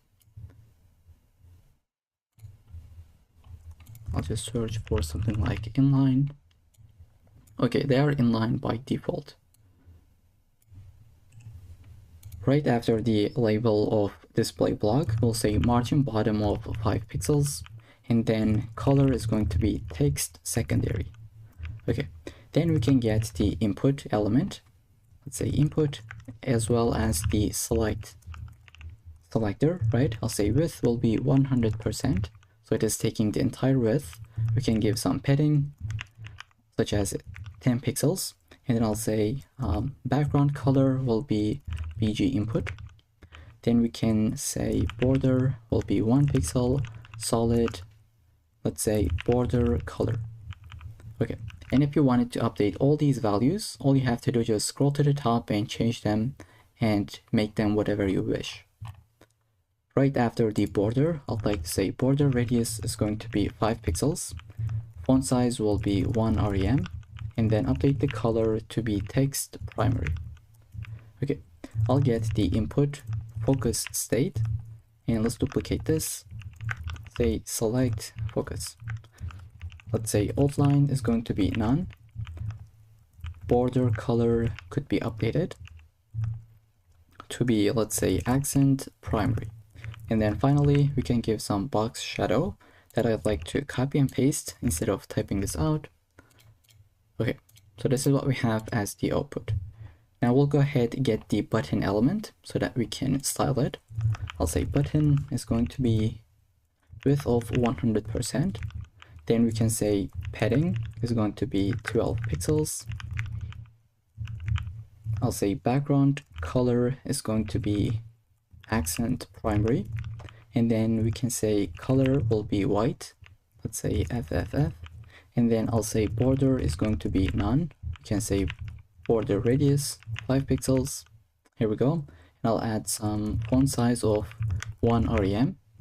Let's say cursor is going to be pointer, and when we hover over this, we'll like to update the background. So I can say just transition will be 0.3 seconds from all directions, and I'll just say ease, right? And then I'll just say button, select the hover state, where I'd like to say the background color will be equal to accent hover. And then I also want to say transform is going to be translate of y minus 3 pixels, so that when you hover over this, it is just going up a bit. Okay, maybe I can go with 2 pixels. Okay, then finally we'll just get the result, and I'll say margin top is going to be, let's say margin top will be 20 pixels, text align centered. I'll say font size is going to be 1.2 rem, and then color is going to be, let's say, text primary. Now, even though we cannot see it, we can test this out. I'll say something like 500 USD, and this is the output that we got. Okay, but for now it'll be empty. That's the entire CSS file. Now we can get started with the JavaScript file. So the first thing I'd like to do is to select all of my elements. Let's get started with the converter form. So I'll say const converter form. I'll say document.get element by ID, and our ID is converter-form. Let's duplicate it. This will be from currency, and let's go ahead update the variable name. I'll say from currency. Let's duplicate it. This will be to currency, and then we'll get the amount input, and then we'll get the result div. Now let's update the values itself. I'll say this is the to currency, and then this will be the amount, and then finally this is going to be result. Okay, we'll go ahead and add an event listener. So the first thing we'd like to do, whenever we visit this page, whenever it's been reloaded, we would like to select all these options. Currently, we don't have anything, but here we would like to have all of them. And for this, we'll be using an API. This will be a free API. And if you don't know what an API is, I can pretty quickly explain it, even though we have done this in the previous projects, but I'd like to go over it once again. Now, it sounds complicated, such as, now first, this stands for Application Programming Interface, but basically, an API lets two programs talk to each other. And this is exactly what we have. We want our application to talk with a different service so that it can get some data. So it allows you to get or send data between your application and another service. I hope that makes sense. So this is how we can explain it in simple terms. Okay, so we'd like to, whenever we load this page, we want to send a request to get the data where we have all these options, right? Let's see how we can make that work. I'll put them side by side. Okay, I'll say window.add-event-listener. Whenever we load our page, we would like to say fetch currencies. And this is a function that we are going to create. I'll say create this function. For now, let's leave it empty.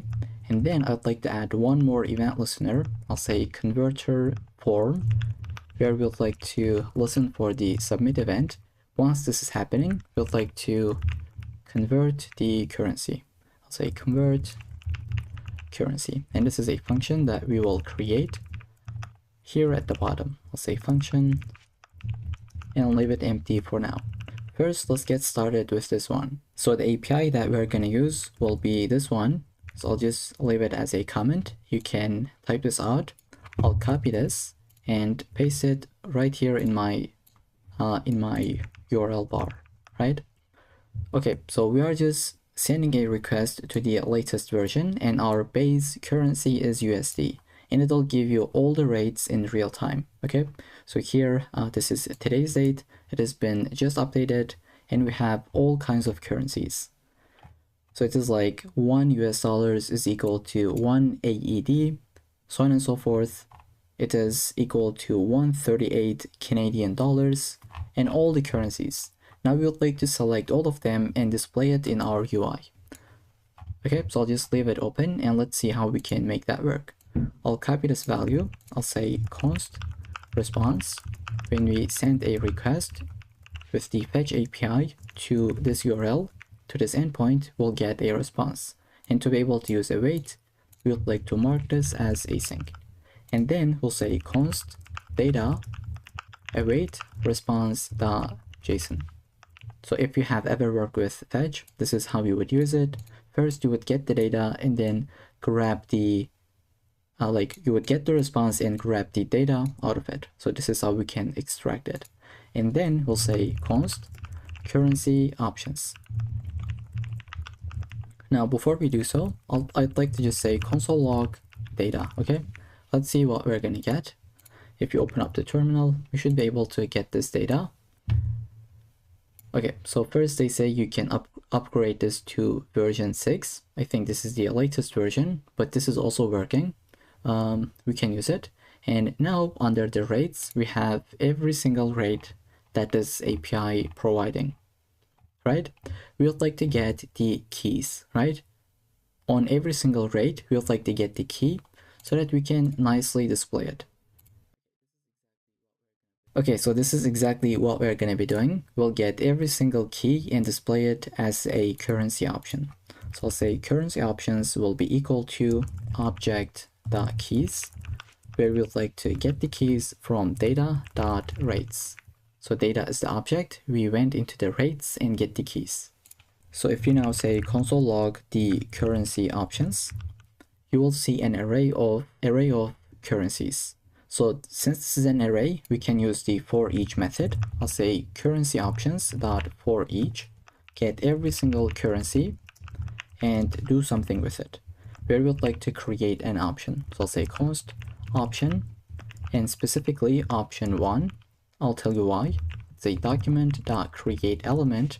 Let's create an option element. Then we can say option 1.value will be equal to currency.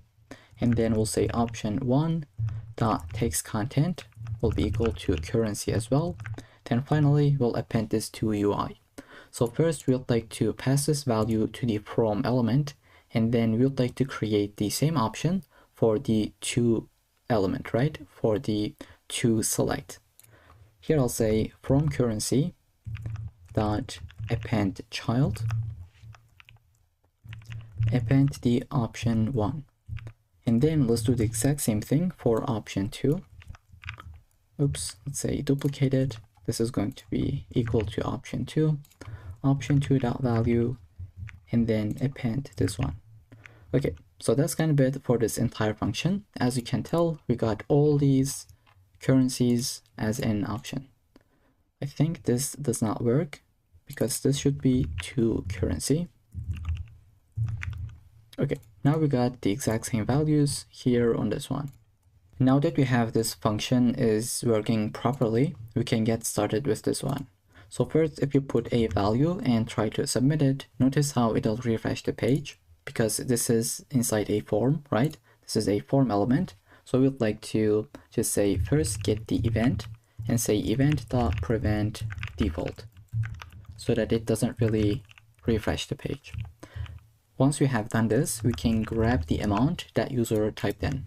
So if they put 120, we'd like to grab that. We'll say amount will be equal to amount input dot value. This will be a string because it is coming from an input. So we can take this and convert this to be a number, right? I'll say parse float, and we can get this value.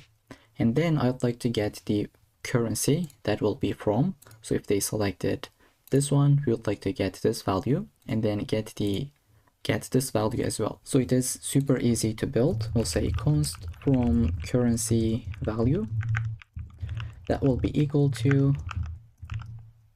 from currency dot value, and then I'll duplicate this. Let's say to currency value and do the exact same thing as the variable name. Now what happens if user put something like -5? We would like to give some alerts, right? I'll say if amount is less than 0. We don't really want to calculate it. Instead, I'll say alert. And if you wanted to, you can put it under the curly braces as well. I'll say alert, please enter a valid amount. And then we can return out of this function. We don't really want to do anything else, right? So I'll go ahead, put something like -50 and convert this. We got an alert that it says, well, please enter a valid amount. And then if this is not the case, that means we can actually convert it.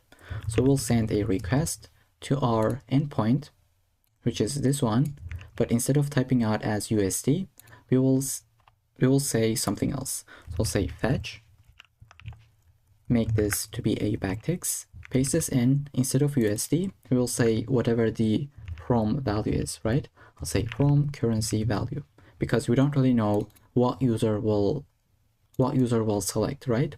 And then we'll say get the response. I would like to make this an async function. Okay, we'll get the data, and this should take the await in front. Okay, now we can get the rate itself. Let's say const rate, and we'll say data dot rates, just like what we have done previously, but this time we would like to get the selected rate. So we'll say to currency value. This will give you the rate, and we can convert this. I'll say const converted amount. We'll say whatever the amount is, multiply this by rate. So this is how we can calculate it. Super basic math.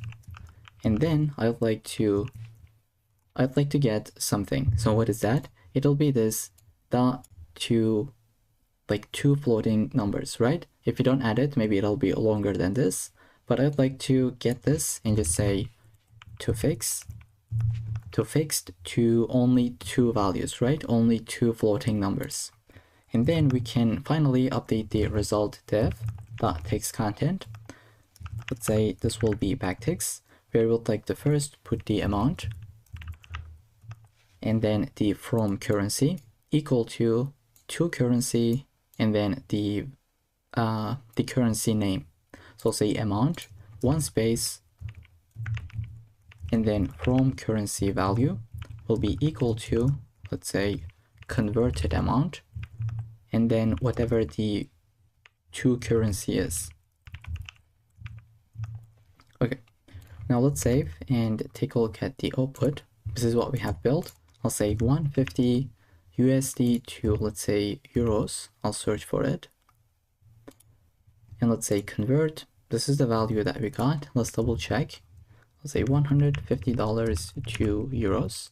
Okay, more or less it is the same, right? It is working properly. Okay, so with that, that's gonna be it for the entire application. I hope you enjoyed it. I'll see you in the next one.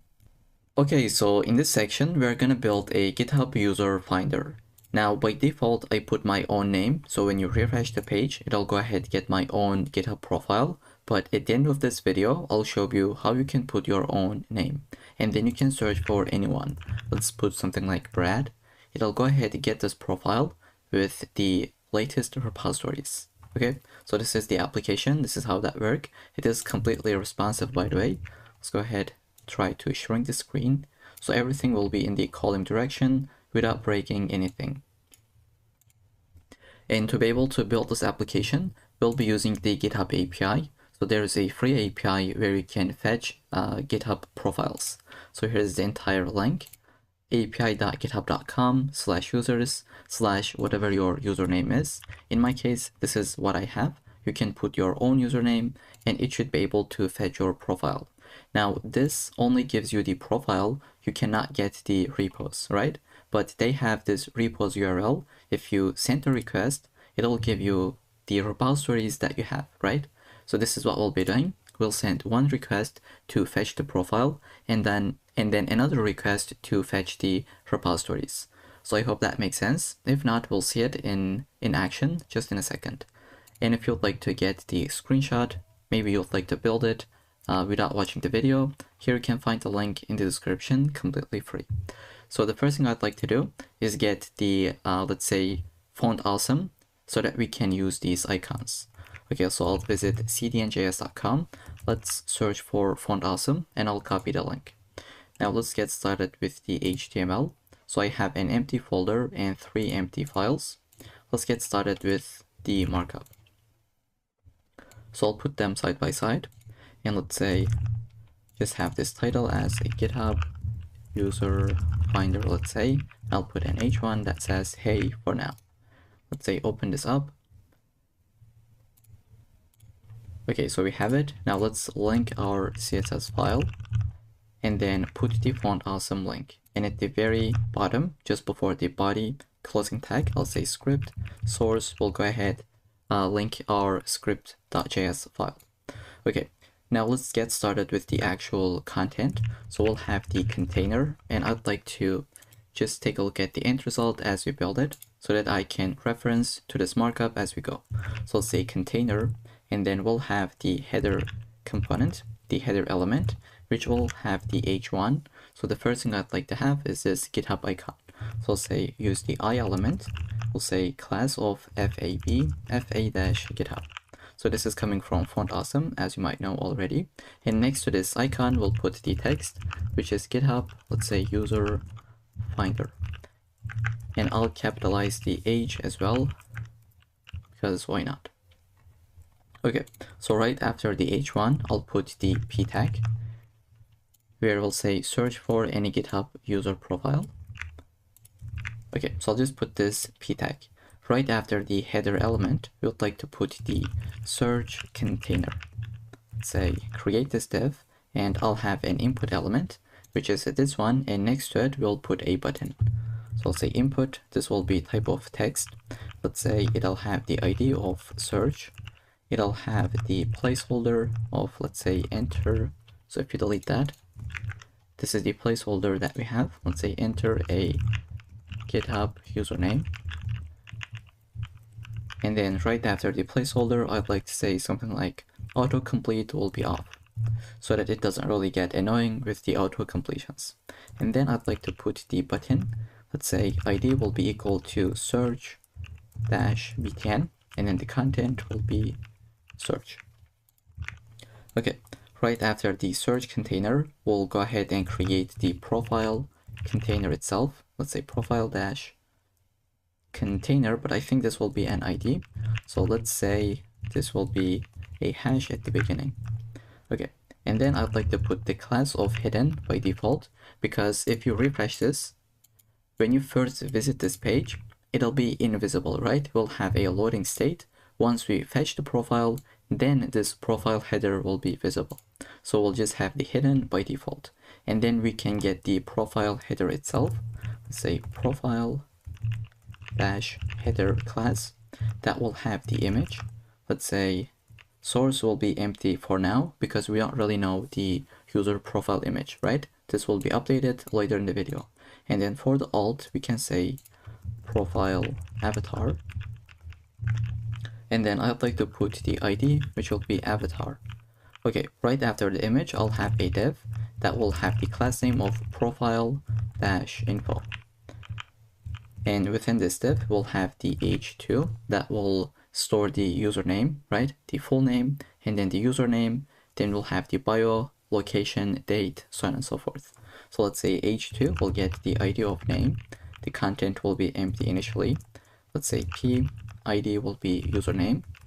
Then we'll have another p tag, which will be for the bio. Okay, right after this, I'll have a div with the class name of location dash date. So both the location and date. I'll put a p tag. Let's say it'll get this icon, which will be for the marker icon, right? For the location. Let's say class is going to be fas, fa dash map dash marker, and finally alt.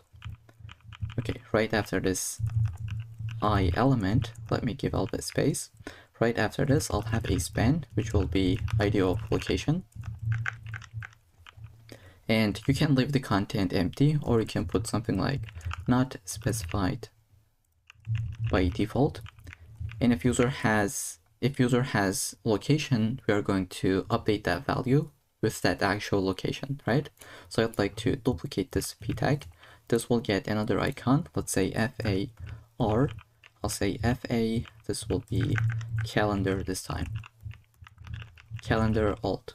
And then right after this icon, we would like to put this joint text and then whatever the date is, right? So here we'll say joint, but this part is going to be dynamic.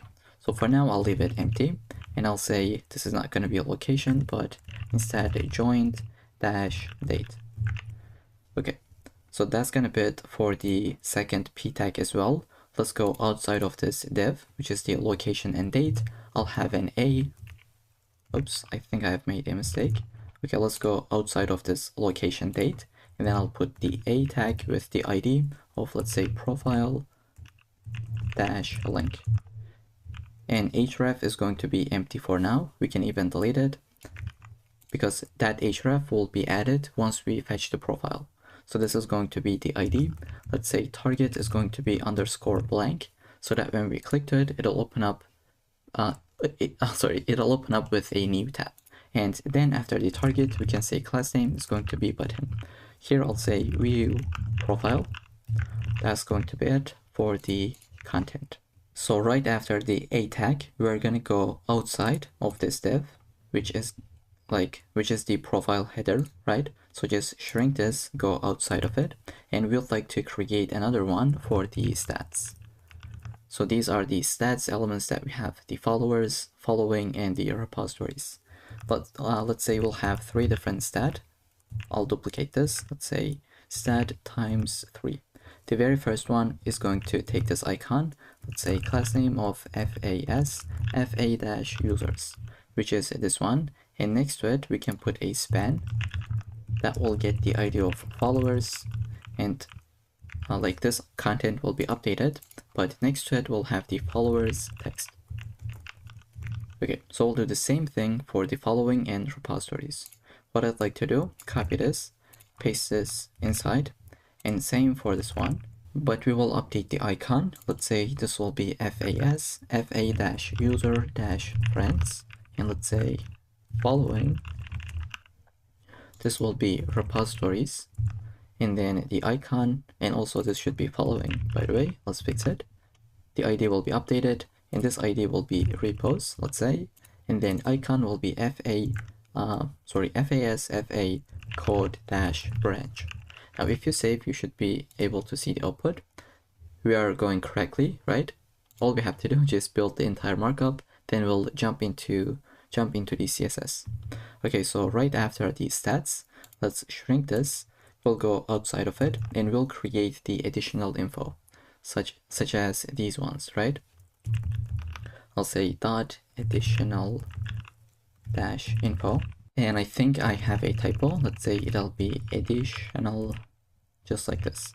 So we'll have 3 different items. The first one will be, let's say, info dash item, and we can duplicate this twice. This will get the ID of, let's say, company container, and then we'll create for the blog container or the website, and then the Twitter container, right? So now I'd like to have an I element. Let's say class will be FAS FA dash building, which is this one, and then next to it we can have a span that will be ID of company. Here I'll say not specified by default, and then we'd like to build the rest of it. So I'll get this ID, paste this in. This is going to be blog dash container. I'll get the content, paste this in.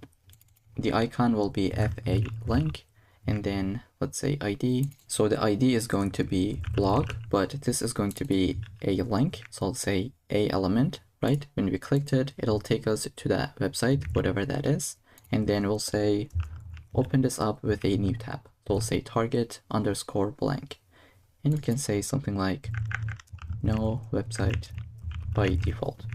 So I'll do the exact same thing for the very last one. Let's say it'll be Twitter container. And for the content, let's try to copy this, paste this in.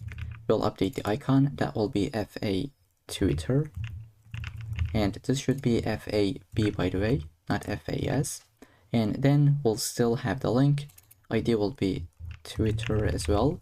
Target underscore blank. And let's say no Twitter, just like this. Okay, so let's save and take a look at the output. Everything is right here on markup, on HTML, right? So right after the A element, go outside of these 2 divs, right after the additional info, right? We'll shrink this and we're gonna put the repos container, or let's say repos dash section. And then I'll have an H3 that says latest repositories. Let's go ahead, paste this in, and then I'll have a div that will be the ID of repos dash container. Let's say class will also be repos dash container. And then we can put the actual div. Now this will be for the loading state. I don't really know if you can see it, but for a split second, now this is too fast, but like there is a loading state. Let's try to actually see it. I'll go ahead, slow down my internet connection. So let's say it'll be slow 4G. I think we should be able to see it. Maybe let's say 3G. Okay, it's incredibly fast. Let's try to copy this and try to open this up in incognito window. And I'll try to do the same thing. Okay, it's incredibly fast because it is coming from the cache. Can we just disable the cache? Okay, let's say disable the cache and run this all over again. Now this is super slow, but let's try to see. Okay, here we can see we have this loading repositories for a split second. So we'd like to build it. Okay, I'll just put this to previous state. Okay, so let's put them side by side. We'll have this div that will say the loading repositories. So I just put this text that says loading repositories and I put this class. Now I'd like to add a comment where the repositories will be inserted here dynamically, right? Once we fetch the profile, they will be, like the repositories will also be fetched, and we are going to put it into here from our JavaScript code. Okay, so that's gonna be it for the repos section as well. Now, right after this div and these three, okay, so just go outside. So right after these three divs, which is going to be basically the profile container, just shrink that, and outside of it, we would like to put the error container. So if we have an error, let's try to put a user profile that does not exist. I hope this doesn't really exist. Let's search for it. Okay, so we're gonna put this error container. By default, it would be hidden, but once we hit the error case, we are going to display it, which says no user found, please try another username. Okay, so with that, that's gonna be it for the entire markup. This is what we have. We would like to now jump into the CSS file and get started with it. So the first thing we would like to do, as always, it'll be our basic resets. Let's say padding will be resetted, same for the margin, and then box sizing will be equal to border box. Now I'd like to add some CSS variables, and instead of typing them out, I have prepared an entire list that you can find the link in the description, find the GitHub finder.md, and then copy this root object. Just go ahead, paste this in. So we have a bunch of different values so that we can use them to get this beautiful purple theme. Okay, now I'd like to select the body element. Let's say background color will be updated to BG dark. We would like to update the color as well. That will be text light. And since we are using a CSS variable, we have to wrap them with this variable function, right? And then I'd like to say display will be flex. And then we would like to say justify content will be centered. Align items will be centered. And let's make the minimum height to be 100 ph so that our entire content is centered in the middle of the screen. And then I'll get the padding to be 30 pixels to 15 pixels. And then we can save. Let's take a look at the output as we go. Then I'd like to finally add the font family to be sans serif. And maybe we can even update the line height to be 1.6 so that everything is just a bit more spaced out. Now we can get the container itself and just give it a maximum width. So I'll say the container will be selected, width will be 100%, but the maximum width is going to be, not height, but let's say width, is going to be 800 pixels. Okay, and then we can get the header element. Let's select it. I'll say header will be selected. We can say text align will be centered, and then margin bottom will be 30 pixels. Okay, then we can get the h1. Let's say font size will be equal to 2.2 rem, and then margin bottom will be 10 pixels. Finally, update the color to be primary color. Okay, then we can get the header of, I was going to say get the p tag in the header, and then we'll say color will be text gray, and let's say font size can be 1 rem. And then I'll get the search container, which is a class. Let's get this one. I'll say display will be flex, margin bottom of 30 pixels, and then gap of 10 pixels. Here we go. And I'll say, let's select the input, but specifically the type of text. So we'll say type is equal to text. We would like to select this input and just say flex will be 1 so that it is taking the entire space. Padding will be 12 pixels to 16 pixels. Let's say font size will be 1 rem, and then we can update the border radius value. Let's see, what is this? If you scroll to the top, it is equal to 10 pixels. Okay, I'll say border will be none, like this, and I'll say background color could be the card BG value that we have, and then we can get the color of text light. Finally, outline will be none as well. Then I'd like to get the focus state. So if we click to it, once it is focused, we would like to get this kind of like a box shadow value. And I'll just paste this in. We'll say on the focus state, go ahead, update this box shadow. Okay, and then we can get the button itself and try to update it.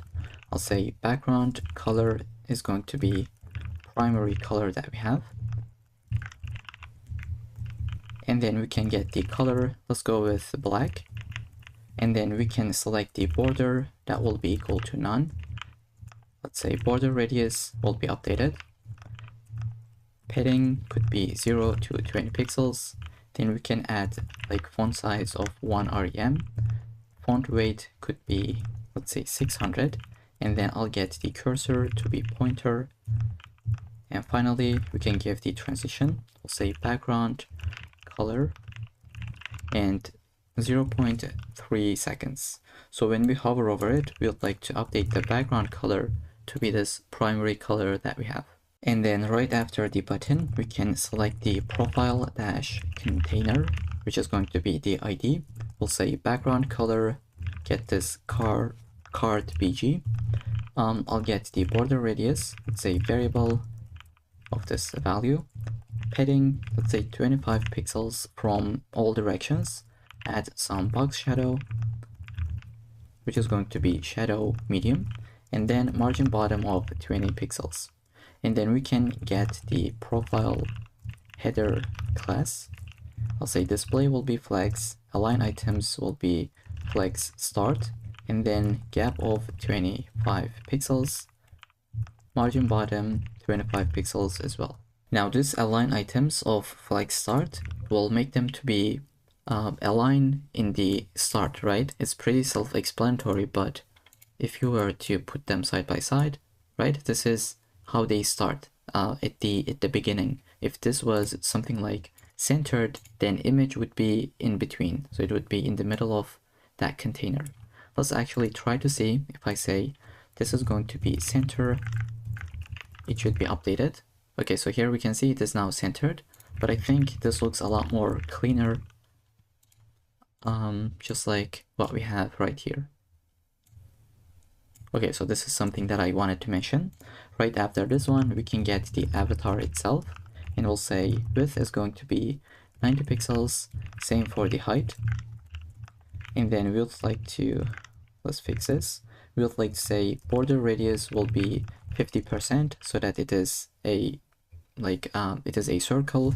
Let's say object fit will be cover, and then I'd like to update the border value to be 3 pixels to solid and primary color that we have. Okay, then we'll get the profile info. Let's say profile dash info flex is going to be 1 so that it is taking the entire space that is remaining. And then we can get the name element. We'll say font size will be this, and then margin bottom will be updated. Let's do the same thing for the username. So currently we cannot see those, but they will be added once we get into the JavaScript section. And then let's select the bio. These are super simple styles. That's why I'd like to copy and paste instead of typing them out. We have the bio where we have this color as well as the margin bottom. Let's do the same thing for the location date. We'll say display flex and let's save. Now they are side by side. The location as well as the date. We have some gap, margin bottom, color has been updated, and then the font size. Now we can get the location date icons, and we can say color will be the primary color that we have. Now it's been updated, and we can say margin right could be something like 5 pixels. And then we can get the btn class and try to update it. I'll say display will be inline block, and then I'll add some paddings. Let's say something like 6 pixels to 16 pixels. Sorry, 8 pixels to 16 pixels. I'll say background color will be updated to be primary color, and then we can update the color itself. Let's go ahead and say color will be black, and then I'd like to just copy the rest of it. We will update the text decoration, border radius, font weight, font size, and then the transition, because when we hover over it, we would like to update the background color to be this value. And I think this should be equal to background color. Okay, so this is the output that we have at the moment. The next thing that I'd like to do is to update my stats. So here I'll put my comment and then the stats so that they are side by side, where we set display of flex, gap of 15 pixels, and just space between. Now we can select every single stat. I'll just put them one by one. Now these have been updated, but I think we are missing the stat on this class or on this element. Let's visit the index.html under the stats. Where do we have it? Okay, we have stat. Okay, so I think I have double stats right here. Let's try to delete them, and this should also be deleted. Okay, so we have one stats parent and then one stat second and then the third one. Now they all have been updated. So right after the stat, we can get the icon, update the color, as well as the margin right. So this is what we have at the moment. Okay, then we can get the error container and try to update the background color as well as the color itself so that we can get this output. And then I'd like to add this hidden utility class. Let's say display will be none so that it is not really visible on the screen. So if you save now, they should be invisible, right? Because we have added this hidden class by default. And then we can get the additional info. Let's select this class. Additional dash info. Let's say margin top will be 25 pixels. Let's say display will be grid. And then we'll say grid template columns is going to be repeat of auto dash fill. And then I think I have an extra brackets. Let's delete them. Autofill of, let's say, min max of 20 pixels to 1 fraction. And then we can get the gap of 15 pixels. Then we'll give the border top. Let's type this out. Border top will be 1 pixel solid. And let's use this value. I'll say 255 a couple of times. And we'll just get this value. So even though we cannot see it on the screen, but basically this is the place that we are trying to build, the additional info, right? We have added this border top, and let's say the padding top is going to be equal to 20 pixels. Okay, now we can get the info item. I'd like to copy and paste because it is such a simple style. We have display flex, align items of centered, we have some gap, color has been updated, as well as the font size itself. Now we would like to select the icon and try to update the color. So I'll say info item I, color, width, and text would be centered. Now let's get the link itself. So I'd like to copy and paste, here we go, so that they can look like this. And on hover state, so if I hover over the link, we would like to update the text decoration as well as the color itself. So I'll add the hover state, just like what I have just mentioned. Okay, so let's save. That's the styles that we have. And the other thing we would need is the repos dash section, where we would like to add some margin top of 30 pixels. Then we can get the H3. I'll say select the H3 and update the font size to be 1.2 rem. Let's say margin bottom will be 15 pixels. We can add some colors such as text light, and then we can add the padding bottom to be 10 pixels, and then we can add this border bottom. So instead of typing this out, I'll go ahead, copy and paste with this value. So that's gonna be it for the H3. Now we can get the repos container itself and make them to be responsive with the display grid. Okay, now let's save. Of course, we cannot see the output because we don't really have any UI at the moment. But yeah, so this is the output that we are building at the moment. So these are the styles that we would need. And then let's say repo-card, we would like to update the background color to be this value. And then I'd like to update the border radius with this 10 pixels that we have. And then we can give some paddings from all directions, right? I'll say padding will be 15 pixels. And then we can say the border itself is going to be this value that you can type this out. And then I'll add the transition. Now when you hover over them, they will be translated, right? So we'll say add the transition on the transform as well as on the background color, because the background color is also getting updated. Now let's add the hover state, where we can say translate y will be minus pixels, minus 3 pixels, so that it can go up, and then the background color will be updated. Now let's get the repo name itself. So font weight will be updated, margin bottom, color, text decoration will be none, because it is a link by default. Then the display will be block so that it can take the entire width. So since we are doing the exact same thing over and over again, we can just speed this up a little bit. I'll say repo.name. On the hover state, the text decoration would be updated so that we can have this underline, And then the description is going to take all these values. We can get the metadata, which is going to be this container that we have. So we will say display of flags so that they are side by side, add some gap in between, which is 15 pixels, update the color as well as the font size. Then we can get each item. So this is one item, this is one item, so on and so forth. We'll say repo meta-item, and then we can get the icon and try to update it as well. Then for the loading container that we had, we can select it, update the color, and add all these styles. This will basically make it to take the entire width, right? We say grid column, it'll start from the very first one until the last one. So it'll basically make it to be the entire width. And if there are no repos, we would like to add this class. So that was a lot of copying and pasting. Sorry if it is kind of like confusing or annoying, but we haven't done anything complex. So these are all the styles that we have written above, right? We have done this over and over again. So I just wanted to copy and paste the last styles. So the very last thing that I'll be copying and pasting will be the responsive styles for the mobile devices. Okay, so I'll add all of them. If you don't want to type them out, you can grab everything from the source code, right? Just find the style.css, copy the entire file and paste this in. And with that, that's gonna be it for the style.css file. Now we are going to build the most exciting part, which is the JavaScript file. Okay, so the first thing we need is to get our DOM elements. Now we can type them out, but we'll have more than 20 elements, so there is no need to type them out. I have prepared the entire list that you can find under the GitHub Finder.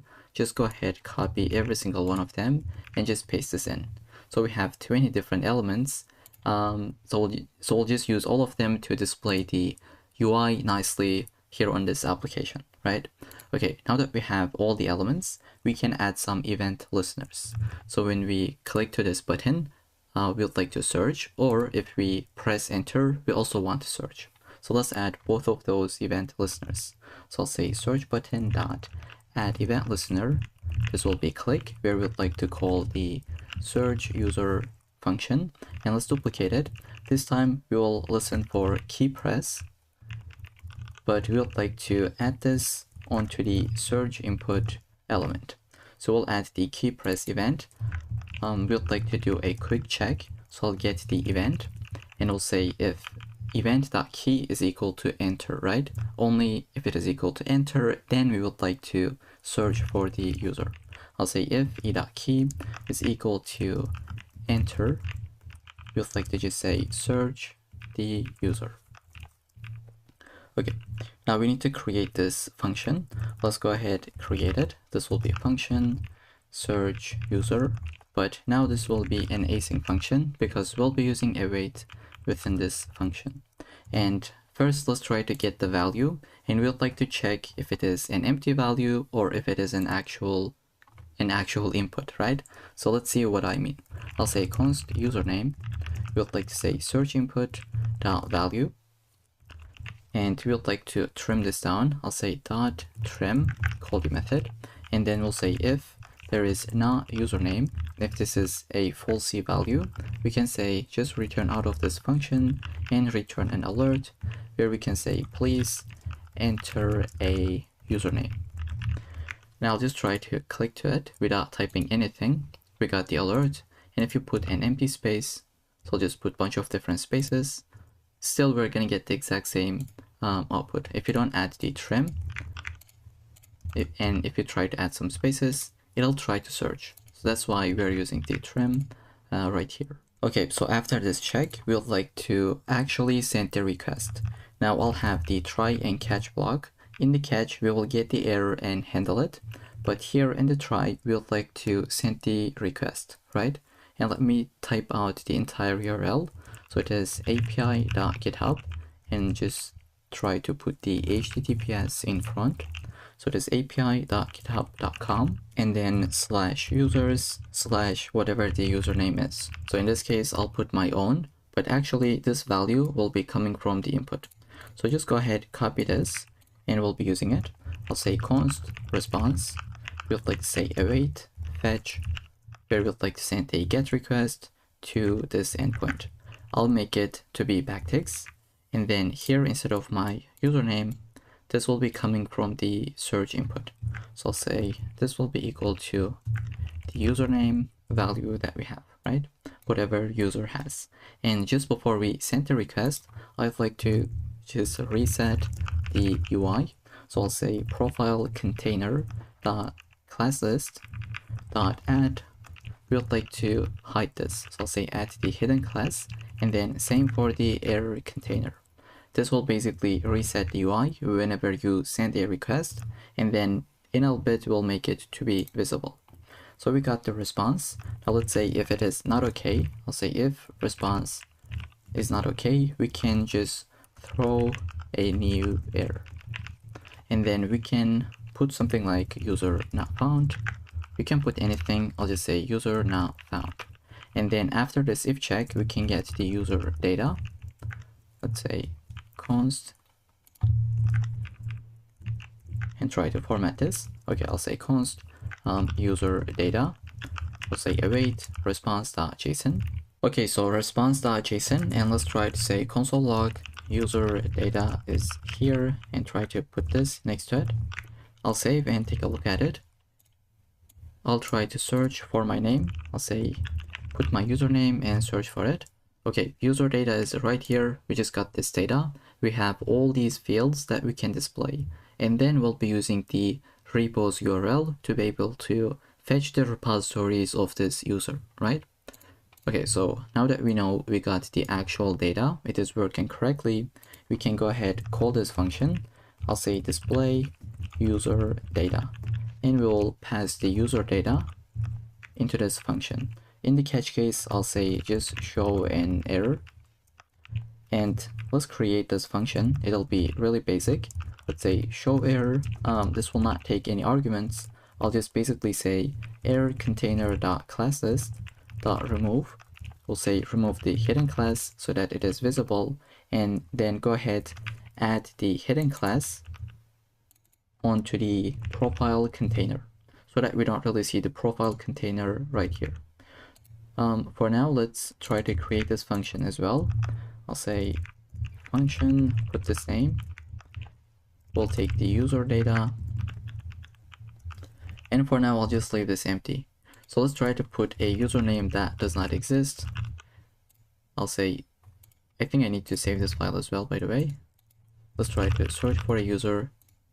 Okay, user not found. That means this function is working correctly. Now we can get started with the actual function that we have. So I'll just call this as user, because why not? It is shorter. And before we get into it, once again, I'd like to put my own name right here by default. So you can put your own as well. Basically, just scroll to the very bottom. Outside of any functions, I'll say search input dot value, and you can put your own username. I'll put mine. This is my GitHub username, and I'll say go ahead, call this search user function. Now if you save, by default this will be the value within the input, and it'll actually call this function.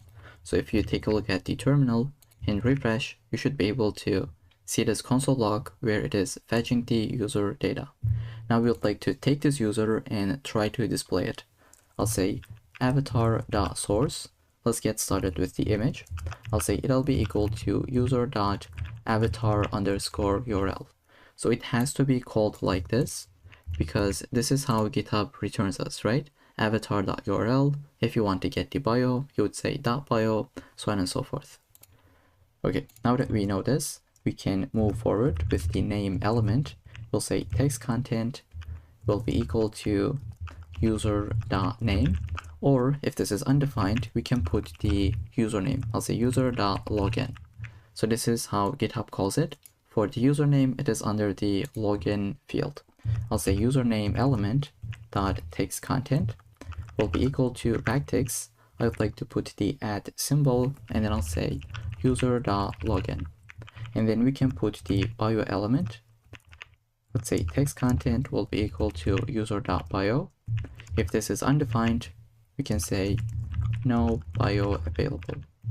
So that's gonna be it for the basic info. Now we can update the location and date. I'll say location element dot text content will be equal to user dot location. Let's try to type this out. But if this is not really specified, we can say not specified. And then let's try to put the joint date. I'll say joint date element dot text content will be equal to user dot created underscore at. So this is the field how GitHub stores. So created underscore at, but now this date is not really formatted, right? It is kind of like ugly. So we'd like to make it look nice so that we can put this like December 1 and then the year. We are going to build a function where we can format it. For now, I'll just leave this as a to-do. I'll say to-do format the date. Okay, so right after this one, we can add the stats. Instead of typing them out, I'll copy and paste 4 lines of code. We will update the profile link, which is coming from this field. Same for the followers, following, and then the repos. Now for the additional info, we can put this if-else statement. I'll say if user.company existed, we can update that, but else we can say not specified. So you can either wrap them with curly braces, or if it is a single line, you can put them as a one-liner. And then I'll do the same thing for the user blog, if user has it or not. So I'd like to just paste this value, and let's maximize this entire screen. Okay, so if user has the blog, we are going to update the text content as well as the href. Now, if it starts with HTTP, we'll just use it. But if not, we will put that so that it is an actual link, right? And then in the else case, we'll leave the href empty and we'll say no website. Okay, now we can actually display this because by default it would be hidden. And then let's do the same thing for the Twitter username. So I'll go ahead, paste this in. And by the way, all these fields, once again, are coming from GitHub. So they have like Twitter username, we use the blog, right? User.blog. As you can tell, this is not something that I am just making up, right? All of them are coming from the actual API. So let's try to use the display flex as well. And then finally, we will remove the hidden class so that it is actually visible, right? I'll just say show the profile. Now let's save, and here we go, it'll be updated. We got all this info by default. And now, as you can tell, this is not really formatted. We would like to fix it, and then we are going to get the repositories, because currently it just says loading repositories, but we don't really have that function. So the first thing I'd like to do, just scroll to the top and wrap this with the format date function and delete this to do. Now let's try to create this function. I'll go ahead and scroll to the bottom. Let's say function is going to be format date, where we would like to get the date string and try to return the formatted date. So I'll use new date, pass the date string, and I'll say to local date string. First option will be n/us, and then we can add our options. So I'll say year is going to be numeric, and then I will duplicate this twice. Here we would like to select the month. This is going to be short, and then finally the day is going to be numeric as well. Okay, let's try to save. Now, as you can tell, it's been updated. So here I think our gap is not really working. Let's try to find it within the style.css file. So just scroll to the top and find the profile header. This should be gap instead of grid area. Let's say gap is going to be 25 pixels. Now we have that gap working properly. So that's it for the profile info. Next, we are going to build the latest repositories. So I just killed the CSS file, and here I am in the search user function. Once we display the user data, we'll like to fetch the repositories. So I will call this function that we will create in a second. And this will take an argument, which is going to be user data dot repos underscore URL. Okay, now let's try to create this function. I'd like to shrink every one of those so that it's not really confusing. And I'll just put it right here. Let's say function, I think I have a typo. Put the name that will take the repos URL. And let's try to make this function to be an async function. Okay, so I'll go within this function, and the first thing I'd like to do is just clear the previous repos and show some kind of loading state, even though we have it. But if we try to fetch another profile, we'd like to just reset the state. So I'll say repos container.inner HTML is going to be this, let's say, string value where we'll put a div. And be really careful to type this out. You don't really want to have any typos here, right? So I'll say div will take the class. Let's open up our codes, and I'll put the loading dash repos as the class name. And then we can put the loading repo. I'll just copy this entire thing. I don't want to put any typos. And then I'll put 3 dots at the end. Okay, so that's gonna be it for the inner HTML. Now we can create the try and catch block where we'd like to send a request to this repos URL. So I'll say response where we'd like to send a request to this repos URL. And then I'll put the, let's say, data. And instead of data, let's just actually call it as repos. And I'll say await response.json. And then now that we fetched the repos, we can display it. So I'll create a function. Instead of display user data, we'll say display repos. And then we can pass this as the argument. And in the catch, we can handle this. I'll say repos container.inner HTML will be equal to this value, which is the error.message, and we're gonna pass the class. Okay, so let's try to create this function, and then I think the entire application will be completed.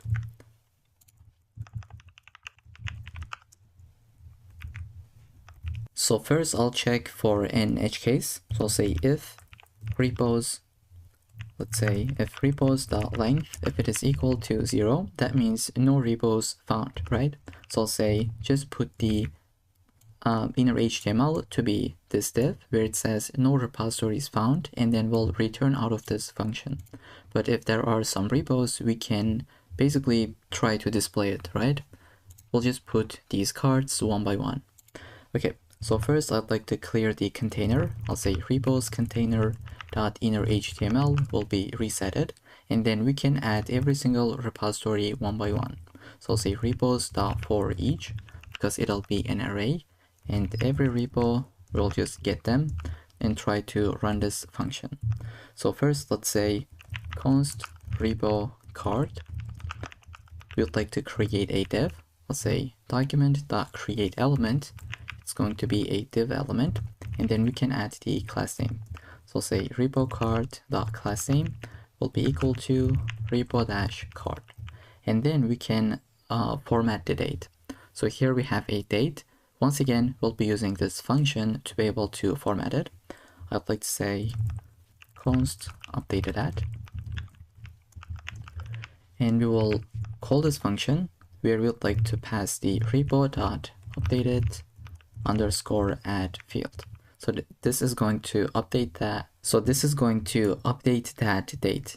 And now once again, I have prepared something for you that you can copy and paste, because this is really annoying to type this out otherwise. Here I'll go ahead and just say paste this in. The only thing that we do is to update the inner HTML where we add a link tag, a p tag, a div, everything that you have seen here, where we'd like to basically get the data and display it. Now I don't really want to type this out because probably I'll make some mistakes, some typos. That's why I have prepared this where you can copy and paste with me. Okay, so just after this semicolon, we would like to say repos.container append this child into it, right? Which is going to be the repo card. Okay, so if you scroll to the top, you will see that we have the link, we have the description, we have the name, language, we have the star count, forks count, and then finally the updated at date. Okay, so if we save, I think this should be good to go. I'd like to make this a little bit larger, and here we go, we got all the repositories.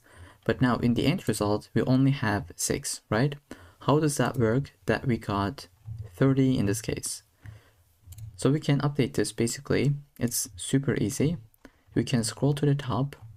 When we send the fetch request, okay, it is right here. We can add a query.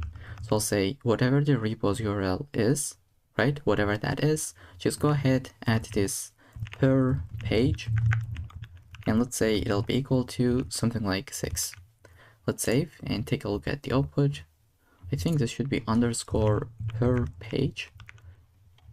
Okay, now we got only 6 values, right? 6 repositories. Let's say make this to be 10. You would get only 10 different repositories. So this is something that you can add to make that work. But what happens if you accidentally break this? So let's put something random. Now this is not a correct URL. Let's save. So we got this error where it says failed to fetch. So this is something that we have even handled, right? Under the catch. This is what is happening.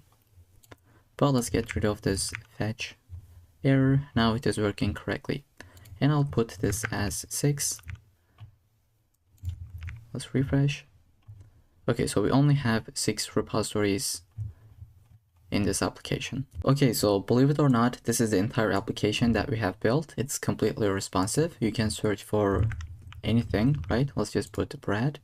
This is what we got. You can search for John. You'll just get a bunch of different user profiles, and by default you can put your own. Okay, so that's gonna be it for this entire project. I hope you enjoyed it. I'll see you in the next one.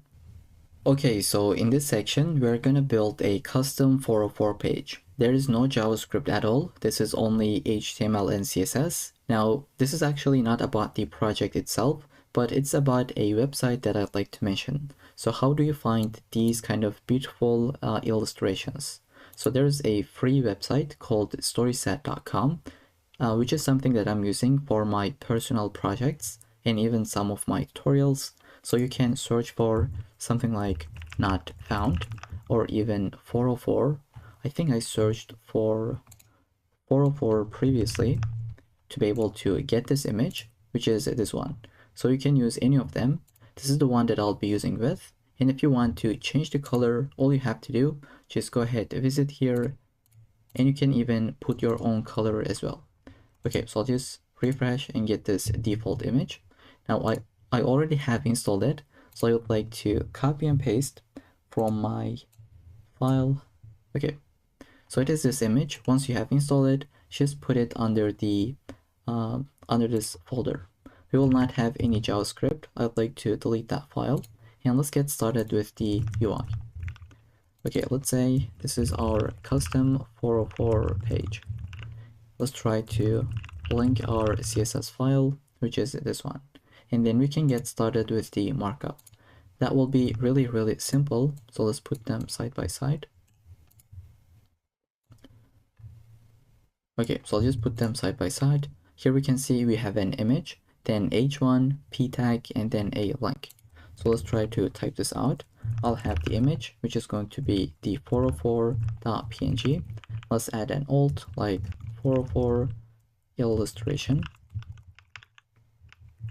I think I have a typo, but let's say illustration. And then we'll have the h1. Let's say oops, page not found. And I'd like to add this emoji just to make it a little bit more fun. And then I'll put the p tag. Let's try to copy and paste this value. And then finally, we'll have a link. Now this will not take us to any other pages because we don't really have it.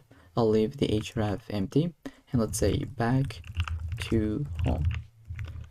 Okay, so that's gonna be it for the markup. Let's say open this up with the live server. Okay, now let's try to add the CSS file. So I will get the base styles, let's say margin of 0, and then the padding of 0 as well. box sizing will be border box. Then we can get the body element. Let's say the background color will be 111, so it is kind of like a dark color, so it's not completely black like 000, but it's a little bit different. And then we'll get the color, let's say it'll be white. Then we can say display will be flex. But now everything should be side by side. Let's see. So everything is side by side, but we want them to be in the vertical direction. So I'll say flex direction is going to be column. And then we can say justify content will be centered. Same for the align items. Height could be, let's say, height will be 100 ph. Okay, so I just said height is going to be 100 vh and font family could be sans serif. Then let's select the image and try to update the width to be 100%, and then the maximum width could be 550 pixels. Okay, so now it's looking a lot more cleaner, right? I'll say margin bottom will be 1.5 rem, and then we can get the h1. Let's say font size will be 2 rem, and then margin bottom could be 1 rem, just like this. And then I'll get the p tag. Let's say font size is going to be updated. The color could be this gray color. And then finally the margin bottom, let's say 2 rem. Let's update the link. So I'll say background color is going to be this green value, which is #3ec f8e. And then we can update the color itself. Then let's say text decoration is going to be none.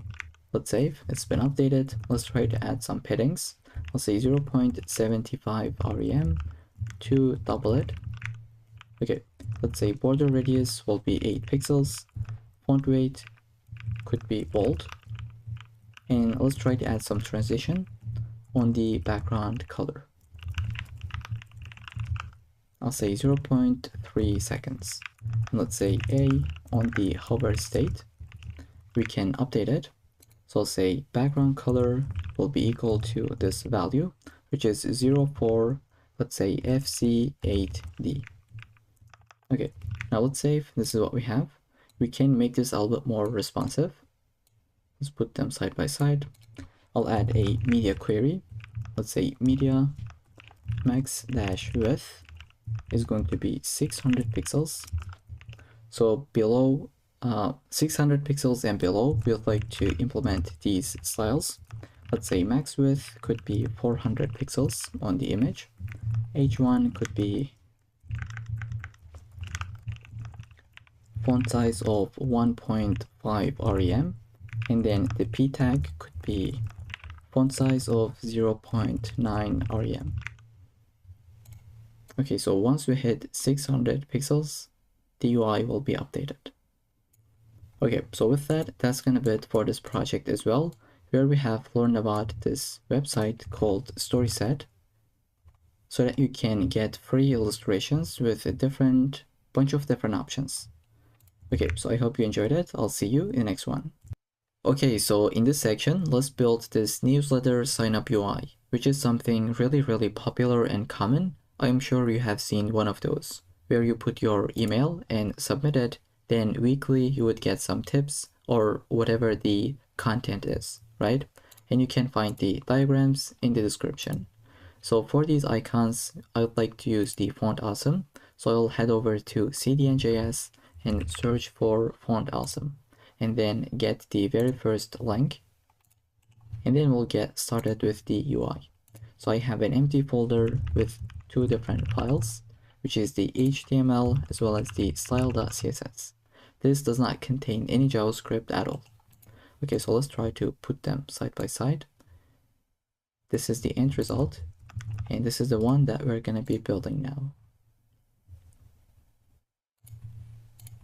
Okay, so let's just say h1, hey, save, we got the output. So let's say newsletter app, or let's say UI, and then I'll put the link of my style.css file as well as the font awesome link that I have just copied. Okay, so before we build the CSS file, let's first get started with the markup. So here, the first thing we'd like to do is the signup container, right? We'd like to create this one, and then I will create the icon container as well, which is going to take the icon of envelope. So I'll say FA envelope dash open. It is that icon that we have. And then I'll put the h2. This is going to be the content. I'd like to copy and paste. And then let's get the p tag as well, which is the description. Okay, then right after this signup container, within this container, we will create a form. We don't really need any actions, so let's delete it. Within this form, we can create the div element. Class will be input dash group, and then within this div, we can create this icon. Let's say class name is going to be FA-envelope, but not open. And then next to it, we can put an input that is a type of email. Okay, we don't really need a name or ID, so let's try to delete them. Let's say this will be required, and then the placeholder could be enter your email. Okay, so that's gonna be it for this div. And then right after this, we'll add a button, which is going to say subscribe, and we can put the icon. So I'll say put the I element FA-arrow right. So that's the content. Right after the form, we can put the benefits. So I'll say dot benefits, and then we'll put two different p tags. Let's say they will take the class name of benefit dash item, and then as the content, it'll take the I element FA dash check. Right next to it, we can put this text that says weekly coding tips. And let's try to replace this, and I'll say FA check, but the content is going to be this one. Okay, so I just copied and pasted. Here we go. This is the output that we have at the moment. Now let's jump into the CSS file and get started with it. So as always, I will add my reset at the very top, and then I'd like to get my CSS variables. So for this, once again, I have prepared the GitHub gist under the newsletter signup.md. So go ahead and get these colors. We'll be using them. So now we can select the body element. Let's say body, where we'd like to update a couple of different things. So I'll say font family will be sans serif. The background color could be the BG color that we have. And then height 100 ph. Display will be flex. Justified content would be centered. Align item centered. And then finally, the color is going to be text primary. Okay, now we can get the signup container. Here we'd like to say background color will be updated to be equal to container-bg. And then we'll give some paddings from all directions. Let's say 2.5 rem. And then let's say border radius could be 16 pixels, or you can just say 1 rem. And then we can say box shadow will be updated. So I'd like to provide this 0 to 10 pixels, 30 pixels, and then the shadow color that we have. And then I'll say text align would be centered. Let's save. This is the output. Let's say maximum width is going to be 400 pixels, and the width is going to be 90%. Okay, then we can say border will be 1 pixel solid, and then the border color. Then we can get started with the icon container itself. I'll say margin bottom will be 1.5 rem, so that it's just pushed, the content is pushed down. We'll say font size will be 2.5 rem. And then the color is going to be primary color that we have. So I'll say primary color, go ahead, get that value. Let's update the h2, that will be margin bottom of 0.75 rem. We can give the color, that will be text primary. And then we'll update the font weight as well as the font size. Let's get the p tag itself. Let's say font size is going to be 0.95 rem, and then we can get the color, that will be text secondary. let's say line height will be 1.5, so it is a little bit more spaced out. Margin bottom could be updated as well to be, let's say, 1.5 rem. And then we can get the input group itself. Say get this class. So first I'll say margin bottom will be 1.5 rem, or let's go with 1 rem itself. And then I'd like to say position will be relative, because I will position this icon absolutely within this input group. Okay, so I'll say input group get the icon. Let's say position will be equal to absolute. Let's say from the left it'll be 12 pixels. From the top we'll say 50%. And to be able to center this correctly, we'll say transform translate y of minus 50%. And let's update the color to be text secondary. Okay, now it's been updated. But we would like to take the input and just say width is going to be 100%. So it is taking the entire space, just like this. And we'll give a little bit of padding. We'll say padding will be 0.85 rem from all directions. But we will update the very last one, which is the left. I'll say 2.5 rem. Okay. Then we can get the background color and update it to be input bg. And then get rid of the border, or even update it. I'll say 1 pixel solid and get the border color itself. And then I'd like to update the color. That will be text primary. And then font size to be 1 rem. And let's give the transition on everything 0.3 seconds and ease. And then we can get the focus state. So say input, once it is focused, we would like to update something, which will be the, let's say outline is going to be none. The border color could be updated. Let's say it'll be primary color. And then I'll say box shadow. Instead of typing this out, I'll just provide. Okay, it'll be equal to this value, so that when you focus, like this is how that would look like. And I think I forgot to add some border radiuses. So I'll say border radius will be 8 pixels, so that it is looking a lot more cleaner. And then how do you update the placeholder itself? So you can say input and get the placeholder element. Let's update the color. I'll say text secondary, and opacity could be 0.7. Okay, so here we can see it's been updated. So if you say red, this will be the output. Okay, now let's select the button itself. I'll say get the button, where we can say the width is going to be 100%. It is taking the entire space. And then I'll say padding will be 0.85 rem. And then we can give the background color to be primary one. It's been updated. Let's say color could be black. And then we can say font size of 1 rem, font weight 500. I'll say no borders at all. Let's say border radius to be 8 pixels. Cursor could be updated to be pointer. And then let's say display of flex, so that these are side by side, but we also want to give some spacing. So let me save. Okay, I'll say justify content will be centered. And then let's say align item centered.